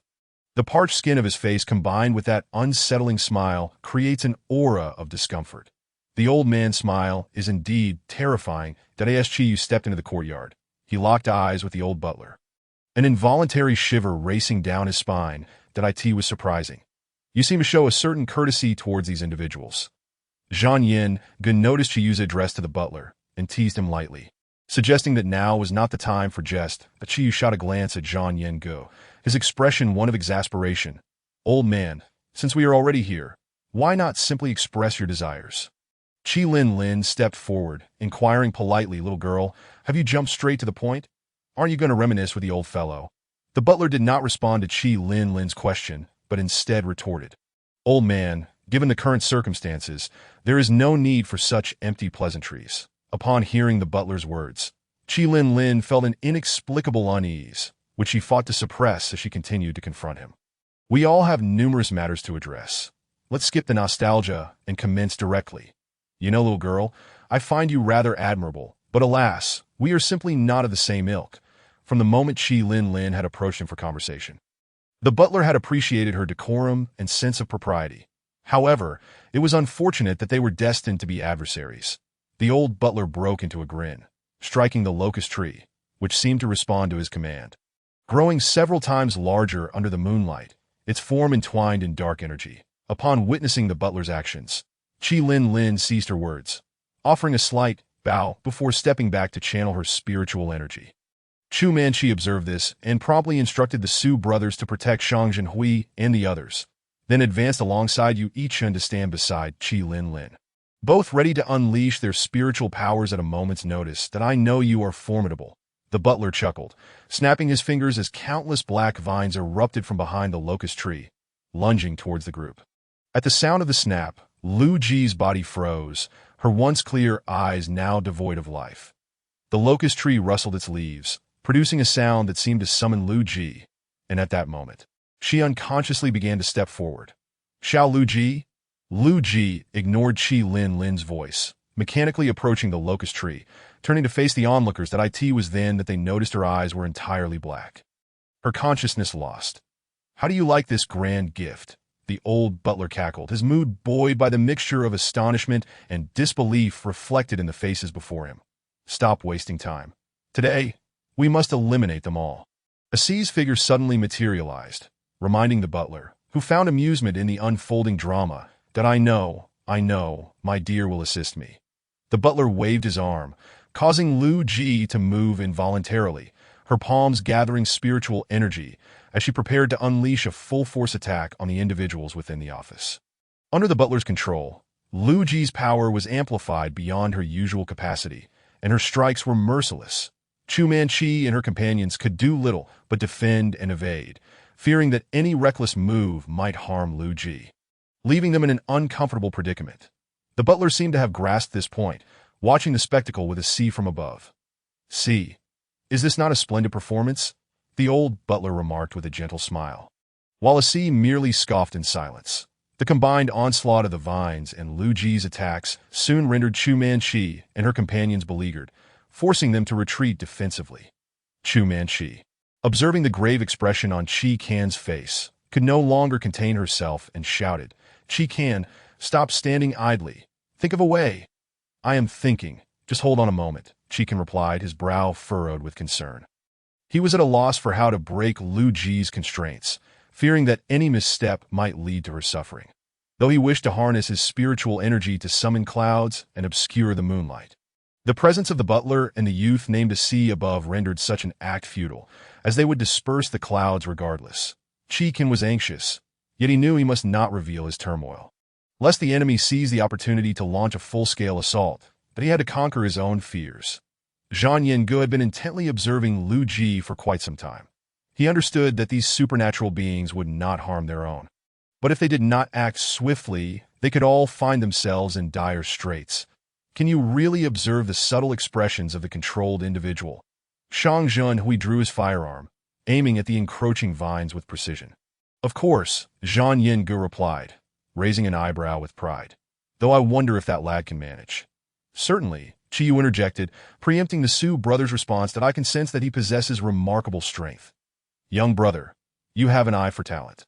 You say he must conquer himself? Qi can hastily approach Zhang Yinge, his brow knitted with confusion, that I am a scholar of micro-expressions.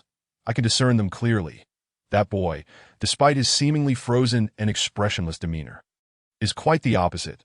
The corners of his eyes quivered slightly, a signal of his struggle to open his eyes amidst the darkness, and the twitch at his lips indicated his desire to speak, yet being unable to do so. Zhang Yinge urged Qi Ken to observe Lu Ji's relentless assaults intently, pointing out her hesitance before each strike, suggesting that she was wrestling internally but lacked the strength to break free from her bindings. What other options do we have apart from him overcoming this? Qi Ken sought further possibilities. There is one. Zhang Yinge mused for a moment before nodding. However, it requires binding Lu Ji. The most effective way to awaken a soul is to rescue it from its confines.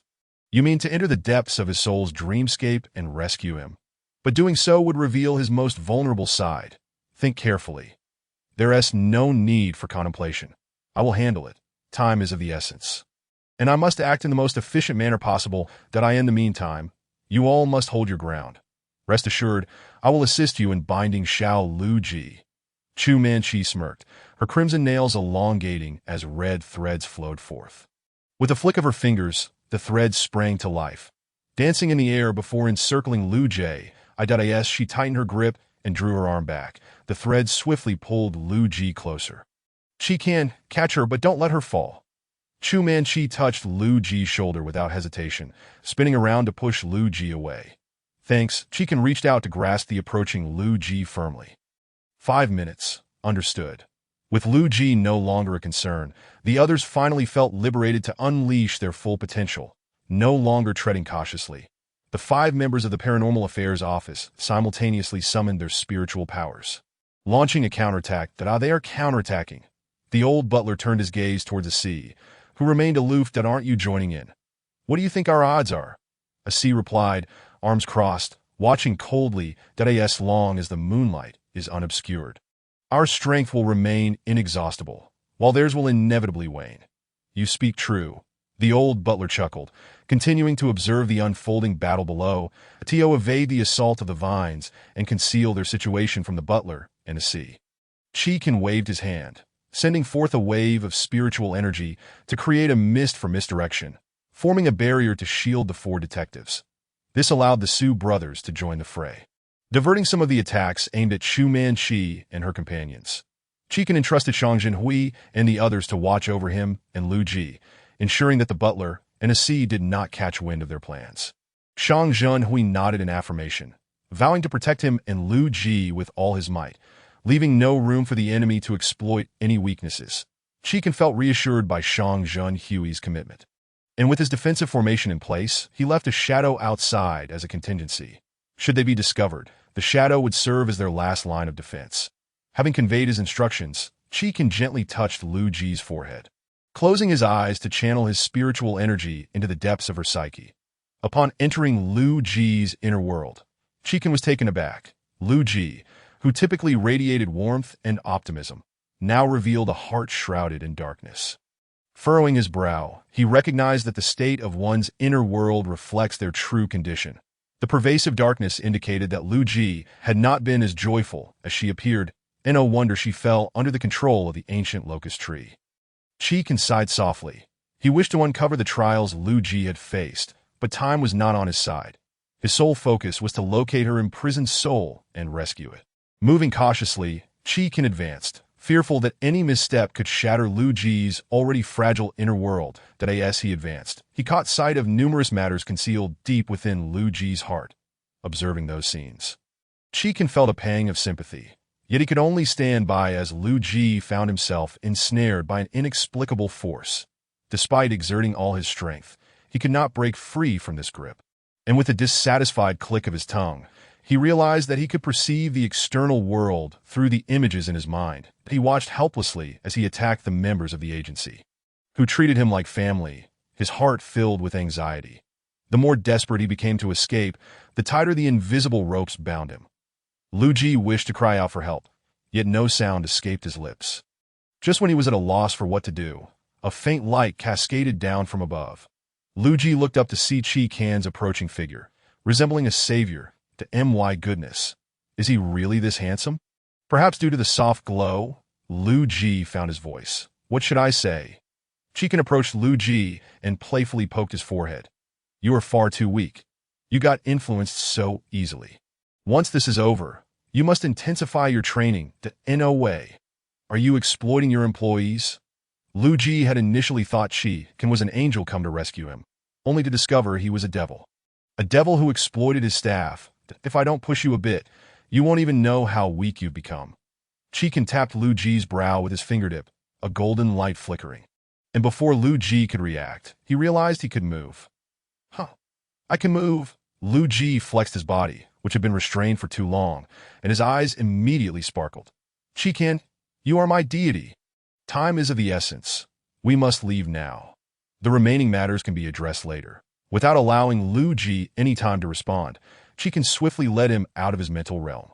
Once outside, both men instantly regained their senses, and the four members of the agency, who had been anxiously waiting nearby, breathed a sigh of relief. Lu Ji, still a bit dazed from the recent awakening, shook his head and was about to inquire about the situation when a loud explosion erupted above him.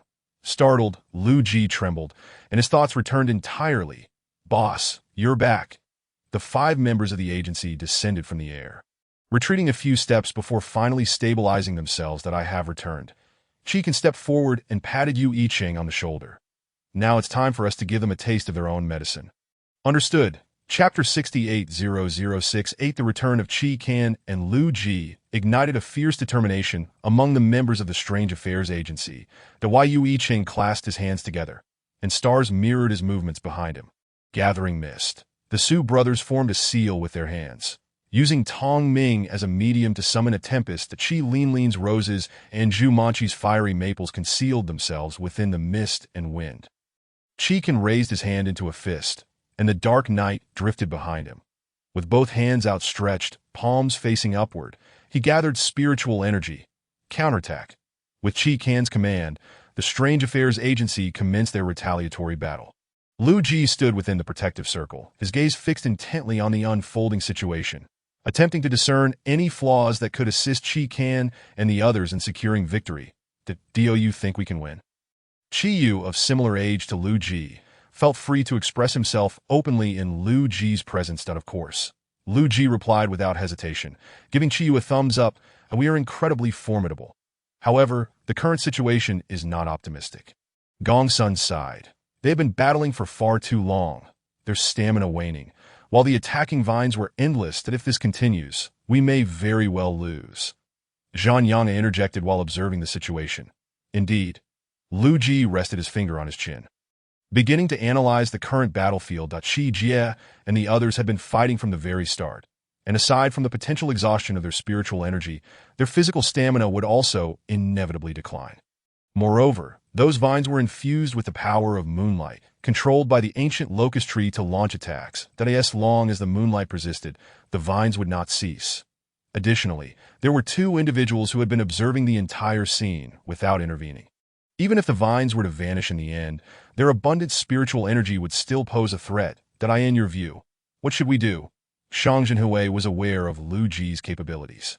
Although Lu Ji sometimes behaved like a naive novice, his mind would always race at critical moments, often uncovering insights that others missed. Simply attacking the vines would undoubtedly be futile. Targeting the old steward and a sea would also be impractical. Lu Ji did not respond to Shang Jinhui's inquiry.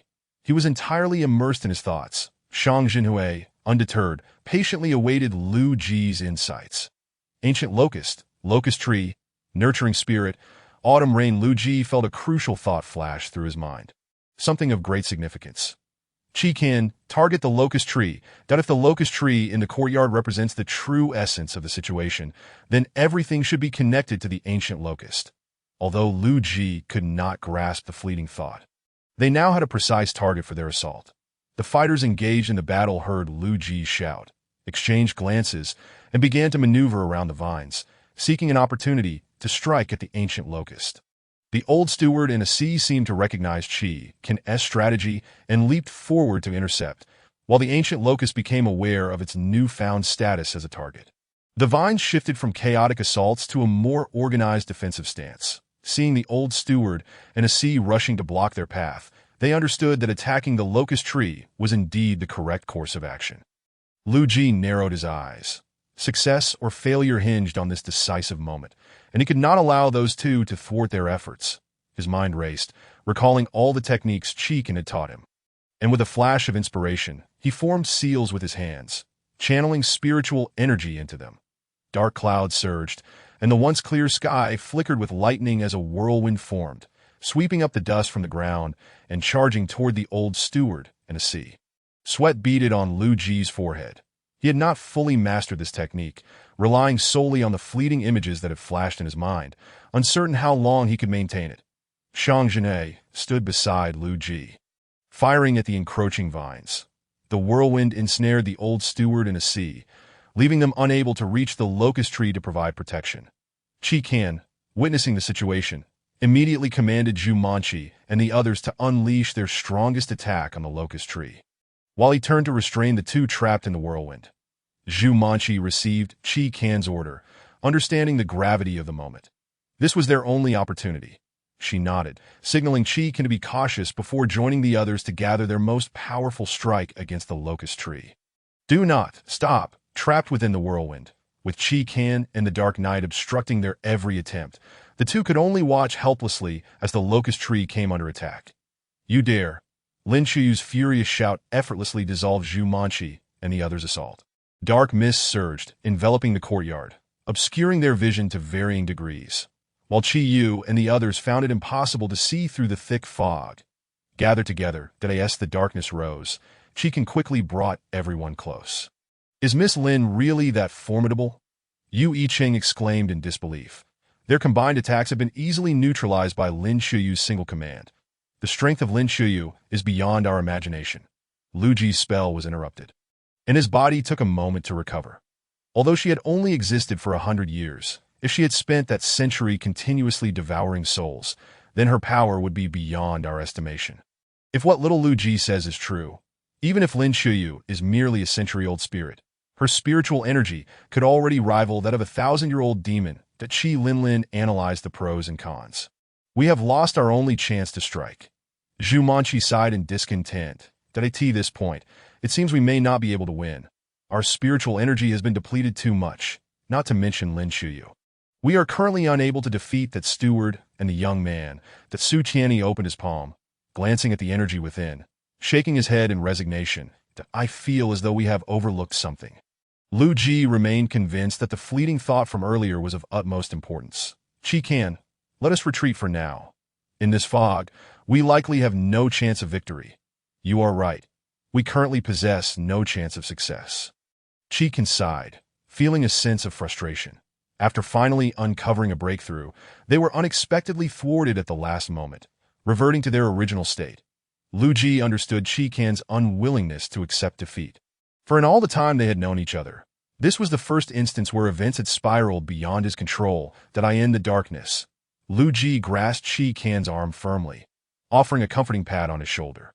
Qi Can glanced down at his arm, his brow arching as an inexplicable warmth filled his heart. Let us withdraw. Qi Can waved his hand, and the Dark Knight appeared. Perhaps there was some peculiar spiritual connection between the spirit and its master. For the Dark Knight discreetly glanced at Qi Can before enveloping everyone, transporting them away from the courtyard and back to the western wing. They have departed. Chapter 690069. They will not survive for long. Lin Shuyu's figure materialized within the swirling mist. Steward, are you fully prepared? Rest assured, Mississippi, the old steward replied respectfully. The spirits residing in the courtyard are all set. We can only inconvenience them for now. Once we succeed, their souls will belong to you. Mississippi, I appreciate your efforts. Lin Chuyu let out a gentle sigh, her hand delicately resting against the trunk of the locust tree behind her, her tone imbued with warmth and a hint of solace. She did not wish for the locust tree to consume those frail and difficult-to-swallow little souls. However, circumstances had changed since the arrival of Chi Kan and his companions, who had captivated her attention entirely, leading her to forget the days of nurturing the tree. Steward, I leave the ensuing matters in your capable hands. Lin Chuyu waved her hand dismissively, casting a glance at Asi, who had remained silent throughout. Asi, come with me. As the spatial abilities of the Dark Knight strengthened alongside Chi Kan's powers, they swiftly transported everyone back to the Western Chamber. The moment they touched down, the substantial depletion of spiritual energy left them somewhat unsteady on their feet. Shang Jinhui glanced at the yard's entrance, anxious that those outside might burst in without hesitation. Let us head inside first. She can set up a protective formation at the entrance before ushering everyone inside. Once they entered, Chu Manchi and the others finally relaxed their tense bodies, gathering together. Lu Ji collapsed onto the bed without a care for appearances, exhaling a long sigh that I've realized that group is employing a wheel battle strategy.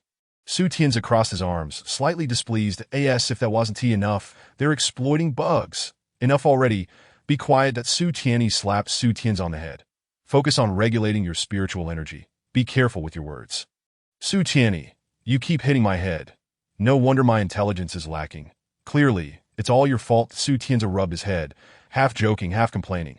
Just as he was about to continue, he caught a sharp glance from Su Tianyi, causing him to instinctively shudder and refrain from speaking further. By the way, you mentioned we overlooked something. What did you mean? Chiyu recalled Lu Ji's earlier words during their retreat and felt a surge of curiosity. I am not entirely sure, but during the battle, there were indeed some things that flashed through my mind for a brief moment. Lu Ji rested his hands behind his head, gazing thoughtfully at the ceiling, attempting to recall that fleeting thought. Boss. The members of the Strange Affairs Bureau exchanged glances at Lu Ji's demeanor, their minds racing with speculation. Chi Lin, adhering to her principle of asking directly when puzzled, raised her hand to summon Chi Kan regarded his teammate's expressive gestures with confusion, cautiously stepping back. Observing his retreat, Chu Manchi slowly raised her fist, yet Chi Kan ultimately approached. It wasn't that he didn't want to resist. He merely felt his companions needed him. Thus, he steeled himself, not out of concern for Chu Manchi's punch or the embarrassment it might bring. After mentally encouraging himself, Chi Kan gradually drew closer to his seemingly peculiar comrades. What's the matter? Chi Kan seated himself among the bureau members, surveying the group before calmly inquiring. Boss, did you notice that the moment Chi Kan sat down, Yui Chen quickly moved closer, only to regret his words as soon as he opened his mouth? He hadn't even organized his thoughts. What did you notice? Yui Chen began to speak but faltered, leaving Chi Kan even more perplexed. That if you have something to say, just say it. This indecisiveness is unlike you. They believed that Lu Ji appeared far from the demeanor of a novice. Chu Manchi leaned her head on her hand, glancing at Lu Ji, who lay on the bed in a daze, and directly conveyed the group's sentiments to Chi Kan. Did you see that technique he just used? I did. Chi Kan followed Chu Manchi's gaze. From the very beginning of his training, I noticed he has an innate ability to grasp concepts instantly. He can learn something after just one demonstration. And furthermore, despite possessing such substantial spiritual energy, we were completely oblivious to it, allowing him to grow up peacefully until the age of 18. That Su Tianzi shook his head in disbelief, suggesting he had encountered someone with an extraordinary level of talent. His background must be extraordinary. Chu Manchi sighed that he even possesses precognitive dreams. This phenomenon has never been observed before, only appearing in legends. Can someone so naive truly wield such power? Once this matter concludes, I shall delve deeper into his background. Listening to the various comments from his teammates, Chi Kan began to contemplate seriously. The more he pondered, the clearer it became that Lu Ji's extraordinary abilities transcended mere talent. From previous conversations with Lu Ji, it became evident that he had been unaware of how to utilize these powers since childhood. His ability to perceive souls stemmed from a necklace he had worn since a young age. Additionally, during their initial discussion, he discovered that Lu Ji was entirely ignorant of the existence of spiritual beings. He possessed spiritual energy and strength, yet remained utterly oblivious to everything about the supernatural, as if all of Lu Ji's potential had been sealed by a mysterious force. Initially, Qi harbored some skepticism. But Lu Ji's demeanor did not suggest a person with deep-seated secrets, prompting him to dismiss his doubts. Now, upon hearing the Bureau's discussions, Qi could not help but remain vigilant to prevent any future mishaps. You all seem troubled. Zhang Yang approached, surveying the Bureau members with a soft smile. Did I ask that so? No. Impossible, Su Tianzi immediately retorted, only to receive a gentle pat from his elder brother. I specialize in micro-expressions. Zhang Yang ignored their reactions, seating himself comfortably. Shang Jinhui and the others were engaged in reorganizing their thoughts regarding the case and were momentarily unaware of his presence. That I've been standing here, listening to your chatter for quite some time, that if you have doubts, there is no need to question Lu Ji. Micro-expressions are never deceitful. Zhang Yang raised 2 fingers to point at his eyes. Micro-expressions are subconscious actions, instinctive responses of the mind and body. While thoughts and words may lie, habits, physical instincts, and the depths of the brain remain truthful. However, I suggest you investigate those around him. Chapter 70. Those around him. Indeed. Zhang Yang looked at Qi Can's query with a somewhat incredulous expression, that if Lu Ji himself is not the issue, then the likely culprits are those closest to him. That, of course, you should disregard anyone from his university days. I believe the most probable candidates are those he has trusted throughout his life. That I concur with this assessment. Chu Manqi, rarely aligning with Zhang Yang, voiced her agreement. Let us hope that Lu Ji has not been deceived. Understood. Qi Can nodded, indicating his grasp of the situation. Once this incident is resolved, he intended to speak with Lu Ji to see if he could subtly probe for information. If that failed, he would delve deeper into investigation. Zhang Yang even offered his assistance, only to be met with Qi Can's indifferent refusal. Have you all rested well? Perhaps due to Zhang Yang's arrival and his previous exuberance, the previously unnoticed Strange Affairs team suddenly became the center of attention. Lu Ji half raised himself, a hint of confusion in his eyes. What's wrong? Did you think of something? Ignoring Zhang Yang's expression of abandonment, Qi Can quickly approached Lu Ji. Are you feeling better? Much improved. What were you discussing earlier? While Lu Ji found resolution, the criminal investigation team remained unresolved. Zhang Yang observed Qi Yu's bewildered expression, inhaled deeply, and approached with a smile. Nothing. They were merely discussing where to travel after the case concludes. He cleared his throat lightly, finding it difficult to lie to Qi Yu's innocent face. That I thought since we endured so much together, it would be nice for them to take us along on their trip. Zhang Senpai, you can't be serious? Qi Yu gazed at Zhang Yang in shock. What business do you have in their team building? No wonder they're not including you. Indeed, my mistake. Zhang Yang, observing Qi Yu's serious scolding, realized he could easily brush off the situation, yet felt inexplicably irked by Qi Yu's misunderstanding. Lu Ji shared his thoughts and reflections with Qi Can, while Shang Jinhui and Gong Sun occasionally contributed their ideas. After listening, Qi Can considered it a fruitful approach and gathered everyone to discuss potential possibilities. That as everyone convened, Lu Ji reiterated his thoughts and speculations. Lu Ji believed that Lin Xiyu was not intrinsically linked to the locust tree. He felt there was another individual connected to it. However, as soon as he voiced this, he was interrupted by Yu Yichen, who pointed out that based on the clues gathered and the information received, aside from its owner Lin Xiyu, the rest were her servants. That if it were not Lin Xiyu connected to the locust tree, then who could it be? Moreover, if a servant were linked to the tree, was there any necessity for Lin Xiyu to protect it? After all, she was the mistress, and in that era, the master-servant relationship was quite clear. Thus, as the mistress, Lin Xiyu would not be guarding her own servants. Zhen Gu is correct, yet this presents a dilemma. Lu Ji sat cross-legged and continued to speak. None of us, regardless of the clues we have heard or seen, seem capable of weaving them into a coherent narrative. Do we, Chu Manqi and Qi Linlin, learned that Lin Xiyu had lost her dreams, becoming a mere puppet obedient to her family's arrangements? The Su brothers encountered a piano and the sudden appearance of an old butler. Captain Shang Jinhui and his team came upon the lifeless body of Lin Xiyu, while Lu Ji and Qi Can discovered not only an inexplicable formation, but also a counterfeit skeleton, along with a youth named as Si.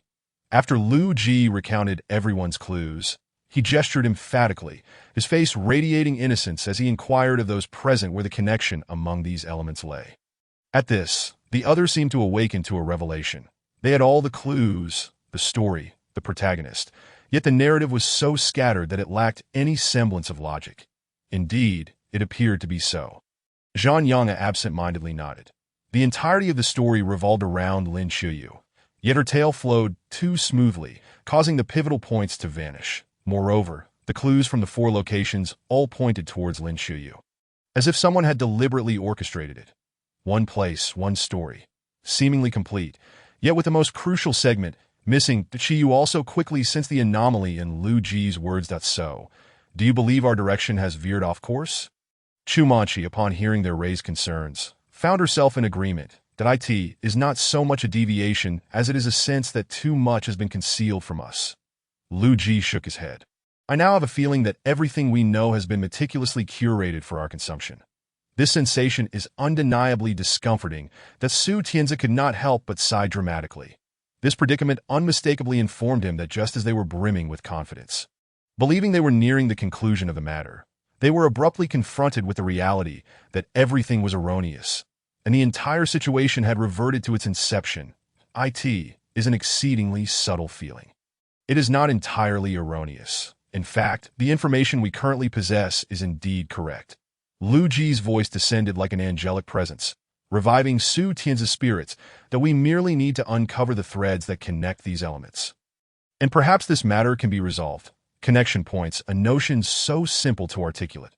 Chu Manchi shook her head slightly, that we have thoroughly investigated this estate, and apart from the tidings regarding Lin Shuyu, we have unearthed no additional information. How then are we to uncover this connection point? How shall we search? We have no leads whatsoever. Indeed, that is a valid point. Initially believing they had stumbled upon further clues, they found themselves, after much discourse, still treading water. Just as the group found themselves at a loss, Chiyu quietly raised his hand. Have you perhaps overlooked a certain location? As soon as Chiyu spoke, all eyes turned toward him. Wait, it seems we might have genuinely overlooked a place. Gongsun glanced at Chiyu for a moment, suddenly struck by a thought. Did I in the courtyard where we just were?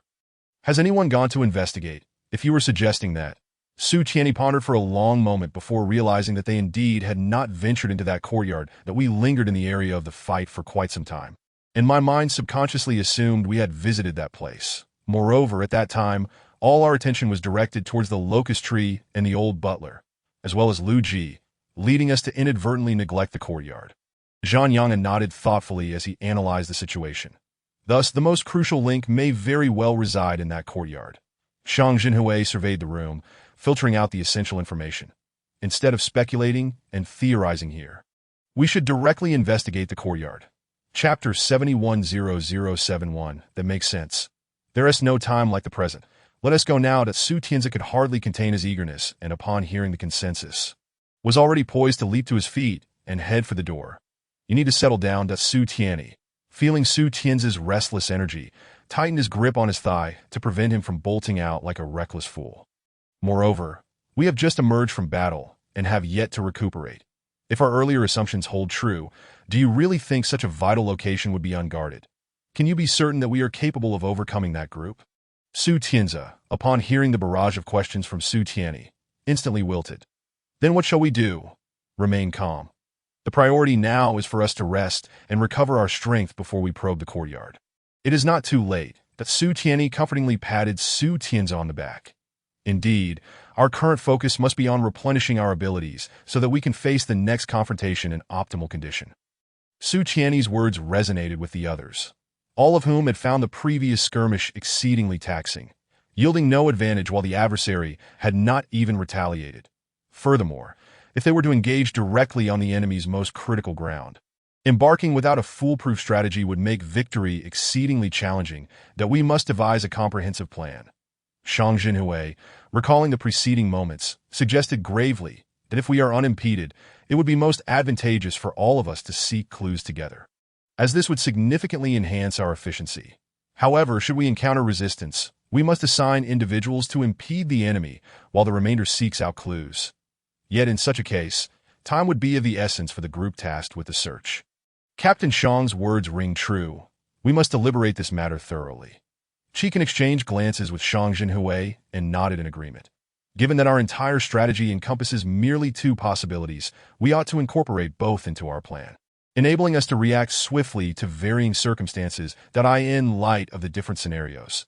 Qi Kan and Shang Jinhui proceeded to strategize, dividing into distinct groups that if confrontation with the enemy is necessary. Chu Manqi will lead Yue Chen and Qi Linlin to engage them, delaying as long as possible, or diverting them to afford the others time to seek clues. Should we encounter no adversaries, it would be optimal for all to disperse and search for clues according to our earlier groupings, thereby enhancing efficiency and potentially uncovering unexpected findings. The group busied themselves with discussion and recovery, transforming the room into a lively space, momentarily forgetting the rather unfortunate battle they had just endured. Just as Chu Manqi and the others felt they had nearly regained their strength, some deplorable events were unfolding in the Lin family's courtyard. The old butler had brought forth those pure spirits that had been residing in the auxiliary courtyard to the locust tree. The tree, likely sensing the fresh and pristine souls, began to tremble visibly, as if smiling at the pure spirits that a black mist slowly emanated from the tree as it quivered, and the small spirits, sensing the imminent threat, began to wail, filling the courtyard with their cries. The black mist emitted by the locust tree gradually consumed the spirits before it, who in their fear retreated, yet found no escape as the old butler stood behind them. Coldly observing the scene, that it was not that the old butler wished to ignore the situation. He had simply grown accustomed to such occurrences, having witnessed too much over time. Moreover, he felt no need to betray the powerful Lin Shuyu for the sake of these weak spirits. Initially, when he engaged in such actions, the old butler had felt a twinge of compassion, but after weighing the pros and cons, he ultimately chose to turn a blind eye. The wails gradually subsided as the locust tree completed the consumption of the last spirit. Even letting out a satisfied belch, the old butler gazed at the locust tree for a long while, ultimately sighing silently and turning to leave. Shortly after the old butler departed, a sea emerged from behind the locust tree. Observing the direction in which the old butler had exited, his expression shrouded in ambiguity, leaving one to wonder what thoughts occupied his mind. "Have you all recuperated?" Qi Kan addressed the few individuals before him, who had begun to frolic and disturb his tranquility, speaking coldly. Upon hearing Qi Kan's words, the playful group fell silent in an instant to do not inquire.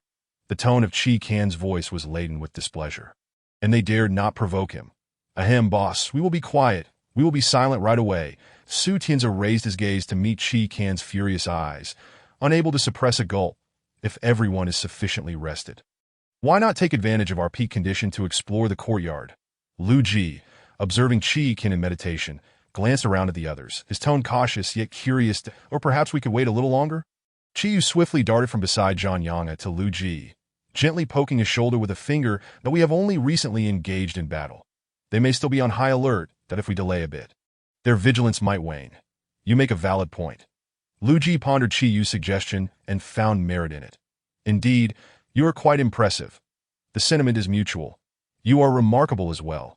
Upon hearing Lu Ji's praise, Qiyu's face instinctively flushed with a rosy hue. While returning the compliment, he also gave a thumbs up. Observing Qiyu's small gesture, Lu Ji could not help but smile, mimicking him with a thumbs up of his own. Qi Kan and Shang Jinhui, witnessing the interaction between the two children, felt a surge of joy in their hearts. Qi Kan believed that Lu Ji's outing and the acquisition of a new friend marked a splendid beginning, as it meant that he now had someone to rely on in life. In contrast, Shang Jinhui's thoughts were decidedly simpler. After spending time together, he realized that Qi was subtly being led away by Zhang Yanga.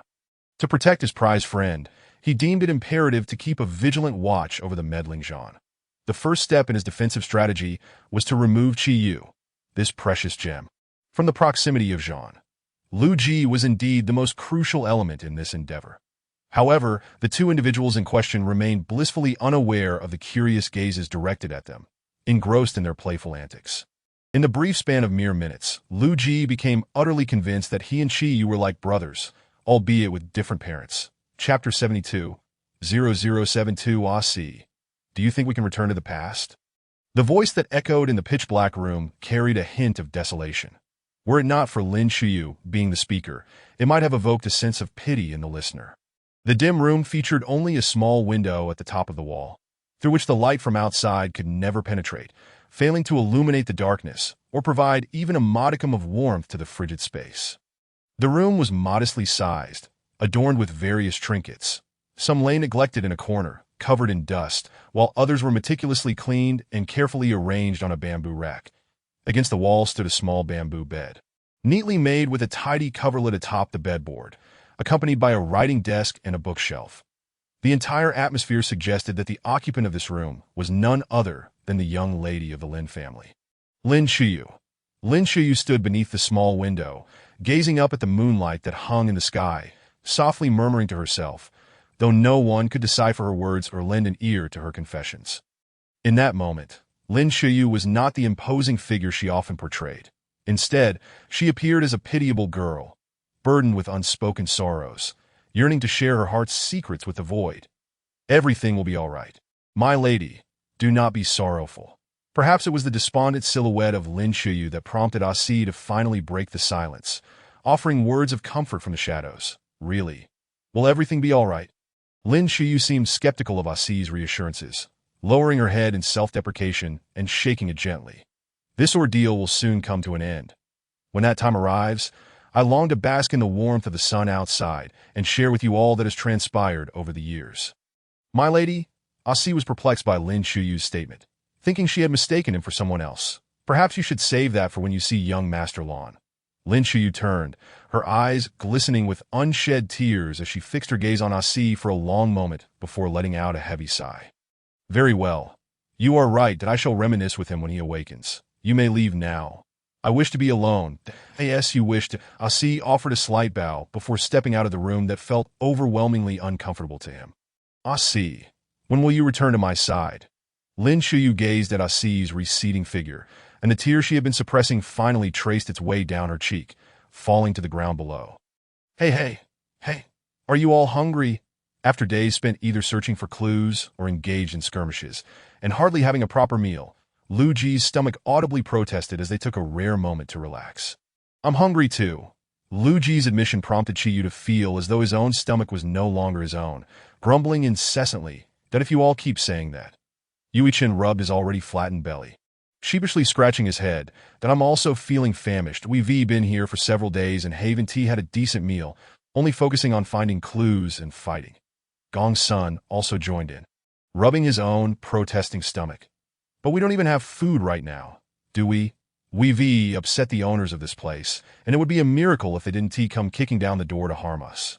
Let alone bring us food. That as soon as Gong Sun finished speaking, the flickering hope that had ignited was doused coldly, as if a bucket of water had been thrown over it. That Qiyu glanced around at his companions. Some sighed.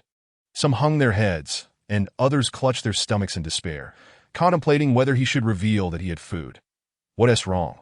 What are you thinking about that has made your expression so grim? Lu Ji had intended to comfort everyone, but upon turning, he was met with Qiyu's inexplicably pained expression and leaned closer to whisper his inquiry, startled by Lu Ji's sudden proximity. Qiyu quickly shook his head. It's nothing, but I do have something to eat. Would you like some? Something to eat? Yes. I feel like I might starve if I don't eat soon. Lu Ji eagerly nodded at the prospect of food. Just wait a moment. That Qiyu hopped off the bed and gently tugged on Shang Jinhui's arm, whispering something to him. Upon hearing, Shang Jinhui's eyes widened in surprise. Qiyu nodded affirmatively, and after a brief tactical pause, Shang Jinhui nodded back and followed Qiyu out of the room. Hey, where are those two going? Su Tianzi was puzzled as he watched Shang Jinhui and Qiyu leave. They want to get something. Gong Sun, having been nearby, naturally overheard their exchange. It's definitely something that will make you all happy. Something that will make us happy. Qi Linlin glanced around, unable to fathom what could possibly bring joy to everyone present. I think I might have guessed it that Su Tianzi, observant as he was, revisited the earlier events in his mind and began to formulate an idea. How did you figure it out? Chu Manchi inquired. Intrigued as she leaned closer to Su Tianzi, eager for information, I ask you, what did our little Lu Ji just say? Su Tianzi glanced at the inquisitive Chu Manchi, then turned to the curious Qi Linlin, sighing as he posed his question. What did he say? Chu Manchi had been in a meditative state, oblivious to the outside noise, and had missed Lu Ji's words entirely. That'd be why the time she opened her eyes. The room was already filled with lamentations of hunger. Lu Ji said he was hungry. Qi Linlin, having been attentive to all that transpired, promptly answered Su Tianzi's question. After Lu Ji expressed his hunger, That fellow named Chi Yu leaned in to whisper to him, and Lu Ji's face lit up with joy. Then, Chi Yu spoke to Captain Shang, and soon after, the two of them left. Su Qianni stood up to stretch his stiff limbs. Understand now, Su Qianni had conveyed his observations quite delicately, omitting the detail of Chi Yu's fearful expression that "oh, got it." With Su Qianni's explanation so clear, anyone who failed to comprehend would be as foolish as Su Tianzi. This Chi Yu fellow, when he goes out on duty, carries so many snacks? Chu Manchi pondered, her head lowered in thought. Did I ask this how you officers operate when you're out on duty? How could that be? Dante generalize, please. Zhang Yang'an nearly choked on his drink upon hearing Chu Manchi's question that we take our duties seriously when out in the field. The Chi Yu situation is unique. He is part of logistics, ensuring we are provided for in all aspects. You are a police officer, so you would know best. Zhang Yang'an attempted to further elucidate, but soon realized it was futile. The more he explained, the more others perceived him as evasive. This phenomenon aligns with the popular adage that explanations often serve as disguises, while disguises equate to truth. Yet it also reflects another societal issue: rumors propagated through miscommunication. Chapter 73. 0073. We're back. Chi Yu's cheerful voice shattered the brief and eerie silence that had settled within the room. As Chi Yu and Shang Jinhui entered with their bags in hand, they immediately felt the strange stillness enveloping the space, prompting them to halt in unison. What is wrong with you all? Chi Yu set down his bag, his face awash with curiosity as he inquired of the gathered group. Nothing. Nothing. Come, let me see what you have in that bag. Lu Ji cleared his throat to dispel the tension and naturally reached for Chi Yu's bag. Swiftly unzipping it once permission was granted, as Lu Ji opened the bag, Zhang Yang'an dashed forward, eager to inspect the seemingly heavy contents, only to gasp in shock upon glimpsing what lay inside. Not that bag, brother. I had the same reaction in that split second. Zhang Yang'an's response visibly eased Shang Jinhui's spirits, who stepped in to comfort the visibly struck Zhang Yang'an. Chi Yu, please enlighten me. What exactly are we doing out here? At this moment, Gong Sun took on the role of a stern father, endeavoring to restore the solemn and noble image of the police in the hearts of Chu Manchi and her companions. He intended to investigate the cases mentioned by the complainants and ascertain the truth of their claims. Chi Yu was taken aback by Gong Sun's sudden assumption of this paternal demeanor and instinctively straightened his posture to report to him. So, what is the purpose of all this you brought? Do you think we are out here camping? Gong Sun articulated the collective sentiment of the group. And you carried all this the whole way. Aren't you tired? Oh no, Chi Yu quickly responded, sensing that Gong Sun might have misunderstood something, and waved his hands dismissively. Zhang Yang'an, your performance is far too exaggerated. My bag is filled with instant food and snacks that aren't these items common for those who work outdoors. I specifically consulted several officers at the precinct before deciding to bring these. What did you ask? Lu Ji took out a bag of biscuits from his backpack, casually opening it and placing one in his mouth. Let me think, Chi Yu said as he appended his backpack, reflecting on the question that I asked several seniors what to be mindful of during extended outings and what supplies to have on hand. Wait, who did you ask? That senior from the search and rescue team. Yeah, he replied. You are not to consult him again, Shang Jinhui interjected, sensing something amiss after hearing Chi Yu's words. Once he clarified the situation, he understood the source of his unease. The senior from the search and rescue team, having spent years in various locations for rescue operations, was likely the reason Chi Yu had been advised to bring such emergency provisions.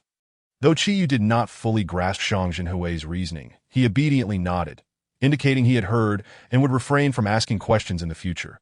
Senior Nye is genuinely enthusiastic, he muttered while dividing the food from his backpack. Clutching a small box of self-heating rice. Moreover, I believe these items will prove useful.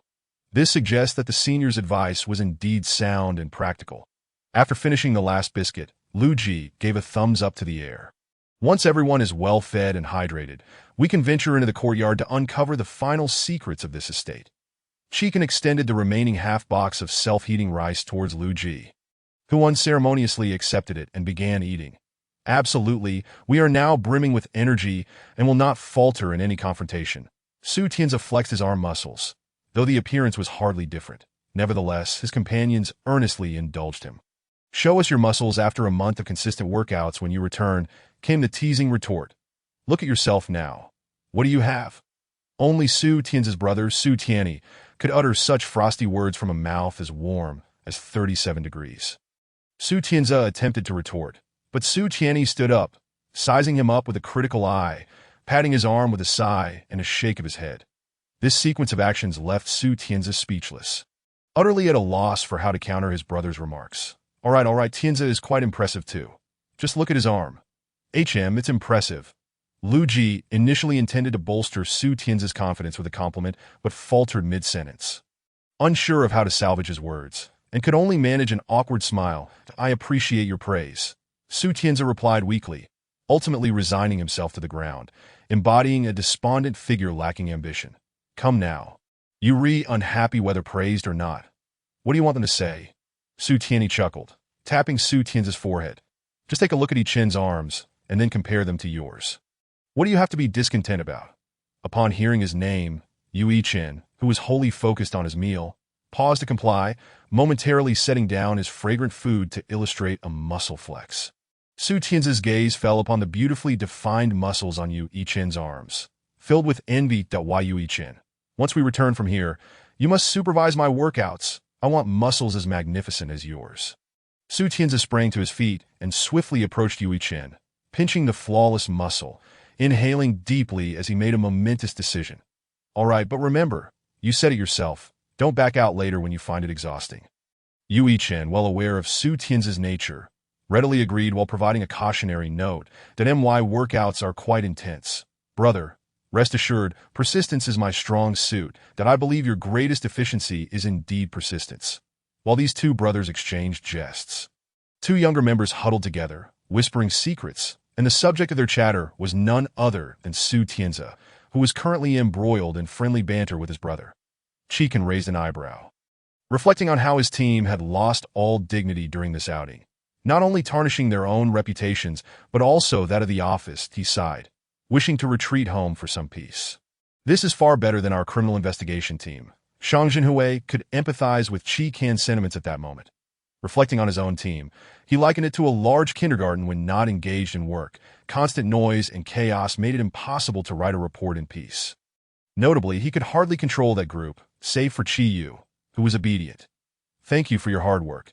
Chapter 74. Qi Can lifted his gaze to Shang Jinhui's inscrutable expression, recognizing that he too had recalled something unpleasant. A wave of sympathy washed over him, and he patted Shang Jinhui's shoulder. The others ignored the squabbling brothers, turning their attention back to their tasks. Enough from you two. If you keep this up, I'll have to intervene. Chu Manchi had initially been focused on picking out the green onions from her meal, having seen the light of victory, only to have her progress undone by the brothers' antics. As she gazed down at the scattered green onions in her bowl, her frustration flared. She closed her eyes and took a deep breath to quell her anger, only to find it intensifying instead. As the saying goes, when one can no longer endure, there is no need to endure further. With a deep respect for ancient wisdom, Chu Manchi resolved to embody this principle, slowly setting her meal box down and asking Qi Linlin to keep an eye on it to prevent it from toppling.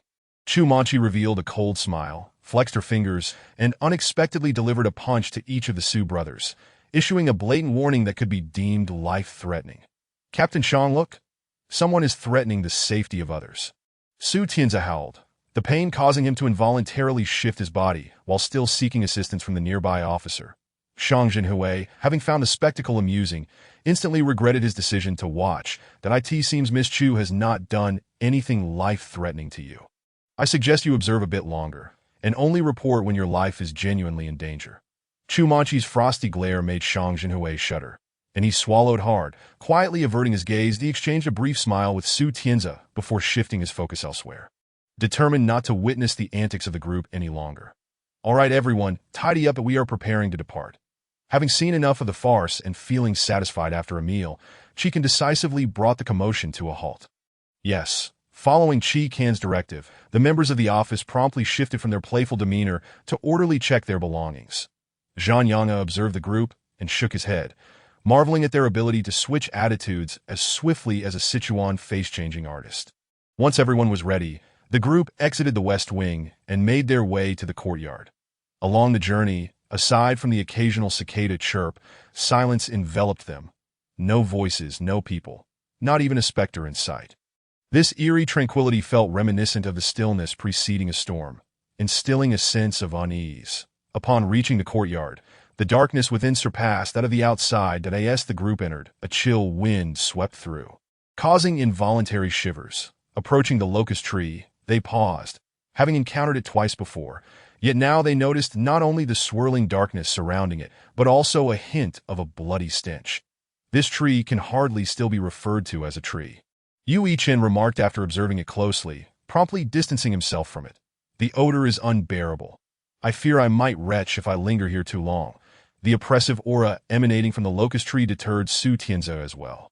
At that moment, Lu Ji found himself envious of Qi Yu and his companions. He instinctively moved further away from the tree, casting a longing glance at the four, who appeared unaffected by its presence. I wish to be like them. Are you certain? Qi Kan chuckled, raising an eyebrow at Lu Ji. I can assist you, Dada. I was just joking. Observing Qi Kan's insidious smile, Lu Ji swallowed hard. How could I possibly abandon my esteemed colleagues at the firm? Am I truly such a person? I am deeply sentimental. Wouldn't you agree, Director? Don't question me. I am at a loss. Hey you, Qi Kan, are you feeling particularly spirited today? Lu Ji suddenly straightened his posture, raising his voice slightly. Very well, you are indeed. Qi Kan hurriedly sought to soothe Lu Ji's agitation, complimenting him in agreement that we have been standing here for quite some time, yet no one has approached us. This is fortuitous for us. Shang Jinghui was also eager to join the fray, but upon reflecting on the perilous risks they undertook to uncover clues, he ultimately steered the conversation back on track. Indeed, their absence aligns perfectly with our intentions. Qi Kan wiped away his jesting demeanor, instantly adopting a serious expression. There are merely these 2 rooms before us. Let us divide into 2 groups to expedite our progress. They may return at any moment, so everyone must remain vigilant. Understood. The 2 adjacent rooms provided an ideal setup for the group to swiftly split based on their abilities and circumstances, entering different chambers to commence their investigation. As Qi Kan opened the door, the aged frame creaked ominously, causing Lu Ji considerable discomfort. Rubbing his ears, which were assaulted by the door's groans, he followed closely behind Qi Kan, accompanied by Qi Linlin, Yu Chen, and Zhang Yanga, as well as Qi Yu. Originally, Shang Jinghui intended to take Qi Yu with him, but Zhang Yanga, with a swift motion, pulled Qi Yu to his side, disregarding Shang Jinghui's expression, and followed Qi Kan into the room. Zhang Yanga's carefree and lively demeanor only fueled Shang Jinghui's ire. Seeing his cherished young ward whisked away before his eyes stirred a profound dissatisfaction within him, Qi Kan and the others entered a study. While the room was not particularly spacious, it was filled with 2 entire shelves of books that opened their eyes to a new world. 3 full bookshelves housed an impressive collection of classical literature, medical texts, herbal remedies, and more. It is hard to fathom the atmosphere these volumes would have created in their time, but even today, they could induce a dizzying sense of overwhelm. The presence of these tomes seemed to convey to all that the owner of this study was once an earnest scholar, or perhaps it illustrated the tragic life of Miss Lin, who dedicated her youth to relentless study, deprived of a childhood and a life of her own, as if her existence were solely bound to medicine, devoid of any other pursuits, with a heavy heart. Lu Ji casually picked up a volume and perused a few pages before glancing at the bookshelves again, feeling a wave of sympathy for Miss Lin. Enough of this. The sheer volume of books is making me dizzy, Qi Yu remarked, picking up a book on herbal medicine and letting out a deep sigh. It would typically take a normal person a decade or 2 to master such a wealth of knowledge. A prodigy might achieve it in a shorter span. Yet this Miss Lin completed it all in a mere 10 years. Zhang Yanga found his understanding deepened. He had never realized the extent of pressure a child could endure to master 3 shelves full of classical works in a decade. Meanwhile, while they were still marveling at the shelves, Qi Linlin and Yu Chen had uncovered some paintings in a corner designated for scrolls. What's the matter? Hearing Qi Linlin's exclamation, Qi Kan instructed Lu Ji and the others to continue searching the shelves while he approached Qi Linlin to assess the situation. Look at these paintings. Qi Linlin handed several artworks to Qi Kan, indicating he should take a look. Qi Kan accepted the paintings with a puzzled expression, examining each one carefully. The brushwork and style clearly indicated they were all crafted by the same hand. Yet there was a curious evolution in the themes. The initial works depicted scenes from within the estate, characterized by a childlike naivety, suggesting they were created by a young artist as time progressed. The artwork adopted a darker palette, indicating a gradual loss of light in the creator's vision. The final pieces suddenly burst forth with color, depicting more picturesque landscapes, suggesting the artist encountered something transformative that allowed them to escape the shadows, rekindling hope and vibrancy in their outlook. Are these paintings by Miss Lin? Lu Ji had approached at some point, glancing at the artwork and voicing his curiosity. Yes, Chikan set down the painting and nodded. All these works originate from the same artist. I believe the creator is indeed Miss Lin. Art can unveil the artist's inner world. Zhang Yang'e and Qi Yu joined them. The young Miss Lin, in her formative years, was filled with curiosity about her surroundings, capturing her observations on canvas. However, the subsequent colorless works revealed her profound disillusionment with the Lin household, suggesting she had lost all hope. How do you know all this? Qi Yu questioned, intrigued by Zhang Yang'e's confident assertions. How can you be so certain? Look, all these paintings are rendered in shades of black, white, and gray, apart from these three colors. There are no others, indicating that to the artist, the world appeared monochrome. Zhang Yang'e pointed at the several black and white paintings on the table. Do you recall what Miss Lin experienced? Was it not the case that the elder Lin family pressured her to abandon music for medicine? Qi Lin recalled information she had previously gathered with Chu Manqi. Exactly. Zhang Yang'e snapped his fingers at that time. The elder lady remarked that Miss Lin resembled a marionette devoid of a soul. Entirely at the mercy of the Lin patriarch and matriarch, that I suspect these paintings were created during that period. And what of these? Do the colorful ones signify that Miss Lin suddenly regained hope? Qi Yu scrutinized the final few paintings, biting his nails. Clever. Zhang Yang'e gently pried Qi Yu's hand away from his mouth. During that time, something must have occurred that reignited Miss Lin's hope. Furthermore, this hope likely persisted until the tragic massacre of her family. Thus, it stands to reason that prior to the massacre, Miss Lin must have endured a devastating blow that drove her to madness. That if you interpret it this way, it makes perfect sense that what exactly transpired. Well, that necessitates further investigation. Come, let us continue our search. Zhang Yang'e clapped his hands, summoning everyone to resume their quest for clues in the study. After hearing Zhang Yang'e's analysis, the others found merit in his reasoning and turned to re-engage in their search, leaving Lu Ji still standing in place, lost in thought. Noticing Lu Ji's distraction, Chikan approached and gently tapped his shoulder, wary that he might again fall prey to an unrecognized mental control. The touch on his shoulder jolted Lu Ji back to reality, but he quickly lifted his gaze, startled, scanning his surroundings until he spotted Qi Kan, gradually exhaling a sigh of relief. What is the matter? Qi Kan, seeing Lu Ji's alarm, hurried to offer reassurance. It's nothing. I was merely lost in thought. Lu Ji shook his head, indicating he was fine. What were you pondering? I was reflecting on what circumstances might have compelled Miss Lin to shift from despair to hope, and what could have driven her madness. What else could it possibly be but two scenarios? One is that the elder Lin family struck some sort of bargain with her, and the other could pertain to matters of the heart. Yui Chen, while rummaging through the books, replied to Lu Ji's inquiry. Matters of the heart. Lu Ji closed his eyes, emptying his mind, as if struck by a sudden realization. He opened them. Brother Chen, I believe you may be onto something. Ah. While Qi Kan and the others were making significant progress, on another side, Chu Manqi had led the Su brothers and Shang Jingwei into a different room. This room was an ordinary bedroom. Upon entering, they could see nearly everything at a glance. Standing at the door, arms crossed, Chu Manqi gazed at the unremarkable space, a sudden wave of inexplicable helplessness washing over her. It's all right. Shang Jingwei stepped forward, patting Chu Manqi's back. As long as someone has lived in this room, leaving traces of their existence, there will surely be something left behind. Let us take a look. You're right. I refuse to believe this bedroom is devoid of anything. With a huff, Chu Manqi strode towards the bed, beginning her search. Sister Qi, please don't demolish this room like before. Su Tianyi recalled their previous collaboration on a case where Chu Manqi had ransacked a residence for clues, and couldn't resist the urge to caution her. Understood. Hurry and search. Chu Manqi responded as she tossed the bedding and sheets onto the floor. Su Tianyi watched her actions, his lips twitching involuntarily, silently praying that this room would not be utterly devastated. Brother, Sister Qi's character Su Tianzi quietly inched closer to Su Tianyi, whispering. Sister Qi's searches always leave a trail of chaos in their wake. Su Tianyi sighed. Wherever Sister Chi investigates, it invariably results in a scene of disarray.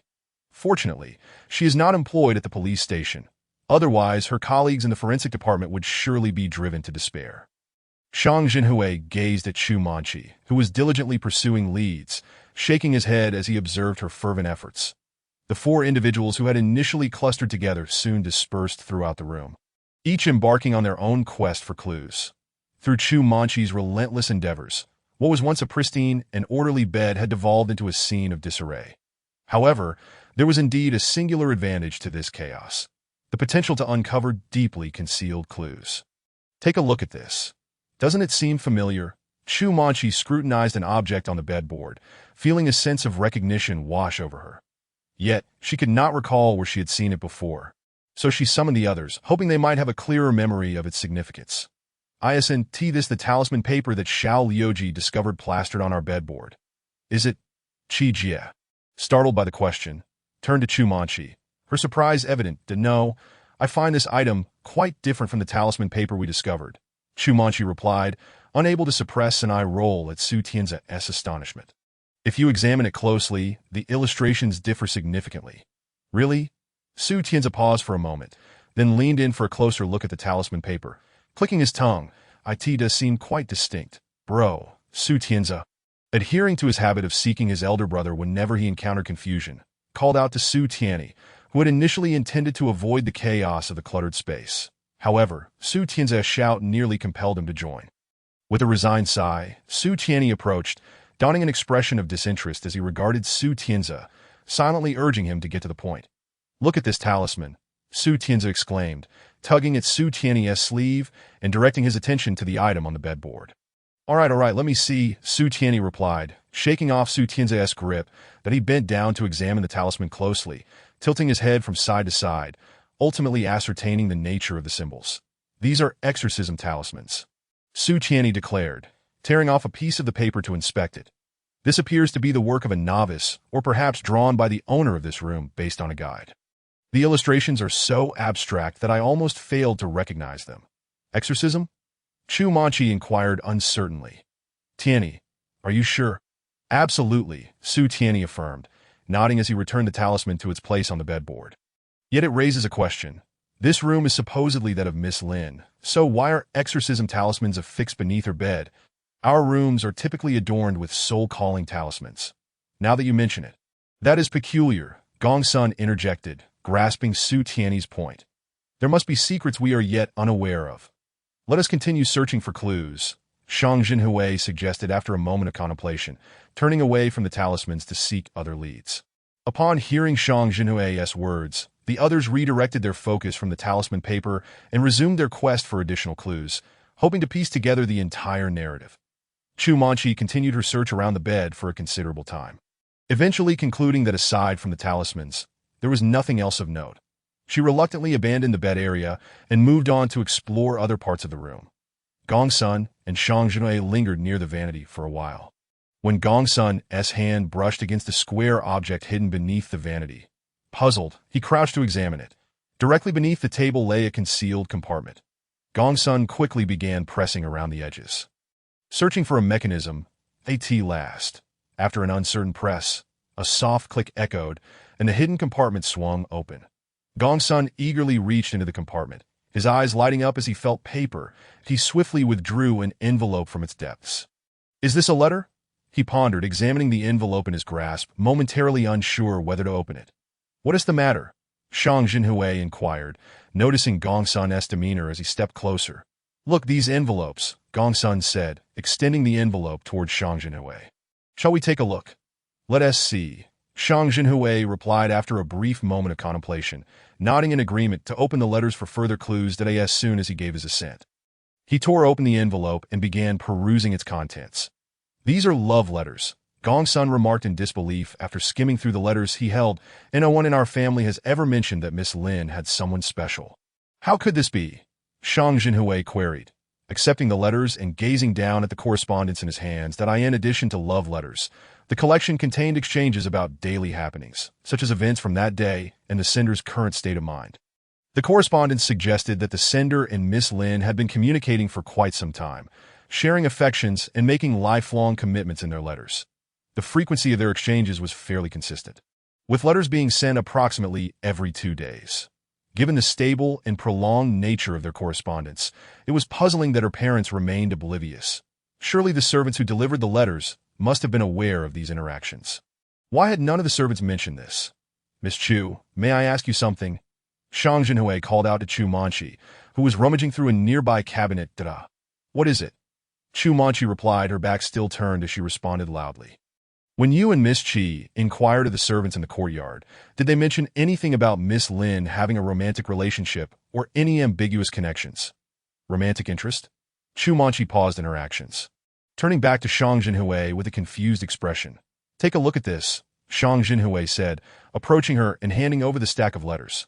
"What is this?" Chu Manchi accepted the letters, glancing down at the pile. "Love letters?" "Yes," Shang Jinhui nodded.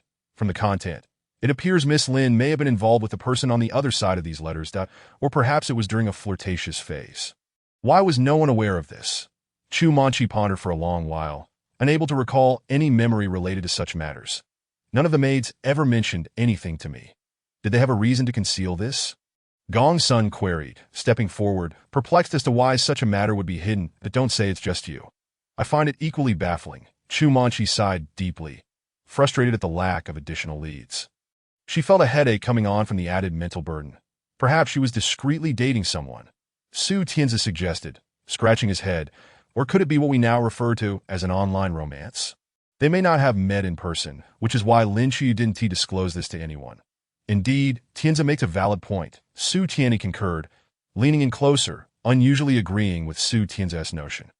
If it is indeed an online romance, then her secrecy is understandable. "That does make sense," Chu Manchi mused, glancing again at the letters she held.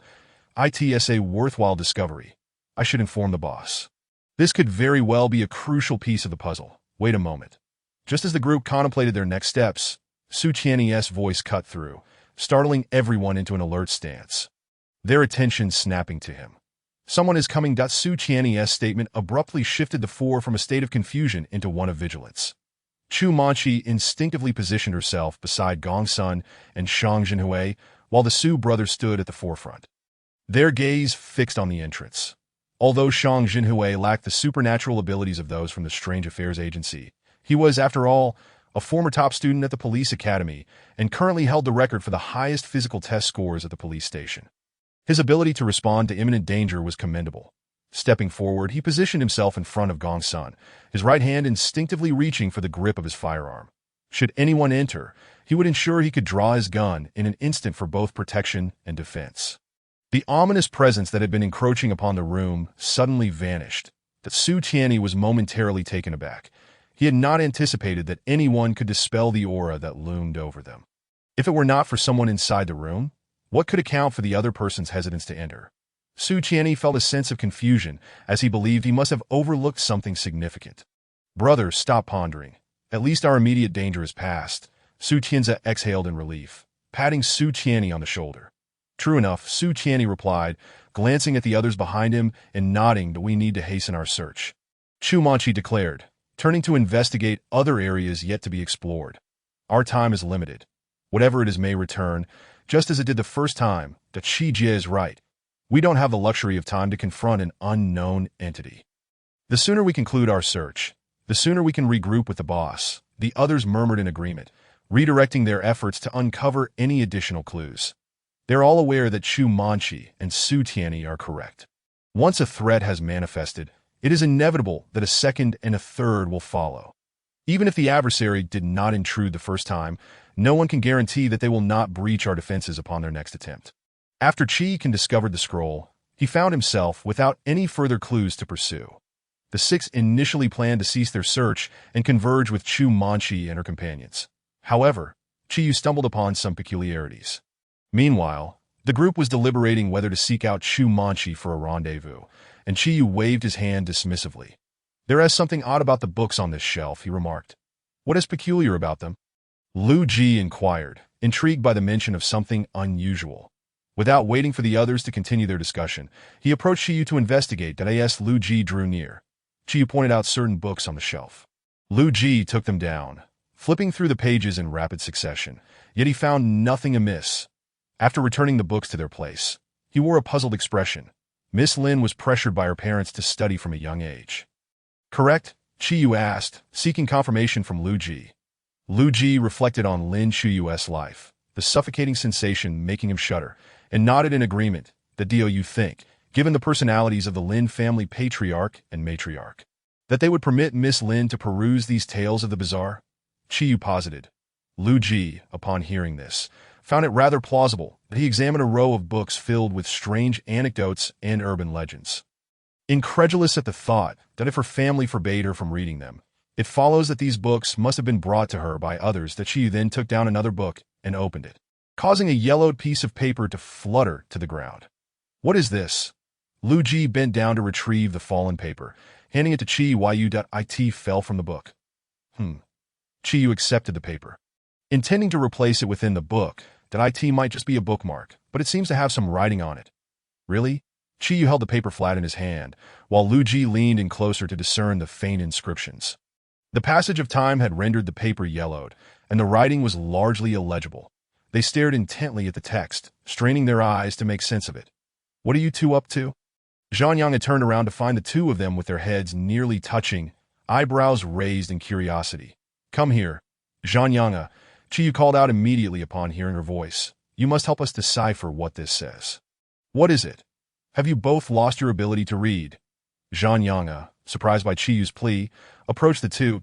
As she neared the shelf, Qiyu eagerly passed her the paper, that he wasn't pleased with her earlier disdain, and he was keen to see if she could decipher the text. If not, he would have his chance to tease her. Lu Ji, however, was indifferent. The text was so faint that he would be impressed if anyone could read it entirely. Zhang Yang received the paper from Qiyu, glanced at it, and her eyes dimmed. It was no wonder the two had been so engrossed. The writing could hardly be described as legible. Without a close examination, one might mistake it for symbols. Noting Zhang Yang's reaction, Qiyu smirked, already concocting jests in his mind. Zhang Yang held the paper above her head, scrutinizing it against the light. This seems to be a love poem, along with a meeting place. How on earth did you discern that? Qiyu exclaimed, his eyes widening in disbelief as he rushed to take the paper for a closer look. You must be fabricating this. You unjustly accusing me, Zhang Yang replied, hands raised in exasperation as she debated the content of the paper with Qiyu. Lu Ji watched the exchange, raising an eyebrow and deciding not to involve himself any further. Although he too suspected that Zhang Yang was speaking nonsense, that he returned to Qi Kan and inquired whether they intended to continue searching for clues or join Chu Manchi's group. Qi Kan surveyed the room and decided they should search a bit longer. If nothing materialized, they would prepare to withdraw. You were indeed correct, Qiyu exclaimed just as they were about to resume their search. What was correct? Lu Ji asked, his curiosity piqued. The content of that paper. This fellow actually spoke the truth, Qiyu declared, pointing at Zhang Yang, his tone filled with astonishment and confusion. That I am quite intrigued as to what you were discussing. Qi Lin, who had been observing the trio for some time, could no longer contain her curiosity. That Qiyu found a row of urban novels on the shelf, and one contained this yellowed paper. While Lu Ji and I struggled to decipher it, Zhang Yang immediately recognized the writing. Lu Ji stepped forward to retrieve the paper from Zhang Yang's hands, gesturing to the indistinct text as he explained. You were able to read the writing on it. Qi Lin examined the paper with difficulty.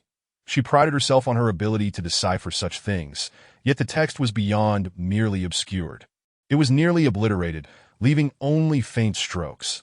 The fact that Zhang Yang could discern anything from it compelled Qi Lin to re-evaluate her perception of Zhang Yang, feeling the weight of Qi Lin's gaze. Zhang Yang became somewhat uneasy, instinctively swallowing hard and shifting uncomfortably. Your scrutiny is rather unnerving, she muttered, stepping back a few paces. How exactly did you manage to read the text? Qi Lin reached out, pulling Zhang Yang back into place. Under Qi Lin's intense gaze, Zhang Yang felt compelled to remain still, caught in a moment of dazed silence. That it was noteworthy that Qi Lin, who typically appeared gentle and amiable, transformed into a relentless interrogator when confronted with something she could not comprehend. As Lu Ji observed the interaction between Qi Lin and the now apprehensive Zhang Yang, he prepared to interject when his arm was seized by Qi Kan. Confused, he glanced at the two women, suspecting a potential conflict, but Qi Kan shook his head. signaling for Lu Ji to remain calm. Qi understood Qi Linlin's character well, so he had no intention of interrupting their exchange, believing it to be quite fine as it was. Although Lu Ji was uncertain of Qi Can's reasoning, he generally complied with his superior's wishes, thus, he averted his gaze, disregarding Qi Yu's pleading look for help. Seeing the situation unfold, Qi Yu deduced that since Qi Can and his associates were unconcerned, there was likely no major issue at hand. He resigned himself to the unfolding drama and turned back to peruse the books on the shelf. Hoping to uncover something else that's quite simple, Zhang Yang said, swallowing nervously as she began to explain to Qi Linlin.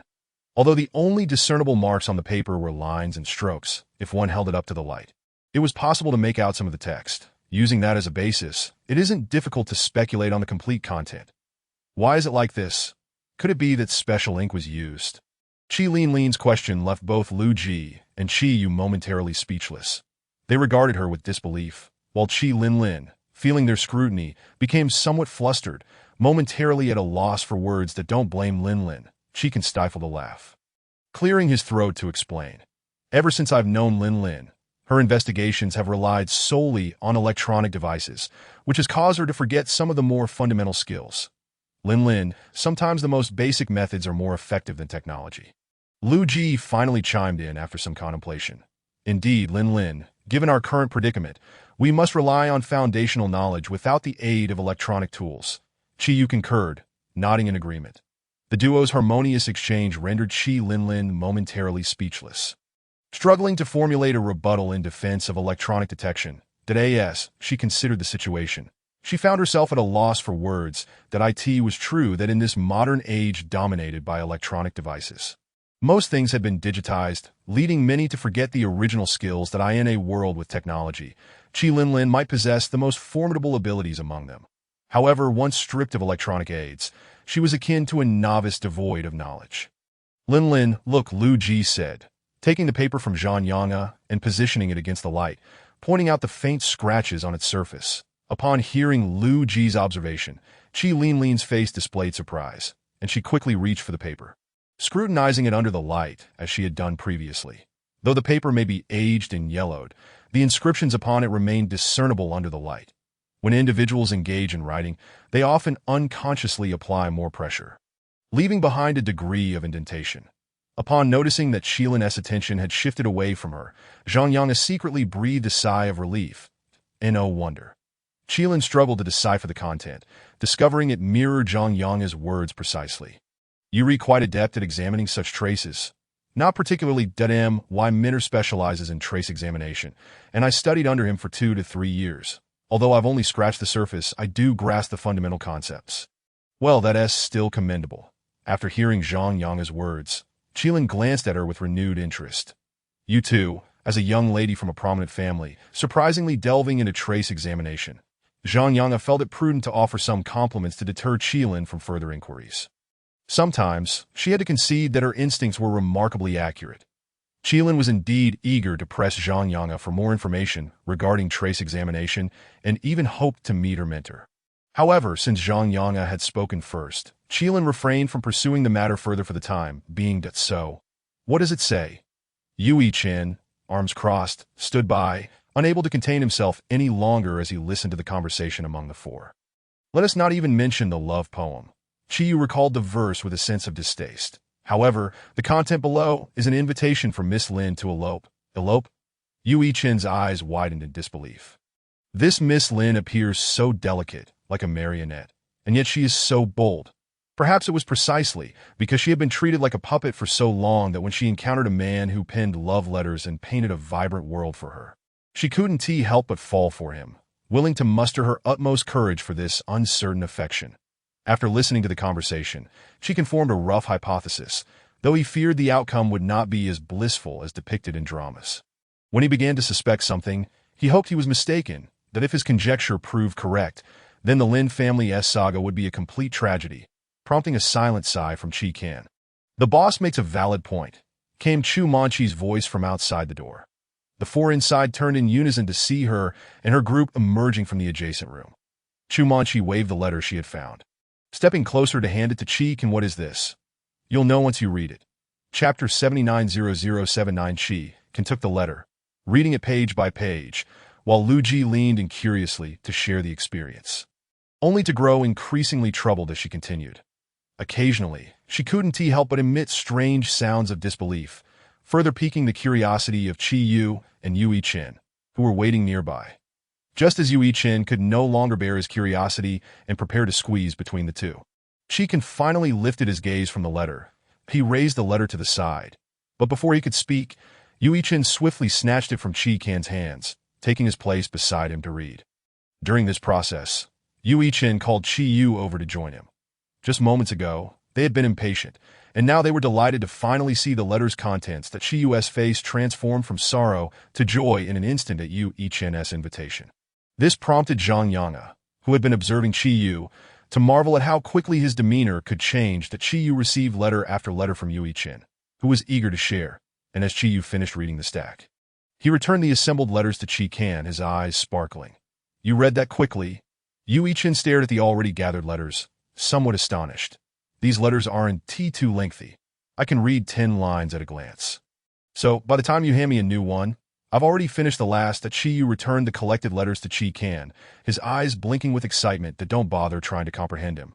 His IQ is quite high, a skill most cannot replicate. Zhang Yanga understandingly patted Yu Yichen on the shoulder. However, Yu Yichen felt even worse after Zhang Yanga's consolation that if given the choice, he would have preferred to forego such comfort. In the office, not to mention Chi Kan, even the seemingly foolish Su Tianzi could potentially outsmart him with his peculiar intellect. Now in the criminal investigation team, there was someone even sharper. That why Yu Yichen turned his gaze toward Lu Ji, realizing that among them, the only one who could potentially match him was indeed little Lu Ji. Perhaps it was the intensity of Yu Yichen's gaze that caused Lu Ji to meet his eyes at that moment. Narrowing her eyes, Lu Ji sensed that Yu Yichen's look contained something peculiar. "Stop staring," Su Qianni chuckled softly, gently calling Yu Yichen back from his wandering thoughts. "Little Lu Ji's mind is sharper than yours."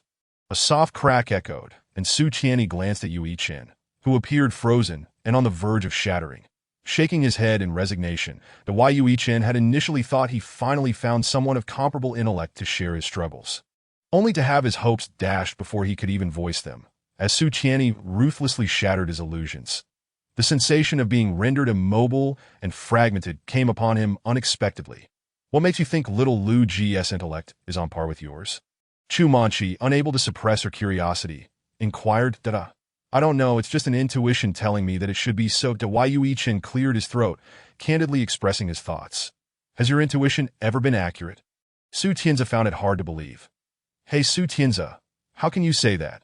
My intuition is not unreliable." Yu Yichen retorted, displeased by Su Tianzi's skepticism. "If your intuition were accurate, you wouldn't think little Lu Ji is your equal." Su Qianni intervened, stopping the impending argument. The talents and abilities displayed by Lu Ji, along with her rapid cognitive processing, far surpassed yours. Why Yu Yichen found himself momentarily speechless, unable to counter Su Tianni's assertion. Su Qianni was indeed correct. Since Lu Ji first entered the office, they had encountered numerous cases, often relying on her sharp mind to uncover crucial clues that linked or resolved the entire case. Such intellect was not something Yu Yichen could even aspire to possess at this moment.